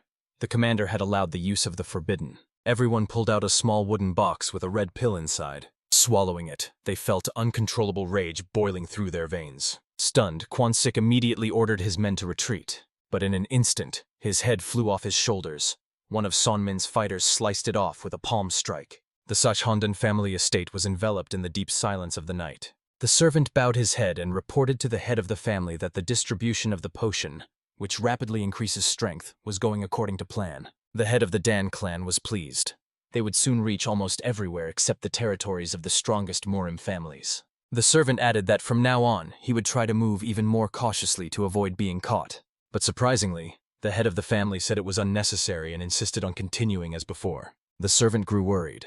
Such overconfidence could put the Dan family at risk. The stern look from the master silenced him. The head of the family believed he was overstepping his bounds. The servant quickly bowed and almost ran out of the room. The full moon illuminated the statue of a smiling monk by the quiet lake. The head of the Dan family landed silently nearby. He immediately reported that the potion distribution was proceeding as ordered, but he was worried about an unknown tail that seemed to be following them. The mysterious figure he reported to calmly replied that it was not a problem. She never hesitated to cut off any tail that appeared in Sachondan. The head of the Dan family carefully asked what kind of future they should build. His eyes widened when he heard that the family wouldn't have to do anything for a while. It would be Mage's turn to act. Despite his fear, he dared to ask if this meant that Mage had been reborn. The figure replied that the rebirth hadn't happened yet, but the first breath had already been breathed into the body. Stepping out of the shadows, the stranger in the mysterious mask declared that everything was happening by his will. Meanwhile, Namgun-il marveled at how opposing energies could create such a perfect balance. Noticing this, Doc, sitting on a rock behind, said that the key to everything is harmony. A shadow exists only where there is light. This is the essence of logic, which corrects the world when it leans too far in one direction. These words struck Namgun-il so deeply that he finally understood. Everything must be in balance. Noticing the change in his gaze, Doc simply smiled with satisfaction. A genius is always a genius. Watching the boys match and hearing a few words, Namgun-il instantly gained insight. Coming to his senses, he realized he had finally broken through his own barrier. The doctor confirmed his suspicion. Namgun-il was on the brink of true power. Jumping down from the rock, Doc suggested postponing the greetings and first taking both boys to the doctor. Namgun-il was surprised why he said both. After all, Moyonbo was still standing. Did he really faint without falling? A boy in dirty clothes swiftly passed through the dark corridor and pressed against the wall, trying to catch his breath. He gently opened the door and slipped into the room where the wounded Moyonbo and Namgun-mei were resting. The young man recognized the young hero he once bought food for. Looking closely at Namgun-mei, he noticed he had suffered severe injuries. Remembering the kindness shown, the boy decided to give him a small gift. He started rummaging through his pockets, hoping to find something to eat, because good nutrition is key to a quick recovery. Finally found what I was looking for, a freshly baked warm flatbread. He handed it to Namgun-mei, hoping the scent would wake the injured man. Suddenly, a stern voice behind him demanded he identify himself. Looking back, the boy saw Namgun-il, whose gaze promised trouble. Pointing his finger, Namgun-il sternly asked what poison he was trying to slip to his youngest son. The young man was confused. It was just a flatbread, not poison. Irritated, Namgun-il reached out to grab him. Then the guy suddenly disappeared, leaving him grasping at air. Namgun-il didn't believe. He dodged and tried to grab him again. The young man tried to explain that he just wanted to help the young master. But seeing that words were useless, he quickly dodged the attack again. Behind Namgun-il, the young man rushed to the door, shouting that he had been misunderstood. Namgun-il didn't even chase after him. He just stood frozen, stunned that he never managed to touch the boy. One of the guards ran into the room at the noise. He asked if Namgun-il had seen the beggar boy here, and he replied dryly that the boy had simply run away. Moyonbo slowly opened his eyes, tears glistening in them. Turning around, he saw Namgun-mei shyly offering him a handkerchief, thinking he was troubled by a nightmare. Sitting on the bed, Moyonbo insisted it wasn't a nightmare. He smiled softly and said he had just dreamed about someone he misses deeply. He had never been so seriously injured after a fight with his older brother. He noted that Namgun-mei used to have poor control over his inner energy. But now, after just a few months, he can fight him on equal terms. So no one will ever dare to call me the disgrace of the Namgun family again. Namgun-mei laughed and sincerely thanked Moyonbo. Thanks to this match, he learned a lot. Even though he lost, he can now return home with pride. He did everything he could, so he had no regrets. And yet, despite his words, his eyes told a different story. Footsteps and a voice calling him out were heard from behind, now that he was awake. Looking back, Mei saw his father, who simply smiled warmly in response. They had a conversation that couldn't wait. Soon they were walking down the street, and the older one asked the younger if he remembered their conversation. The boy immediately remembered the promise. If they lost, he and his brother would return to their family. Now that they lost, it was time to prepare to say goodbye to their friends. But the elder admitted that, for some reason, he just couldn't remember it himself. That's why he said he would return to the family alone, and asked the younger one to stay at the Peck Academy. Then he asked if his brother knew why he had been so harsh with him. "No, I don't know. Is it somehow connected to Dad?" the boy asked. "Only partially," the elder replied. "If it weren't for your energy flows, Father could have reached the fiery boundary. But to suppress the power that struck your body, he lost a lot of inner energy and couldn't break through the wall. No one knew when such a chance would come again, so the family's overall strength noticeably declined, making it harder to lead. The little one understood that his brother was the future head of the family, so it was natural for him to be sensitive to any danger. But then the elder admitted that he was most upset because their mother had been sick and weak from the start. When she learned her youngest was poisoned, she stayed by his side day and night. And one day when the mother was alone without the father, something happened. To calm the energy consuming the child, she took it into her own body. The father ran in and saw what was happening. Using his inner energy, he sealed this power within her womb. But the extreme yang energy is incredibly difficult to control. Because of this, he made sure the boy could no longer use it. From this story, the hero realized that his mother's illness had worsened because of him. But my brother added, "Even if they call you the shame of the family, Father wanted you to survive. Mom passed away after some time. Of course, it's not entirely your fault, but the fact that you caused pain to both Dad and her always bothered me. Back then, I was very young and maybe just looking to blame someone." The boy couldn't even imagine it.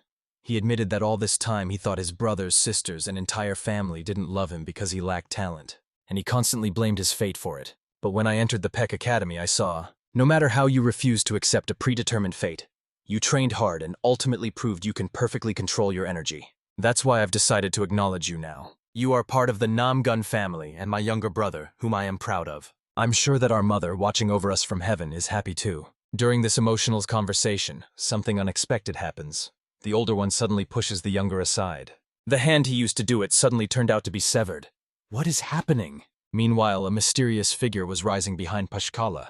Reaching a certain spot in the forest, she turned to the younger leader and said time was up, then added, "The Murim Union is currently hosting the Peck Academy Martial Arts Tournament, a perfect opportunity to announce the revival of magic." From the cave where he sat came a chilling voice. "Is this the game of noble families?" Red eyes flashed at the darkness. "Perfect.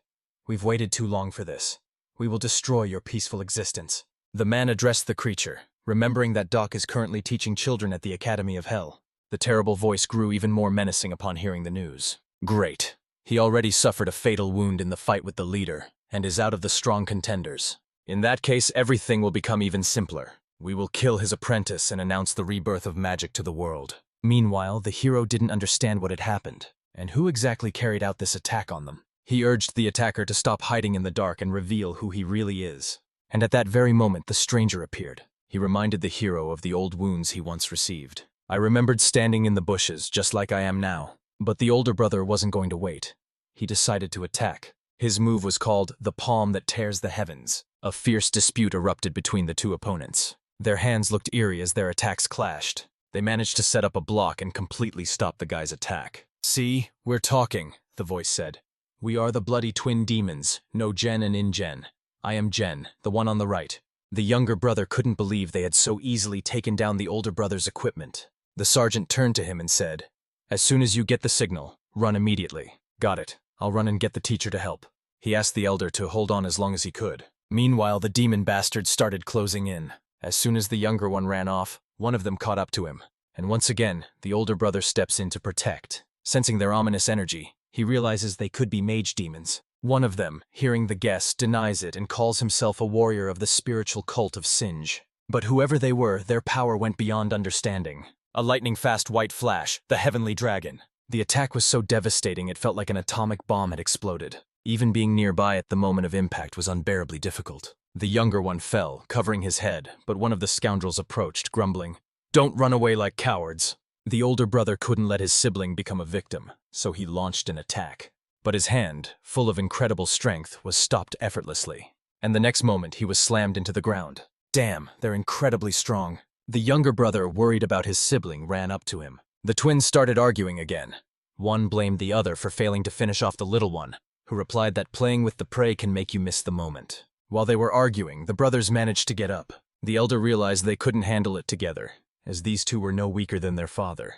They were masters of the highest level, so there was no other way. He led the younger one to the edge of the cliff and pushed him off. The elder hoped there would be water below and wished for only one thing, that he would survive. The younger one, after flying a considerable distance, crashed noisily into the water, and the elder was left alone against two incredible enemies. He warned them, to go any further, they would have to kill him. They heard his words and began thinking about how to make it happen. Meanwhile, an attack began in the Murim Union. The enemies turned out to be incredibly strong. We had to call for backup just to put up any kind of fight. The eyes of every attacker glowed with a cold blue light. The pig class teacher, Kumak Ho, couldn't understand who they were, but he fought with all his might. Tiger's homeroom teacher declared that it doesn't matter who stands before them. Any enemy must be torn to pieces. And then the fierce tiger's wild dance began. The rat class teacher fought with all his might. The same was done by Kanya's class teacher. The dog's class teacher also stood their ground. The monkey class teacher fought just as fiercely. The rabbit's homeroom teacher noticed the dirty tactics they were using.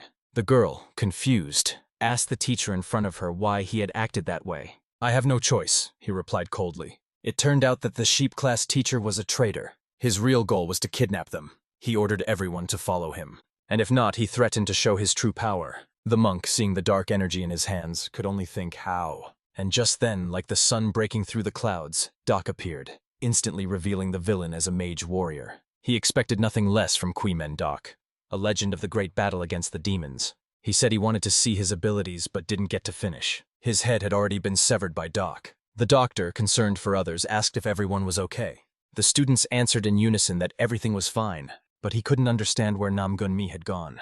I heard from the students that he left with his older brother. The doctor decided that everything would be fine with him then, but he couldn't shake the uneasy feeling. Meanwhile, the boy's body, floating in the water, was washed ashore. There stood a mysterious man wearing a mask. The hero was unconscious, water washing over his body. Meanwhile, the woman was simply stunned. Like everyone at this meeting, I bring news of the cult's revival. The atmosphere was tense, as it was clear that anyone could be a traitor. Then he ordered everyone to be silent, and added a few drops of his own energy to it. Right now, you shouldn't be throwing accusations, but should check if the news about the cult's revival is true, he said. That was all he wanted to say before announcing the dismissal. Doc stayed nearby, wanting to add something important. He reported that one of his students had gone missing. The old man had heard about it before, but the doc added that he was sure the boy was in the cult's hands. Most of those who infiltrated the Alliance were weak pawns, but a powerful martial arts master from the demonic cult joined the snake class. I suspect they were hunting the kids from the snake class, Doc said. Namgun-mi was with his older brother, but both disappeared. There is a high chance they were kidnapped by someone stronger than Namgun Ilya. I want to set out in search of my student. Please allow me to do this, he asked. The old man declined the request. He explained that it was unclear when the cult would strike again, ordered Doc to stay and protect the other children, and assigned the search to others. Stepping outside, Doc met an acquaintance who said it was the first time he'd seen the old man refuse such a request. He promised Doc he would find the children himself. He asked him to stay with the Alliance and take care of himself. When enemies attacked all of Murim, the Alliance stepped up to support the small and medium sects on the front lines. The martial arts competition was postponed indefinitely, and the Alliance officially announced the revival of the demon cult. 9 major sects and smaller groups came together under the Murim Alliance to restore order, and the chaos gradually subsided. In the Namgun family, the father ordered everyone to take soldiers and set out to search for the children. Those standing to his right and left asked if they should worry, since the younger one was Namgun Ilim. But the father, tempered by years of wisdom, knew one must never underestimate the cult. They almost ruled Murim before they disappeared. Meanwhile, the teacher was pulling his student along behind him. He refused to acknowledge him as a teacher and believed he belonged to the sect of the poor. For that, of course, I got a slap on the head. But during this heated conversation, he noticed Bo behind him. I wanted to ask something, and everyone behind him begged to be taken along. But they weren't going on a picnic. When the poor man heard who it was about, and I found out the whole situation anyway, he said firmly, members of the poor sect always repay their debts. He tied his hair and was ready to set off with them. The Namgun-mi rescue team was formed from the dragon and snake classes. 6 months have passed. The hero was completely covered in blood.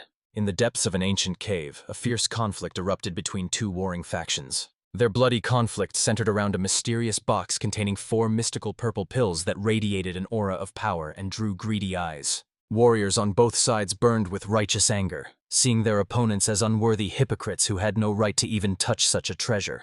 The cave filled with the clash of blades and dying screams when suddenly a young traveler appeared amid the bloody carnage. His simple appearance surprised those who fought. No one could understand who this stranger was or what brought him to this cursed place. The young warrior slowly advanced to the heart of the battle, focusing his inner energy to unleash the legendary technique, the heavenly sword strike in its original form. Pink and golden streams of power merged into a blinding wave of destruction that instantly wiped out all combatants. In mere seconds, proud fighters were turned into the wounded and severely injured. The incredible power radiating from such a young warrior stunned the survivors. Approaching the defeated, the mysterious young man asked if they understood the true purpose of the pills they had fought so fiercely over. One of the survivors, barely breathing, admitted their ignorance. They were simply ordered to complete the task without any explanation. The young blade master pierced the poor man's hand without a trace of regret, forcing out a chilling scream of pain. He refused to believe that these people could blindly hunt for unknown artifacts. Under torture, the truth finally emerged. The warriors had heard vague rumors of a magical potion that could grant incredible power. The mysterious young man insisted on knowing the source of the rumors, but the prisoner could only shrug. He was just a link in the chain of gossip. At that moment, the masked warrior watching the events pondered the boy's strange trait. He preferred maiming his enemies over giving them a quick death. The young man believed it was more merciful to destroy the internal energy flows since they didn't belong to the magical state anyway. His companion saw an inner contradiction in this, because stripping a warrior of their martial art is like slowly killing their soul. However, since it was the young master's choice, he had no intention of interfering. Next, the conversation shifted to searching for other similar artifacts. The masked man reported that identical pillboxes had appeared in the southwest, so that's where they should head. The young man immediately made his way to the exit. The masked man studied him closely, noticing signs of affiliation with a certain organization, which led him to decide to save the young warrior, even as he increasingly lost control and sank into brutality. Since there had been no direct killings yet, the observer decided to spare his life and simply monitor his actions. Meanwhile, the boy from the poor sect identified the right direction and suggested to the mentor that they head there. But the teacher frowned in displeasure, reminding that this path had been taken many times before.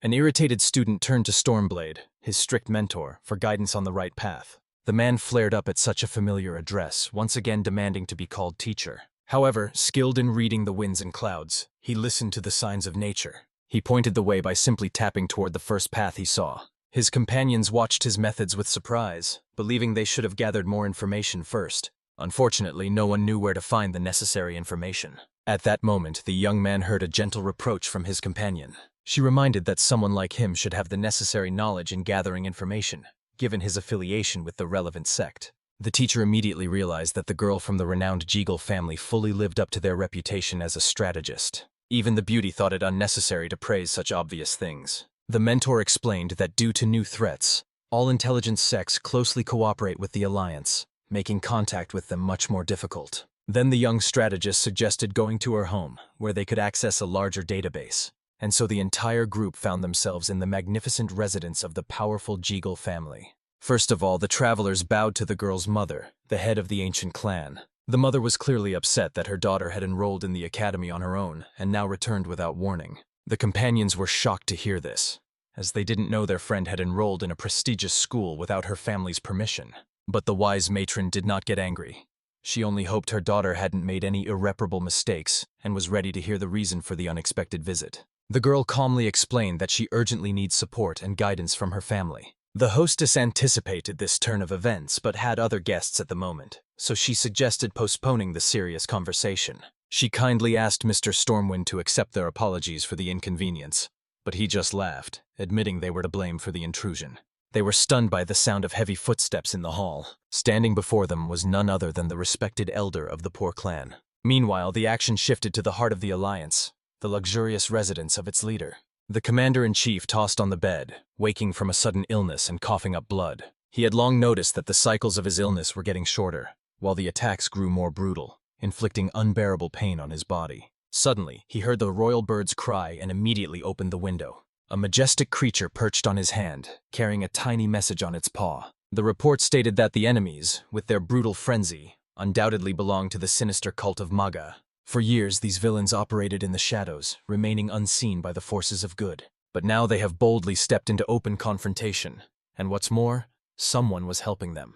Reading the family name in the report, the Alliance captain realized with horror that the traitors were members of his own clan. Meanwhile, at the Jeagle residence, a respected elder warmly welcomed the young warriors he hadn't seen in a long time.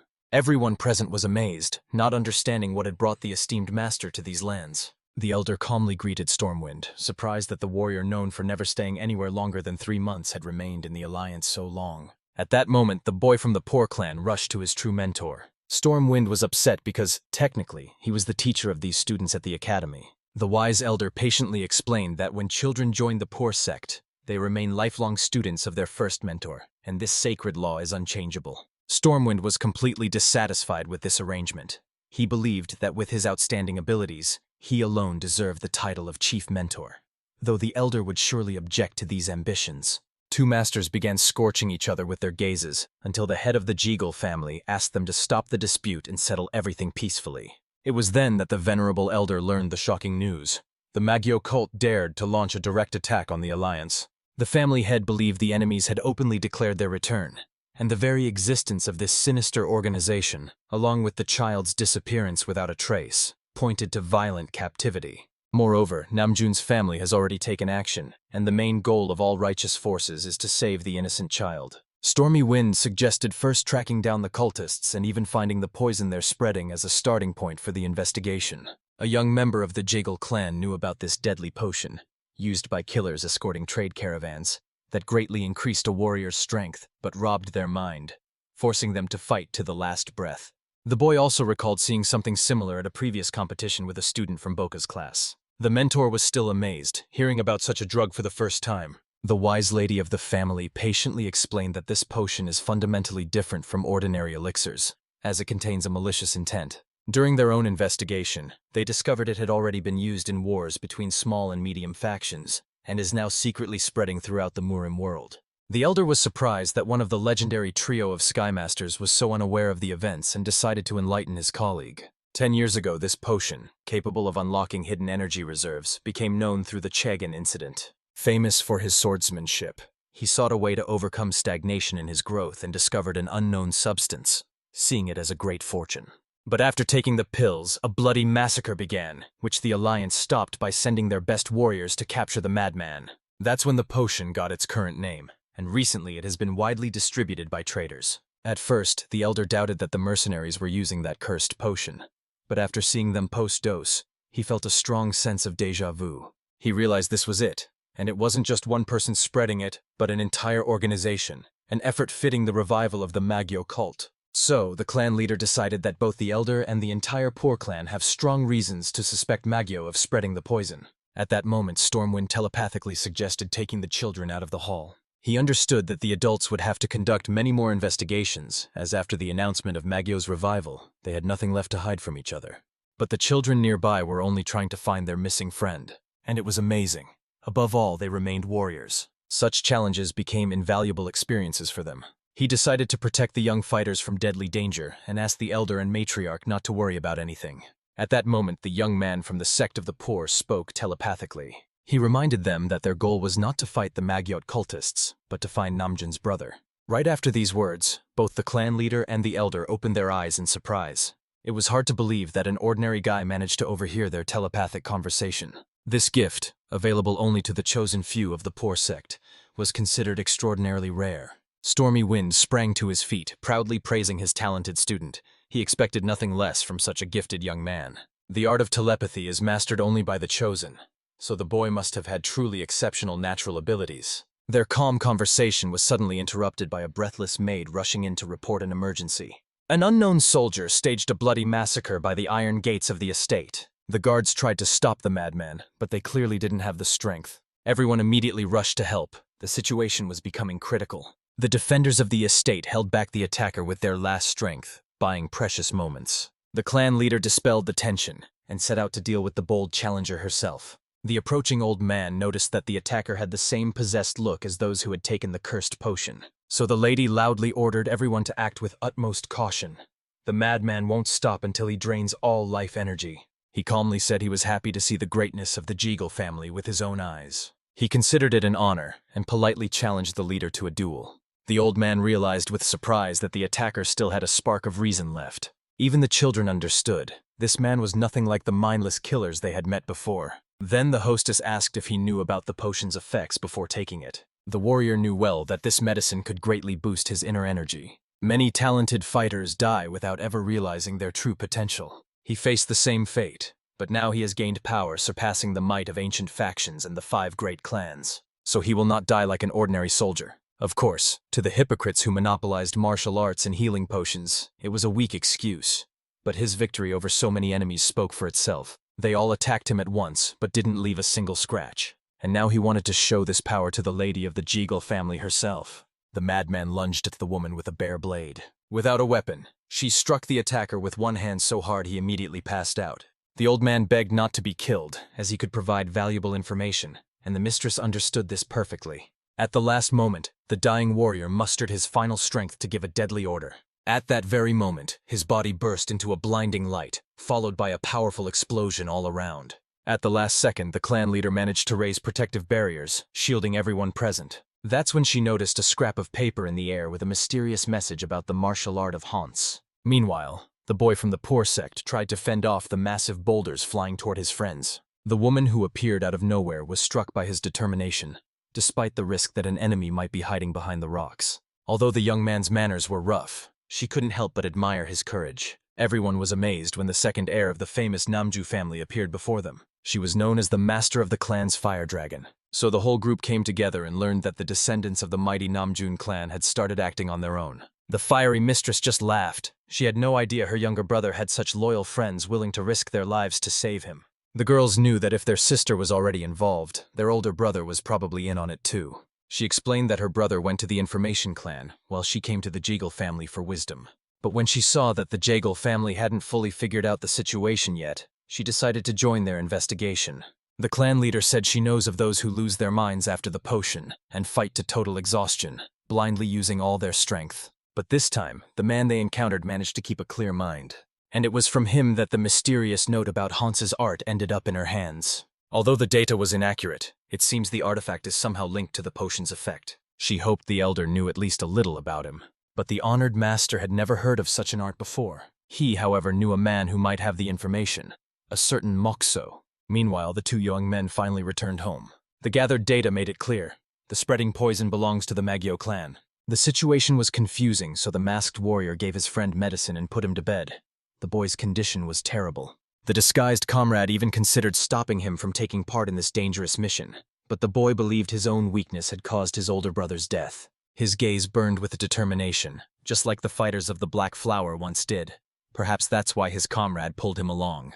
He looked about the same before meeting the commander-in-chief. Meanwhile, Namjoon himself was sleeping restlessly. He dreamed his brother was alive and joyfully ran to him. But at the last moment, he was horrified to see a living corpse before him, who didn't understand why his brother had left him to die. The gloomy ghost demanded that the younger one return what he was holding. At that moment, Namjoon recoiled in horror as he realized a severed human hand was resting in his palm. Sinister shadows immediately began swirling around as the brother writhed in pain and screamed. Waking from the nightmare, the boy gasped for breath, struggling to recover. He looked out the window and vowed with steely determination to avenge his brother's death. The events have moved to the chambers of the Murim Alliance Commander-in-Chief. The healer came to care for his health, but had never seen such damaged meridians and veins in all their practice. Moreover, the patient's inner energy surged so fiercely that it was a miracle he was still standing. But the warrior was used to this pain and knew his condition better than anyone, so he asked the doctor not to spare him. However, the healer still wanted to report the commander's critical condition to the Union leader. He promised to approach the chief himself, so the healer bowed and left him to rest. And only then, without holding back, he coughed up blood. His vitality surged, and only his own strength kept him standing. The body was already at its limit. He had a year, maybe just a few months left. There was almost no time left, so he had to act based on the information he had received earlier. Now the problem was not just the poison, but also the mysterious martial art of Hans. If poison could be seen as medicine, then this art was a unique set of techniques freely shared throughout the Murim world. Both things were likely connected. He knew that those who took this poison lost their minds, but users of Hans art could maintain clarity of thought. Even weak warriors could achieve this, and outstanding masters even more so. In that case, they would be able to perfectly control the power gained from the poison. Despite the information he already had, he decided to see for himself. At that moment, the healer returned with a potion to restore strength. But the commander was already gone. Only a note explaining that he had left on urgent business. He asked me to tell the head of the Murim Alliance that he received excellent treatment. The healer decided it was a warning sign since the note was written in blood. About 30 years ago, the fight for succession began after the sudden death of the clan leader. The elders didn't know if it was the result of an old wound from a battle with a master of the highest level. Maybe it opened again. And it was more important to quickly choose a new leader. Among the deceased 7 children, they had to find a worthy one.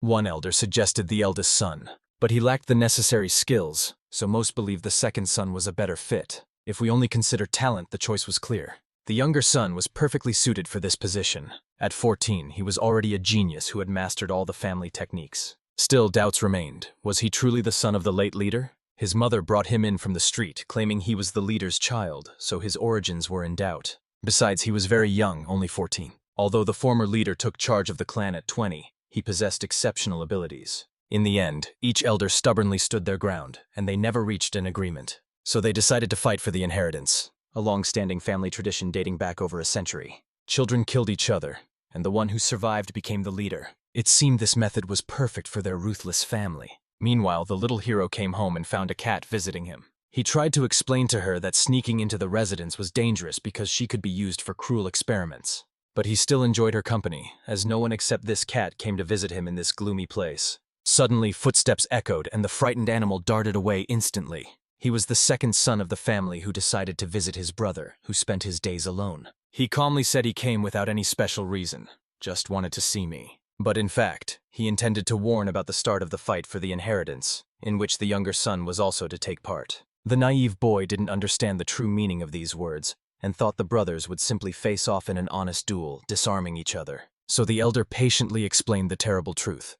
They would have to kill each other until only one heir remained alive. The young man couldn't believe they were really talking about murders between brothers and sisters. And that's exactly how the head of this ruthless clan was chosen 100 years ago. Then the boy understood why his brother always walked with a large security detail. But now it turns out the elder came to him completely alone. Only at that moment did he realize they had fallen into a carefully prepared trap. They were watched from all sides by countless enemy eyes. And in an instant, a powerful explosion rocked the spot where they stood. and both brothers came out of it unharmed. They quickly realized they were attacked by experienced killers, masters of their deadly craft. Deflecting the blows, the brothers noticed that the mercenaries didn't hesitate to use poison against the second son of the Tan clan. This showed that the enemies clearly underestimated their abilities. So the elder decided to reveal the true poison of the Tan clan, one with no antidote. This deadly substance instantly infected the wound, dooming the victim to agony. At that moment, an assassin sneaked up on him and nearly struck. Disaster was averted only thanks to his younger brother. While the boy skillfully threw a stone to distract the attacker, the elder managed to rush forward and kill the enemy. He politely thanked him for the timely help and was already about to rush to his brother's aid. But it turned out the young man handled all the attackers who came at him on his own. If the young man handled so many professional killers faster than his experienced brother, he truly deserved the title of genius of the Tan family. The elder approached the sole survivor to find out who sent him on this mission. And since the prisoner remained silent, he was about to take the poor man's life immediately. The younger one was frightened by his brother's cold cruelty. He decided to give the prisoner one last chance to confess who planned their murder. But he chose death, and the elder granted him a swift end without hesitation. The younger one believed the killing should never have happened, but the elder saw it as nothing more than naive foolishness. You can't pity those who tried to kill you. The killers were hired by those who benefited from the death of both brothers. He could very well have been the eldest brother. He probably decided to eliminate his rivals to become the heir without obstacles. The elder expected exactly this, so he came to warn the younger. He explained that to survive, they needed to join forces. The elder sincerely hoped the younger would help him become the head of the family. Before the bloody fight for the inheritance began, the third and fourth sons, candidates for the throne, were killed. Some blamed a political faction for the incident, but the elders of the Tan family welcomed it, saying the family had shed an unnecessary burden. And so began the ruthless struggle for power, which to ordinary people seemed like pure madness. The younger brother couldn't understand why you had to kill your own blood brothers to become the leader.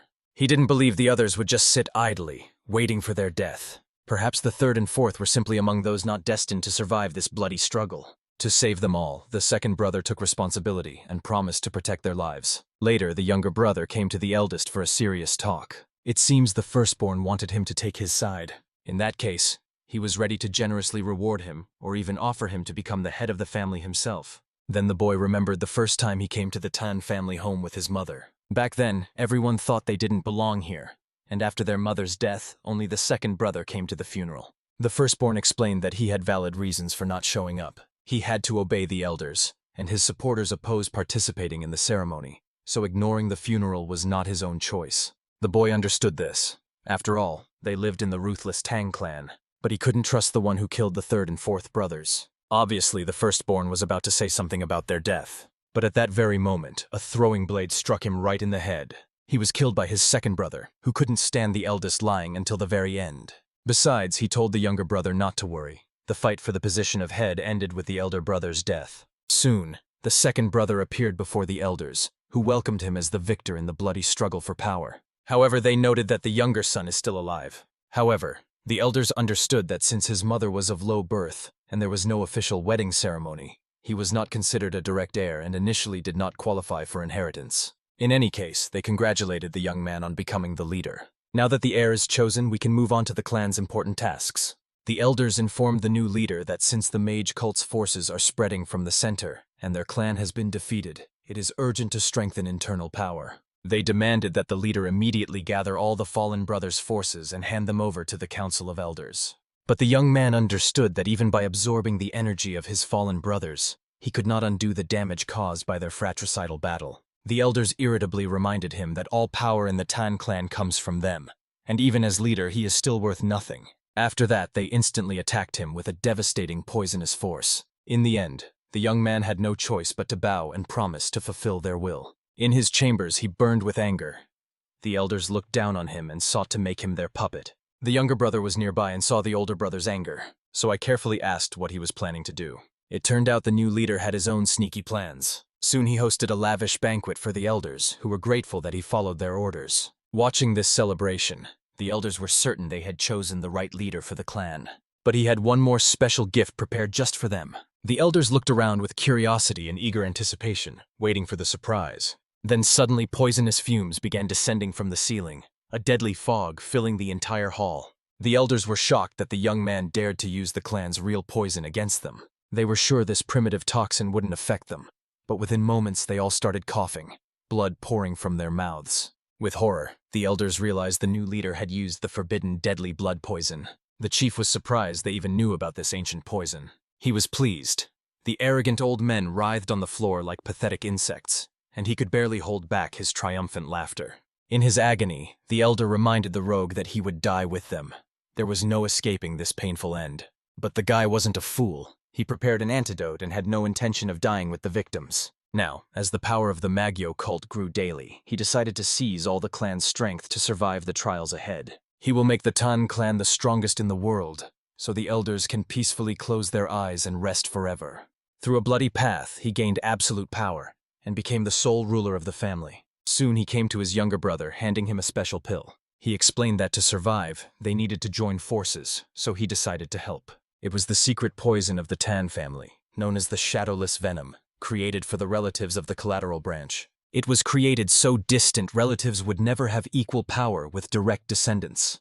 The poison was not deadly, but it permanently stripped the body of the ability to harness internal energy. There were still those in the family who believed the youngest should become the head of the clan. The elder trusted him, and for both to survive, the younger had to prove he didn't seek power.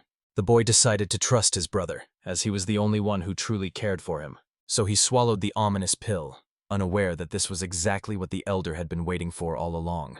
Tan Shiyang sat in his room, a sly smile spreading across his face. Everything was going exactly as planned, as the cunning heir had already eliminated anyone who could stand in his way.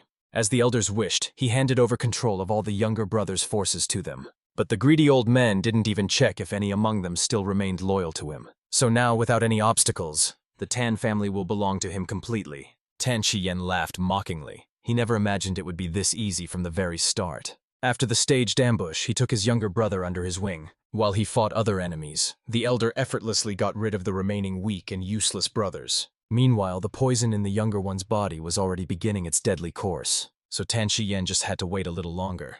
At that moment, the younger heir sat in his room, deep in meditation. The pill his older brother gave him had already dissolved in his body and was flowing through his meridians. The energy inside was so fierce it seemed to burn everything in its path, growing stronger by the moment and mercilessly devouring his inner strength. And the elder insisted that it was a special elixir of the Tan family, made specifically for the heir. But the young man could no longer resist this destructive force and decided to end his meditation. At that moment, his little cat friend came up to him. The heir with a warm smile gently petted the kitten, happy that now, with the elder as head of the family, no one would scold him for caring for his beloved pet. Then suddenly the baby hissed sharply and ominously. Its animal instincts sensed danger. Chan didn't understand what happened to the kitten, but it noticed the enemy who wanted to kill its owner.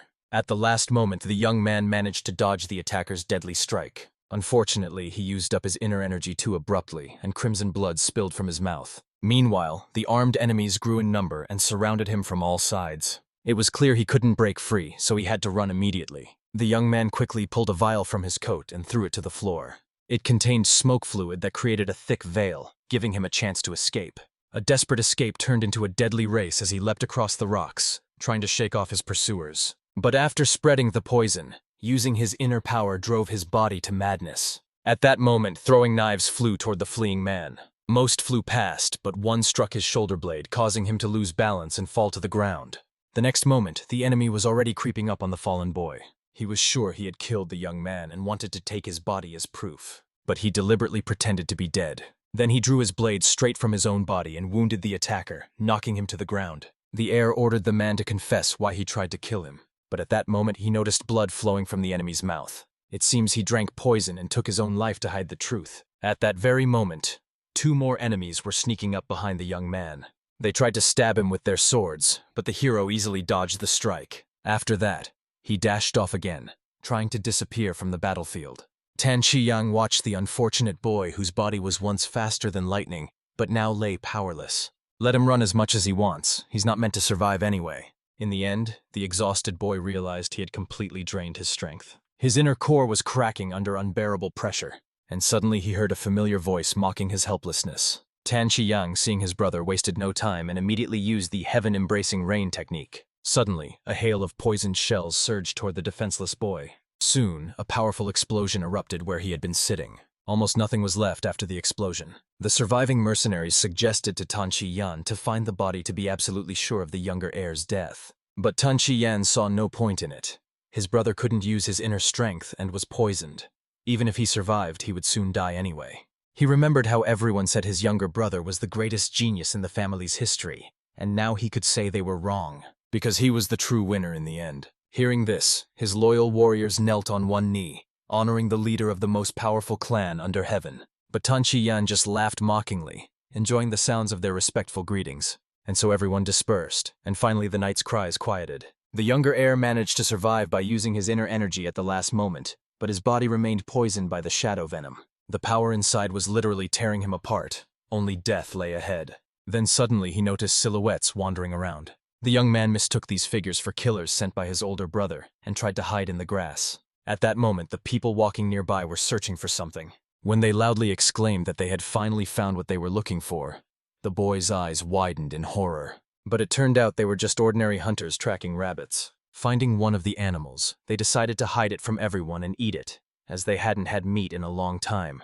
The hero sighed with relief, glad these people hadn't come for his soul. He didn't notice the tall, bearded old man standing nearby, looking at the boy hiding there with surprise. The young man jumped back in fear, using his last strength. He tried to attack the stranger to buy time and escape, but the wise warrior caught his throwing knife with just 2 fingers, not understanding why he was recklessly tossing such dangerous things. Chan couldn't believe that this man had stopped his attack so easily. Seeing the exhausted boy, the warrior realized he had suffered serious internal injuries. But the boy didn't trust the stranger's calm words. He ran his hand over the ground, gathering clumps of dirt and stones. Jumping up, he threw them in the man's face, trying to blind him. Then the old man realized. The boy possessed the secret techniques of the Tan clan. He easily twisted his hands, lifting the wind currents to create a protective shield. As soon as he moved the stones aside, the boy in front of him fainted and collapsed to the ground. The experienced master was amazed that even in a critical condition, the young man managed to use the secret technique. He became curious about where this amazing little one came from. Soon the hero began to regain consciousness, gazing vaguely at the ceiling of an unfamiliar room. The first person he saw was the very man who saved him. Not understanding what was happening, the boy immediately recoiled, mistaking him for an enemy. The old man just chuckled kindly at the boy, who was acting like a wild kitten, and told him not to be afraid. Then the boy decided to find out why this man wanted to save him. He just looked surprised, explaining that those who want to live don't need a reason to help. He was glad the boy survived, but he felt sorry for the young fighter. A wise warrior warned that the energy in his body was destroyed and cannot be restored. His core suffered even more damage from the violent use of his inner powers, leaving him with little time to live. Death could come soon. Moreover, the old man saw that the young man was from the Tan family, and offered to take him to his relatives so he could spend his final days with them. Upon hearing the name of his clan, the boy horrifiedly insisted he had nothing to do with Tan. The old man sensed the lie but understood the boy had good reasons to hide the truth. He calmly explained that he and his team would stay in the area for about a month. The master decided it would be much better for the boy to stay with them for now. Then the young man wanted to at least know the name of his rescuer. The man calmly introduced himself as a shaman and swordmaster named Kuan Yun. The boy introduced himself as Chkon. Soon he arrived at the training ground, where they initially doubted whether they could show a stranger the training. However, the manager had already given permission, and Kuan Yun believed the boy didn't have much time left to live. And just like that, a whole month passed by. One night, while walking through the training ground, Kuan Yun noticed Chong had started practicing. He was immediately intrigued by the boy's slow, precise movements. He tried to mend his fractured core, healing the cracks. Recognizing the technique, Kuan Yun frowned and approached, eager to find out how the boy knew the basics of the primordial chaos. Chong clearly didn't understand what was being talked about. The master grew angry, convinced that he had stolen his shamanic secrets, a grave crime. The young man strongly denied it, which only made the mentor more curious about how he mastered the technique. Chan calmly reminded him that he had shown it to him during their first meeting. Kuan Yun recalled that he had indeed done something similar and was even taken aback, as he couldn't believe the boy had copied it after just one glance. To be sure, he asked Chong to repeat the technique under his close supervision. It was clear that the young man wasn't just copying the moves but deeply understood the harmony of yin and yang. He filled the cracked core with this ancient technique, impressing the master with his talent. What once seemed impossible, restoring inner energy, Chan made a reality. Kuan Yun told him to keep practicing and decided to help. If the student found the path to salvation on their own, the mentor could not abandon them and began to share their energy. When the golden glow entered his body, Qian felt a pleasant warmth spread through his veins. The old man felt the boy's wavering energy begin to stabilize. He explained that the core's energy needs to be continuously rotated and circulated. Then the poison and the core will not merge into one. Primordial chaos is the source of everything. Where there is light, there is darkness, and in darkness, light is always born. In the end, Guan Yun allowed the boy to stay in the clan for a long time, and many years passed. One day, a now-grown Cheon stood on a mountainside admiring the view when his teacher called him. The mentor said he should return to the main mountain, where they want him to become the next leader of the Union. Chan was worried because the demons started acting suspiciously. Reports of local attacks came from various corners, while central areas lacked reliable defense. The teacher knew all this, which is why he wanted to resign as head but still had to go there. In the world, there are laws and etiquette, and breaking them leads to the loss of important principles. Chan remained silent, not fully understanding his mentor's words. Moreover, even the man himself didn't understand why everything was happening this way. The world of martial arts was a strange place. He hid his weakness by praising strength, while behind the scenes his own desires raged. Human greed often drives people to shamelessly vile acts. The master suspected that Chan had already experienced this firsthand. Perhaps even the easy life they had until now gave rise to a deeper darkness known as demons. Hearing these truths, Chong fell silent and bit his tongue. But soon I realized that the light should actually become even brighter in that case. That's why the old man planned to unite everyone and create an alliance strong enough to fight evil. He had to become the light that strives to destroy this darkness. Chan decided to follow his mentor. His worldview was still limited, so he didn't fully understand the logic of this world. But despite that, he wanted to see the world that Guan Yun would paint with his own hands. On this day, the organization Black Flower was established under the direct leadership of the union's head. Many years passed, and Chong's older brother grew very old. He sat drinking in this gloomy prison. The assistant thought the gentleman was doing it to honor the spirit of the elders. And it was right here that his journey began. Within these walls, he took his first steps toward power. The servant knew that it was here Tan Chi Yan killed all the elders of the Tan clan and secured his power. He was a man worthy of the role of leader. So the servant, wanting to please him, decided to take charge of the place and improve it. But the boss liked his gloominess, so he didn't want to change a thing. He let the servant go and was left alone. As soon as the subordinate left, he called out to the one hiding among the prison cells to come out. Seeing the figure in dark clothes, he assumed it was his assassin. He calmly warned that he wouldn't have any tasks for him in the near future. Tan Chi-yang thought he might have appeared here by accident, but the situation seemed too suspicious. So the family head quickly realized this was not his loyal subordinate at all. The stranger immediately realized he had been mistaken for someone else and asked who exactly. Maybe it was about someone from the Black Flower Squad. But Tan Chi-yan only grew angrier at such audacity and attacked, seeing no point in responding to a worthless enemy. His strike was easily stopped with a single movement of the hand. Then Tan Chi-yan realized that only Kwimyeon-dok himself could repel his poisonous attack. For the first time, he saw the great commander-in-chief with his own eyes. But even if he was truly that legendary warrior, he still couldn't break through their entire family's defense. The young man calmly explained that he had no choice because he needed to check something.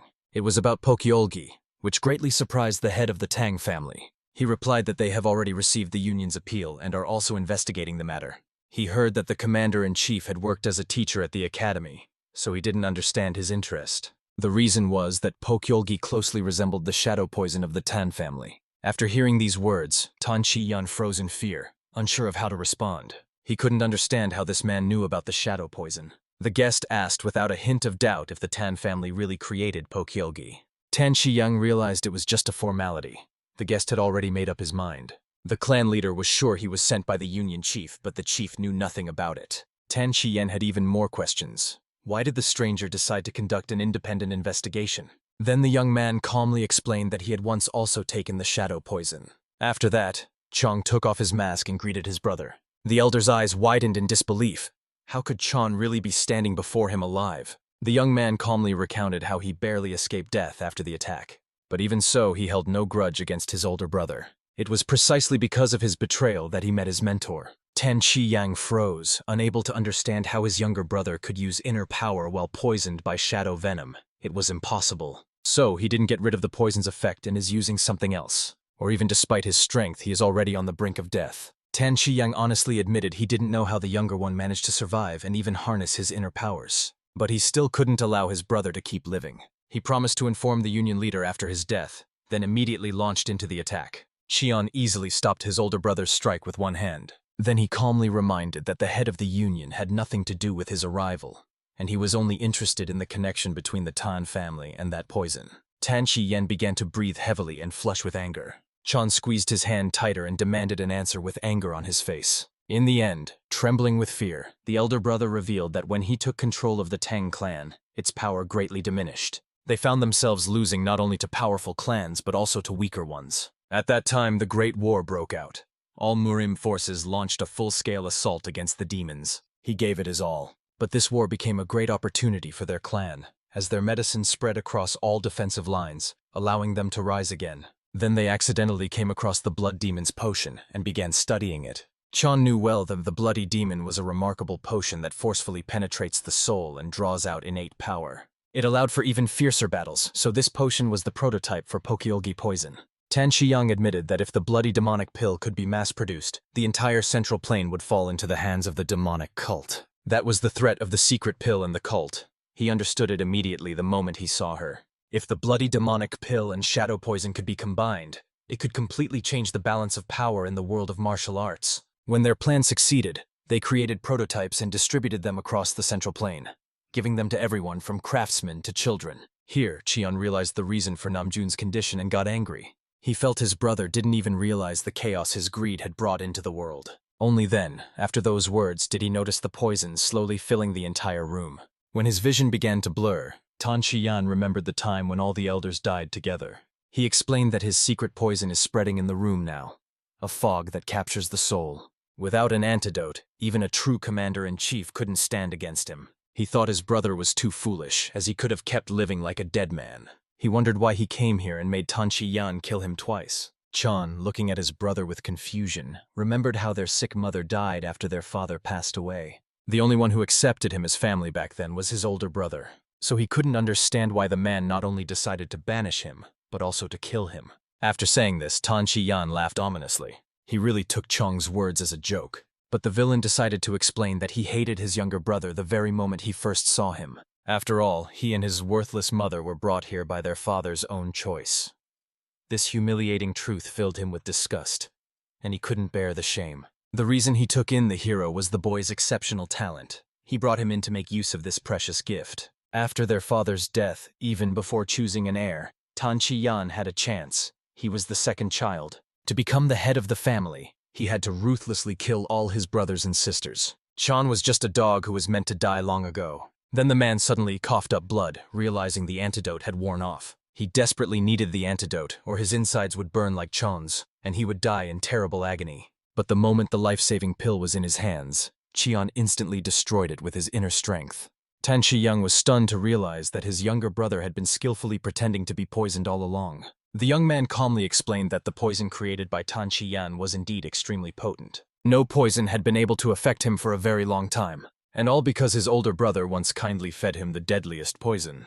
The man was shocked, having never heard that one poison could be neutralized by another. But Cheon had no intention of explaining anything.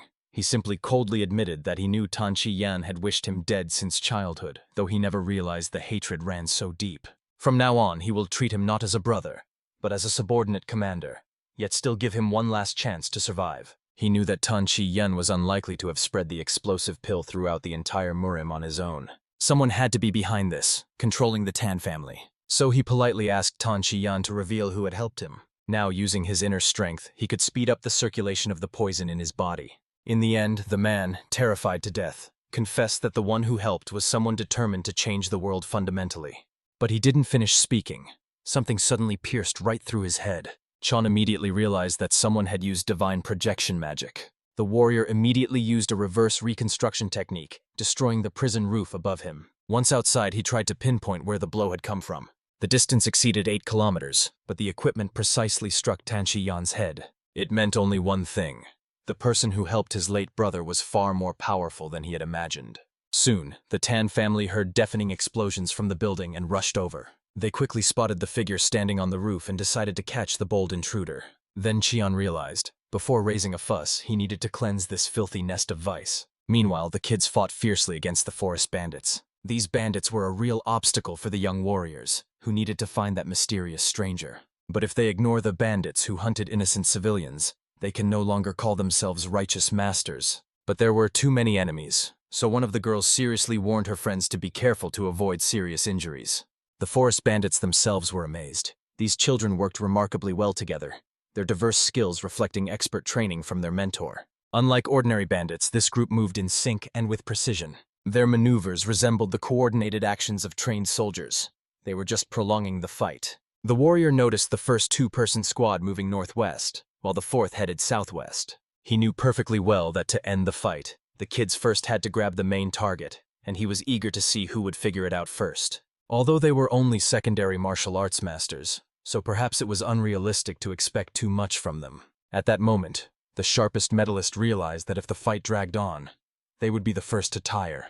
But suddenly her clever friend noticed a man with a crimson flag giving orders to the bandits. The children immediately rushed to him, trying to be the first to grab it. Seeing them rush by, he got nervous and quickly blew the alarm whistle. Hearing him, the subordinates immediately ran to the master to warn him of the danger. Judging by the sound of the flute, someone dared to attack. And the gang leader knew, anyone who dared that must be crazy. In any case, he was eager to see the faces of those fearless daredevils who dared to disturb him. Forest bandits are a gang of dangerous and ruthless criminals, like a disturbed beehive best left alone. Right now they mocked the children, certain they would die so young. But in a moment, after defeating the bandits, the children tied their hands and feet to keep them from escaping. However, the seasoned gangster knew they were too naive to waste time on such nonsense. He even kindly advised that to securely tie hands, you should use vines that make strong ropes. Also, if prisoners' hands are tied in front, they might attack, so it's better to tie them behind their backs. A clever girl decided to follow the advice of an experienced bandit. Now all he could do was lie helplessly on the ground.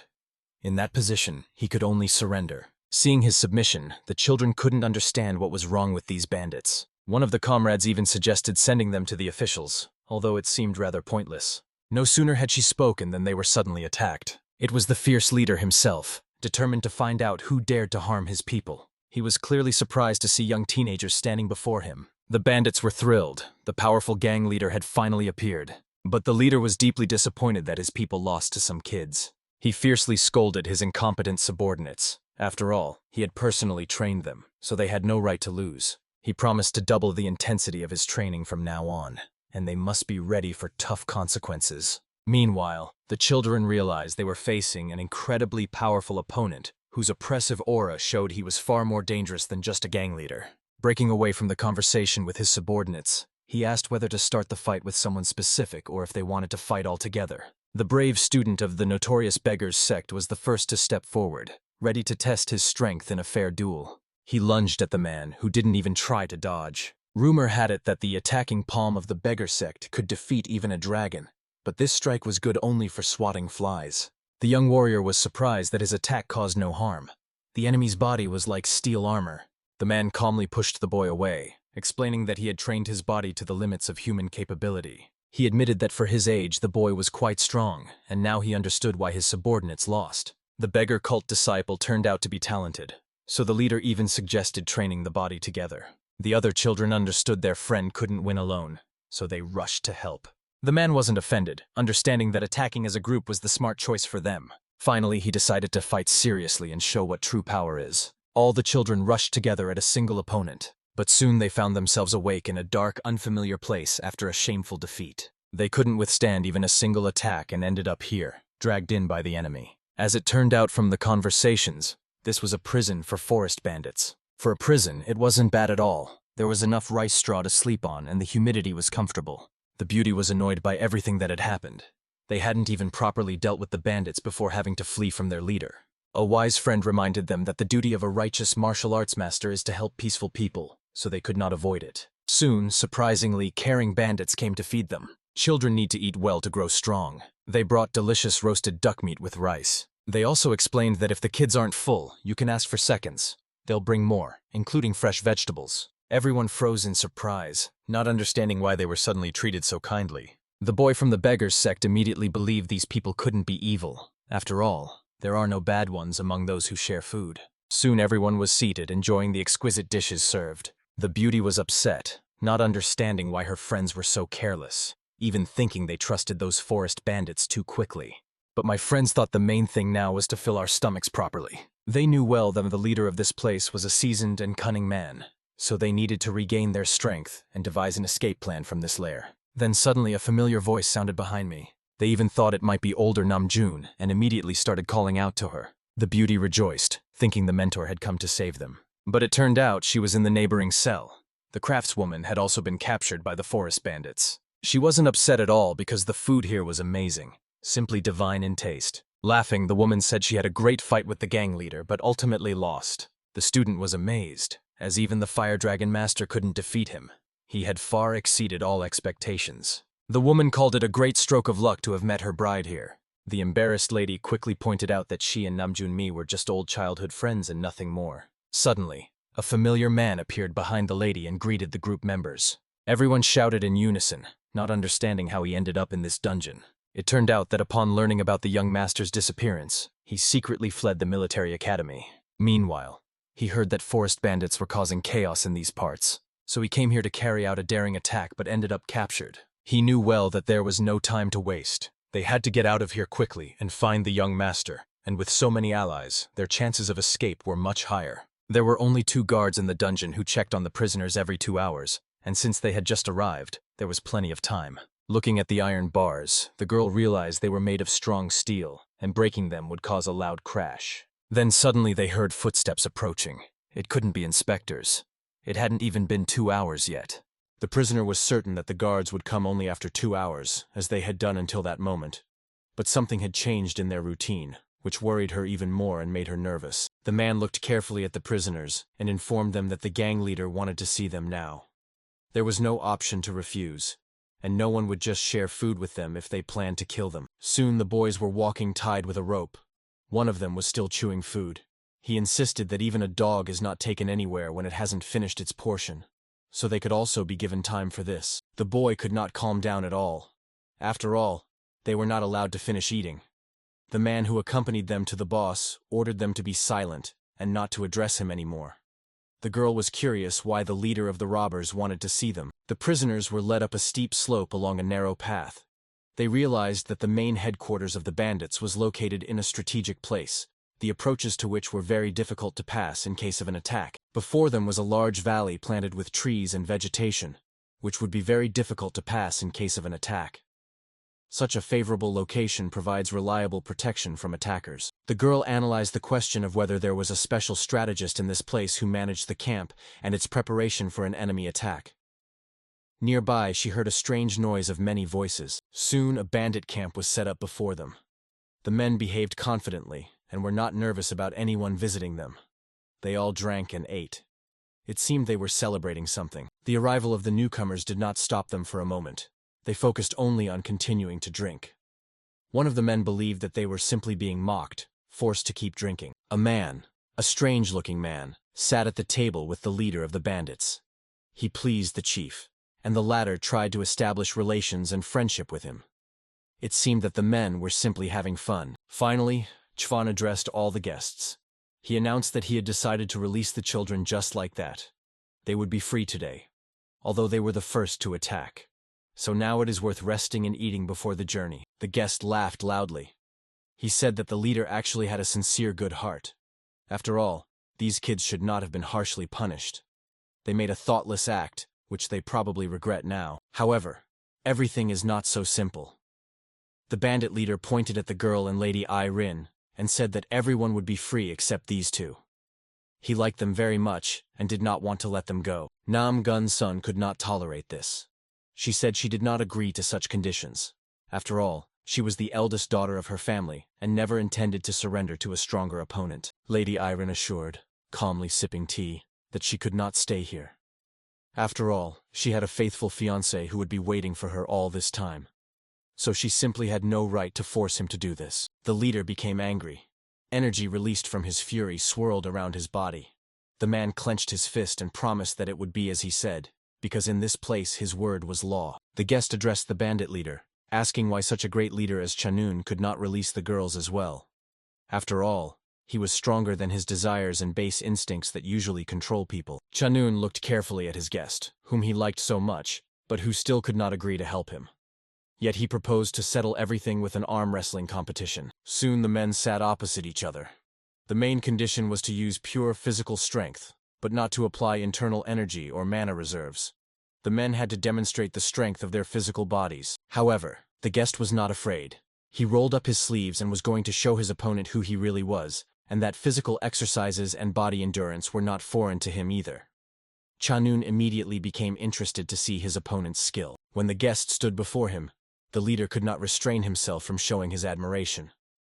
It was clear that the man trained his body, and was not as simple as he seemed at first glance. Chanun praised the man.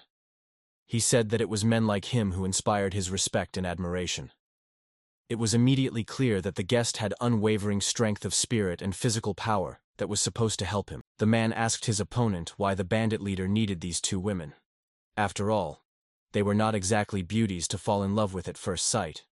The leader assured that his interest was of a different nature. These two actually have very good physical bodies, and they can become his faithful and capable students if they agree that Chanun personally trains and prepares them. That was the reason. Above all, he was truly attracted by the potential of the eldest of the ladies. She was tall and had considerable physical strength. It was exactly such a student that Chanun had long dreamed of. And now such an opportunity had come for him. The hand of the bandit and the blade master grabbed each other and began to fight. The man simply had no right to lose and missed the chance to free the girls. And the blade master held on with his last strength against the opponent. The children witnessed a confrontation on which their future depended. Even the boy monk, who had behaved so modestly all the time and was not allowed to openly show emotions, tried to cheer on the blade master with a loud shout. Chanun was surprised when he heard about the blade master. He asked why the children were shouting such words, to which he was assured that they simply confused the man with someone else. But the leader asked if he was not the legendary Stormblade, but this simply could not be. All legendary blade masters at the moment were supposed to be about 100 years old, so the man was clearly trying to deceive his new companion, which upset him a little. The guest assured that most likely it is actually about his former teacher and mentor, and the man himself was a student of the great master. And now he himself is the master of the gates of Kanramun. It was impossible to calm Chanun down. He had quite an explosive character, and now what was to be expected happened. The leader emphasized that he does not like being deceived. Mana burst out of him. He was still holding the opponent's hand and not letting go. In such moments a man simply lost control of himself. Now he was shouting loudly, insisting that he simply could not do otherwise when he was being deceived. The robbers began to flee. They realized that their leader was having another fit of rage, so it was worth getting away before he calmed down on his own. At such a moment, anything could happen. At the spot where only two fighters had been sitting, a real explosion occurred. The place was illuminated by a bright light, which was the result of the release of a colossal amount of energy. The two opponents disappeared from the observer's sight. The children carefully tried to see what had happened to the leader and his opponent who dared to stand up for the prisoners, but it was quite difficult to make out anything through the dust and smoke. A cry rang out from above. The masters found themselves on the mountain. Their duel was turning into a real fight. One could see how mana swirled around the opponents. The men themselves stood motionless high above the ground. The blade master did not expect that the leader of the bandit gang would turn out to be such a powerful opponent. Activating the golden tiger hunting technique, Chanun threw the opponent straight into the ground. The man thought that this time he would definitely have to approach the resolution of this matter quite seriously. Not only his own life depended on it, but also the lives of the captive children. He skillfully dodged the energy directed at him.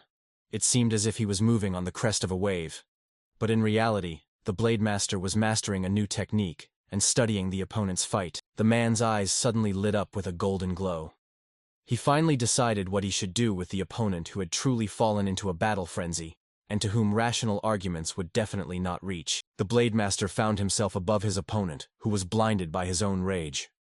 The man made a strong and powerful strike directly towards the adversary, actually trying not to injure him. Chanun's body headed straight into the ground, and soon a small explosion occurred at that spot from the landing of the object.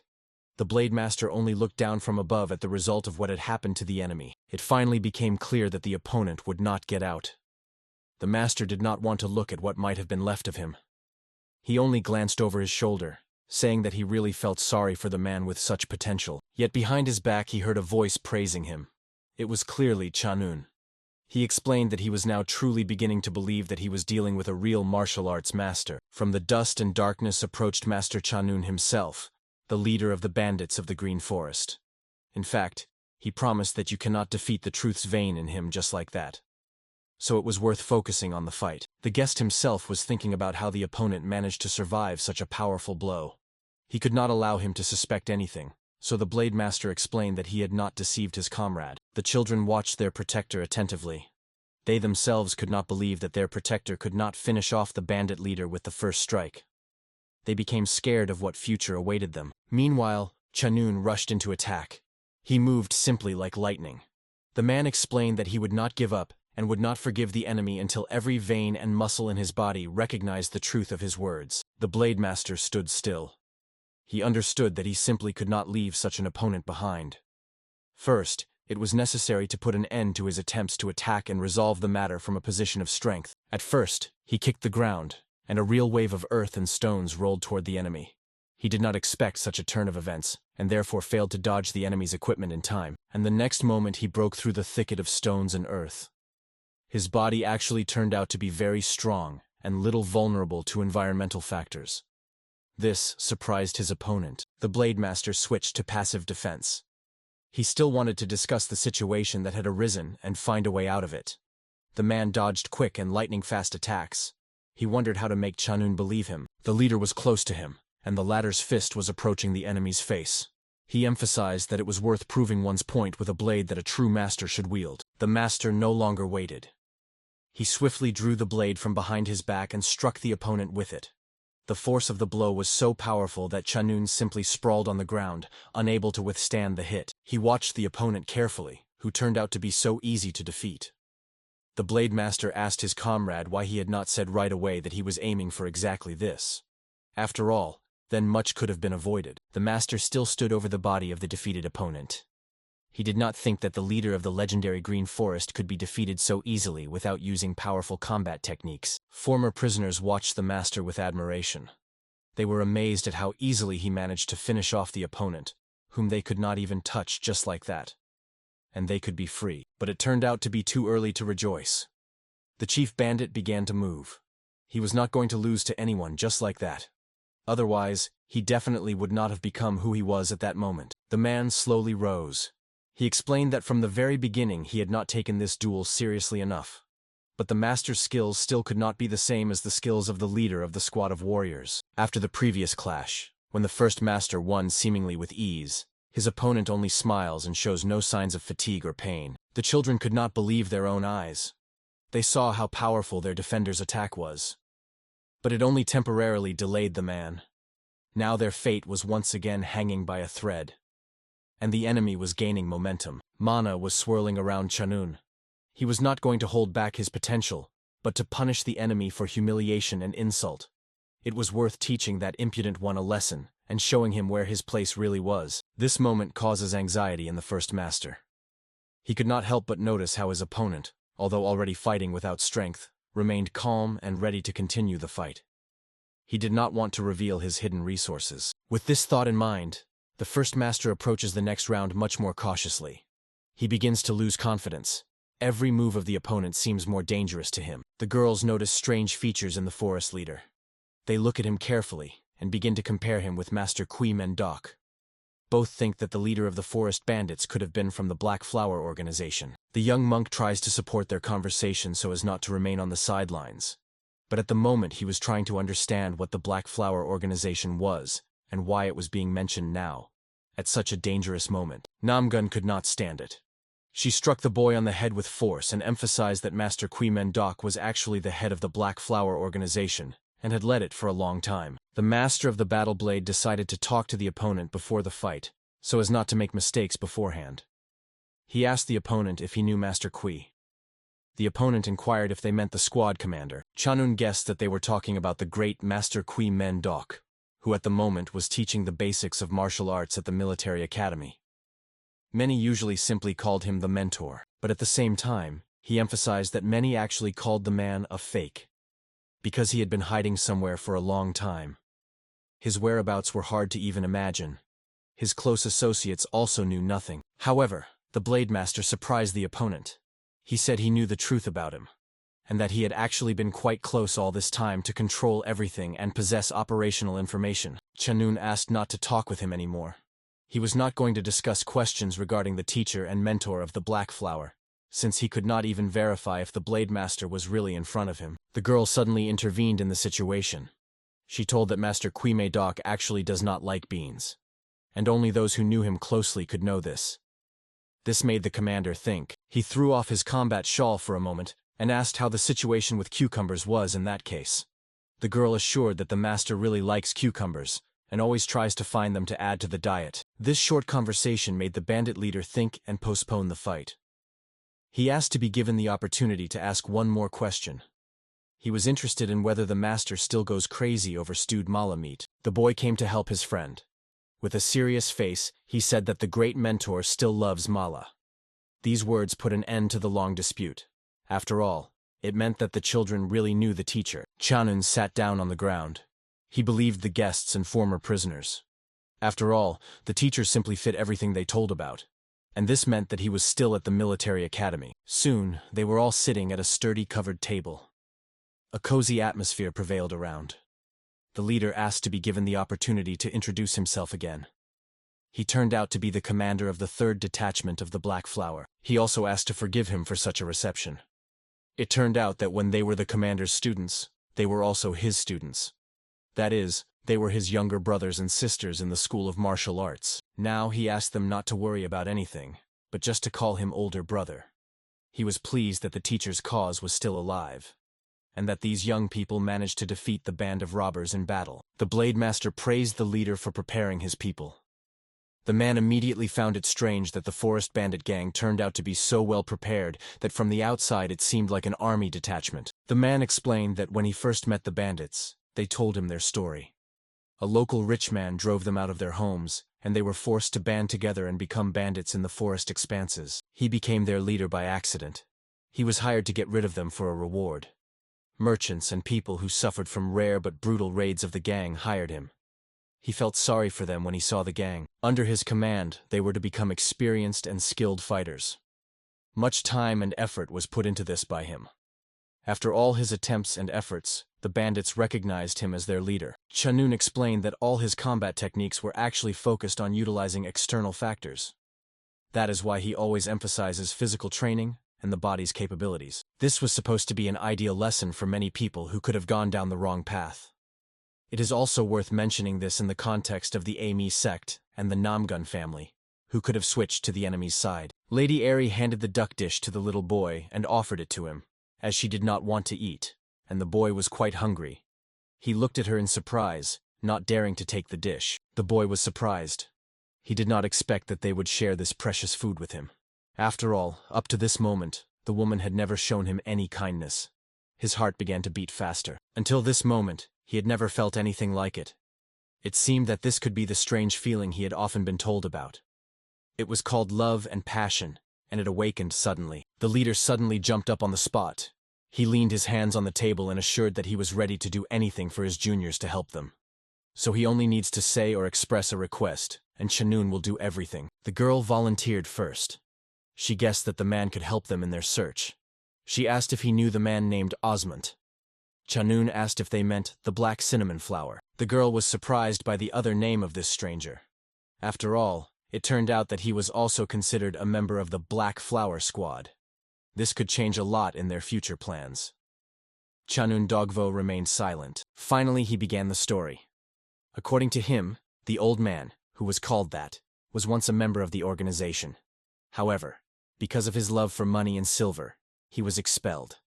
After that, he became the leader of a sect. As was known, he was now the leader of one of the branches of the sect of the lower district. But the leader was more interested in why they currently needed the man they were searching for, and the girl wanted to clarify the details. The leader paused for a moment. He thought about the fact that recently a guest had visited him, and he brought with him a strange boy. This boy was named Namgun Mi, and they had come quite recently. Former comrade Chanun arrives accompanied by this boy. This surprised all the guests present at the table. They could not believe that their comrade had recently just been in this place. The leader asked them to calm down. According to him, the boy was in a very strange mood. He himself did not think he was happy about this visit, and the leader was also interested in whether he was really their comrade, a student of their common mentor. The children rejoiced that their comrade did not fall into the hands of the followers of the demonic cult, But at the same time, questions arose as to why the boy did not return. The girl was the first to guess what might have happened. She loudly asked if the man with the boy was older than him, to which the leader replied that only his old comrade was with Namgun. Together they were heading to some ceremony. Chanan tried to recall exactly where these two were going to head. And then he remembered that it was supposed to be a ceremony of washing the blue noble in golden dust. This only raised even more questions. The leader of the bandits also said that they wanted to obtain the golden pill of explosive chi energy there. In his opinion, this could not mean anything good for all the followers and comrades of the little one. The blue noble, who was also called Shimbek, was an elder of the Orthodox sect. However, despite his popularity among the common people, he actually used all possible means to promote himself. Throughout his entire life journey, the old man made many enemies. He promised many fighters who would want to fight for him in case of danger at the ceremony a golden pill. And it was precisely for this reason that the fighters went there. The boy asked his mysterious friend whether the elixir with such a strange name would really be presented today at the market in the town. He confirmed the boy's suspicions. And today, a task awaited them. The fighter said that the golden elixir of energy chi will be shown and sold today at the market square. There will be a lot of security, so the matter is really dangerous. Therefore, from the very beginning, they will check where it is stored. Most likely today, they will not steal the elixir. The best option was to wait for the day of the ceremony when everyone will be busy with important matters, and 2 hunters with the elixir will simply steal it. The boy heard that they had quite a lot of time until evening. So he announced that he would go for a walk around the city and the district. His friend asked him not to do anything foolish and to behave modestly. Soon Namgun was walking through the city streets. There were quite a lot of people around. It was hard to even imagine who among them was a martial arts master, and who was just a guest at the ceremony. But the thought of their mission did not give him peace. The boy found it hard to imagine who the martial arts masters willing to defend the great elder from unknown opponents might be. Each of these people could turn out to be powerful adversaries. Before him soon appeared a scene where a huge crowd had gathered in the square, and in front of him some man was trying to lift an old man to his knees, who was holding his opponent by the hands and asking for something. The old man, as it turned out later, asked for help to take revenge on the elder because he caused the death of his son, and on top of that, he wanted to reveal some information about the elder's dishonest ways. But the man did not listen to the old man's words. He ignored his request. After all, he believed that the cause of the boy's death was his mental weakness. Moreover, he clearly committed suicide. The man's nerves gave out. He drew his sword and swung it at the old man. He promised that if the old man did not calm down, he would soon definitely meet his son. Everyone around could see that the younger one was not joking. The boy lunged at the man with a sword and struck his arm. The man clearly did not expect the attack. At that moment, he was only interested in who this kid was. He also became curious about why he was interfering in this matter. Namgun looked at the opponent from under his brow. He was clearly against such an attitude towards the old man. The comrade's words echoed in his head that it was not worth showing who he really was and attracting the attention of others. The man with the sword asked the boy not to interfere in adult matters. He could suffer from rash actions, but now was definitely not the time to settle such issues in public. Yet the boy did not let go. He looked intently at his opponent, making him nervous and worried about whether he would manage to protect his grandfather and whether this would harm their common cause. The man activated his mana. The old man watched these two. The young one did not yield in bravery to the adult man. The adult shouted at the young one, emphasizing that he had lost both conscience and fear. Nagin did not give up despite all his doubts. He gripped the man's hand tighter and finally could not hold back, throwing him over himself, right onto the ground. The man's body only rustled in the air. The next moment he hit the floor directly. The old man looked at what was happening with surprise and did not know what to do with his protector. After all, such an act could play a cruel joke on them and have bad consequences. The man meanwhile ordered to release him, otherwise the boy could definitely pay with his life for such an act. After all, the sword would not consider what motives guided it at that moment. Nagin snatched the sword from the man's hands. He did not want to spill blood, but this time it was necessary to demonstrate the seriousness of his intentions. The man's grip was too weak, and the weapon easily ended up in his hands. In a moment, Namung was standing over the opponent and pointing the weapon at him. On the aggressor's face, one could easily see fear and hope that everything would remain at the level of threats. He did not want to be disgraced. The man begged to be released. The old man was already standing next to the boy and looking at his opponent. Meanwhile, the boy promised that he would let him go, but would cut the tendons in his hands first. Noggin promised that after this day, his opponent definitely would not be able to hold a sword. There was no talk of fighting with its help at all. The boy's gaze and appearance indicated the seriousness of his intentions. The boy was already preparing to strike, as he promised the man. But an unknown person stood nearby, asking to stop. The hilt of a sword was visible behind the newcomer's back. He was clearly an experienced fighter. It was not within the boy's strength to fight such a person. Meanwhile, the man explained that he clearly did not want to interfere in this confrontation from the very beginning. But cutting the tendons was not very knightly. The stranger's name was Chang Hojon. This fighter surprised with his appearance. He had an old iron sword that had seen many things during its existence. And the fighter himself looked more like a peasant who had come here by accident. Noggin asked Chang if he had taken the side of the man who tried to kill the old man. But the fighter denied this. He considered the old man to be right in this situation.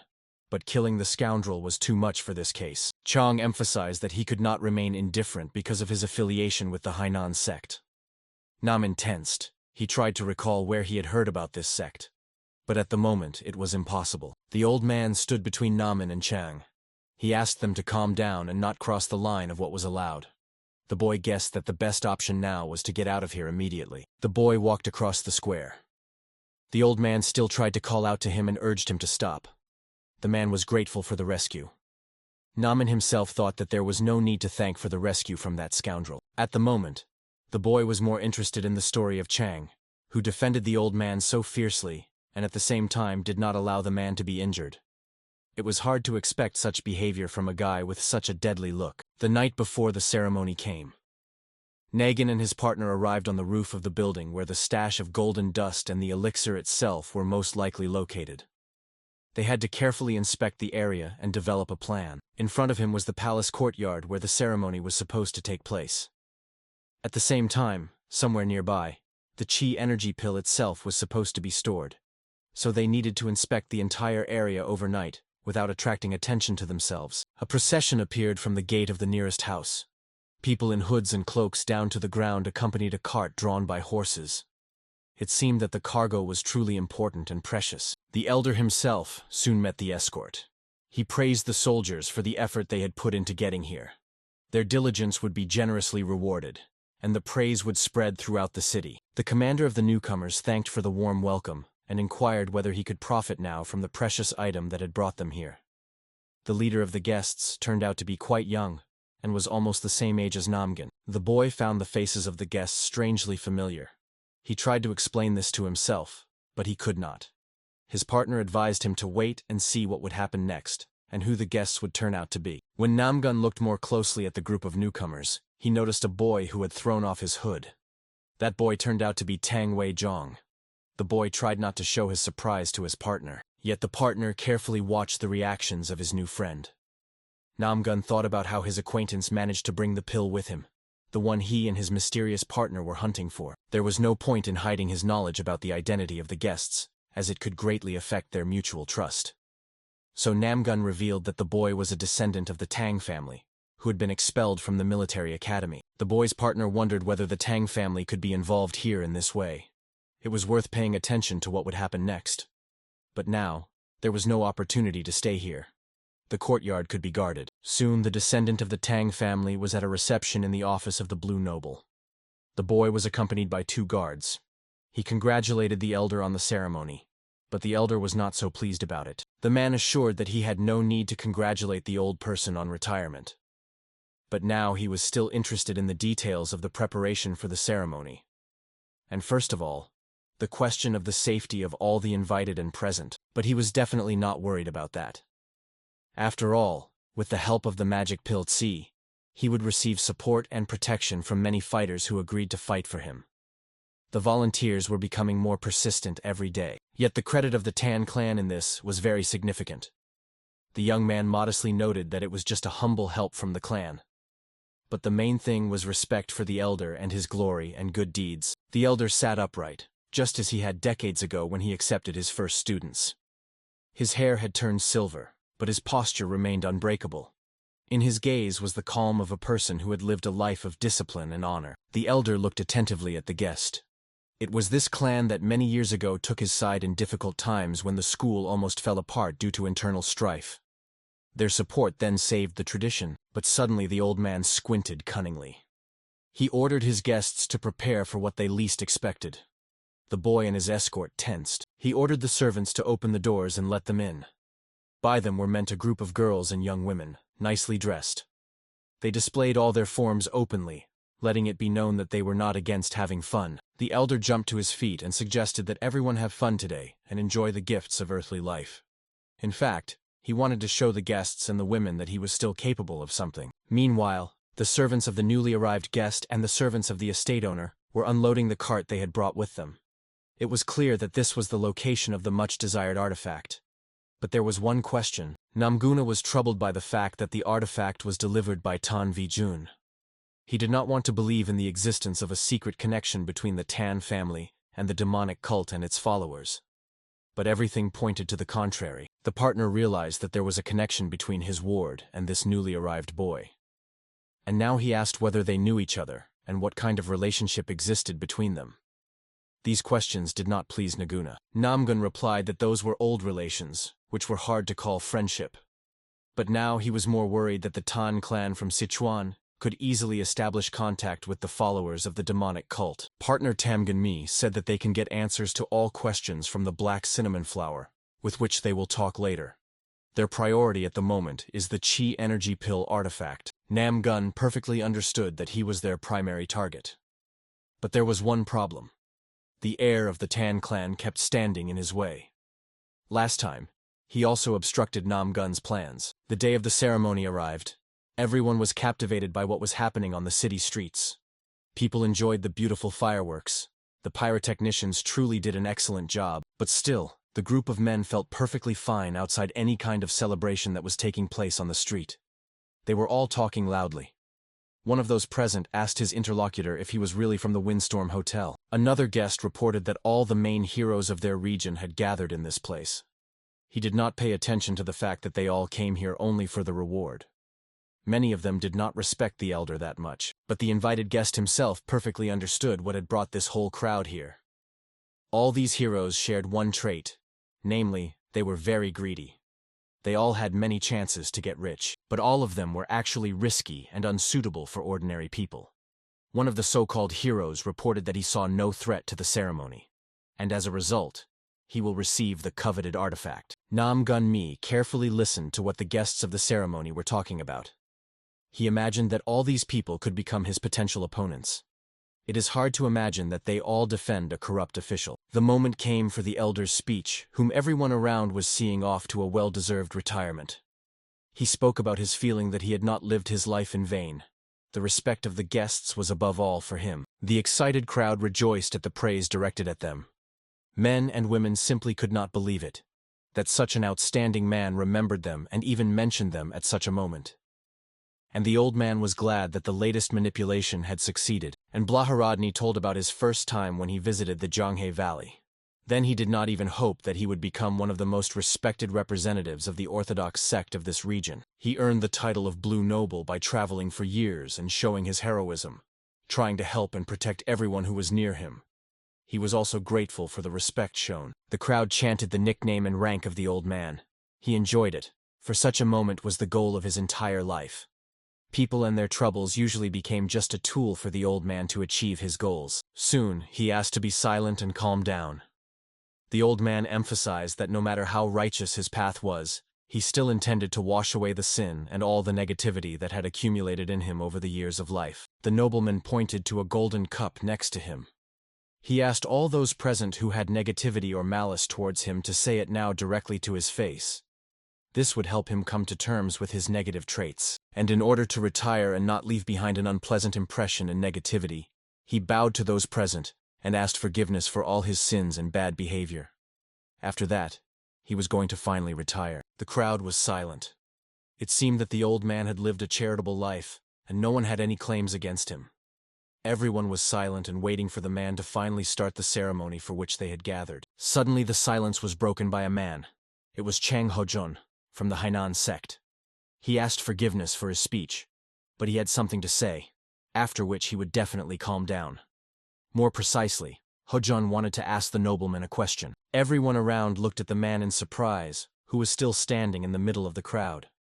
They considered Hojo's presence at this ceremony somewhat unnecessary, since his sect was located in the southern part of the region. Everyone carefully examined this brave man or impudent one. His clothing could indicate his affiliation rather with representatives of the poor sect. Yet the elder showed his attention to everyone willing and calmed the guests. The nobleman asked those present to calm down.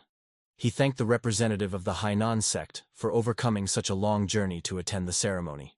So he was free to speak about what he was sent for. Hojo extended his hand towards the old man who stood humbly before the crowd. Chang reported that this man claimed that his son died because of the noble blue. So it was worth listening to the old man. The nobleman tried to make it all a joke. He pointed out that this man could have invented it all just to become famous. And he clearly had no motives to kill the old man's son, since he simply did not know him. But the man was not going to remain silent just like that. He told that his daughter-in-law was kidnapped by the people of the noble blue. When the men tried to rescue the girl, they were beaten. The son could not bear the shame and hanged himself. One of the girls standing on the balcony tried to hide her embarrassment. She did not want anyone to notice the reaction to the words of this crazy old man on her face. And the man was calling his daughter-in-law. He emphasized that he came here only to save her. For this, he had to overcome a long journey and face danger. But the girl pretended not to know this old man. The man was confused. Many of the guests assured that the old man came specifically to spoil the ceremony. He had the audacity to cause a scandal in such a holy place. Some believed he was simply insane. The nobleman simply remained silent. He showed no emotions. Everyone around began whispering about the old man's magnanimity, his endurance. After all, he even allowed the madman to express his opinion. One of the men standing very close to the nobleman thought that he should take the opportunity to impress the old master and gain his attention and patronage. He told Chang that Elder Shimbek was actually the head of one of the most orthodox sects in the region, so he should not be treated so disrespectfully or accused of anything like that. Accusing the old man of that was a disrespect to all the guests present. So it is not worth throwing around such loud words just like that in front of such a respectable audience. So in honor of the ceremony, such a misdeed will be forgiven. Chang was not going to give up just like that.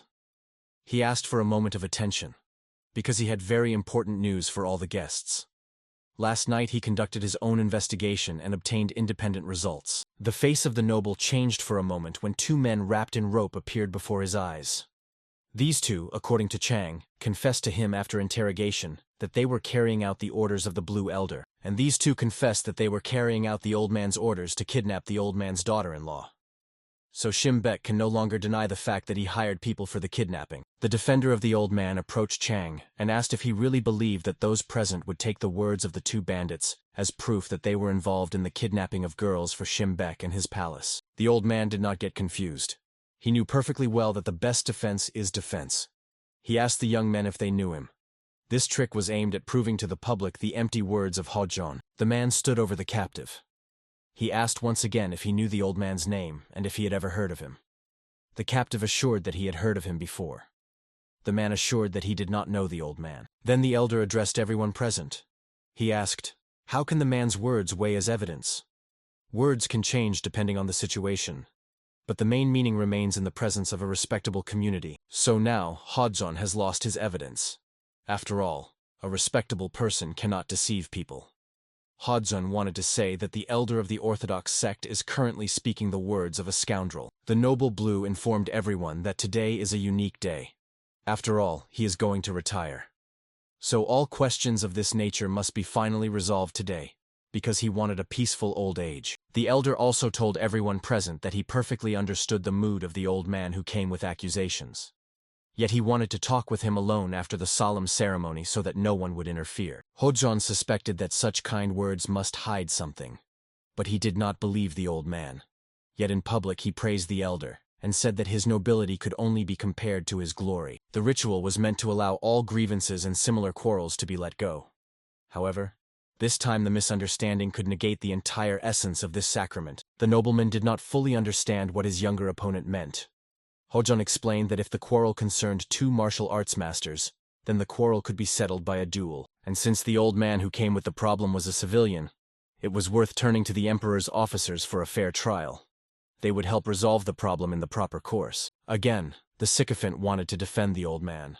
He asked Hodjan to be silent and not say nonsense. After all, the imperial officers also had things to do besides sorting out the words of a mad old man. The elder asked him to calm down.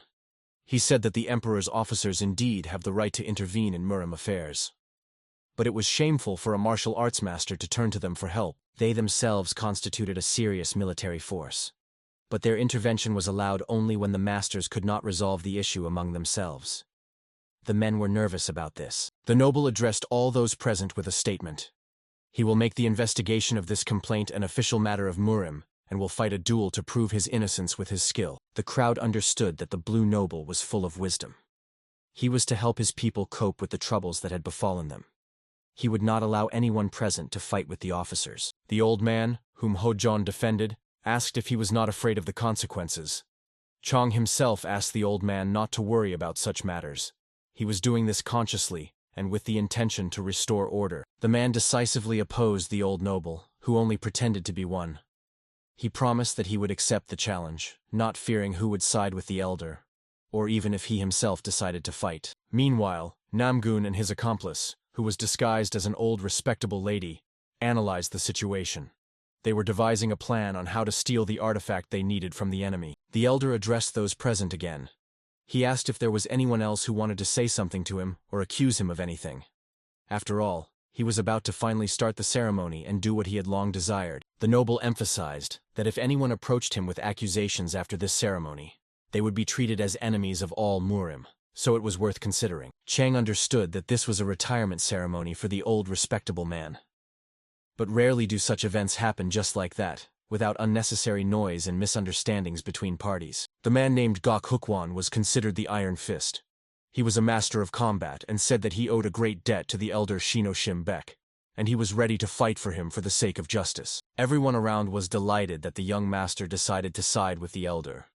Such an act was fitting for a noble warrior, ready to repay a favor and kindness shown to him. The young master Gok Hukwan asked the elder to allow him to defend the honor and dignity of the benefactor.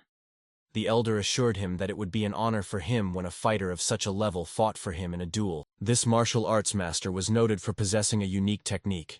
He could cut stone as if it were just soft tofu. Yet this did not stop the one who wanted to fight against the one who had been offended. One of the men spoke up to be given the chance to participate in the duel himself and defend the elder who had done so much for him. Cries of requests to be allowed to fight were heard from everywhere. Around the noble gathered a crowd of people who voted on who to give the opportunity to represent the elder in the official duel. Everyone present wanted to bypass the competition and become the one and only. Chang looked around carefully. It was hard for him to believe that all these people were willing to stand up for the elder. Could he really have deceived so many people who believed him and considered him a true benefactor? Finally, Elder Shim spoke up. He asked everyone around to be silent and listen to his opinion. The man believed that he had not lived his life in vain, as so many outstanding masters had taken his side. The old man waited silently for a moment, then showed the number 3 with his fingers. He will accept exactly that many contenders to fight such a young martial arts master. He simply cannot handle more. So the number of spots is limited. He named 3 probable candidates and asked them if they were ready to stand on his side for the honor and dignity of the old martial arts master. All of them were ready to confront Hodjan. The elder pointed to Chang Hodjan. He asked the selected fighters present if they were afraid of such competition.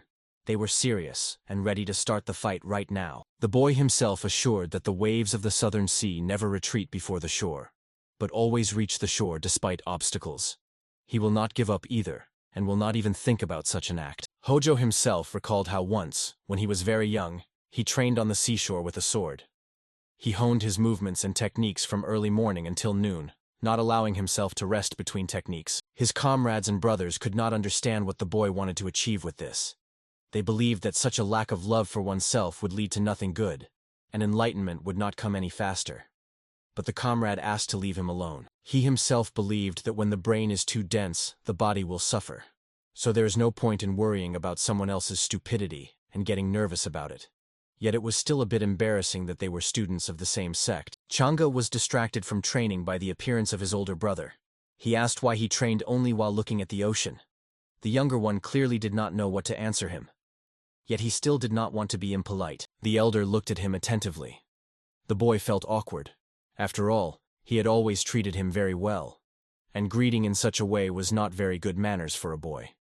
But he continued to speak. The elder brother told that many of the students simply did not want to be friends with Chang. He thought that he was just not a very good and capable student, and promised to prepare more thoroughly. Soon they decided to take a break from training and fighting. After all, the situation was such that the younger one's skills were still not enough to occupy the specially designated place for him in the sect. The younger also asked to take him with them to Zhanghu. By that time, he promised to master many fighting techniques to be useful in a duel, and not just be a burden to his elder brother on the road. Soon the elder brother received an order from the sect leader to set out with other brothers to the central lands of Muram, and investigate how things were with martial arts there. At the same time, they were to spread the teachings of their sect. They all sailed across the sea on their own on a ship. A difficult path awaited them, which they had to go through. But the younger brother did not get the chance to accompany the elder on his difficult journey. In the end, he only wished him a smooth journey. The sect leader on Hainan Island understood Chang's feelings. He asked the boy to calm down and not worry so much about not going to Muram. His journey awaited him in the future. Chang promised that he would train much more and more often. The leader advised showing even more resilience and perseverance in order to achieve the desired result. The boy listened. It was from the mentor that he heard the phrase about the sea and the fighters of the Hainan sect. For this advice, he would be grateful to the mentor all his life, who understood when the right moment came to show his best qualities. Only later did Chang manage to understand the depth of his master's words.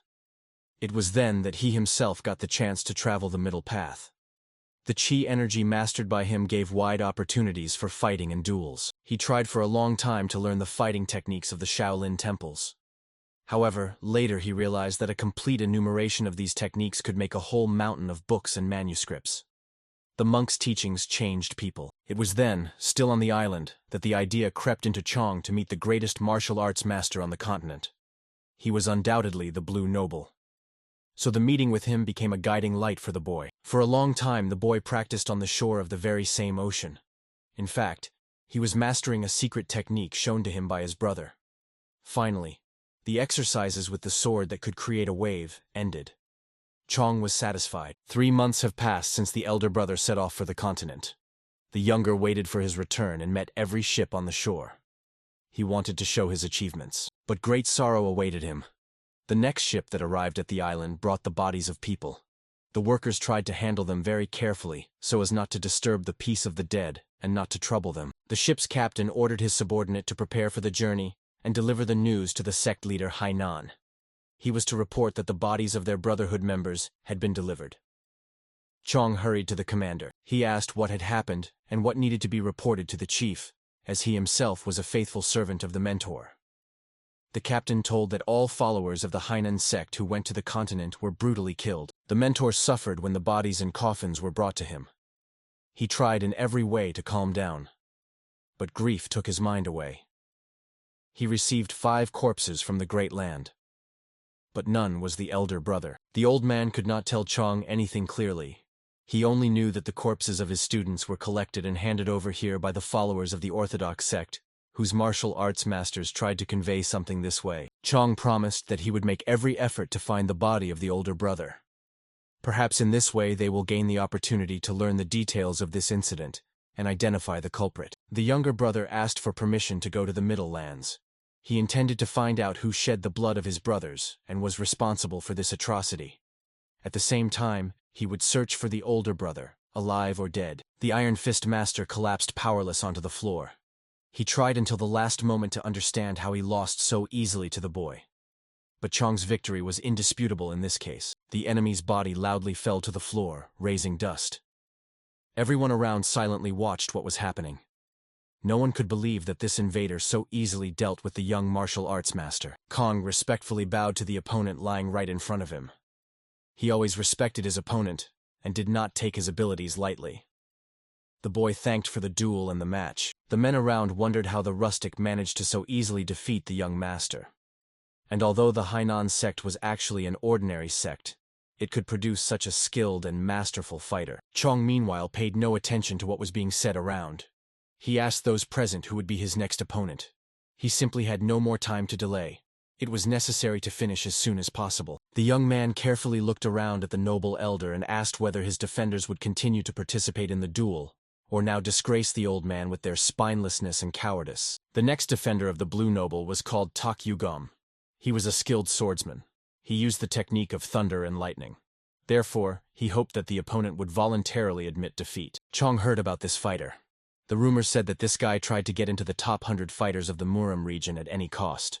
So he had to be a serious opponent. They even said that it was hard to keep up with the movements of this fighter. His movements and technique were truly lightning fast.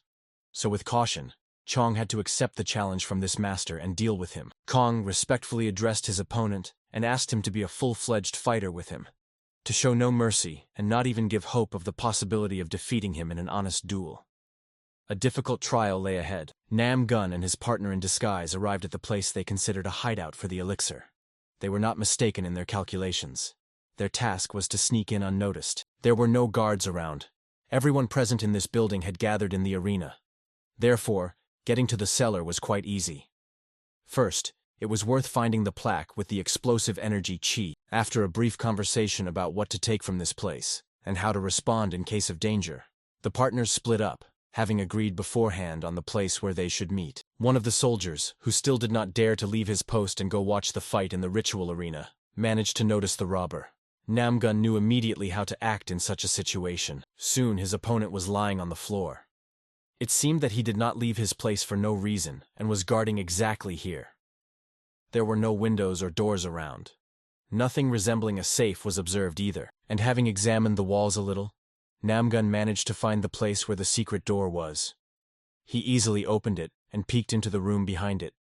It was very dark there, but he still managed to see. The boy saw a pile of jars with elixir.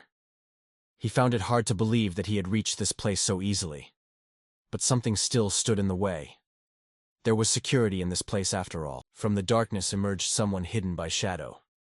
At first, it was impossible to understand who stood before him, but the guard assured that he was indeed expecting the appearance of a rat who would decide to feed on what was hidden in this room. The guard was still staying in the shadows, hiding his identity. Only a fan in his hands was visible. He reported that there was definitely no secret pill that undermined chi energy in this place, so there was no point in staying longer. The secret guard turned out to be the boy's old acquaintance, whose name was Tai Vi Ju. The boy advised his friend to get out of this place. The pill was clearly not something an ordinary robber could steal. It seemed that the pit was not just a punishment, but a sentence. The ground beneath the feet was cold and damp, the walls cramped, and around there was the rustle of scales, quiet hissing, the sliding of bodies in the darkness. Every sound squeezed the chest tighter than the fear of the bite itself. At first there was shock. Not from the snakes, but from the father's decision. From the fact that he did not even hesitate. No shadow of doubt. No regret. As if it was not his son standing before him, but a weak link of the clan that needed to be tested or cut off. Then came fear. When the first snake touched his skin, when the cold tongue slid over his wrist, when the poison injected into the blood, burning, spreading like fire under the skin. He was afraid of pain, afraid that the body would not endure, afraid to die, and at the same time afraid to survive weak. But deepest of all was guilt. Not just for the failed mission. What worried him most was that he gave his father a reason to doubt. In their clan, weakness is not forgiven. There, you either become stronger or disappear from the genealogy as if you never existed. And through all this, determination broke through. Stubborn, almost painful. He will not ask for mercy. He will not beg for acceptance. If the father wants proof, he will get it. If the clan recognizes only those who endure poison, he will endure. So now he stood opposite the one who dared to visit the house of the Noble Blue to steal the secret elixir. But this time he would not fail the mission. Namgun was surprised when he realized they were now one-on-one. He recalled their previous match where Tai lost to him, so now he was clearly much better prepared. The guy behaved defiantly. He promised that he would not pity his opponent. They would fight on equal terms, and after defeating him, Tai would enjoy his suffering. Tai lightly struck his palm with a fan, and his servants emerged from the darkness. Clearly, the boy did not dare to face the opponent alone after the last time. So he prepared. The guards turned out to be rather grim types. They silently looked from under their hoods at their master. But it was hard to read their emotions behind the masks. One thing was clear. They would carry out any of his orders. The attackers moved simply lightning fast. Namgun found it hard to immediately realize that the attack had indeed taken place. He stood before the opponents and hoped that his partner would indeed come to help. Fighting many opponents at once was quite problematic for him. But for the attackers, it seemed there were no obstacles in their way. They were already attacking the enemy. The knives thrown by them entered the floor, right into the stones. However, they still had not achieved their goal. All the men missed without exception. They did not immediately understand where their opponent had gone. Namgun, meanwhile, jumped high into the air to avoid the enemy attack. He looked down at his opponents, and they, in turn, assessed the capabilities of the small one they would have to fight. This delay cost the warriors of the Tay family dearly. Namgun swiftly attacked the enemy and made them surprised at what he had been capable of all this time. Blood and knocked-out teeth hung in the air. The boy grabbed another enemy by the leg and lifted him high above himself. He wanted to slam him to the ground and put an end to the enemy gang of attackers. The partner had to feel that he was in trouble. Tai silently and astonishedly watched what happened to his assistants. He began to fear a little what they could do to him personally. A thought flashed through his mind that it was worth running away. From dust and smoke, his opponent approached him. Namgun Mi activated his abilities.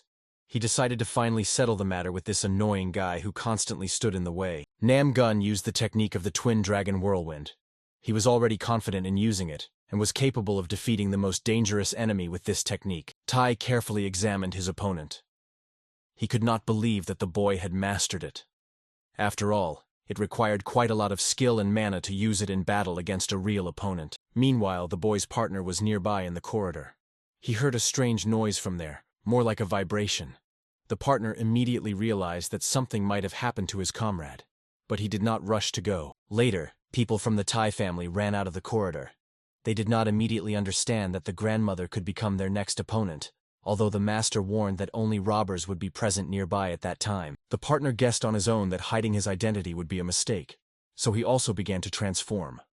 Moreover, it was immediately clear that the attackers wanted only death for all strangers. The outer hypocrisy cracked on the boy's body. Under it was the same mysterious mask, and energy was bursting out from beneath it. Namgun's partner was preparing to accept battle against the enemy's superior forces. The attackers surrounded the boy. They set a trap for him. His retreat was blocked from both sides. The attackers from both sides attacked him and demanded that he surrender to their mercy. With a light movement of his hand, the boy drew a sword from the sheath behind his back. In a moment, hell rained around. The bodies of the attackers flew apart into pieces right in the air. Heads and hands easily separated from the torso. Only traces of sword movements remained in the air. The boy himself did not even move from his place. He considered it unnecessary to exert himself fully in this case before the opponent. The boy stood over the bodies of the defeated attackers. He realized that these were exactly those about whom Namgun had told. The fighting style of these warriors was completely similar to the Tai family and its technique. Looking at the bodies of the enemies, the partner guessed that these were soldiers from the elite squad of the Tai family. They belonged to the most prepared and warlike branch of this clan. Now he was interested in whether Namgun Mi would cope alone with these attackers. He still did not intend to rush to help, as the boy had to solve this issue independently and show his strength. Energy swirled around Namgun's palms. It twisted in spirals around the fighter's limbs and spread throughout the room. For the enemies, it brought ruin and death. The bodies of people seemed to melt from the energy hitting them. The last defenders of the Tai clan fell dead under the enemy's blows. Gradually, the heir of the glorious family was left alone. Soon, the bodies on the floor were the only thing separating young Tai V from his long-standing fierce rival. And the boy seriously considered running away and abandoning the cause. Namgun emerged from the smoke and dust. He carefully looked at his opponent. The boy decided to remove the mask that had hidden his face all this time. An interesting conversation awaited ahead. The boys stood opposite each other. They awaited what would happen next. Strangely, the conversation concerned when Tai V Chdu was expelled from the military academy. The boy felt embarrassed. Namgun could not endure for long. He turned away from his acquaintance and asked him not to stand in his way anymore. He also reminded him of their previous meeting when the boy lost to him and was humiliated. This was the last straw for Tai's patience. He was engulfed in green mana, indicating that rage was taking over the boy. It was the beginning of using the 1,000 poison palm technique. Tai Vi rushed to attack his comrade. He cunningly wanted to strike directly in the back, until the opponent realized that instant death from poison penetrating the wound threatened him. Namgun turned toward his opponent. He looked carefully at the attacker with reproach in the heavy gaze of his eyes. Tai-Vai's hand hit his own subordinate. Namgun managed to react and directed the soldier's body to take the blow himself to avoid it. The 1,000 poison struck directly his former ally. Namgun still held the soldier's body like a puppet. He mocked his former comrade, saying that he had learned to use the technique, but for it to work on the enemy, one must reach him. Tai rushed at the boy. Anger overwhelmed him. He could not allow some scoundrel to mock him, but in the boy's way stood a fighter, or rather, his body. Namgun joked again. He emphasized that he was wrong to think of Tai-Vi as smart and confident. But he turned out to be a simple barefoot man who had learned nothing in life despite his age and experience. With a quick movement, Namgun removed the body that was covering him. He struck his opponent right in the face with a strike as quick as a viper's bite and precise. He had no sympathy for the boy, but Namgun had no intention of letting him go. It was time to put an end to this audacious one's attempts once and for all. After all, he didn't just challenge him. He lost and then attacked from behind. Soon, Tai-Vi was lying on the floor. Above him sat Namgun, full of energy and terrifying like a demon. He asked the boy who ordered them to create and deliver the miraculous chi explosion pill to this place. Tai-Vi showed stubbornness that would have been more appropriate elsewhere. He tried to break free, but when he realized that was out of the question, he said the opponent would learn nothing from him. Namgun warned the boy that he was no longer his old friend from the academy. He had changed, and it was not worth angering or provoking him now. After all, Tai-Vi's life meant nothing to him. The boy was still resisting. Namgun had no choice but to drive the knife into his shoulder. He said his friend really did not know what pain was. Their understanding of it was different. Pain was actually the understanding that nothing could be changed anymore. Not that the fight was lost. The fight could be won again. But regaining faith in oneself was not so easy after breaking down. Namgun's partner Mi arrived just in time. He saw his comrade sitting over the defeated opponent, preparing to deliver the final painful blow. The fighter asked Namgun Mi to recover and loosen the control over himself of the mental demon. Although in reality, it was very difficult and beyond even a true warrior's power. The partner asked him not to do anything foolish now. He had once sworn to kill only those elders who caused him a lot of trouble. So he had to spare and let this young one go. The warrior stood over Namgun Mi and provoked him to stop the mental demon. The partner hinted that Namgun was so weak that he allowed the demon to control his mind and essence. The boy grabbed his head. His eyes opened wide from the realization of what he might do in such a state. Deep inside him, a serious struggle of two human principles was taking place. The boy's partner turned out to be a girl. She carefully watched Namgun Mi and promised that if something like this happened even once more, she would be forced to kill him herself. The boy came to his senses. He was pale all over. Tears and sweat were rolling down his face. He promised that he would never again allow such a thing to happen. Nagin regretted what he had done. Tai did not consider it necessary to restrain himself in such a difficult situation. Through his helplessness, he asked who his academy comrade thought he was, deciding on his own who should live and who should be destroyed. He hinted that as a descendant of the glorious Tai family, no one had the right to treat him like that. Namgun's partner wondered which member of the Tai family, which was not large, was a relative. She decided not to give much importance to the boy's words. After all, one leader of the Black Flower could destroy the entire Tai clan and not even pay attention to what happened during the fight. The partner addressed Tai.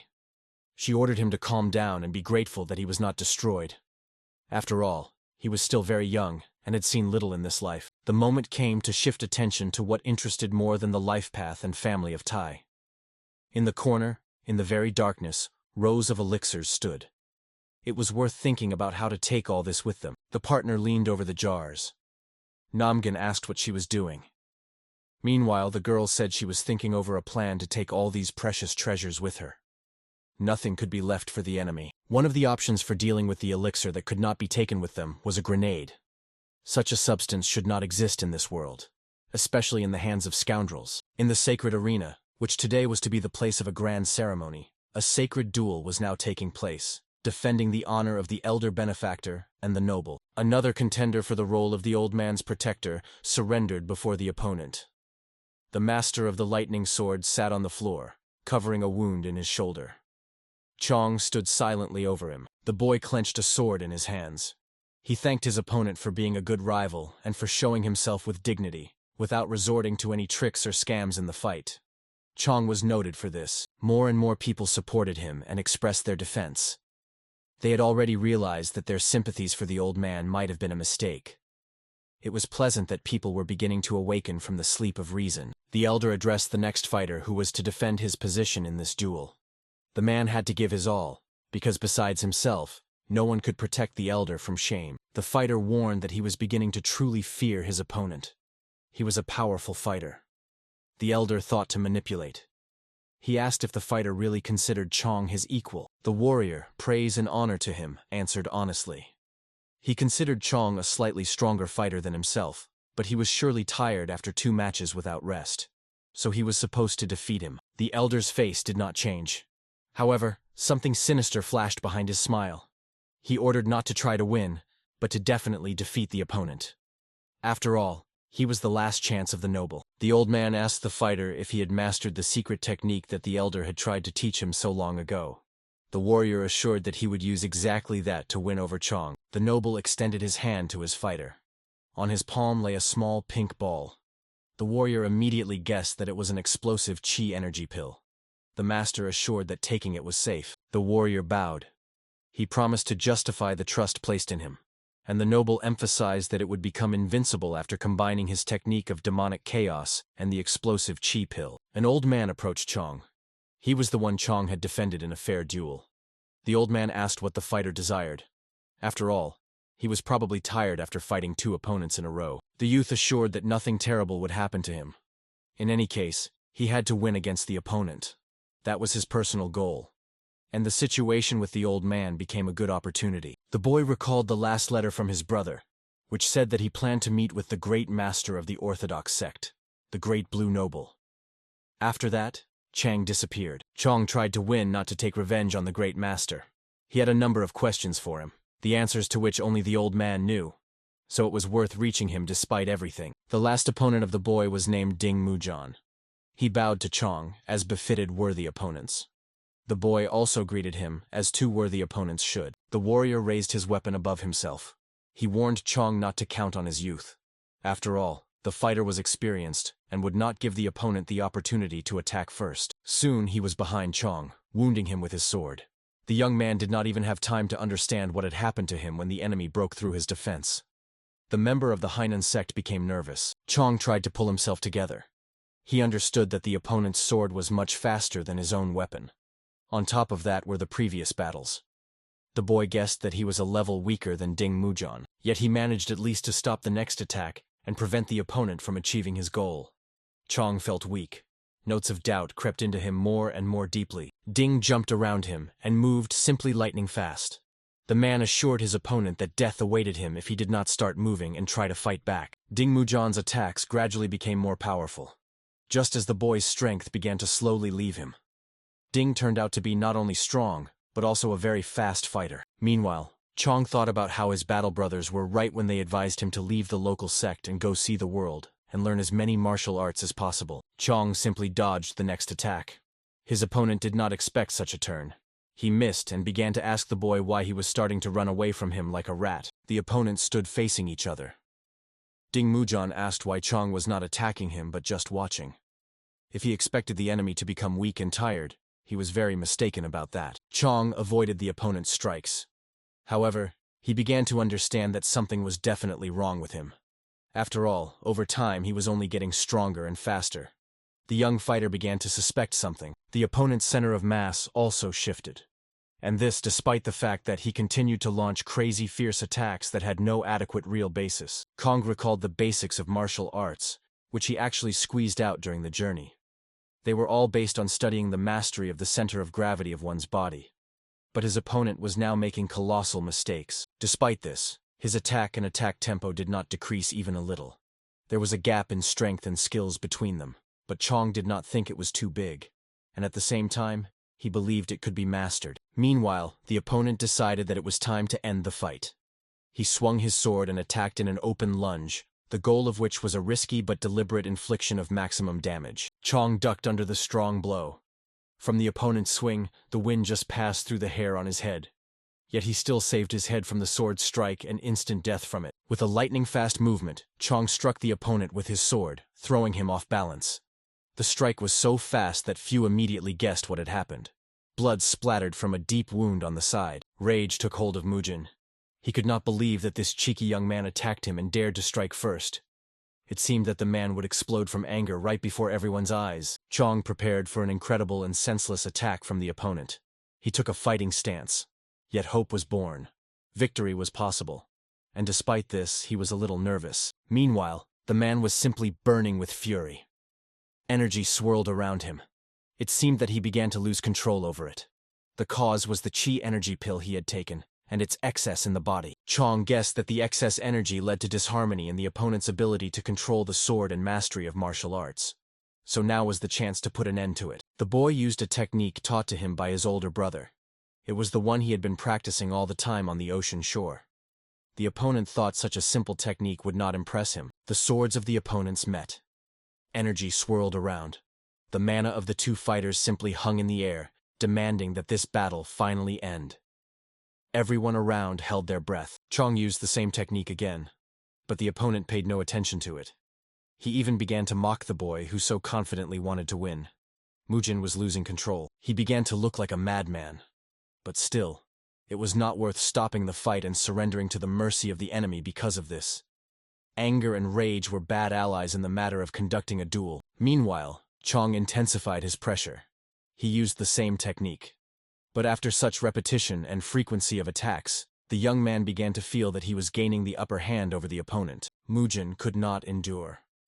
Even the demonic fighting technique together with the effect of the magical pill did not give him the opportunity to resist the one who fought for the truth. Chong stood over him. Mujin was unable to block his next strike. The moment of triumph was spoiled by an explosion. Pieces of wood and stone flew around.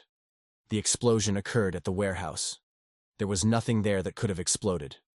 Yet people understood that they had to run away. Everything around the arena was engulfed in fire. True hell was happening around. People did not know where to run to save the situation. No one could say exactly what happened and what caused it. People panicked and rushed to save their lives.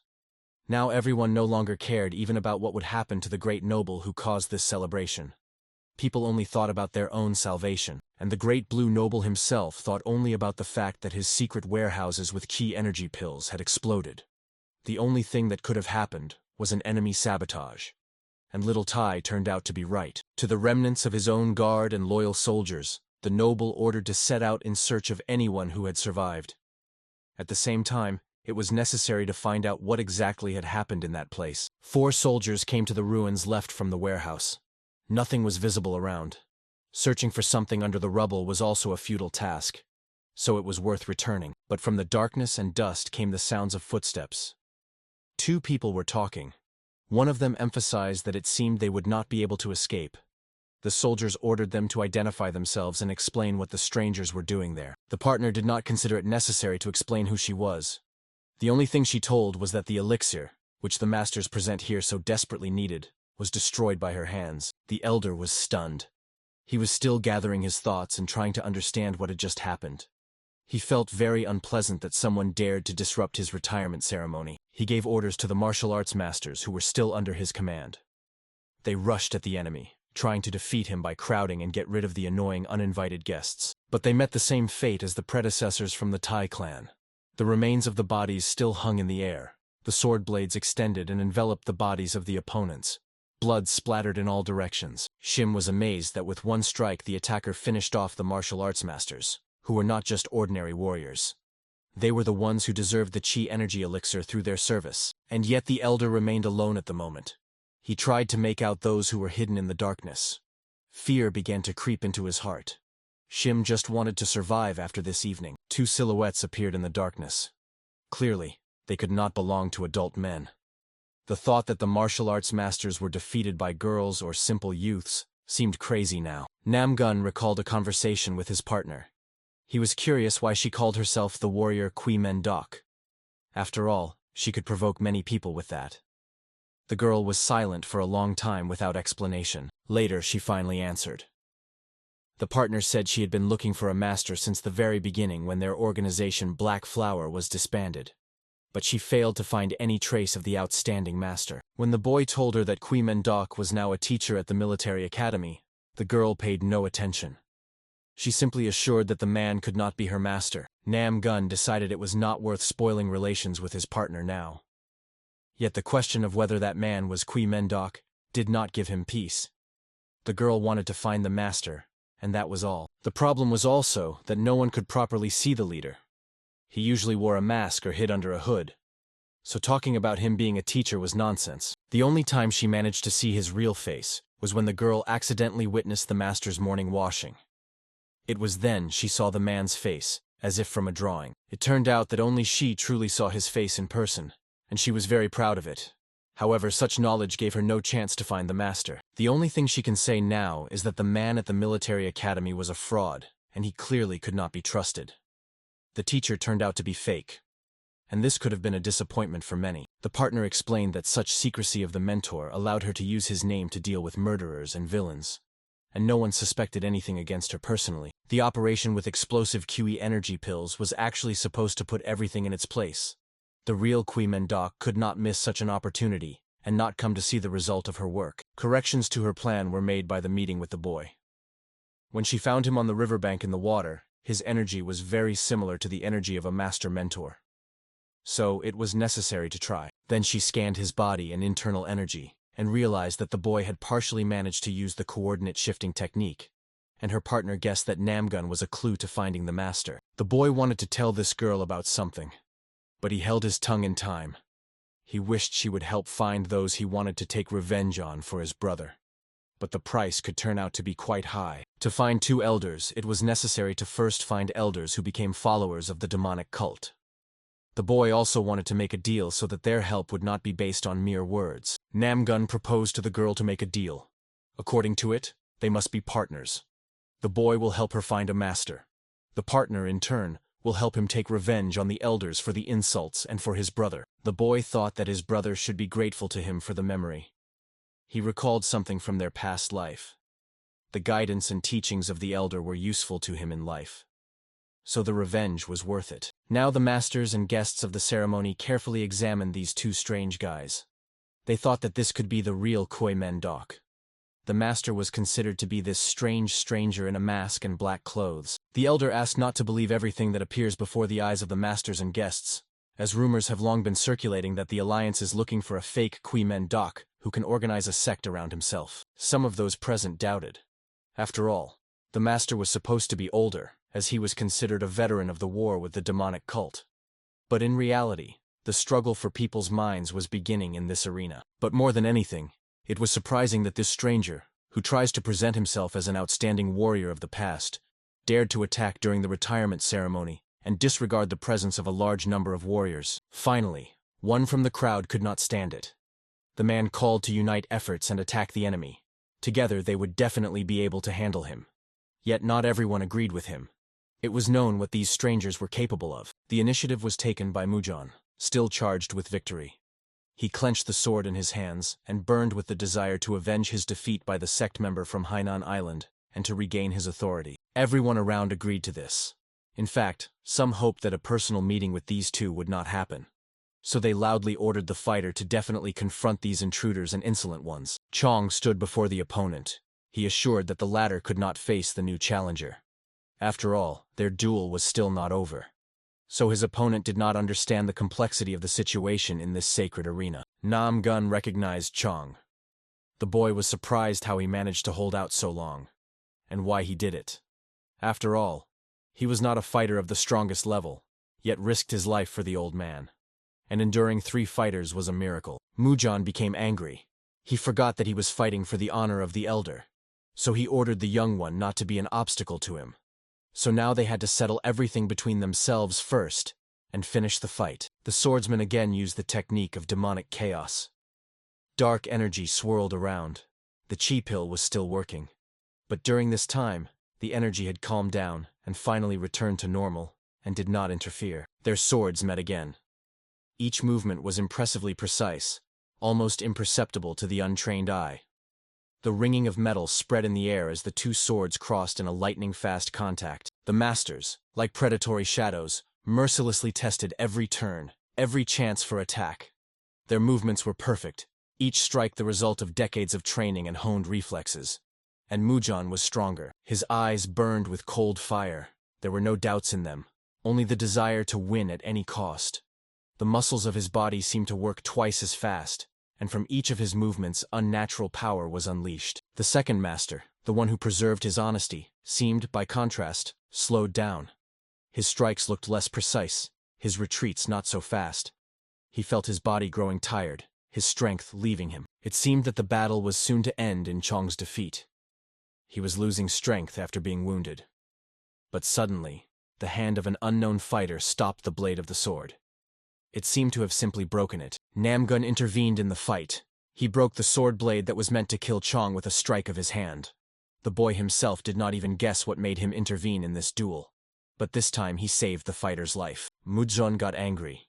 He did not understand how it could happen that someone interfered in the fight. The man considered the duel already over. But a scoundrel who had the imprudence to interfere in the fight stood in the way. Opposite the fighter now stood Namgun himself. He was not going to yield his position to the enemy. And the man warned that he would not look at the fact that a child was before him in years. A group of men was walking through the night park. A group of fugitives jumped out of the darkness towards them. At first, it seemed that an earthquake was happening nearby. But it turned out to be the stomping of the fugitives' feet. One of the travelers dared to stop the fugitive and asked what was happening and what caused such a panic flight of so many martial arts masters. He caught his breath and told about the events of that day. From his words, it turned out that the ceremony of the Blue Noble was disrupted. Someone dared to challenge him.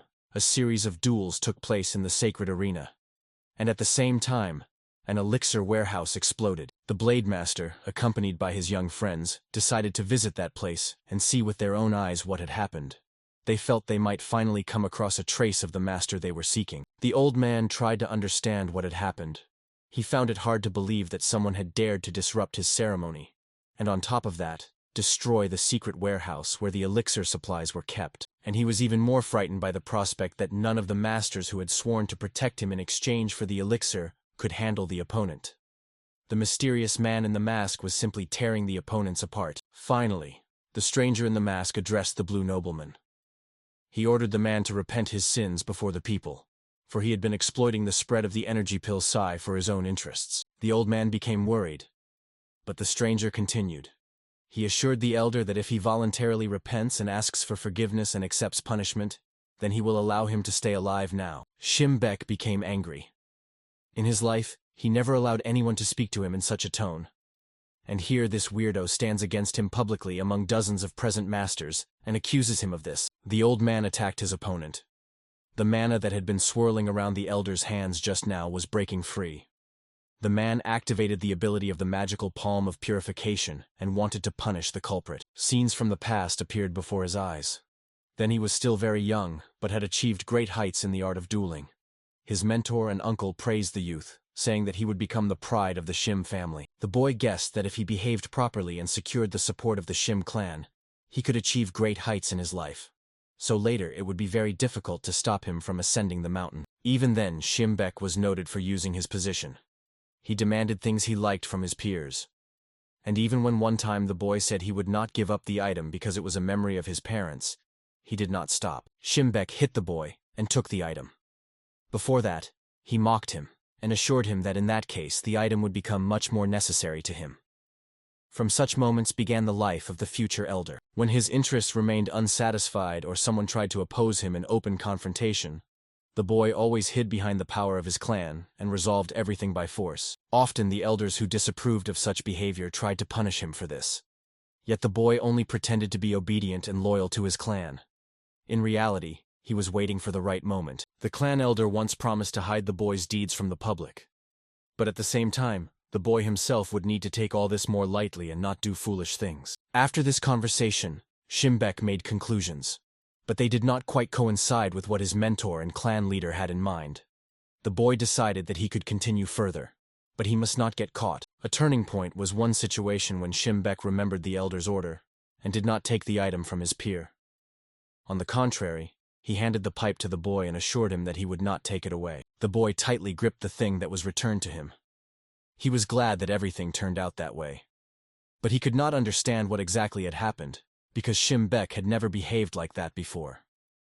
Something suggested that he needed to get out of here as soon as possible. So the boy did just that. He thanked for the kindness and ran home, leaving Shimbek alone with his thoughts. Bek's friends approached him immediately after the conversation.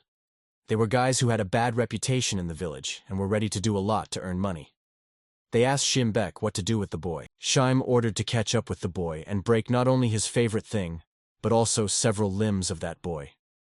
Shim decided that he would never touch anyone with his own hands. He would only hire others and rake in the heat with other people's hands. The offended boy's brother entered the canteen where the guys whose services Shimbek used were resting. The man was outraged. He asked what was the reason for the attack on his younger brother. The boy guessed that no matter how much he paid for the work, his accomplices could break under pressure.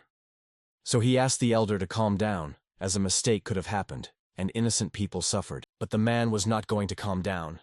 He ordered to show him the one who dared to offend his brother. Apologies meant nothing to him, but seeing dead the one who mocked the younger was worth it. The boy from the Shim family understood the seriousness of the situation. He looked straight into the angry man's eyes and asked if he wanted help, because for him, it could be a very risky venture. Soon the elder brother's body was found by people on the street. Shimbek and his gang failed to get rid of the body. They wanted to cut it into pieces themselves and hide it somewhere. And the sister was unhappily caught and sold to a brothel. Since then, Shimbek increasingly began to kill and deal with competitors. At first, he tried to make it look like ordinary accidents with fatal results. But the further it went, the worse it became. He cared less and less about the murders. In the houses of his victims, he took the most precious things. Often these were elixirs and various natural stimulants. Shimbek became a master, good on the outside, and evil inside. With age, he twisted everything as if he were a true benefactor, helping and protecting people. Everyone around was simply delighted with him and his generosity and kindness. Few knew about his true nature. Soon, Shimbek became a role model. He took the place of the head of the Orthodox sect, and everyone obeyed and respected him for his wisdom.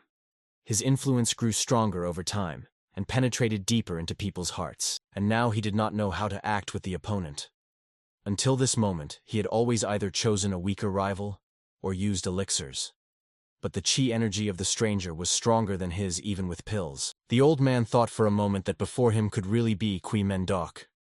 It could not be that there was another man in the world equal to the great master in strength. Doubts made Shimbek weaker and vulnerable. Eventually, the elder realized that if he held on a little longer he would lose, so he decided to talk.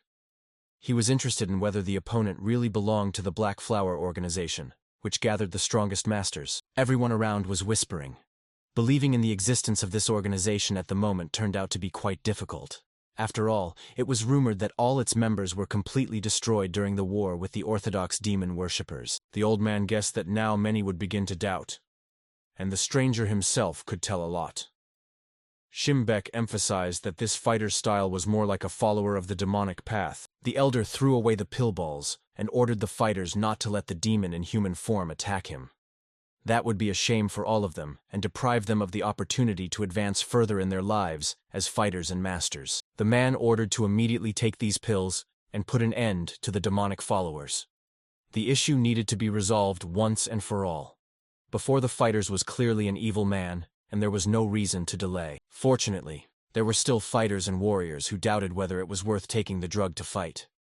They could not believe that the elder was capable of continuing the fight by dishonest means. Meanwhile, the swordsman continued to fight the opponents. He did not pay attention to the fact that they could still be very young. The battle frenzy took hold of him, and the fighter could not calm down or behave adequately. The boys barely managed to get out of the way. Namung tried to ask his comrade to explain to the opponent that now only the elder's honor was at stake, not their lives. But the swordsman did not even want to listen. Chong meanwhile asked the boy not to interfere. After all, this was the last in a series of duels, which was supposed to show that Elder Shimbek was actually not as just and wonderful as people thought around him. Namung could not understand the man's words. After all, honesty could not even be discussed here, since Chong's opponent had taken a magical pill of chi energy explosion. The fighter from Hainan immediately did not believe the boy's words, but Namung decided that they would talk later. He suddenly rushed from his place to prevent the opponent from attacking them again. At the spot where the boy had just been, a small crater formed. Namung knocked the swordsman away with a punch. The latter clearly did not expect such a powerful opponent, or the strength given by the drug began to leave him gradually. Yet he lost his advantage. Mujin's body flew across the entire square, bouncing on the stones. Namgun himself carefully watched the opponent to see if he would attack again. At that moment, Namgun himself began to be overtaken again by uncontrollable forces. He asked Chang why he had so thoughtlessly gotten involved in this fight. After all, it was worth finding out about the existence of the magical drug. Chang simply looked at the stranger. He noted that the man had very high martial arts indicators. The energy the boy emitted was truly impressive in its power and quality. The swordsman was not going to calm down. He was getting up on his hands and promised that he would definitely defeat his opponent and finish him right here in this arena. He did not want to lose and bring the elder's wrath. Gathering his strength, Mujin attacked Namgun. He wanted to bring down a kick from the mountain on the boy. With this, he could break his bones and immobilize the opponent, but he failed. Namgun reacted in time. The boy held the opponent's leg and looked at him attentively. A thought flashed through his mind about breaking the limb. That is exactly what he did the next moment, so as not to continue the duel any longer. Namgun struck directly at the knee of the leg he was holding. The opponent screamed loudly. The pill no longer worked on him. The man lost control of the situation and guessed what would happen next. The next moment, Namgun simply forcefully laid the man on the floor. He firmly held his hand to protect himself from the attacker using some secret technique or hidden weapon somewhere on his body. Chang rushed to Namgun. He stretched out his hand and asked the boy to stop, as he was beginning to gradually cross the line of what was allowed. But the boy calmed him down. The duel was won fairly. Namgun carefully looked at the man and asked him to be more cautious in the future. After all, the opponent was using forbidden substances, and with such an attitude, he could easily die. Chang thought about how strong a Jianghu boy must be not to lose to such a powerful opponent. Silence reigned among the boys. Suddenly, a girl's voice sounded from the side, distracting them. Namgun's friends arrived, who immediately recognized him. Everyone present was surprised by what they saw. Their comrade's body bore marks from the battle. Namgun himself seemed to have no visible injuries. The next moment, the boy jumped at the opponent and grabbed his hand. The boys and girls watched their comrade's movements attentively. He had clearly changed during the time they had not seen him, and he behaved quite strangely. The Blade Master was especially impressed by the changes. He looked closely at the boy. It was hard to hide anything from the man's eyes. He carefully scanned everything happening around. Namgun himself felt ashamed that he had once again almost fallen under the influence of mental phantoms that sometimes tried to take control of his consciousness. At such moments, Namgun felt ashamed of himself. The girl wanted to run to her friend but did not manage to do so. Behind her, something flashed with a bright purple glow. Loud cries of people trying to shout to the surroundings were heard. Something very strange was happening behind their backs. The crowd of fighters was simply obsessed with having taken the elixirs of power. The warriors understood why the great sects and temples completely monopolized the use of these methods and substances, but not everyone felt so uplifted after taking the substance. Some thought they were about to go mad from what was happening to them. They grabbed their heads and tried to drive away bad thoughts. There were more and more who suffered after taking it, rather than feeling invincible strength and power. They all simultaneously took the Qi power pill. They wished to turn back time to avoid doing so. A boy resembling a monk informed his friend that they were surrounded by fighters who had taken a magical pill that controlled the power and energy inside the body of a warrior trained to control it. The soldiers stood to defend their blue noble. They knew that these youths had arrived to prevent the ceremony, as had been done before by these strangers with the festival and elixir supplies. Some who hesitated whether it was worth doing it still took the magic elixir and the Qi energy pill. Doubts about the elder's righteousness left the warriors. They all believed that he was right and completely innocent of everything. Soon a whole crowd of people possessed by Qi energy was heading towards the group of newcomers. And the fighters' intentions were clearly not very good. They aimed to deal with the scoundrels who had offended Shimbek. A boy resembling a monk asked the girl what kind of strange place they had visited. It seemed that a festival for those obsessed with Qi energy was really taking place here.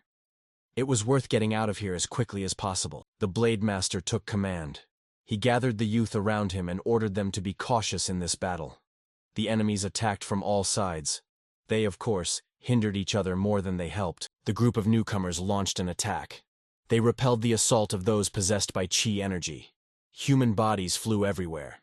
The girl fought on par with an ordinary warrior. Many refused to attack them. The boy monk held back the enemy's assault, while the girl behind his back attacked the enemy. Thus, they held the defense against the enemy for a long time. The enemy's activity was very nerve-wracking. Chong thought about who was commanding all these soldiers. Namgun explained that they all took a secret elixir. Thus, they now have to fight until they either run out of energy or simply die. Hodge suggested stopping the attackers right now, but his comrade assured that it was too late to do so at the moment. The soldiers had already taken the drug, so now they would only fight. This was their only way out. Ta Chong could not understand what was happening. He considered it his duty to help the soldiers cope with it. Namgun thought for a long time. Finally, he said that it was necessary to block their chi energy meridians. Hodge did not want to think that killing all these people was the only way out of the situation that had developed. It was hard to believe that this issue could not be resolved in another way. Namgun recalled the training. He recalled how the master told him about secret special methods to destroy chi energy in his body. The teacher was supposed to help with this and explain the unique abilities of fighters in this field. The girl from the group recalled training with her master. He always tried to be close to her. This was the secret of his technique of reverse return to the beginnings. He often said that it is worth loving your students. The mentor engaged in regulating the flows of internal energy through endless circular motion. He used this to develop his own abilities and to teach this to his students in the future. But still, until he fully mastered this technique, he did not want the students to practice it. He felt sorry if any of the children suffered from a thoughtless act and would suffer for life. We thought that he would be able to use the power that was locked inside him. So he wanted to use it now to defeat the crowd of fighters enhanced with capsules and drugs. The apprentice believed he would succeed. The partner of ours was meanwhile cutting down opponents as if they were not living people but training dummies. She turns to her young pupil and asks him to join the fight, not to hide and sit it out. The masked master meanwhile addressed the old man.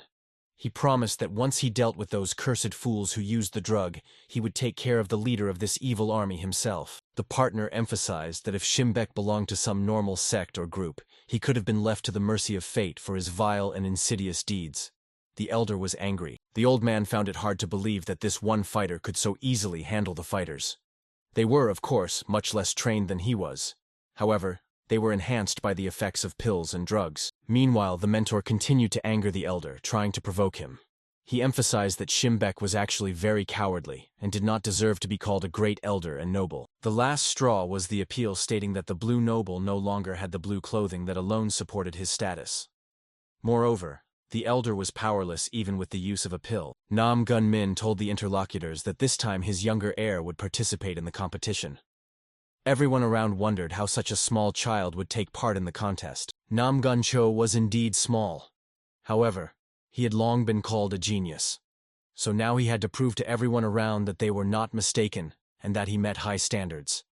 And he was eager to give his opponent a life lesson. The men who were watching these two attentively from the window thought that the boy was indeed very arrogant. Although he belonged to one of the 5 great families, he still needed to learn how to talk to people and interact with them appropriately. Many believed that his body would break immediately upon contact with the technique of the deadly palm.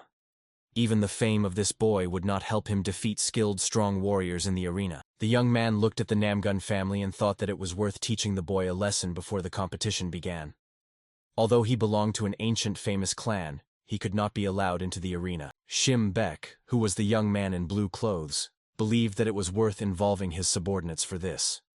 It was time to start making his own name in the Jianghu language.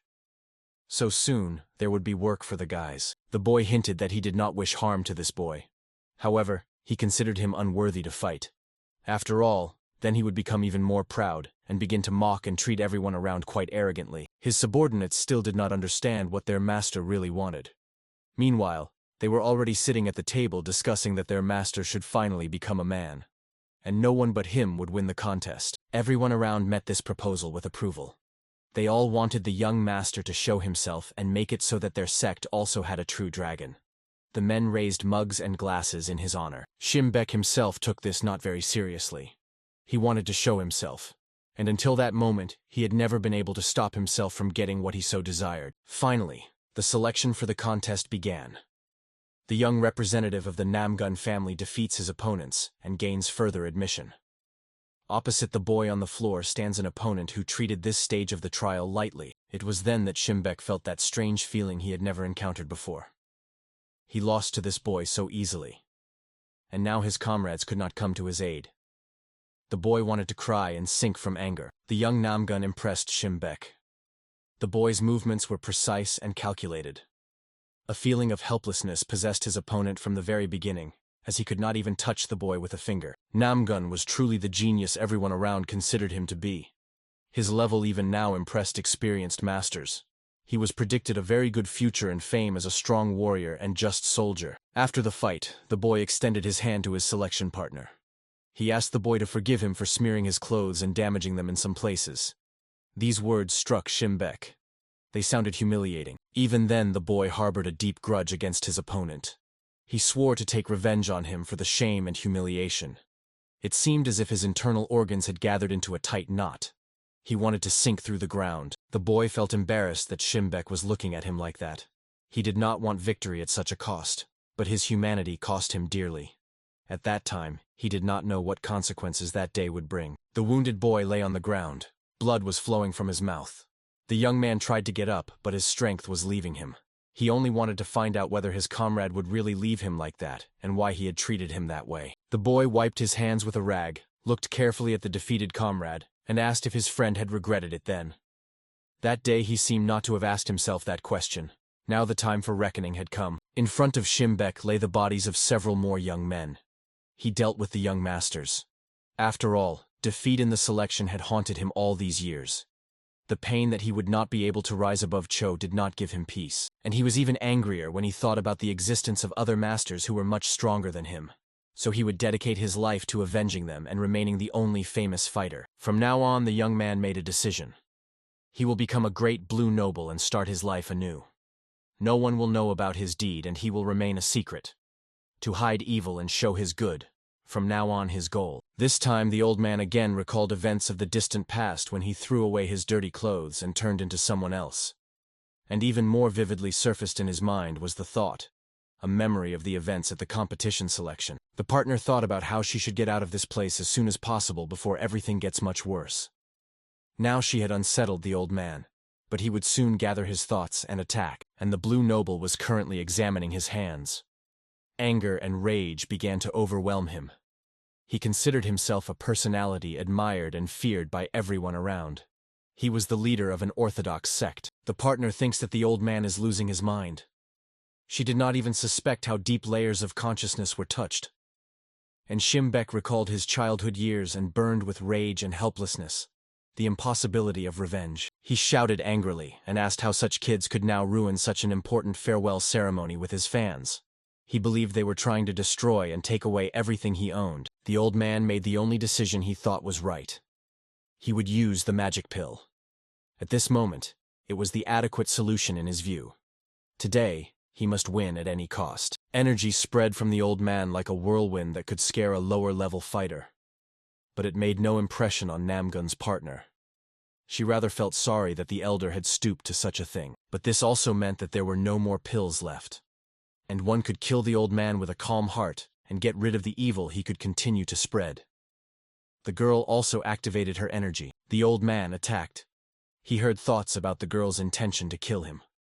The old man was not going to die today. He belonged to the 13 strongest fighters in the region and could not lose to some nobody. Taking the pill made him not just a warrior of the transcendental kingdom. It brought him into the unrestrained kingdom.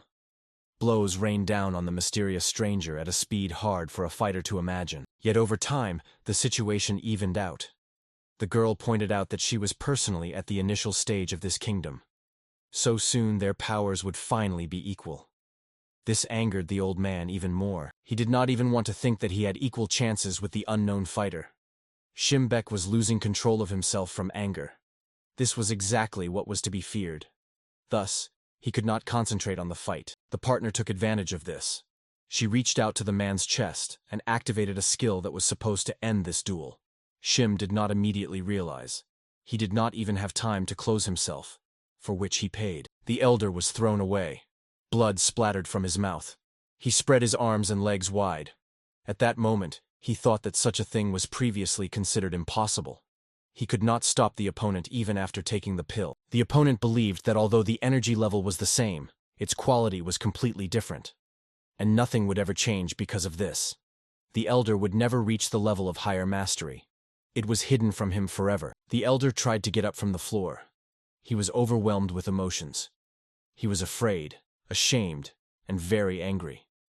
Shim was hitting the ground with his fists and demanding a rematch for himself personally. The old man grabbed his head. He wailed. It became hard even to imagine what had happened to the old man. He was gradually losing his mind. It was unknown to whom he was addressing, asking to turn back time and give him another chance. The elder stood up and began pacing in circles, still holding his head. The partner tried to shout to Shimbek, but he heard nothing. He only asked who was addressing him, and the old man began talking to himself, wondering who was ordering him to get out of here, though he himself had just ordered to flee and save his life. The master found it hard to watch this. Eventually it became clear that the old man had gone mad. He was completely immersed in madness, and nothing could bring him back to the life of a properly respectable gentleman, which he had considered himself all his life by people who knew him poorly. Near the back entrance of the Shim clan's family estate, another duel was taking place. The girl collapsed to the floor from exhaustion.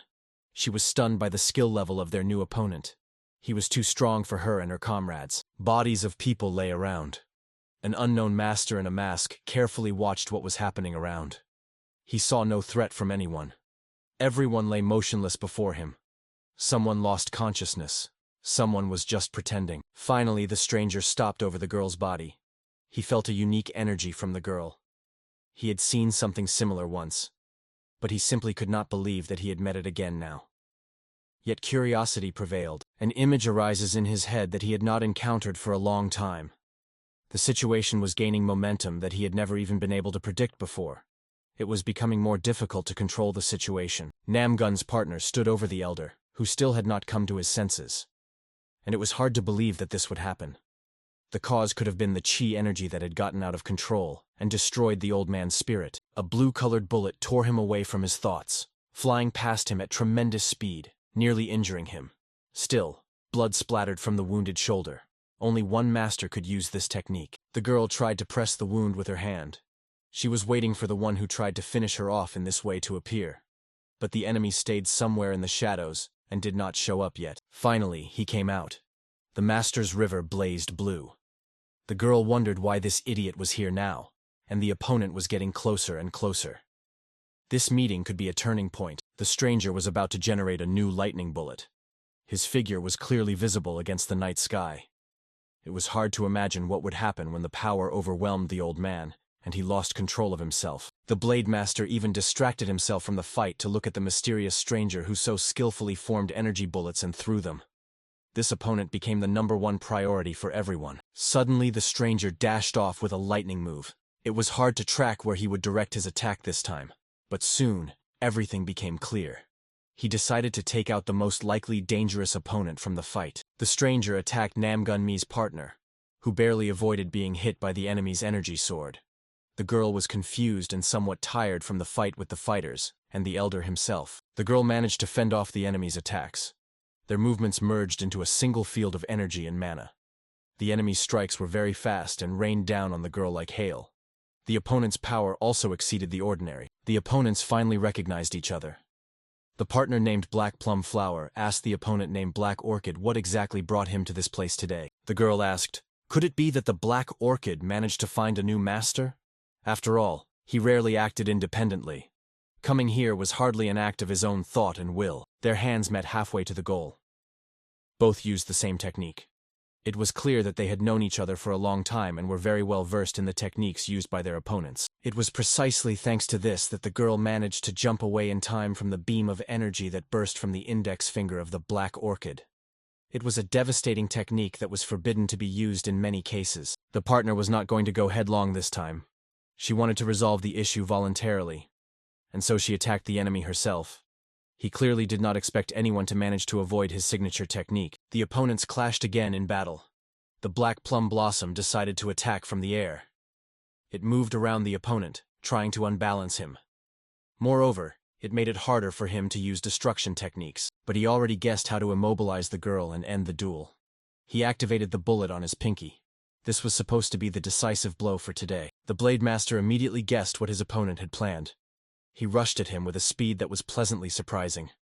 Every second was important to the man, and his partner Namgun's life depended on it. In a moment he stood between two opponents, holding the girl's sword blade and her opponent's fist with his hands.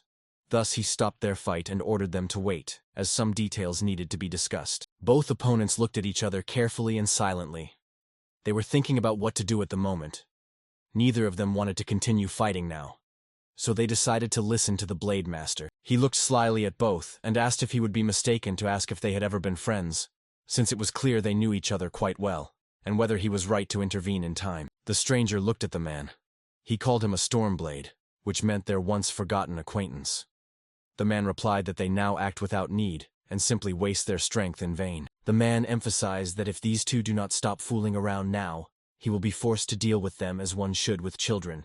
He has caught them both now and does not intend to let go. The Blade Master activated the Golden Dragon's ability.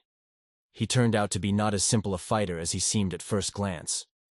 Behind him surged the energy of Qi, which he fully controlled and directed where needed. Meanwhile, the stranger turned to the Blue Noble, whose consciousness briefly awakened, and ordered him to flee, for lightning was already raging over the battlefield, and battle mana was spreading. Chang Hojan stood in the way of the elder. He was not going to let the old man go just like that and held a sword in front of him. The boy believed that it was too early for the old man to leave since their matter was not yet resolved for today. Warriors who took the pill of Qi energy explosion and managed to cope with it in their bodies have now become the only ones capable of fighting in the arena, although few still understood why they were doing it, and for what purpose. Hodge rushed into the attack. He should not have delayed, as the masters possessed by energy were increasing, although no one would vouch for their mental state. So the young warrior decided to neutralize them. He attacked the nearest master from behind and firmly grabbed him by the waist. The latter tried to break free and resisted, but Hodjan's strength now outweighed his own, even though it was enhanced by doping. While Chang held the opponent, Namgun ran to him with the aim of finishing the master, killing him while Hodjan held him. Such teamwork was meant to help deal with the enemies as quickly as possible. In fact, Namgun did not want to kill any of the opponents. His intention was to use the technique that his mentor once showed him. He wanted to remove the Qi energy from the fighters' bodies. The boy fully concentrated on this, and was drawing strength from the martial arts master. Namgun felt strong pressure on himself, as he was passing excess energy through himself, through his own body. Hojan tightly held the man so that he could not break free and disrupt the process. After all, Chang understood the effort it cost his new friend, and that they might not repeat this again. Finally, the Qi energy in the warrior's body calmed down. Namgun slowly released the man and removed his palm from his forehead. He did not want to harm anyone. It was his own wise choice. Chang released the man he was holding. It seemed that he sank to the ground like a doll. The Qi of the Berber disappeared from his body. It became clear that the method devised by Namgun works 100% and helps to master it. Hojan slowly lowered the warrior's body to the ground. Although he recently wanted to kill Chang, the boy guessed that there was nothing personal in it. They were all under the influence of the elder's lies. Namgun sat down on the ground. The remnants of Qi energy he had drawn from the man were still visible on his hands. The boy felt unwell, but he did not dare to call for help. Something stirred inside him. Hojan hurried to help him. From afar, he asked how the young warrior was feeling. He was silent. Namgun could not find the strength even to simply answer. Chang saw that he was still a child. Namgun was getting up from the ground. He assured that he felt normal. Yet he was still squeezing his left hand with his right hand, because he had not fully recovered after the cleansing. Chang thought that for the boy's age, this was even too much. They looked around. Everywhere on the ground lay the bodies of the soldiers they had defeated, who dared to side with the elder. It seemed that now the effects of the elixir were finally overcome. Now, Hojan's attention was drawn to the elder who was trying to flee the battlefield. The man was not going to deal with what had happened here. He decided to postpone it until later, when he would find new protectors for himself. When Hojan, sword in hand, stood opposite the man, he asked who this boy was and why he constantly tried to interfere with him. The boy told who he was and why he came specifically to the ceremony. Chang said that he belonged to the Hainan sect. He was interested in whether the old man could remember a warrior named Zhang Yihuan. The old man's answer now determined his future and the further fate of the elder. The Blue Noble, although it was hard to call him that now, held his head and assured that he could not remember anything, although he himself wanted to do so. It was clear that Gimbek was still under the effect of the pill. The elder was angry again. Anger awakened the Qi energy in him. which burst out of the old man's body. He tried not to waste it in vain and attacked Chang Hojon, although the latter did not expect such from the old man. The boy's sword shattered into pieces. He fell to the ground and remained there. It seemed that the old noble was winning with the help of the released chi energy, but in reality, it was not so. He only hoped for that. Although the energy overflowed him, using the techniques was a difficult matter, and in his life he never learned this art, living a lie. So Hojon easily stopped the old man's strike. He explained that Ihuan was one of the students of their martial arts school, and he disappeared after going to the continent at the invitation of the Blue Noble sect. The old man, even under the effect of the pill, looked at his opponent with surprise. He guessed that suspicion had fallen on him at that moment, but he either skillfully hid his surprise or simply did not expect such. Chang knew that the old man's confession was the only clue on the way to finding his older brother, and he needed to press him even harder to get the desired result. Nam Gunmi's girlfriend was running to him. She saw her comrade when he was sinking to the ground under the effect of the chi energy released from the warriors. The comrades also rushed to their friend, trying to help him, but still they did not dare to approach him. The boy was engulfed by mana and chi energy. The comrades and the girlfriend assured him that they were very worried about him and still did not know how to help. The girl looked around. She asked where the teacher Namgun-ul was at the moment, but in response, she only received an angry look from her comrade. He replied that it was none of her business, and she should not dwell on it. The girl ignored the boy's words. She assured that the rescue team had come here precisely to save them. And Namgun-mi now drives them away and acts as if he is doing them a favor. Namgun carefully looked at the rescuers. He was completely enveloped in chi energy. It seemed that the boy was feeling unbearable pain. His hands seemed to start cracking like a porcelain doll. He was doubtful. Namgun's comrade carefully watched the boy. He noticed changes in the boy's appearance. He was curious about how skilled he had become as a fighter, and why he dared to use this technique to show his level. But overall, Namgun was quite hostile towards them. He showed no interest in the friends who had traveled such a long way to save him. Around the boy lay the bodies of enemies, and he was enveloped in mana. Finally, he rose from the ground. The boy advised them not to interfere in his affairs, because he would do everything on his own. He did not need help from outsiders, although his friends actively asked him to stop and listen. After all, they were once a single class, the snake class. It is worth recalling how much they had been through together and how many troubles they had overcome. But Namgun emphasized that this was real life now, not academy training. The boy looked quite tired. He wanted to be alone, and at the same time not put his friends and comrades in danger. Suddenly, he heard one of his comrades say that at the moment they had no time. During the conversation, they did not notice how the martial arts masters from the enemy camp gathered again around. The boy monk gave the order to prepare for battle. The students of the snake class recalled defense lessons from the military arts school. Soon, a protective formation formed around Namgun-mi. His comrades and friends stood to defend their friend, who could not accept a fight against the superior enemy forces. And the number of soldiers kept increasing over time. Enemy soldiers gathered together. They seemed to be controlled by some external force, which they became dependent on after taking the explosive pill to enhance chi energy. They looked barely alive. The boy monk prepared to attack the enemy. The girl behind promised to help him, but the boy assured that he was taking everything under his own control. The friend obeyed him, because it was said in a tone that tolerated no delay. The young monk struck the floor with force. A circle of energy spread around him, meant to restrain the enemy. This technique was called avalanche palm. Until that moment, no one could withstand it. The fighters jumped in place and lost their footing. The soldiers did not expect such a turn of events. Since they had taken the chi energy pill, it was worth taking advantage of their pause and attacking the scoundrels. The monk's comrade was about to strike, but Namgun-mi anticipated him. He rushed past the comrade and attacked the opponent without unnecessary words. But his goal was not to kill all these people. The boy placed his palm on the fighter's forehead and tried again to draw out all the excess chi energy from him. Around him, mana swirled, protecting and helping him cope with the task. Soon he could simultaneously hold several fighters and try to extract energy from them. It seemed that the essence inside him demanded the boy to do this.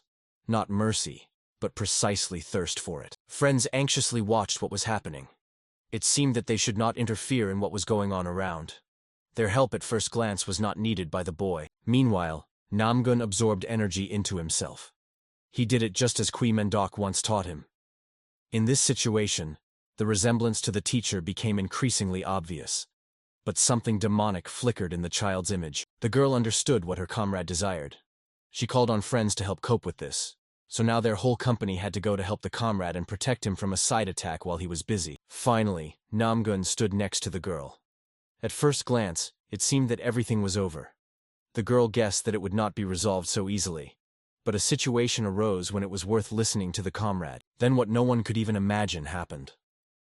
Namgun massaged his hand. He expected that comrades would soon come to him. The boy understood that he had a very important and urgent matter left. The girl could only catch a quick movement from the corner of her eye, which stirred the air. The next moment Namgun Mi's hand struck the back of the monk boy's head. He only threw his head back. He could not react in time. The next victims of the boy's treacherous blow were his two friends, who did not even understand what had happened when the boy's hands hit them on the back of the head, taking away their will to resist. The girl was the last to understand what had happened. She asked the boy, already losing consciousness, why he did it. But in response, there was silence. Namgun himself could not explain what he was doing and why. Meanwhile, the Blade Master fought immediately against two masked opponents. He was not just defending, but actively attacking the adversaries. However, he did not try to harm them, which was even harder. The Black Plum Blossom thought that the Black Orchid was a strong opponent. But this man also did not bear the title of the Storm's Tempest Blade for nothing. Opposing both was quite dangerous and difficult. Namgun's partner guessed that their current common opponent could easily be one of the 4 heavenly martial arts masters, as was generally expected of a member of the Black Flower organization. A series of strikes and evasions from the enemy played their role. Everything around was covered with smoke and dust. The enemies were not going to surrender. Knowing that victory in this duel was at stake, Namgun's partner thought that if it continued like this, the area would definitely change, and not for the better, since none of the enemies cared about the destruction caused by using their own combat equipment. The master of the Stormblade paid no attention to what was happening around him. He took a deep breath and promised that today would be fun. The fight did not scare him at all. Together they would have a good time. An incredible energy arose around the man. A gust of wind spread from him. The master's opponents stood with lowered weapons. They wondered if they should now combine their efforts and attack together. Questions arose in both. Although they tried to fight each other, now they faced an opponent whose fighting techniques remained a mystery to them and could bring something unexpected. Meanwhile, the master rushed between the two of them and carefully watched the opponent's reactions. They still had not fully understood who they were dealing with at the moment. None of them even managed to prepare their weapons for battle. The Blade Master meanwhile awakened the energy of Qi, which none of those present had yet seen in action. The true dragon Qi allowed ending the confrontation with a few precise powerful strikes. Next, what happened was the lifting into the air of both opponents of the master. They were engulfed in balls of energy, and none of them could cope with what happened the next moment. The master simply lifted them with a wave of his hand. With a light movement of his hand, he tossed them higher into the air and sent them flying. None of them could move or resist the enemy's technology. The fighters had never seen anything like this in their lives. At first it seemed that a common misfortune could unite the opponents against a common enemy. They even exchanged a glance for a moment to avoid thinking about defeat. But hatred and rage towards each other prevailed. Namgun's partner attacked first. She struck the enemy with a sword, but he managed to avoid the blow. The man prepared to counterattack. He could not waste time just like that until they returned to the ground. A series of strikes from the opponents rained down on each other. They seemed to have forgotten about the existence of the Stormblade Master, who was waiting for them to kill each other off to simply finish off the survivor. Just as these two thought about him, the Master flew straight to them. The opponents momentarily forgot their enmity, looking at the man enveloped in a golden glow and approaching at speed. Activating the Dragon Palm technique, he skewered both opponents. They could not resist him at all. A feeling of helplessness gradually overcame them both.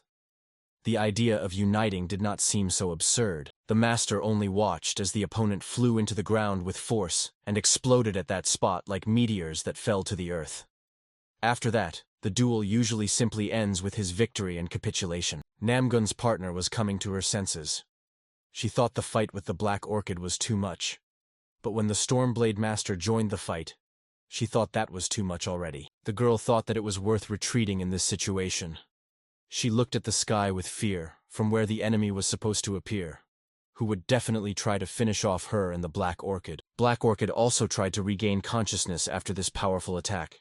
He was waiting for the main opponent to appear before him. The young girl clearly interested the Stormblade Master very little. Finally he arrived. The man carefully looked at the Black Orchid, who was trying to get up. The master asked how he felt, and how things were in the Jianghu organization. Perhaps the fighter would finally start talking. When the dust settled, it became clear that both fighters in masks were now looking at the martial arts master standing between them.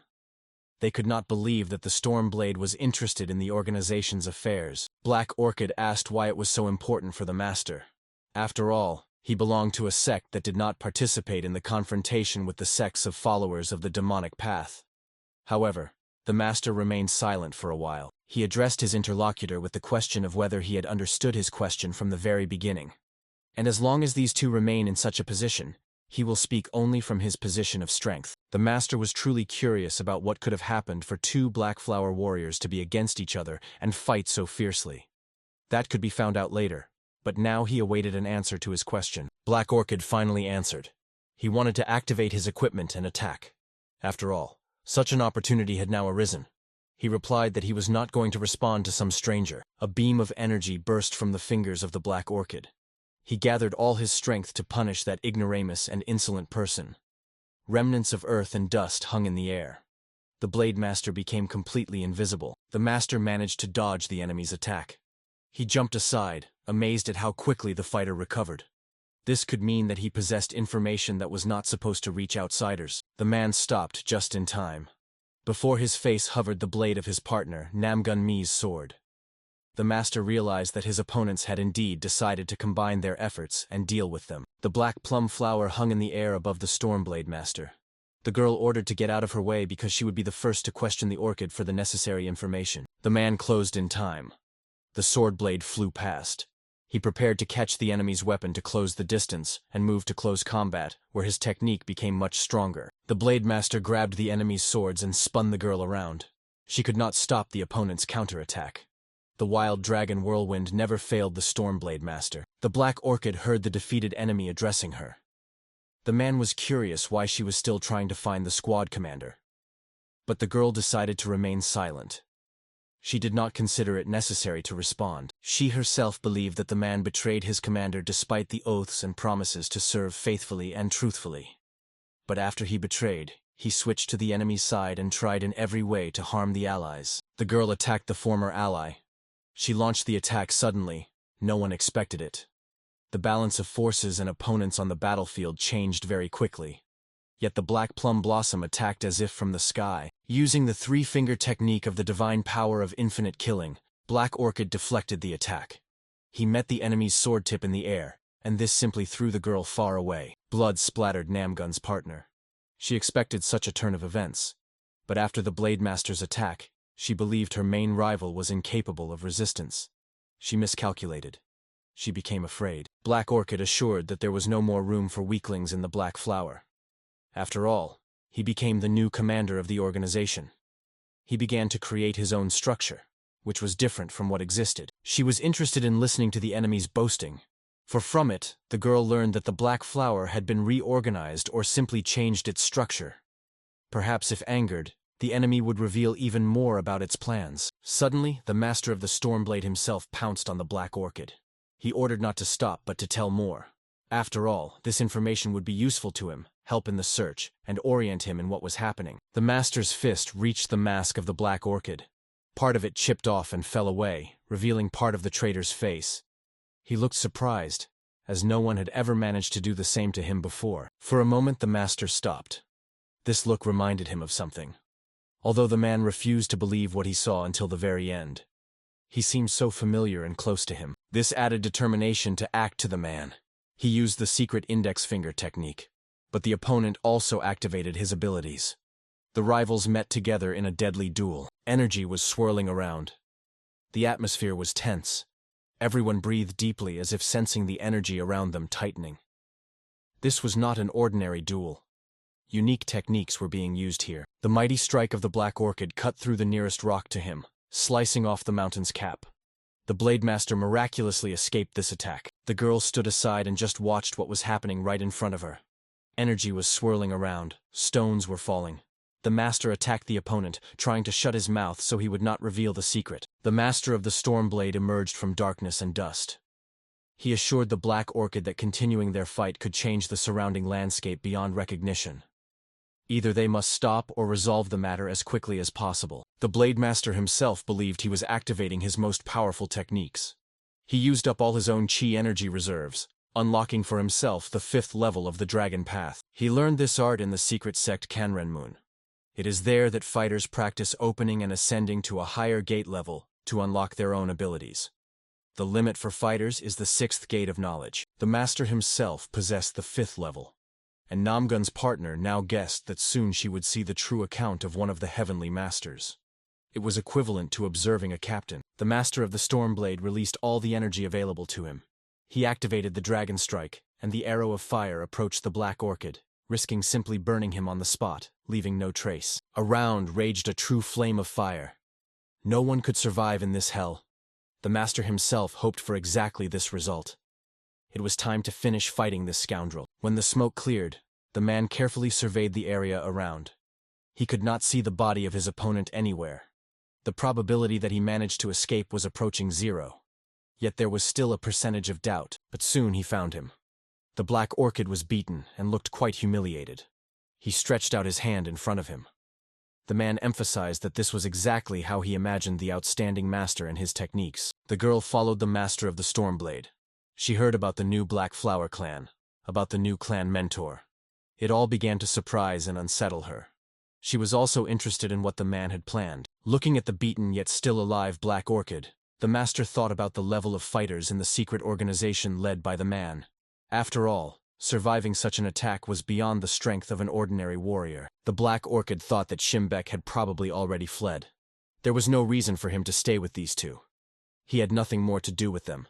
The plan was finally and irrevocably ruined. The girl tried to catch up with the Black Orchid to find out from him who his real commander was. After all, an ordinary warrior with such skills could not cope with what he experienced today in battle with the master. The Blade Master guessed who was in front of him. He could only watch as the opponent tried to escape. He definitely could not allow him to do that. The dragon's energy was mastering him again. Only Namgun's partner remained on the ground. She did not want to participate in pursuing the opponent. After all, she simply had no strength to fight him. Meanwhile, the Blade Master pursued his opponent. He could not allow him to simply hide from him. The Black Orchid reminded that in speed he had no equal, so the man might get away. The master tried to attack his opponent. He guessed that he would not keep up with him. So the man fired a trail of flame bullet. Black Orchid created a ball of energy in his hands. He said that now his pursuer would face a choice. Either save people's lives or continue to chase him. The master suspected that the man was attacking someone from the side. The opponent released energy towards the enemy. The Stormblade was very upset that he would not be the victim of this attack. When the master of the Stormblade saw who the attack was directed at, he realized that the victims could be the old man and his grandson. They were watching the two fighters closely, and did not suspect that they were being targeted. They still couldn't react in time. But the master hurried to help. He wanted to shield the unfortunate passers-by with his body. The man understood that he could react in time and protect both himself and them. A great explosion occurred. The master of the Stormblade found himself at the epicenter of the strike. He almost shattered into pieces. But he managed to gather himself in time and only failed to react to the lightning. The man and his grandson watched closely the soldier who saved them from death at the cost of his own life. He was falling down, all his clothes melting right on him. Light smoke was coming from his body. The master fell into the river, raising waves above the spot where he entered the water. No one dared to rush to his aid. It was hard to believe that he would survive after that. The Blue Noble stood over the body of his opponent.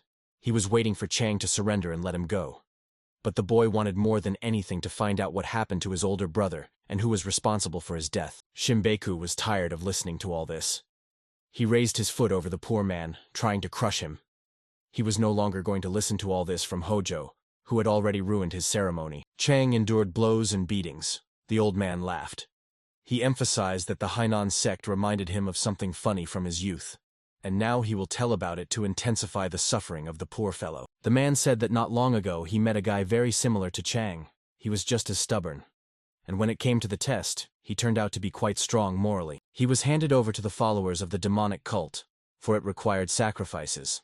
In return, the head of the demon worshippers sect rewarded the Blue Noble with tablets containing explosive key energy. Chang guessed that his brother had fallen into the hands of demon worshippers, and the old man emphasized that the current opponent could also be a good candidate for experiments. But he will die right now in this place. The old man wanted to burn his opponent. In the place where the boy had just been, a whole ball of flame and fire appeared. The elder was surprised.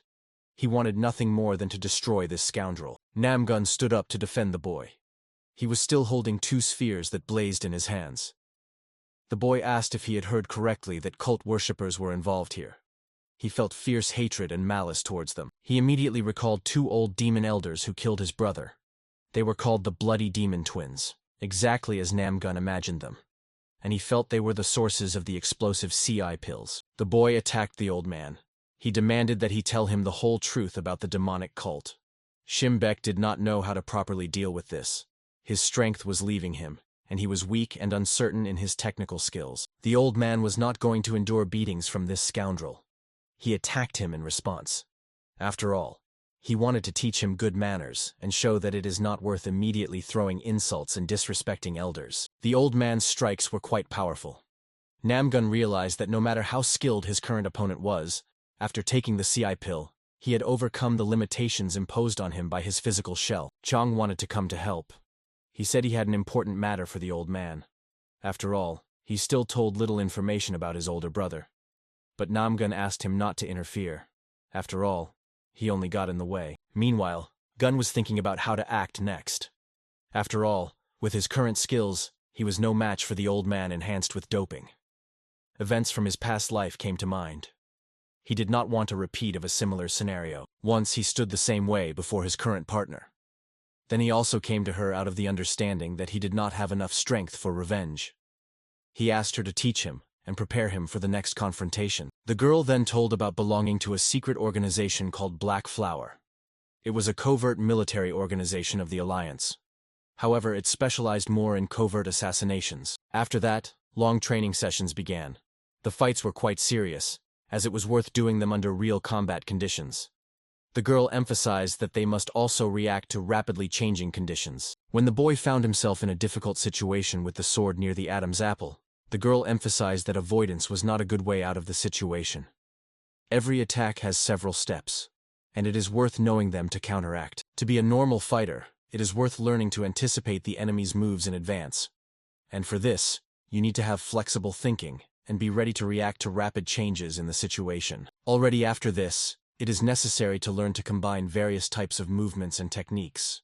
The main task will be to create variables when they will affect the fight and its course in real conditions. And the more battles he manages to survive, the greater the set of possible techniques to use will become.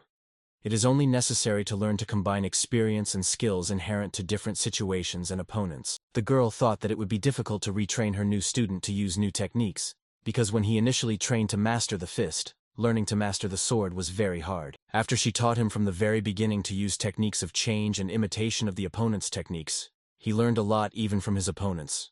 So this experience definitely came in handy for him. And now the boy was taking advantage of what he saw when the boy monk fought with the old man and his possessed army. So now he was imitating and quite successfully the technique of the avalanche palm. The man was waiting for the result, but Shimbek understood that at the moment it was just boasting, and he had nothing to do with a real fight.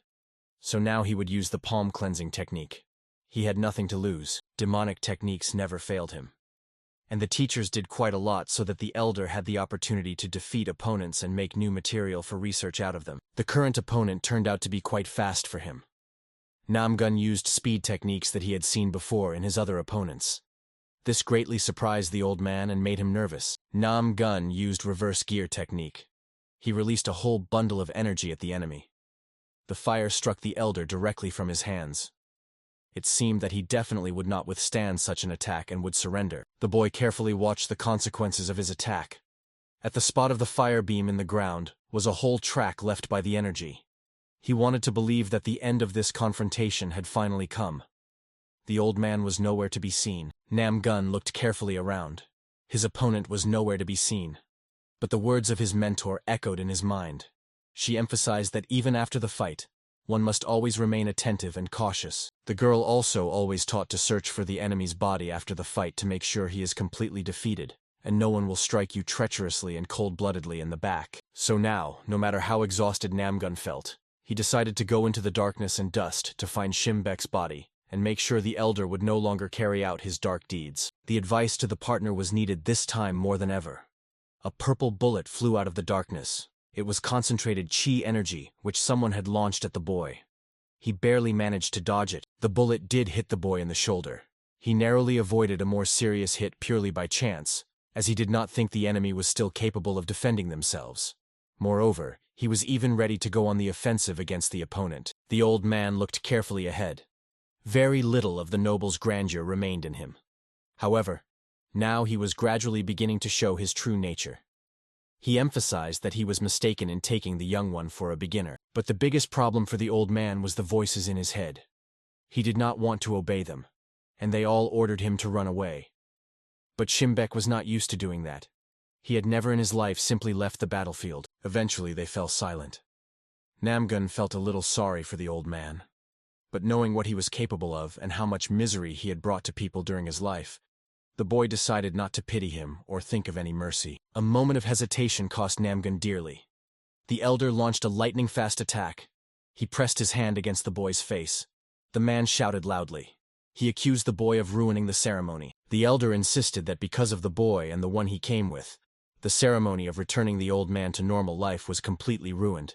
So he had to pay for his partner's actions. Namgun flew very high. The elder threw him with one powerful throw. The boy lost control of the situation. He hung spread out in the air, thinking about what awaited him. The old man did not make him wait long. He attacked the boy and tried to knock the air out of his lungs with blows to the chest. The blows rained down like from a sack. Namgun felt his internal organs tearing. Shimbek was not going to stop. He beat the boy in every possible way, and tried to do everything as harshly as possible. Everything around the old man was falling apart, and he was losing control of his life. So the revenge had to be harsh. The boy suffered from the blows. He did not want everything inside him to tear apart. He no longer had the strength to endure, so it was worth either surrendering and dying, or trying to break free from the jaws of death. Namgun gathered his strength and grabbed the old man's hand. The boy reminded the old man that he had deceived himself all his life and misled everyone around him. So if he had built his life on a solid foundation, it would not be breaking now. The old man shook him off his hand, but Namgun grabbed his leg and did not let go. He deliberately used internal energy to seemingly grow into the opponent's leg. The grandfather praised the boy for his stubbornness and sharp tongue, but neither would help him survive this fight. The boy himself thought quite differently. He asked the old man not to teach him about life. When the elder let go of the boy and shook him off his leg, Namgun immediately went on the attack. He attacked the grandfather and activated his fire mana around his hand. The boy's eyes lit up, and he attacked the opponent. For a moment, Elder Shimbek thought he saw a ghost from the past. He seemed to be back in the arena on the day of the selection, and in front of him was Namgun Cho, who had shamed him that day in front of everyone present. The boy's attack was very fast, but the man managed to dodge it. He tried not to make unnecessary movements and to keep calm and conserve energy. Namgun himself was surprised by the changes that had happened to the elder. The grandfather stood at a distance from the boy. It seemed that he had not made a single move, yet he was already a few steps away from the attacker.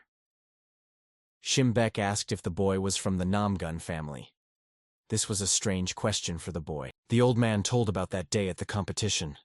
He felt that fate had brought this boy to him. After all, that day the man also lost to an opponent who used the same technique. The boy understood that it was precisely the offense against his family that made the old man so cruel. But the noble one himself assured that if it were not for the Namgun family, he would not have become who he is now. So he is rather grateful to them for the lesson. The elder recalled the events of the past. He realized that Namgun Cho was the father of his current opponent. So today the old man definitely had to resolve the issue that had traumatized his personality many years ago. Today Shimbek had to erase from life the pages that poisoned his existence. So Namgun had the opportunity to say goodbye. He would not survive this night, and would pay for the sin of his father and his pride. Shimbek raised his hand to the mountain. In it burned a bullet with a bright glow. The elder tried to destroy only the boy. But in a fit of his madness, he could easily destroy everything around with a simple movement. Mi had to stop him. The old man thought that the boy intended to run away. He activated his mana and ordered the boy not to move. After all, the boy had to be the first to witness the disappearance of this place. Chi energy was raging around, but this time it had a very destructive character. And although Namgun wanted to cope with it, his body refused to adapt it to the needs of the little boy. He felt completely paralyzed. The destruction began. Everything around scattered under the power of the old man. Finally, it seemed to him that he had started to control everything as he had desired all his life. The boy stood before him on his knees. All of Namgun Mi's attention at the moment was focused around his friends. He understood that it was his actions that caused them to now lie unconscious on the ground, and soon be engulfed by evil bad energy. The situation suddenly changed. Chang jumped up behind the old man. With a skillful and precise strike, he cut off his left hand, which lingered in the air for only a moment. The boy ordered the old man to be silent. Shimbek turned to Hujon and ordered him to get out. Otherwise, he would also pay for all his deeds. He had already annoyed the elder with his antics, and it was time to put an end to him, as well as his little brother. Chang thought that the old man without a hand would not be a dangerous opponent. But the elder suddenly attacked him with his leg. Hujon flew high into the air. He was not going to give up just like that. By his intervention, he distracted the old man from Namgun. The boy felt free from the influence of the bad energy. This was a chance to attack the opponent while he was distracted by more important matters. He attacked the old man despite the fact that he turned out to be a very strong opponent who used doping. Namgun came here only to avenge his brother. But even he himself did not understand what he was doing now. The boy stood before a huge ball of chi energy. He tried to take control of it to restrain it and prevent it from destroying everything around.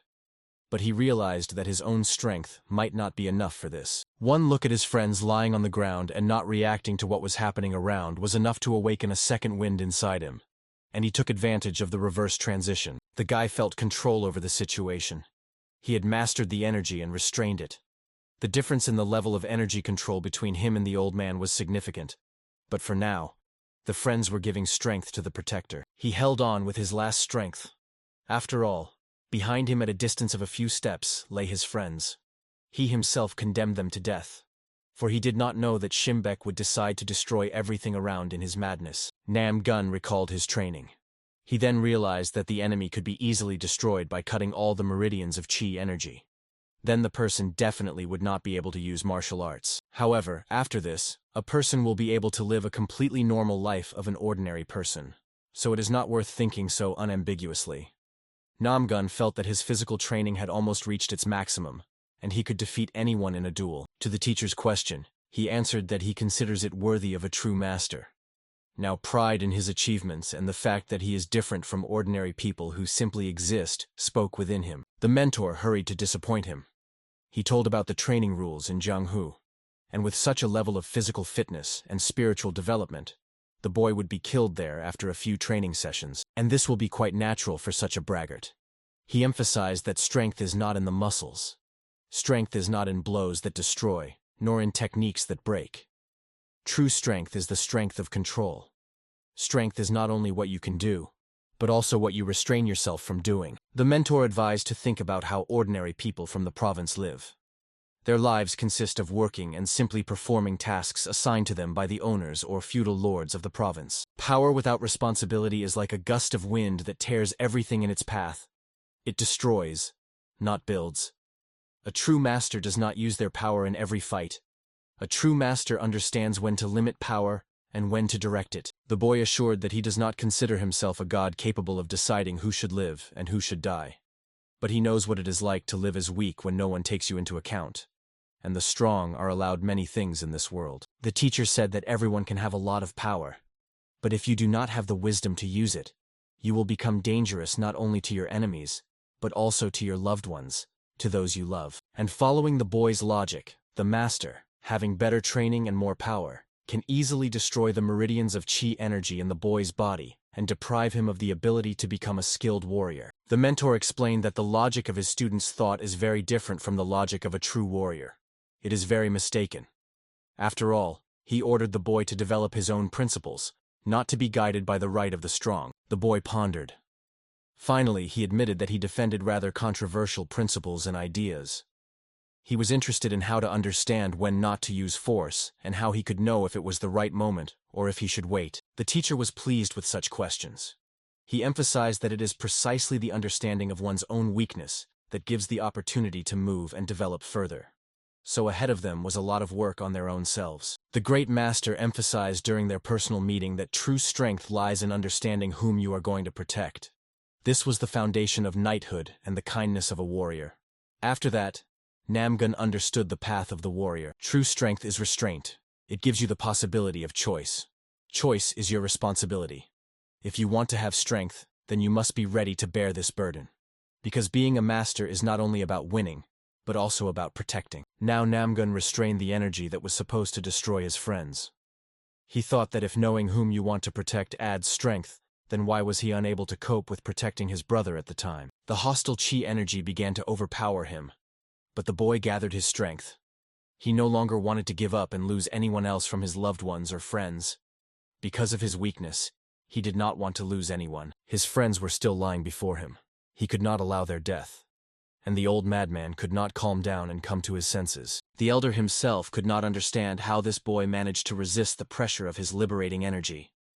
He could not allow some parasite to harm him and ruin today's day for the second time. He remembered again that day on the training ground. Then he thought about the fact that he could not allow himself to be humiliated. And the opponent extended his hand and told him that everyone must know their place in this world. Shimbek just said that he cannot allow himself to escape now. After all, truth without power was just bravado and empty words. The stronger always has the right to do what he considers right. The gong was already sounding for us. He simply could not physically withstand the opponent's energy pressure. But suddenly, Chang stood beside him. He assured that together they would succeed, and there was no need to be confused or fall into despair. The boys stood side by side, shoulder to shoulder. Namgun recalled the words of friends about how together they could do anything. After all, they were once one class, and he considered himself a product of that class. The boy was not going to lose his loved ones. He demanded of himself to calm down and find an inner reserve to continue his fight. He no longer intends to lose loved ones and friends. He felt that after leaving the academy, the purification by ice energy had not lost its power. It had just remained motionless all this time. So now the time had come to act. The time had come to use it. Namgun was about to absorb the energy of Chishimbek using infinite ice energy. Although he went beyond his kingdom and began to act actively, the boy had little chance of success. He is ready to take risks for his loved ones. The confrontation was still ongoing. The old man felt the energy of his prison of purification weakening. Two boys decided to stand in his way. This had never happened to him before. The motives of these two became unclear to him. All three tried to maximize their potential. They all understood that the life of many people depended on the willpower of each of them, on the moment of their weakness. The elder lost concentration for a moment. He stood before his opponents. In his opinion, it was ridiculous to continue resisting him. The kids had to surrender, and then their suffering would not last long. Shimbek promised them a quick death and forgiveness. From darkness and dust flew Namgun. He attacked the elder while he was boasting about his strength and power. His eyes burned with determination to finish off the old rapist. The boy's strike threw the elder to the ground. Namgun said that everyone has their limit, and a true master must know the moment when to stop. But for Shimbeku, understanding this was simply impossible. The noble blue was falling to the ground. He thought about how he had never experienced anything like this in his life. He always came out victorious. So he was tormented by the question of why this little one did not retreat and flee this time. Namgun paid no attention to the old man and his words. He continued to attack him fiercely. The man now simply resembled a puppet. He moved as if it were possible only for a soulless object. Finally, the blows reached their target. The energy began to leave the old man. His heart barely withstood the beating. Finally, as he was falling to the ground, taking his last breath, Shim thought that he himself might have been mistaken. A gun stood over the body of the elder of the Blue Noble. The boy was glad that he managed to deal with this dangerous opponent. He did not achieve what he sought, but in his opinion, he came closer to revenge. When the boy wanted to deliver the final deadly blow to the old man, he could not stand on his feet. His head spun, and Namgun himself fell powerless onto the body of his recent enemy. When the young warrior found himself on the body of the old man, he opened his eyes and thought that life is truly fair after all. After all, everything is not as simple as it seems, and he has a chance again to win this fight, to come out of it victorious. He threw the boy's body off himself and crawled away from that place.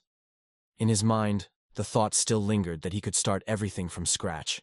No one will tell the reasons for the fight in this place. Gimbek raised his head and saw a figure above him.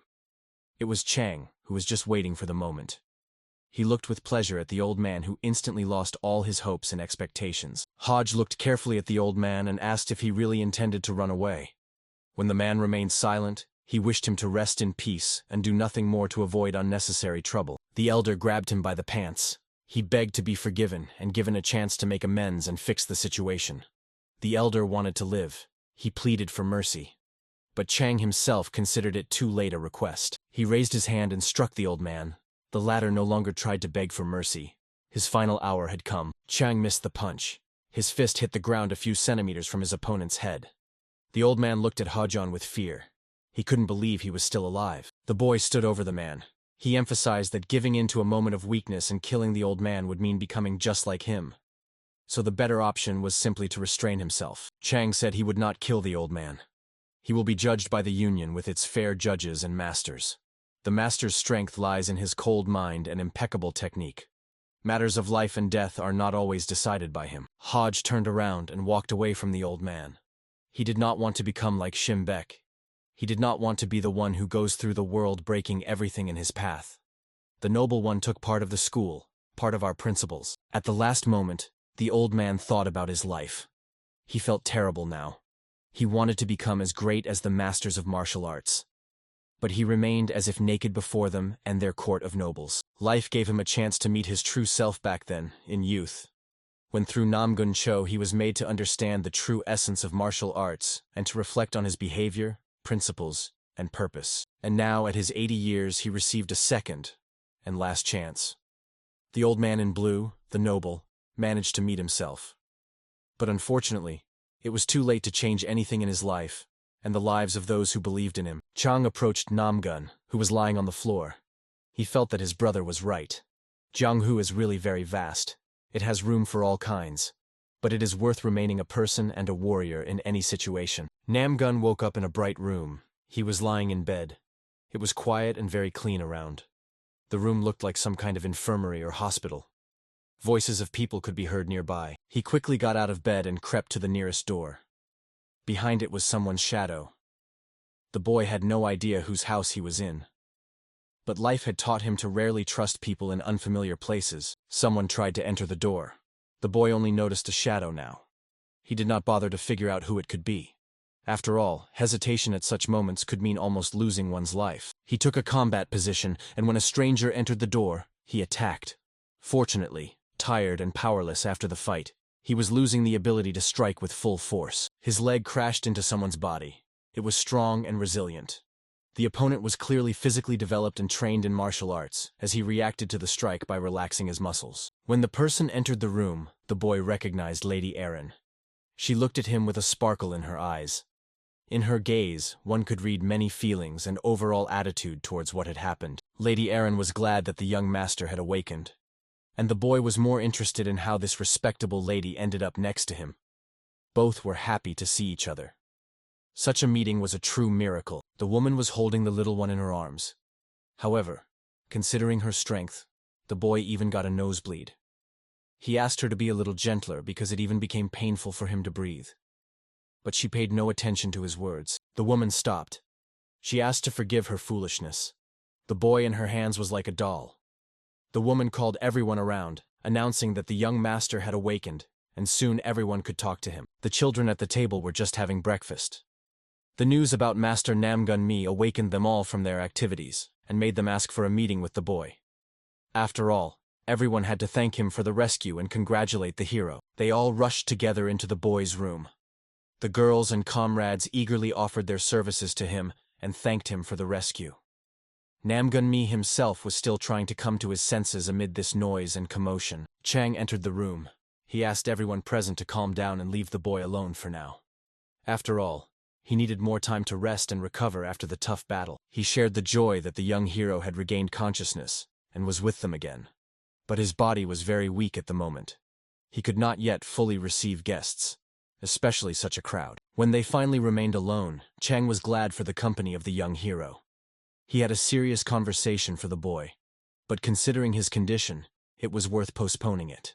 The first time he saw him, he seemed like a recluse. Namgun asked what made his new comrade bring him here after the fight with the elder, and he was also interested in the fate of the old man. Hojo promised to tell everything in order when the young master gained strength. Shimbek was currently in the Cave of Repentance in the Union. He came himself and confessed everything. He was locked there as punishment for a long time. After all, they did not know how to punish such a once famous and renowned person. The young master himself woke up exactly a week after the fight with the old man. This made the boy very surprised. The first thing that came to mind was the question of where his masked partner had gone. Chang said that he disappeared somewhere together with the swordmaster, and after that no one saw him, and there was no time to follow him. Namgun-mi himself recalled that he had been watching his partner for a long time, but she completely disappeared from sight when a man with a mask arrived on the battlefield, very similar to a member of the Black Flower group. It was even harder to believe. Chang did not intend to leave the young warrior alone. He asked him what he planned to do after recovery. After all, Hojon wanted to become his student for a short time to learn martial arts. The boy emphasized that if it were not for Namgun-mi's help, he would have simply died on that battlefield. The old man almost finished him off and dealt with him. Namgun looked at Chang and realized that he reminded him of the boy himself. The boy humbly bowed his head before Namgun-mi and said that from this day he was indebted to him. So when he has some assignment, he can let him know about it. Namgun assured that he would have a question only personally for Shimbek himself, and the old man must answer it. This clearly concerned the old man's involvement with the demon worship cult. Meanwhile, the Stormblade Master was trying to get out of the forest he ended up in after falling into the water. He had been wandering here for almost a week and could not get out. The man was overwhelmed with despair. It seemed to him as if he had fallen into a trap. The man could not stand it and struck a huge tree growing right in his path. This might not save the situation, but at the moment it helped not to get nervous. Only a stump remained in place of the tree. But the master was surprised when he saw what was hidden behind that tree and why he simply could not see it. He was even confused for a moment, not knowing how to react. Behind the tree sat a pale man in black martial arts clothing. He was calmly eating something and reacted just as calmly to the appearance of the Stormblade before him. For him, the meeting did not seem sudden. The man sat high above the forest on a branch of a large tree. He was reading a letter. It was about the distribution of key energy pills and their destruction. Mr. Gui Mendok's list described the man's complicated situation. The stranger also suddenly started from his place. He was going to get away from this place. But still, the obstacle was that he did not intend to stay aside. The issue also began to concern the old man. 3 days and 3 nights passed since he received the letter. The man decided to simply rest and have a snack. He had just sat down to eat a cucumber when the nearest tree exploded in front of him, enveloping him in dust and smoke. The Stormblade Master rejoiced. When he saw this man, he realized that before him was finally his teacher and mentor, Master Gui Mendok. Finally, the long search gave him peace and results. Soon they were sitting opposite each other drinking tea. The Stormblade was telling about the clash with Shimbek and how he then got lost in this forest. The master asked if he really was so bad at orientation. The mentor told that from this place to Shim's estate it was only 2 hours on foot, or 15 minutes if using a gypsy. For the Stormblade, that was bad news. He began to punish himself. He had wandered in this place for a week, and the exit seemed so close. He now just wanted to tear apart those bastards from the Black Flower. He also told about them, calling them strong fighters. The master was more interested in the story that the opponent used a sword that could be disassembled into small fragments on a chain. He pondered this. It seemed he knew something about it. The man recalled his student. Then he was small and intervened in a fight with a bear. During the fight, his sword broke. The mentor scolded the student, whom he had ordered not to enter the mountain territory, the bear's domain. The student assured that he had done so, and the beast attacked him first. The price for this was high for the animal.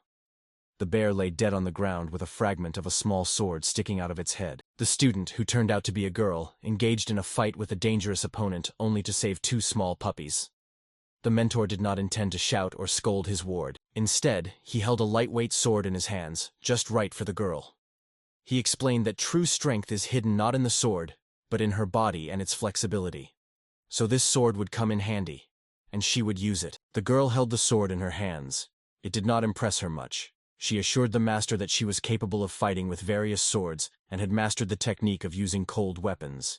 He agreed, but asked her not to rush. He told that it was not an ordinary sword. It should be used quite differently than others. When the girl practiced with it, she had to think not about how to cut, but about how to pinch. Soon the apprentice trained with this special weapon. It was not as heavy as it seemed. The girl spun the sword around herself, and it just rustled in the air. The apprentice was as happy as a child. The mentor watched enchanted as his protege skillfully handled the weapon. She was happy it came so easily to her, and the teacher was proud, for he had not only prepared her physically, but also strengthened her morally. The Black Plum Blossom, as it turned out from the story, was on Namgun Mi's side. The mentor decided not to talk about the acquaintance with the girl. After all, for Stormblade, that could have been unwanted information. Namgun and Chang meanwhile went to the prison where Shimbek was currently held. They talked about the cult of demons. It turned out that this cult had recently been gaining strength and developing. The spread of the demonic cult's pills was used by the demonic cult to attract more fighters and masters to their side. Thus, it aimed to gain strength and become larger. For some of the masters, the explosive energy pill became a chance to enhance their abilities through simple doping, a magical elixir. It was an easy path to the top, without effort, but no one thought that these pills could become a bad means that could ruin the master's life. After all, in pursuit of easy gains, they could literally lose their heads. So even now the guys were discussing that after taking the pill, the noble himself began to hear strange voices in his head that gave him orders and eventually provoked him to completely destroy everything around. It seemed that the voices completely took over the old man for a certain time. However, he still managed to free himself from their influence. But for this, he had to use great willpower and all his inner energy. Chang was convincing his companion that the old man knew almost nothing about the demonic cult. After all, even the pills were delivered to him by a courier guarded by the warriors of the Tai family, who also all perished. General Mi remembered his comrade from the military academy. He thought that he might know something about the demonic cult, as his family had assigned soldiers to guard the magical elixir. The boy asked Chang if he had found a boy about Namgun Mi's age after the warehouse explosion. Hojon said that the Alliance soldiers searched everything but found no one else in the estate. Namgun Mi told about everything he knew. It turned out that after his victory over Ta Vi, someone secretly moved his body and hid it. The Alliance warriors could not miss such a thing during the searches of the warehouse remains. The healer was working on the body of a boy who lay unconscious. He told his interlocutor that the boy would remain in this state for some time, and after that he could be worked with. The interlocutor was Namgun M's partner.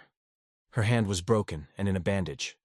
The Black Plum Blossom asked not to rush, although this boy was the heir of the Tai family, so it was worth just holding him here. The old man carefully looked at the boy's body, all covered in needles. He asked why try to bring him to consciousness. The Black Plum Blossom said that he was a courier who brought the secret Shimbeku drug. The life of this boy was important, because he might know something about the location of the demonic cult. And it was clearly hidden somewhere in the mountains, the search for which would take years. So Little Tan was a source of information. The healer agreed. He promised to do everything in his power. At the same time, he emphasized that he had not seen such a wounded fighter for a long time. Especially he did not remember the Black Plum Blossom in such a state for a long time. The old man asked what had happened. The Black Blossom told that she had met in a duel with the Black Orchid. The result of the fight could have been worse if a third fighter, the Stormblade Master, had not intervened. The doctor knew about the Black Orchid. He only said that he had long been considered a dangerous killer. And now there were rumors about his involvement in the new format of the Black Blossom organization. The Black Plum Blossom was interested in the healer, whom she called Yasin, about what he knew about this secret organization and its new formation. He said that for a long time nothing was known about it since the dissolution of the Black Blossom League, but most likely it continued to exist in a new format. However, it was carefully hidden all the time until it gained strength that allowed it to openly oppose the enemies. The girl told the healer that the Black Orchid called himself the leader and captain of the new formation of the Black Blossom Hidden Sword. It remained a mystery who became the creator of the new organization. Yasen suggested that the demonic cult might have been involved in the formation of new organizations, instead of those that existed before. The Black Orchid could have allied with killers and psychopathic occultists, but no matter how scoundrel Black Orchid was, He also had to have a respectable reason to join the demon cult. Nothing was done for him just like that. So it is necessary to analyze the situation. The girl told about what Black Orchid said about the new master. He was supposed to help him reach heights never seen before. A good idea arose to interrogate the boy Taiviju and learn from him. The Black Plum Flower advised to start as soon as the boy could come to his senses. She was going to leave him under the care of the old healer anyway. So he was free to choose ways to break the little scoundrel. Lady Erin joined Namgun. She asked if the young master was not tired. After all, he was not supposed to walk so far. And the wind was getting cooler, so it was worth returning to the house. The little boy ran to Namgun. He asked for a moment of attention because he wanted to tell something. He came from the sect of the poor, and they never forget kindness shown to them. Soon, all friends and comrades stood before him, accompanied by Lady Erin. They were also interested in what happened to the older brother. Namgun felt pain talking about it. He did not want to say that he died protecting him. The girl got angry. She refused to believe it. She wanted to hear that young Master Namgun saw everything with his own eyes. The older brother was a genius who managed to reach the highest level of mastery. He could not just give up or be defeated by the opponent. One of the comrades asked the girl to calm down. He said that Namgun himself was feeling bad at the moment, and it was not worth pressuring him. Moreover, he was also badly affected by the news of the older brother's death. They all respected and loved him. Namgun could do nothing in that situation because even the master's assistant could not help the elder. The girl began to get angry. She started accusing the young master of running away. But Lady Erin defended the boy. She said that the boy showed true wonders of strength and spirit. Lady was angry. She ordered that in her presence no one should accuse the young lord of anything. And although some of those present were related to him, the lady herself would punish anyone who dared to attack Namgun. The girl wanted to quarrel with Lady Erin as had happened before, but she stopped. In fact, she also did not want to offend the young lord. So it was worth calming down and looking at the situation from his position. Suddenly Namgun began to speak. He emphasized that he could only remember two elders. They were called the Twin Demons, and they were followers of the demonic cult, from which they drew their powers. The girl guessed that they were two veterans from the demonic cult. They distinguished themselves during the war with rivals. They were noted for being of high rank and having the ability to further cultivate their abilities. The girl fell silent. She understood the level of danger that threatened her brothers. So at the moment, she was more interested in what happened to her older brother, whose body was not found. Namgun told that the body of the older brother was not found. He told that he did not find the brother's body. The girl got angry. For her, it was equivalent to the boy simply betraying the elder and the whole family. The only thing that was found from the older brother was his right hand. The girl changed her opinion about what she thought of Namgun and the elder, as she believed they should have fought to the end. The girl thought that they could not solve this issue on their own. It was worth informing the allies about what was happening. Also, Namgun's family had to know about the attack on their descendants. The sister turned around and ordered the boy to get ready. They had to leave for their clan right now and tell everything, because danger could await them anywhere. It was necessary to hurry. Black Orchid stood on the mountain peak together with his interlocutor. They were discussing the issue of Shimbek. The agent managed to awaken sadness and longing in him, making the inner voices control him. The interlocutor, a man in a hood, believed that the nobleman actually turned out to be a rather dangerous opponent. All these years, pride and the desire to rule burned inside him. In any case, the fate of the old man did not interest them now. In the valley in front of the mountain stood soldiers in rows. Black Orchid was convinced that such a number of warriors would satisfy their plan and gave the opportunity to start the attack. All fighters were infected with a pill of explosive energy chi. Their eyes burned with a bright purple glow.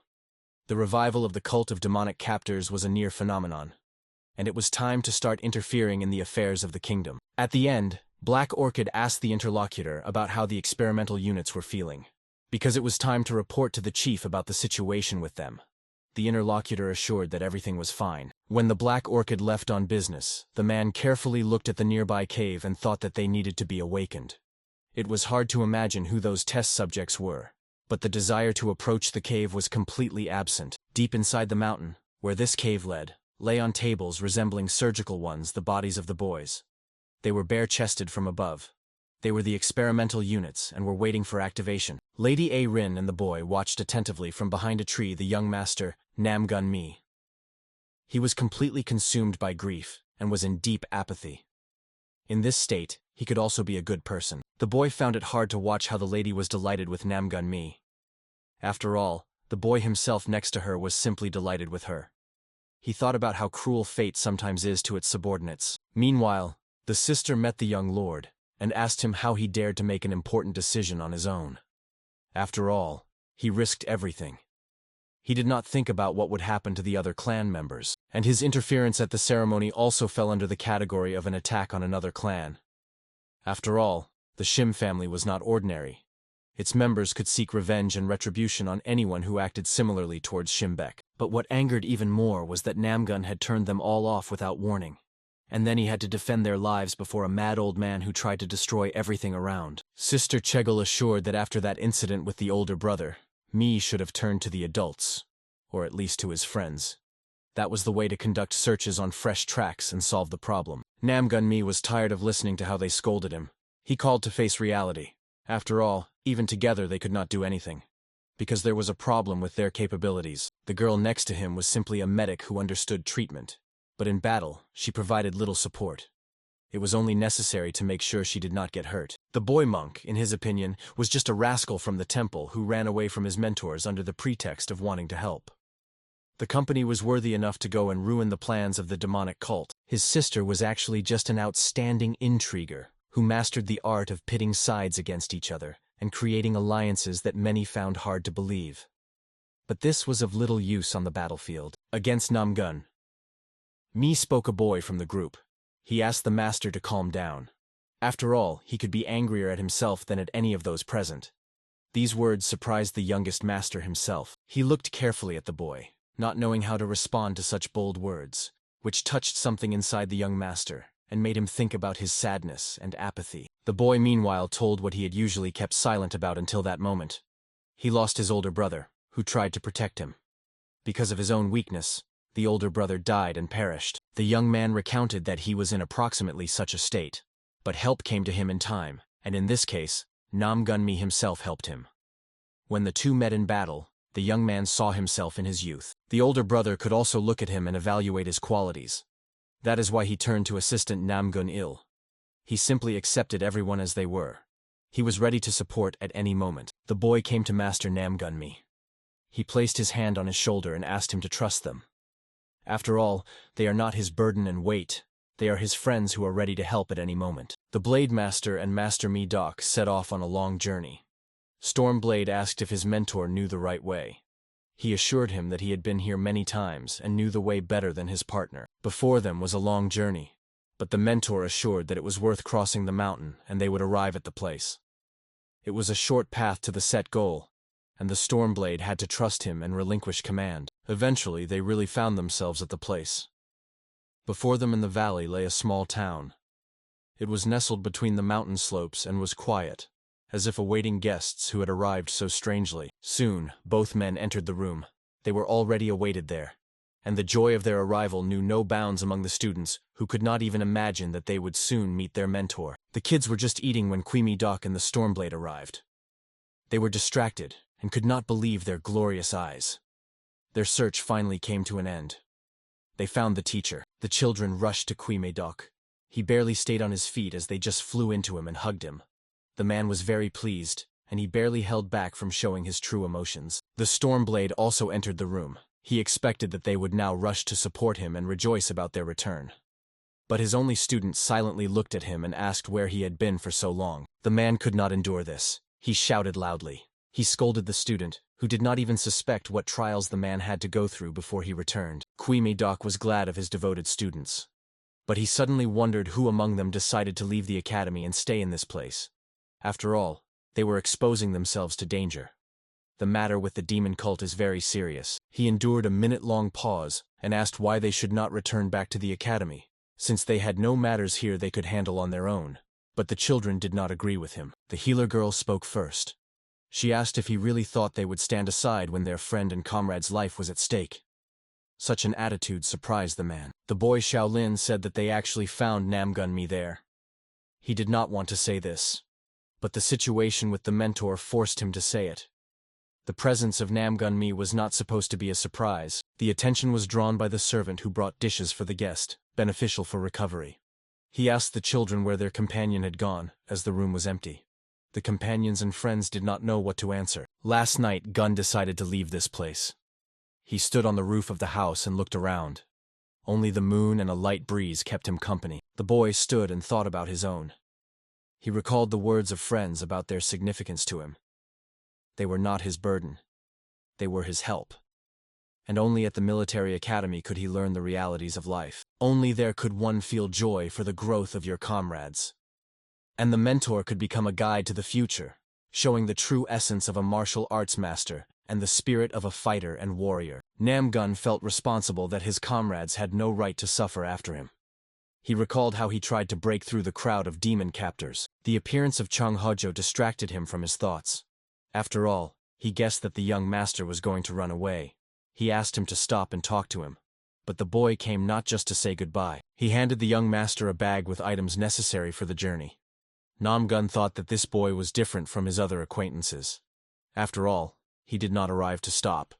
He arrived to accompany him on the road. Chung said that even during the conversation with him he guessed the boy's intention to escape. But at the moment he cannot accompany him because his physical condition is very poor, and he will not endure a long journey. Namgun assured that he respects the fighter for his efforts and motivation. But now, despite all his desire, he will not be able to take revenge. Hojo's injury was very severe and required treatment. Chang assured that he would not take offense at the young master. From the very beginning, he seemed to him a good and pleasant person.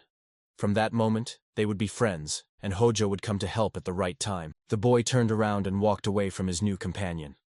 He was not going to hold him back, as he had left his native island with the same mood. He was interested in seeing his older brother and finding his body. The boy set off on the road with a swift leap. He did not say goodbye to anyone because his friends would definitely have decided to go with him, and he did not want to put them in danger. Chang considered him a true hero. So now Chang was telling the children about how he spent the young master last night. Some tried to ask why he did not inform any of them. But still, it was a personal matter of the boy himself. Comrade Namgun-mi did not waste words. He was interested in why the young master acted that way and where he was going.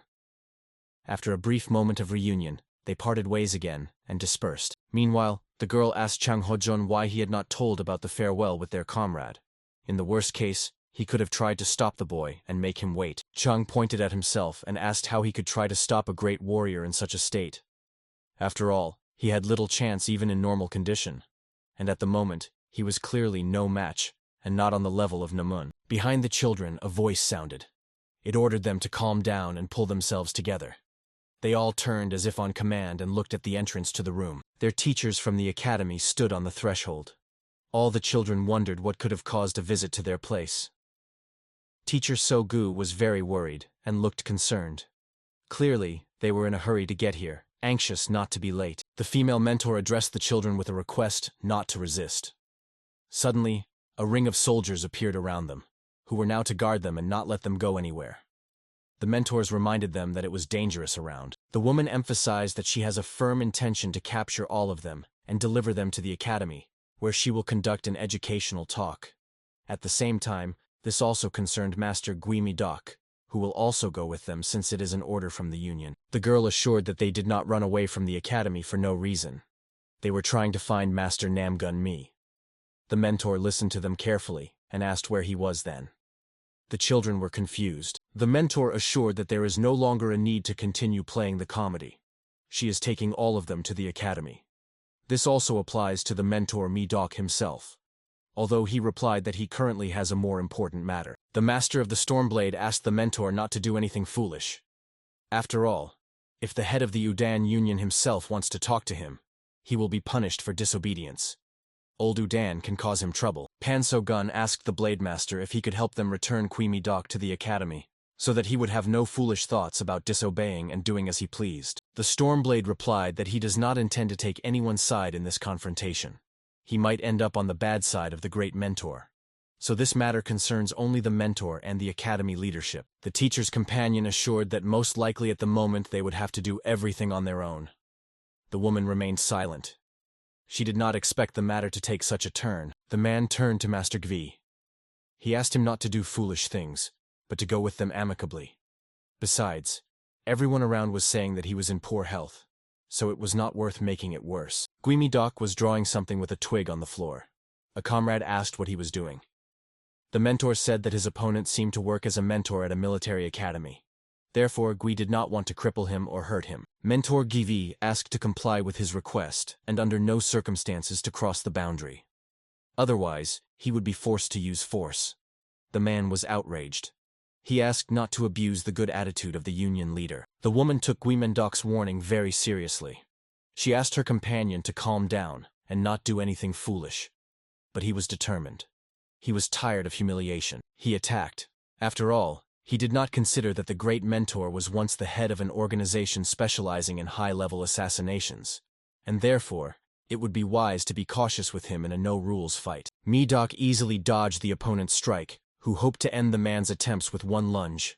The mentor assured that he was not the one who started this fight first.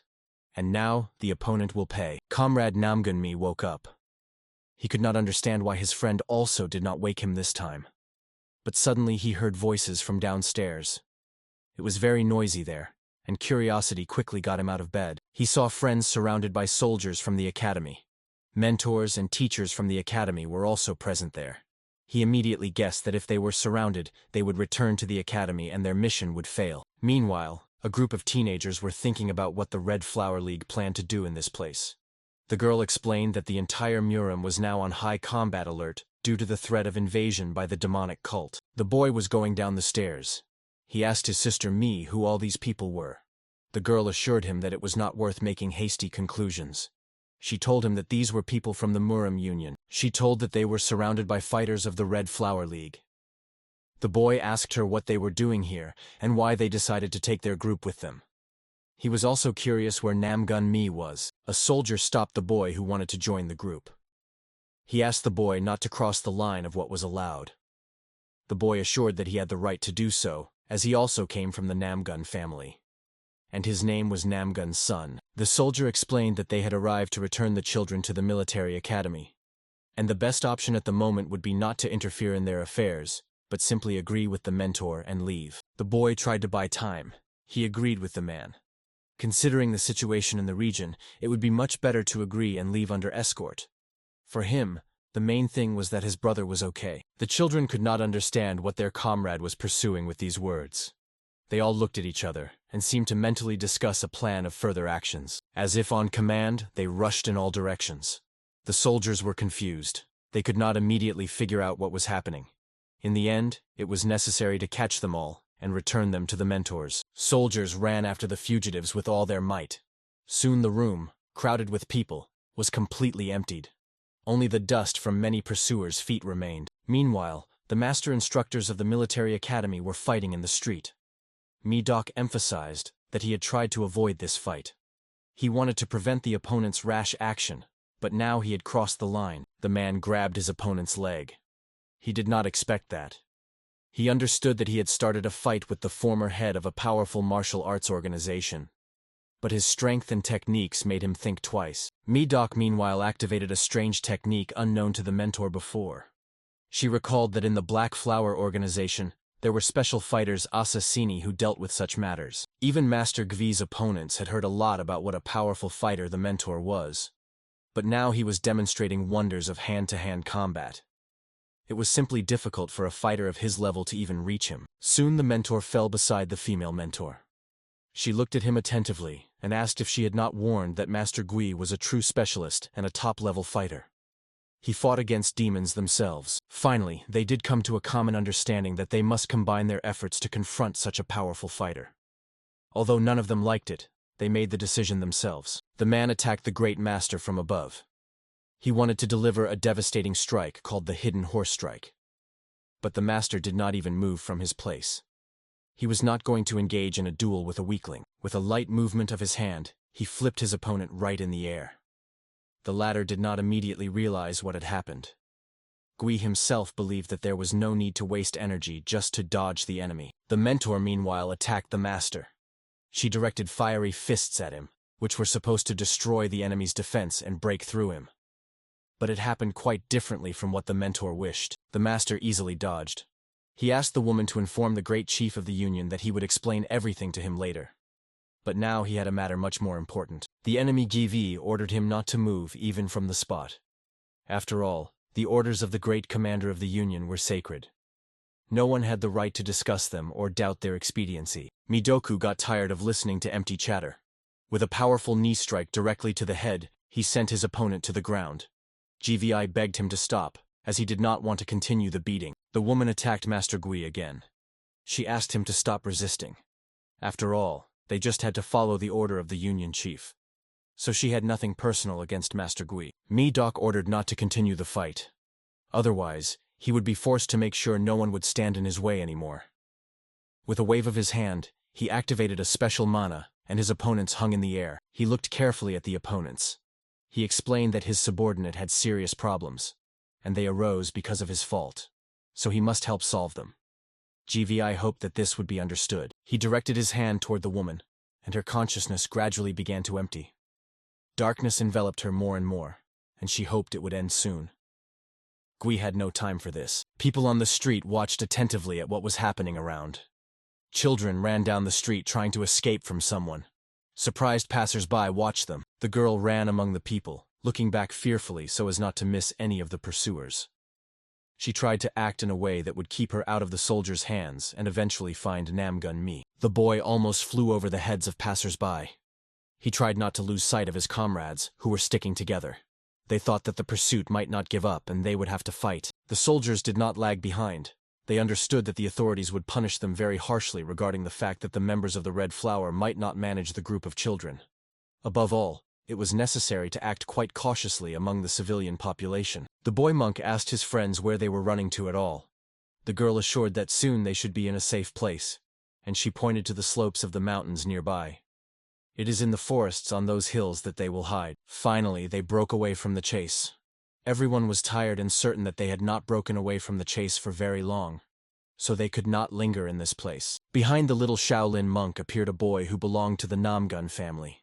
He asked if they really hoped to hide from him. Behind the boy, soldiers with a red flower stood in rows. He brought them here and aimed to stop the fugitives.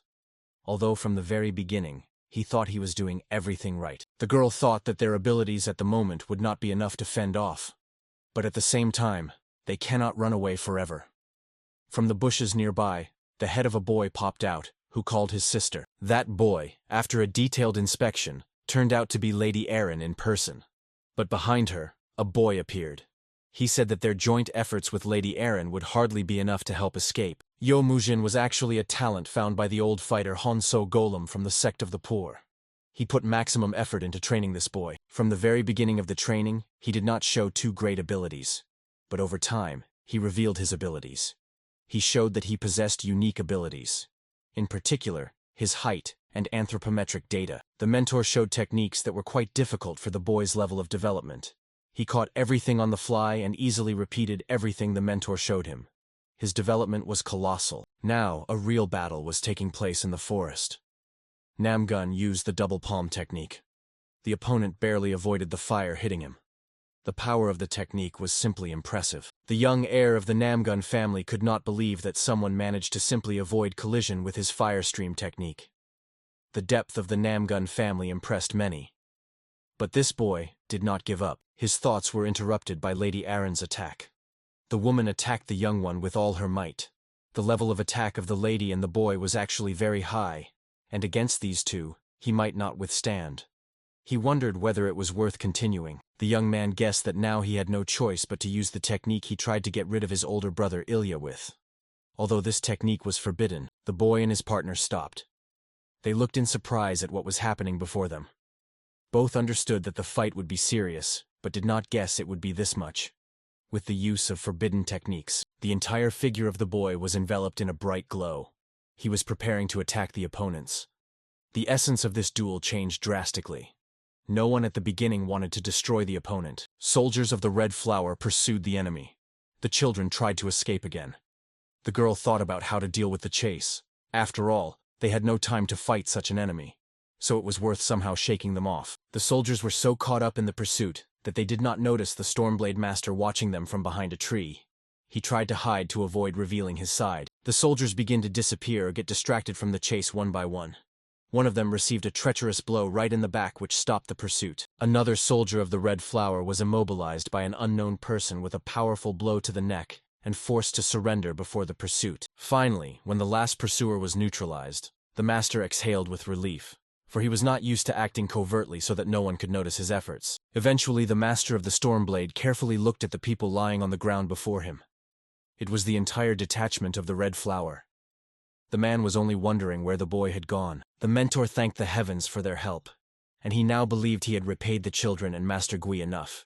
He would do nothing more to avoid provoking new conflicts. The girls immediately guessed that there were fewer of them to be pursued, but there was no time now to figure out what had happened, as their pursuers were masters of their craft. But still, the Stormblade Master did not manage to disable everyone. The girl felt the presence of this soldier nearby. He had an extraordinarily strong mana that gave him away. The sister ordered everyone to stop and fight right on the spot. It was necessary to immediately form a battle formation to defend against the enemy. The whole group once again formed a square. The soldier of the Red Flower attacked the boy monk. The boy stopped. He decided to resist. The opponent fell on him from above and activated his mana. The monk threw the opponent aside with one sweep of his hand. He now looked like a real rock. His comrades had not seen him like this for a long time. He now stood before them in a completely different guise, unknown until now. A comrade came to his aid. He stood on the boy's shoulders and prepared to attack their common enemy. The boy's determination unsettled the soldier, and he began to doubt the righteousness of his action. The soldier did manage to defend himself in time. He folded his hands on his chest. The man felt awkward because they were not going to surrender. After all, these two little ones could be fighters from the beginning of the Peak Kingdom. The squad commander ordered his soldiers to attack the enemy. He turned around and saw how many people remained under his command. He asked a perfectly logical question. Where had his squad gone in the main formation? The girl doctor also rushed to attack. She thought that this time she would also use her combat knives. So the knives flew towards the enemy. The man managed to stop in time and could only watch the knife blades approaching his face. He didn't even have time to raise a block against the attack. With the lightning-fast movement of an experienced soldier, he jumped aside and avoided the knife attack. Behind him, his older sister jumped out and swung a stick at the opponent. He clearly did not expect such a group attack, so at first he was confused. The girl's strike finally hit the target. She hit him on the head with a stick and almost knocked him off his feet. Soon the entire squad had to surrender and stop the pursuit. The children stood tired. But the joy from the fact that they had managed on their own against the soldiers of the Red Flower overwhelmed them. Together, they formed a serious force against the enemy, even if it was a military organization. Mentor Gavi sat on the branch of the nearest tree. He insisted that his pupils no longer lose heart. After all, the soldiers were acting at full strength. They could not resist the group of children. The boy and Lady Erin continued fighting against the heir of the Namgun clan. They felt tired, but not broken. They became curious about how long their opponent could hold out. Sam Namgun himself was surprised that someone managed to withstand him for so long in open combat. Moreover, he used a forbidden technique. The boy gave the impression of a prodigy. To Namgun's question about where such strength came from in an ordinary lady and a simple boy, she answered that it was actually the power of love. Although the boy himself did not even suspect that she was capable of something like love. The boy was almost collapsing from exhaustion. The lady next to him was trying to hold on, and it was also difficult for her to do so. Namgun himself was tired of talking, so he suggested ending the trial. Yet Namgun was the first to fall. He thought about the dignity of the Namgun family but could not hold on any longer. Although joking about such things was clearly not in his rules.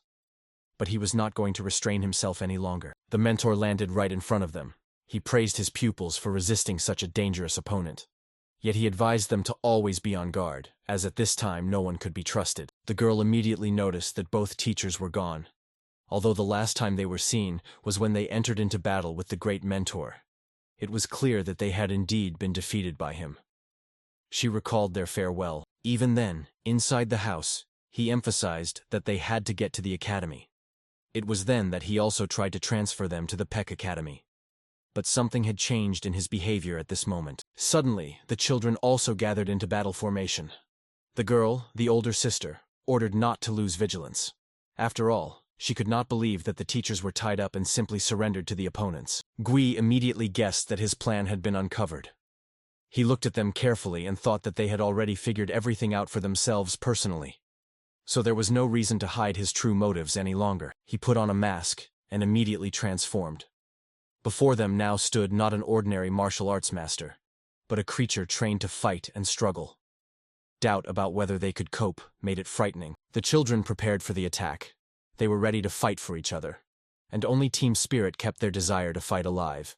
And they thought about how they would deal with the opponent. The power spreading from the mentor was barely held back by the children. They tried to hold on as much as possible and not give up, because the enemy was testing their strength and power in this way. The monk boy supported everyone. The girl, who was considered the strongest of the whole group and the most prepared, had never felt such pressure of energy in her short life. Even her teachers, who trained with her, had never done anything like this. The healer girl seemed tired, but her partner ordered her not to even think about giving up. The mentor would not be able to fight them all at once for long and would change tactics. Then they would attack him from all sides. The group of teenagers held hands. They stood before the mentor and resisted his influence. He looked at them attentively. Under different circumstances, he would have enjoyed watching his students try to fight him. One of the boys emphasized that they should gather and resonate their energy. They held hands and tried not to get distracted. An unusual aura formed around them, preventing the enemy's energy from passing through. The mentor carefully watched the trainees. He was pleasantly impressed by what they were doing now. It seemed that these were not ordinary fighters, but true masters of a high level. GV decided to stop pressing them with energy. The boys and girls captivated by the confrontation found themselves right on the ground. They tried to catch their breath from the dust and earth flying at them. The mentor looked at them carefully. He thought that he had rushed his conclusions. So he asked them if they would continue trying to sit on the ground and gather their strength. In battle, they would not have such an opportunity. The teacher took off the mask. He reminded that they now have an important goal, namely to save Namgun-mei. And first, he needs to be found. If he left at night, he could already be very far from here. The partner stood on the roof of the building. She carefully watched Namgun-mei, who with a bag on his back, was walking along the night street. She asked him what caused him to return. Yasin conducted experiments on the body of a descendant of the Tai family. He spoke simultaneously with the Black Plum Blossom. The man said that his mind control technique allowed him to establish the foundations of the demonic cult. As he learned, the basis of this cult is a great deck of myriads of hills. Of course, it was hard to believe, and his partner also doubted it, so she asked again if she had heard it correctly. Yasen then explained to Chornaya Kvitka and Namgun-mei that finding the cult is very difficult. It is hidden by several formations at once. Not every fighter can sense the formation and destroy it with their own strength. Namgun-mei told us that he knew only one family engaged in this, and it was the famous Chagul family. They could sense the pressure of formations and destroy it at the same time. And all the others just deceive the people. It is also possible that someone tried to hide the whereabouts of the cult servants from prying eyes. In that case, among the Murim masters, there are still some traitors who work for the enemy. Yet Yasin was a supporter of the idea that Tai could lead them to that place and show where all the cult followers were currently based. So it is not worth neglecting him, but rather continuing the experiments. Namgun asked his partner not to think about the consequences of the visit right now. After all, he will help her in any case. After Tai leads them to the formation, Namgun will use a special technique and open the passage to it. The boy also emphasized that after taking the explosive chi pill, Elder Shimbek heard voices that ordered him to go somewhere or run away. So there must be a place where they all gather. Yasen did not want to believe what the boy wanted to propose, and he suggested taking the explosive chi energy pill and heading to the location of the demonic cult fighters. The man and the girl were against it. Meanwhile, Mentor Gui was talking with the children. He listened to their story about the confrontation with Elder Shimbek. He was the one trying to spread the explosive chi energy pills, and by doing so, he acted in the interests of the demon cult. Gui carefully listened to the pupils. He continued to listen silently. Then he ordered them not to trust anyone outside this group who would start persuading them to join another sect or begin learning new techniques. According to the mentor, Namgun-il himself was somewhere among the cult followers, so it was worth hurrying. After all, it was unknown what goal they pursued and what they wanted to do to Namgun-ulya. The boy monk asked if he understood correctly that their ultimate goal, as well as the ultimate goal of Namgun-mei himself, was the demonic cult. And if so, then they just needed to find it. The next question was where the cult was based. The girls said that after the Great War, demons and their sects went deep underground. So they began to hide their location in the physical world using formations. The mentor emphasized that the girls were right. The problem was that they had no means to find the location of the demonic cult. But there was a boy who could help. Yasin asked Namgun if he was really ready to use the elixir. After all, it was dangerous. The pill was more poison than help to the body. The boy assured that he had already tried it once. A partner came to help. She reported that recently the boy managed to absorb the energy released by the masters after the elder and his group of fighters took the pill.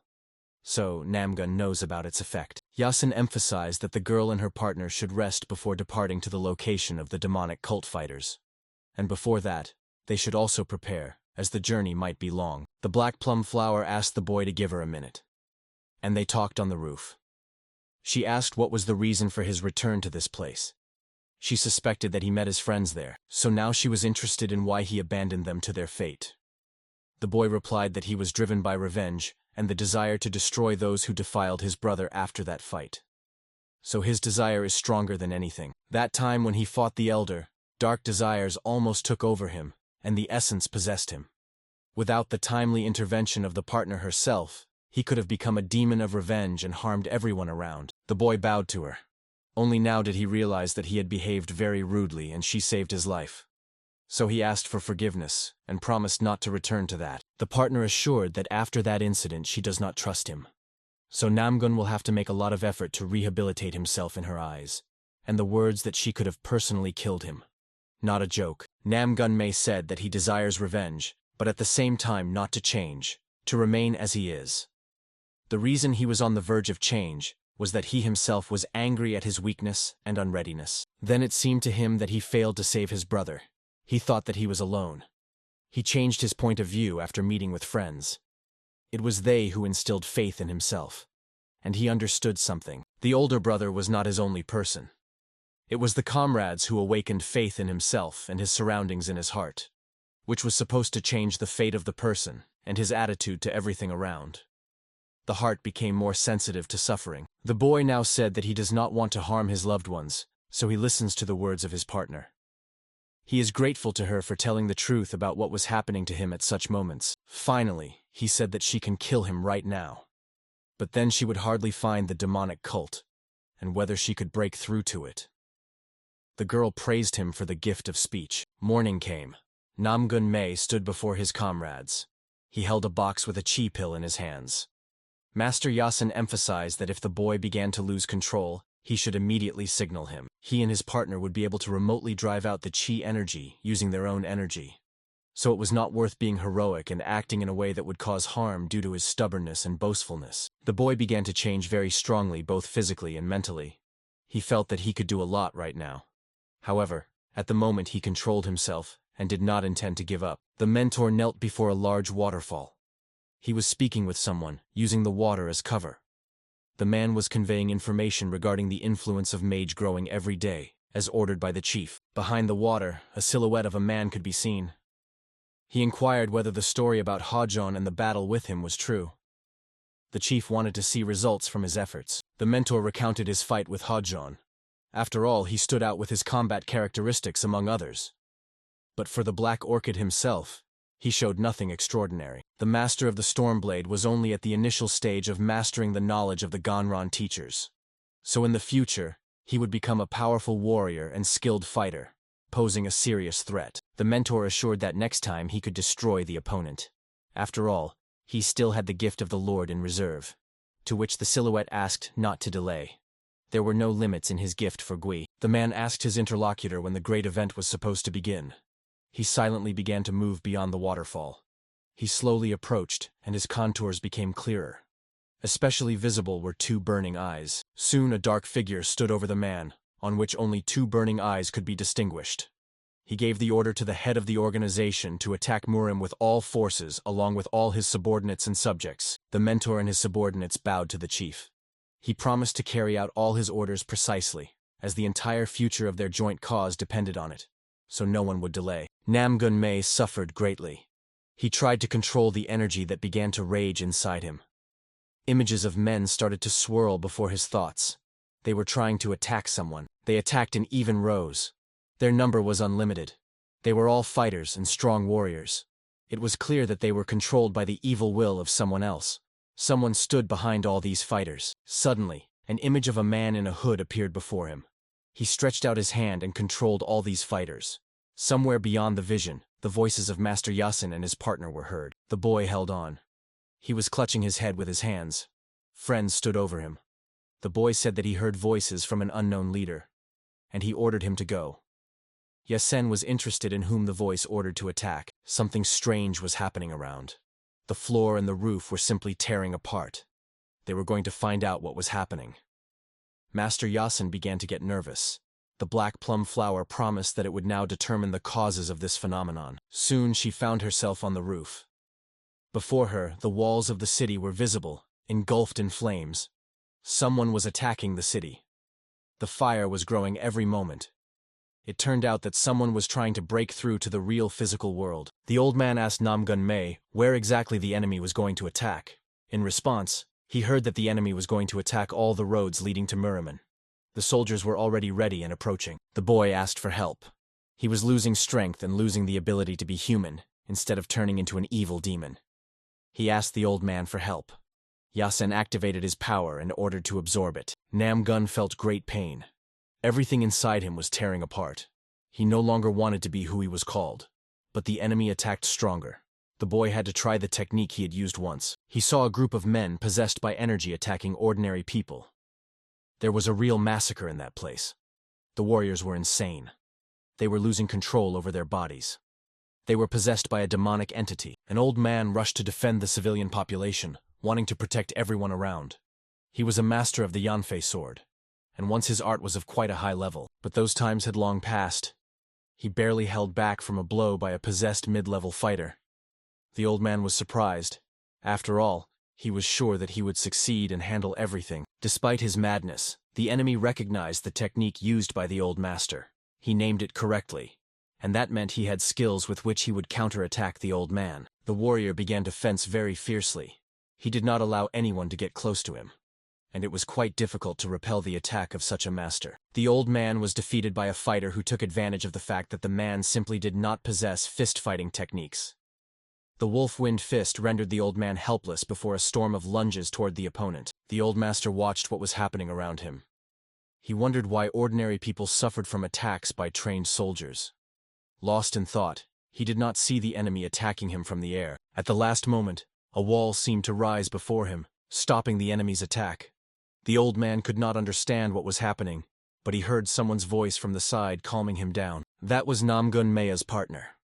She ordered the old man to go help people escape, and she had to deal with the attackers.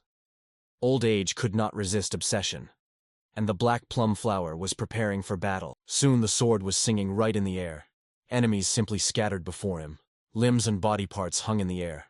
The girl's attack was very active and assertive. Suddenly, a figure appeared on the bridge, surrounded by a bright glow. The girl turned there and asked who was the main leader of all this chaos. But nothing was heard in response. The enemy looked intently straight into the girl's heart. He was silent, and the only word that sounded was the word attack. The partner was preparing for a difficult long confrontation. The population fled to shelters. Men, women, and children were seeking refuge. The men tried to hold back the attackers' onslaught. They were possessed and paid little attention to the resistance they faced. The men gathered in a horde and set out to meet the attackers. The opponents clashed in a sword fight. The determination of ordinary people now fought against the obsession and bloodlust of demonic warriors. The leader of the demonic army gathered a group of soldiers around him and pointed with his sword at the main target of their attack. He had to give them a clear command on when to seize the important object. The soldiers rushed into a swift attack. They charged like real demons, thirsty for human blood and cruelty they wished to satisfy. The partner stood before the rows of attackers. She understood that all these people were altered by the effect of the energy explosion pill of Qi. They had all become victims of desire and mad ambition. The girl spun the sword around herself. She understood that the beast could only truly be stopped by becoming a beast oneself. Therefore, the fight had to end with the complete destruction of the enemy on the battlefield. The black plum flower took the opportunity to unleash all its anger and vent it on the enemy. People and their parts flew high in the air. The girl cut and tore people's bodies with a sword without mercy or forgiveness. The leader of the demonic army saw how his soldiers could now burn or be defeated right on the spot. He struck treacherously and cruelly from the side. The girl was distracted from the possessed and repelled the attack. The black plumflower was tired. She could not fight the opponent now, who used techniques indicating he belonged to the higher-class fighters. It seemed he was a twin dragon. The girl began to guess who was in front of her. She asked if it was really Namgun-il before her, and the man was silent. But it seemed that she had correctly guessed her opponent. Master Yason tried to preserve the boy's life and mind. Finally, his measures to extract the pill's energy succeeded, and Namgun-mei felt much better. He could already stand independently and kept his balance, and he did not hear voices. The old man asked the boy if he had studied the art of Vonrin Kukun. Namgun said he only knew the basics, and he had practiced it only a few times in his life. But there was a result. The master was surprised. He asked how the boy managed to do all this. After all, many in their Lotus organization tried to master it, but the sect's principles prevented them from doing so. For complete mastery of the technique, special skills in controlling internal energy are required. The main goal of the technique became the ability to replenish and reconstruct damage in specific parts of the body. Many people learned to control energy after deliberately undergoing poisoning with chi energy pills. All this was done in order to stand firm against the opponent and win at the decisive moment. The technique's features consisted in combining control over internal energy and external energy, and all this was done inside the master's body. Thus, many did not just endure training. The man explained that Namgun can now rest and recover. But at the moment, the threat is becoming closer and greater, and the man himself promised to help the black plum flower. Namgun assured that he is also setting out. Yasin tried to contact her, but the girl was silent. She was now heavily engaged in a fight with the leader of the possessed squad. The battle was fierce. The girl was barely coping with the opponent, yet the girl managed to go on the attack. She realized that she was dealing with Namgun-mei's brother or relative. He used similar sword-fighting techniques, but the man was silent. The only word was, attack. The man's record indicated that he himself was possessed.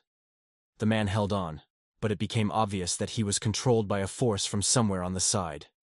Thus, they were not alone now. A third force was present. The opponent's swords clashed. They both looked into each other's eyes, and the girl realized that the matter was much more serious than she had imagined. But there was nowhere to retreat. She understood this perfectly. She was attacked from the side by 3 soldiers. The girl realized that she could not give up now. It was necessary to resolve this issue as quickly as possible, otherwise she would simply die. No help was to be expected. Namgun was busy. Namgun-mei, meanwhile, was hurrying to help his partner. He looked around and was surprised by what had happened to the city. After all, many people had died, as if they were not martial arts masters. The boy saw a warrior before him who looked like his brother, like 2 drops of water. He realized that it was indeed him, but it was difficult to approach him. The girl activated a unique technique called hyperflowers. Around the girl's figure, her sword was spinning. It twisted as if alive, and she considered herself safe. But suddenly, she was struck in the back. Even her opponent was surprised that someone had hit his rival hard. He did not intend to resort to such methods. The boy recalled how his older brother once initiated him into the Namgun family. For this, much had to be done, and they could not have done it without extra effort. The brother said that their mother in heaven also rejoices for both of them. The younger one begged the elder not to leave him. He wanted to go with him, so the elder hesitated only for a moment. He was not against taking the younger with him and trying to build the clan's future with him. When they arrived together at the military academy, their friends were immensely happy about their arrival. But despite this, there was one person who could spoil the joy of the reception that surrounded the newcomers. At first glance, the elder member of the Namgun family was not very happy that both his descendants had returned. He entered the building with a quick step, but this seemed so only at first glance. The man embraced both young sons. He was glad that even his youngest son had reached heights impossible for most young martial arts masters. Then a true ceremony of initiation into the head of the Namgun family took place. The man showed the sword from the Changhan temple. The holder of this sword becomes the next head of the clan, and from now on, it is Namgun-il. The boy was surprised. He did not think everything would happen so quickly. However, the surprise changed to an understanding of the seriousness of the situation and his further responsibility. Il knelt on the floor. His comrades and those close to the house gathered around. A solemn ceremony prevailed. After this, the clan began to be led by the eldest son. No one intended to challenge the situation. In fact, after this, something unexpected happened. The head of the Namgun clan went mad. He began to behave very strangely. The main sign of his illness was that he was slipping through time frames. The man said that he was not the head, that he had no idea what had happened to his brother and father. And he was surprised that the younger brother, whose image sometimes surfaced in his mind, called him the head. But there were moments when the man's clear mind returned. At such times he asked the younger one how old he was. The understanding of real life made him upset. The little one often insisted that maybe it was worth using the help of pills. These words made the elder even more suspicious of everything the younger said to him. The pills put him into a special state. There he saw hallucinations and strange images that frightened him and made him think about fears. Over time, they became more and more terrible and frightening. In these visions, the younger brother suffered from attacks by terrible monsters, ghosts. He begged his brother to help and protect him from the attack. The brother immediately rushed to help and tried to protect him, and many years later, he fought with phantoms and tried not to fight with ghosts. But everything only got worse.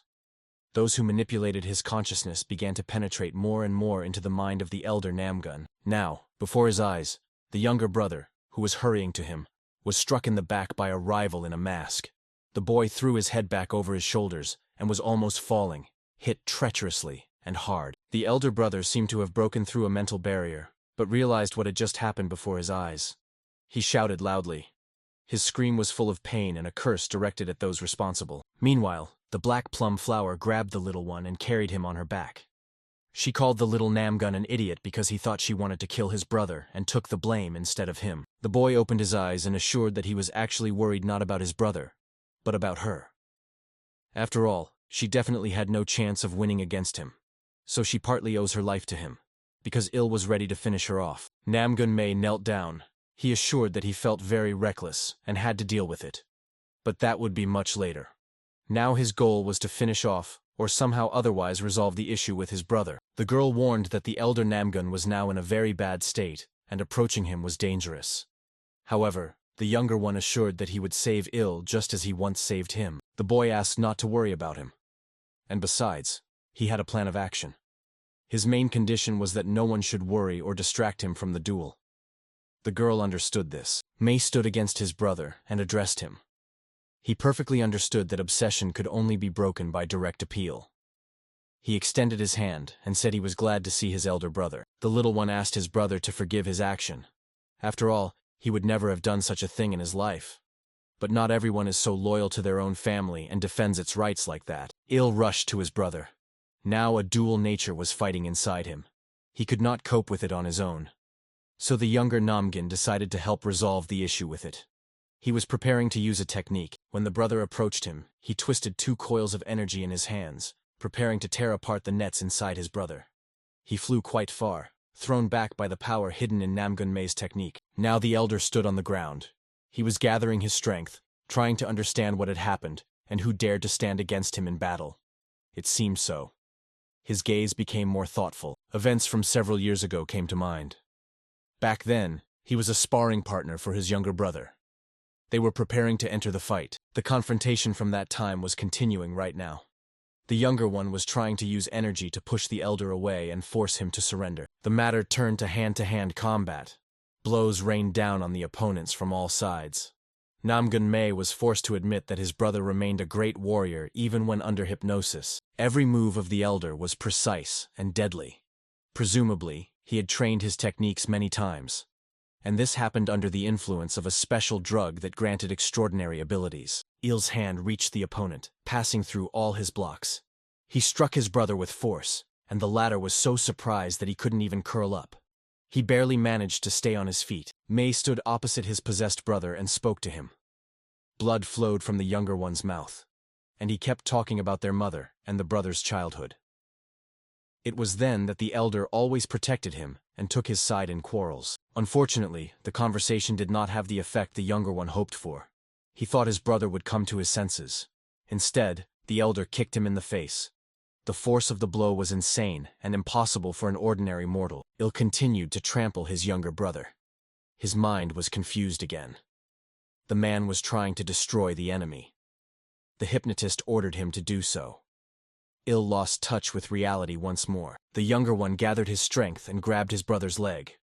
He promised that this time he would save his brother's life and repay him for the many times he had been saved, as had happened in childhood. Namgun Il was transported again to his ephemeral chimeric world. He counted how many opponents he had managed to defeat. Counting made no sense, as it seemed to him that he had been in this dimension for many years. He fell to his knees because his body barely obeyed him. The boy thought about when all this would end, for he was tired, and the chimeras had tormented him throughout this entire period. It became difficult to distinguish reality from chimera. He thought he heard the footsteps of his younger brother and his cry asking to stop. The elder Namgun was slowly sinking into the abyss around. He seemed to. It no longer made sense for him to continue fighting the phantoms, but just in time, the younger one ran up to him. He held his brother tightly and pulled him out. It became clear that he had been under hypnosis the whole time, but to be completely freed, it was necessary to find the main hypnotist. Just thinking about this, the younger saw a strange man climbing the rope towards the elder brother. He did not know how to make him let go. With an effort of will, he drove the hypnotist away. Nam Gun Mei held the elder on his knees and promised that this horror would soon end. He tried to understand if everything happening to him now was true. The younger assured him that it was all really so, but the hypnotist was not going to release his victim. He created an image of the younger brother, beaten and exhausted, who was walking towards the two. He begged to help and protect the family. The elder got up, ready to go to help. He was already moving towards Mei when that version of Mei, who had pulled him out of the abyss, asked him to stop. Because the one who really needed protection was him. And everything else was an illusion. Mei in his current form approached his brother and asked him to stop. He offered to help him and free him from the influence of the demonic cult and its servants. The younger Mei was covered with something like cracks. He said that he was going to help his brother, but he simply betrayed him. He definitely could not forgive that and would take revenge. The current Mei said that his elder brother did not need to be told what to do. He could do everything himself, and he could cope with troubles on his own. The elder stretched out his hand towards the phantom child and ordered him to disappear, because he knew where his real brother was and no longer intended to listen to him or serve the masters who had always considered him a fool.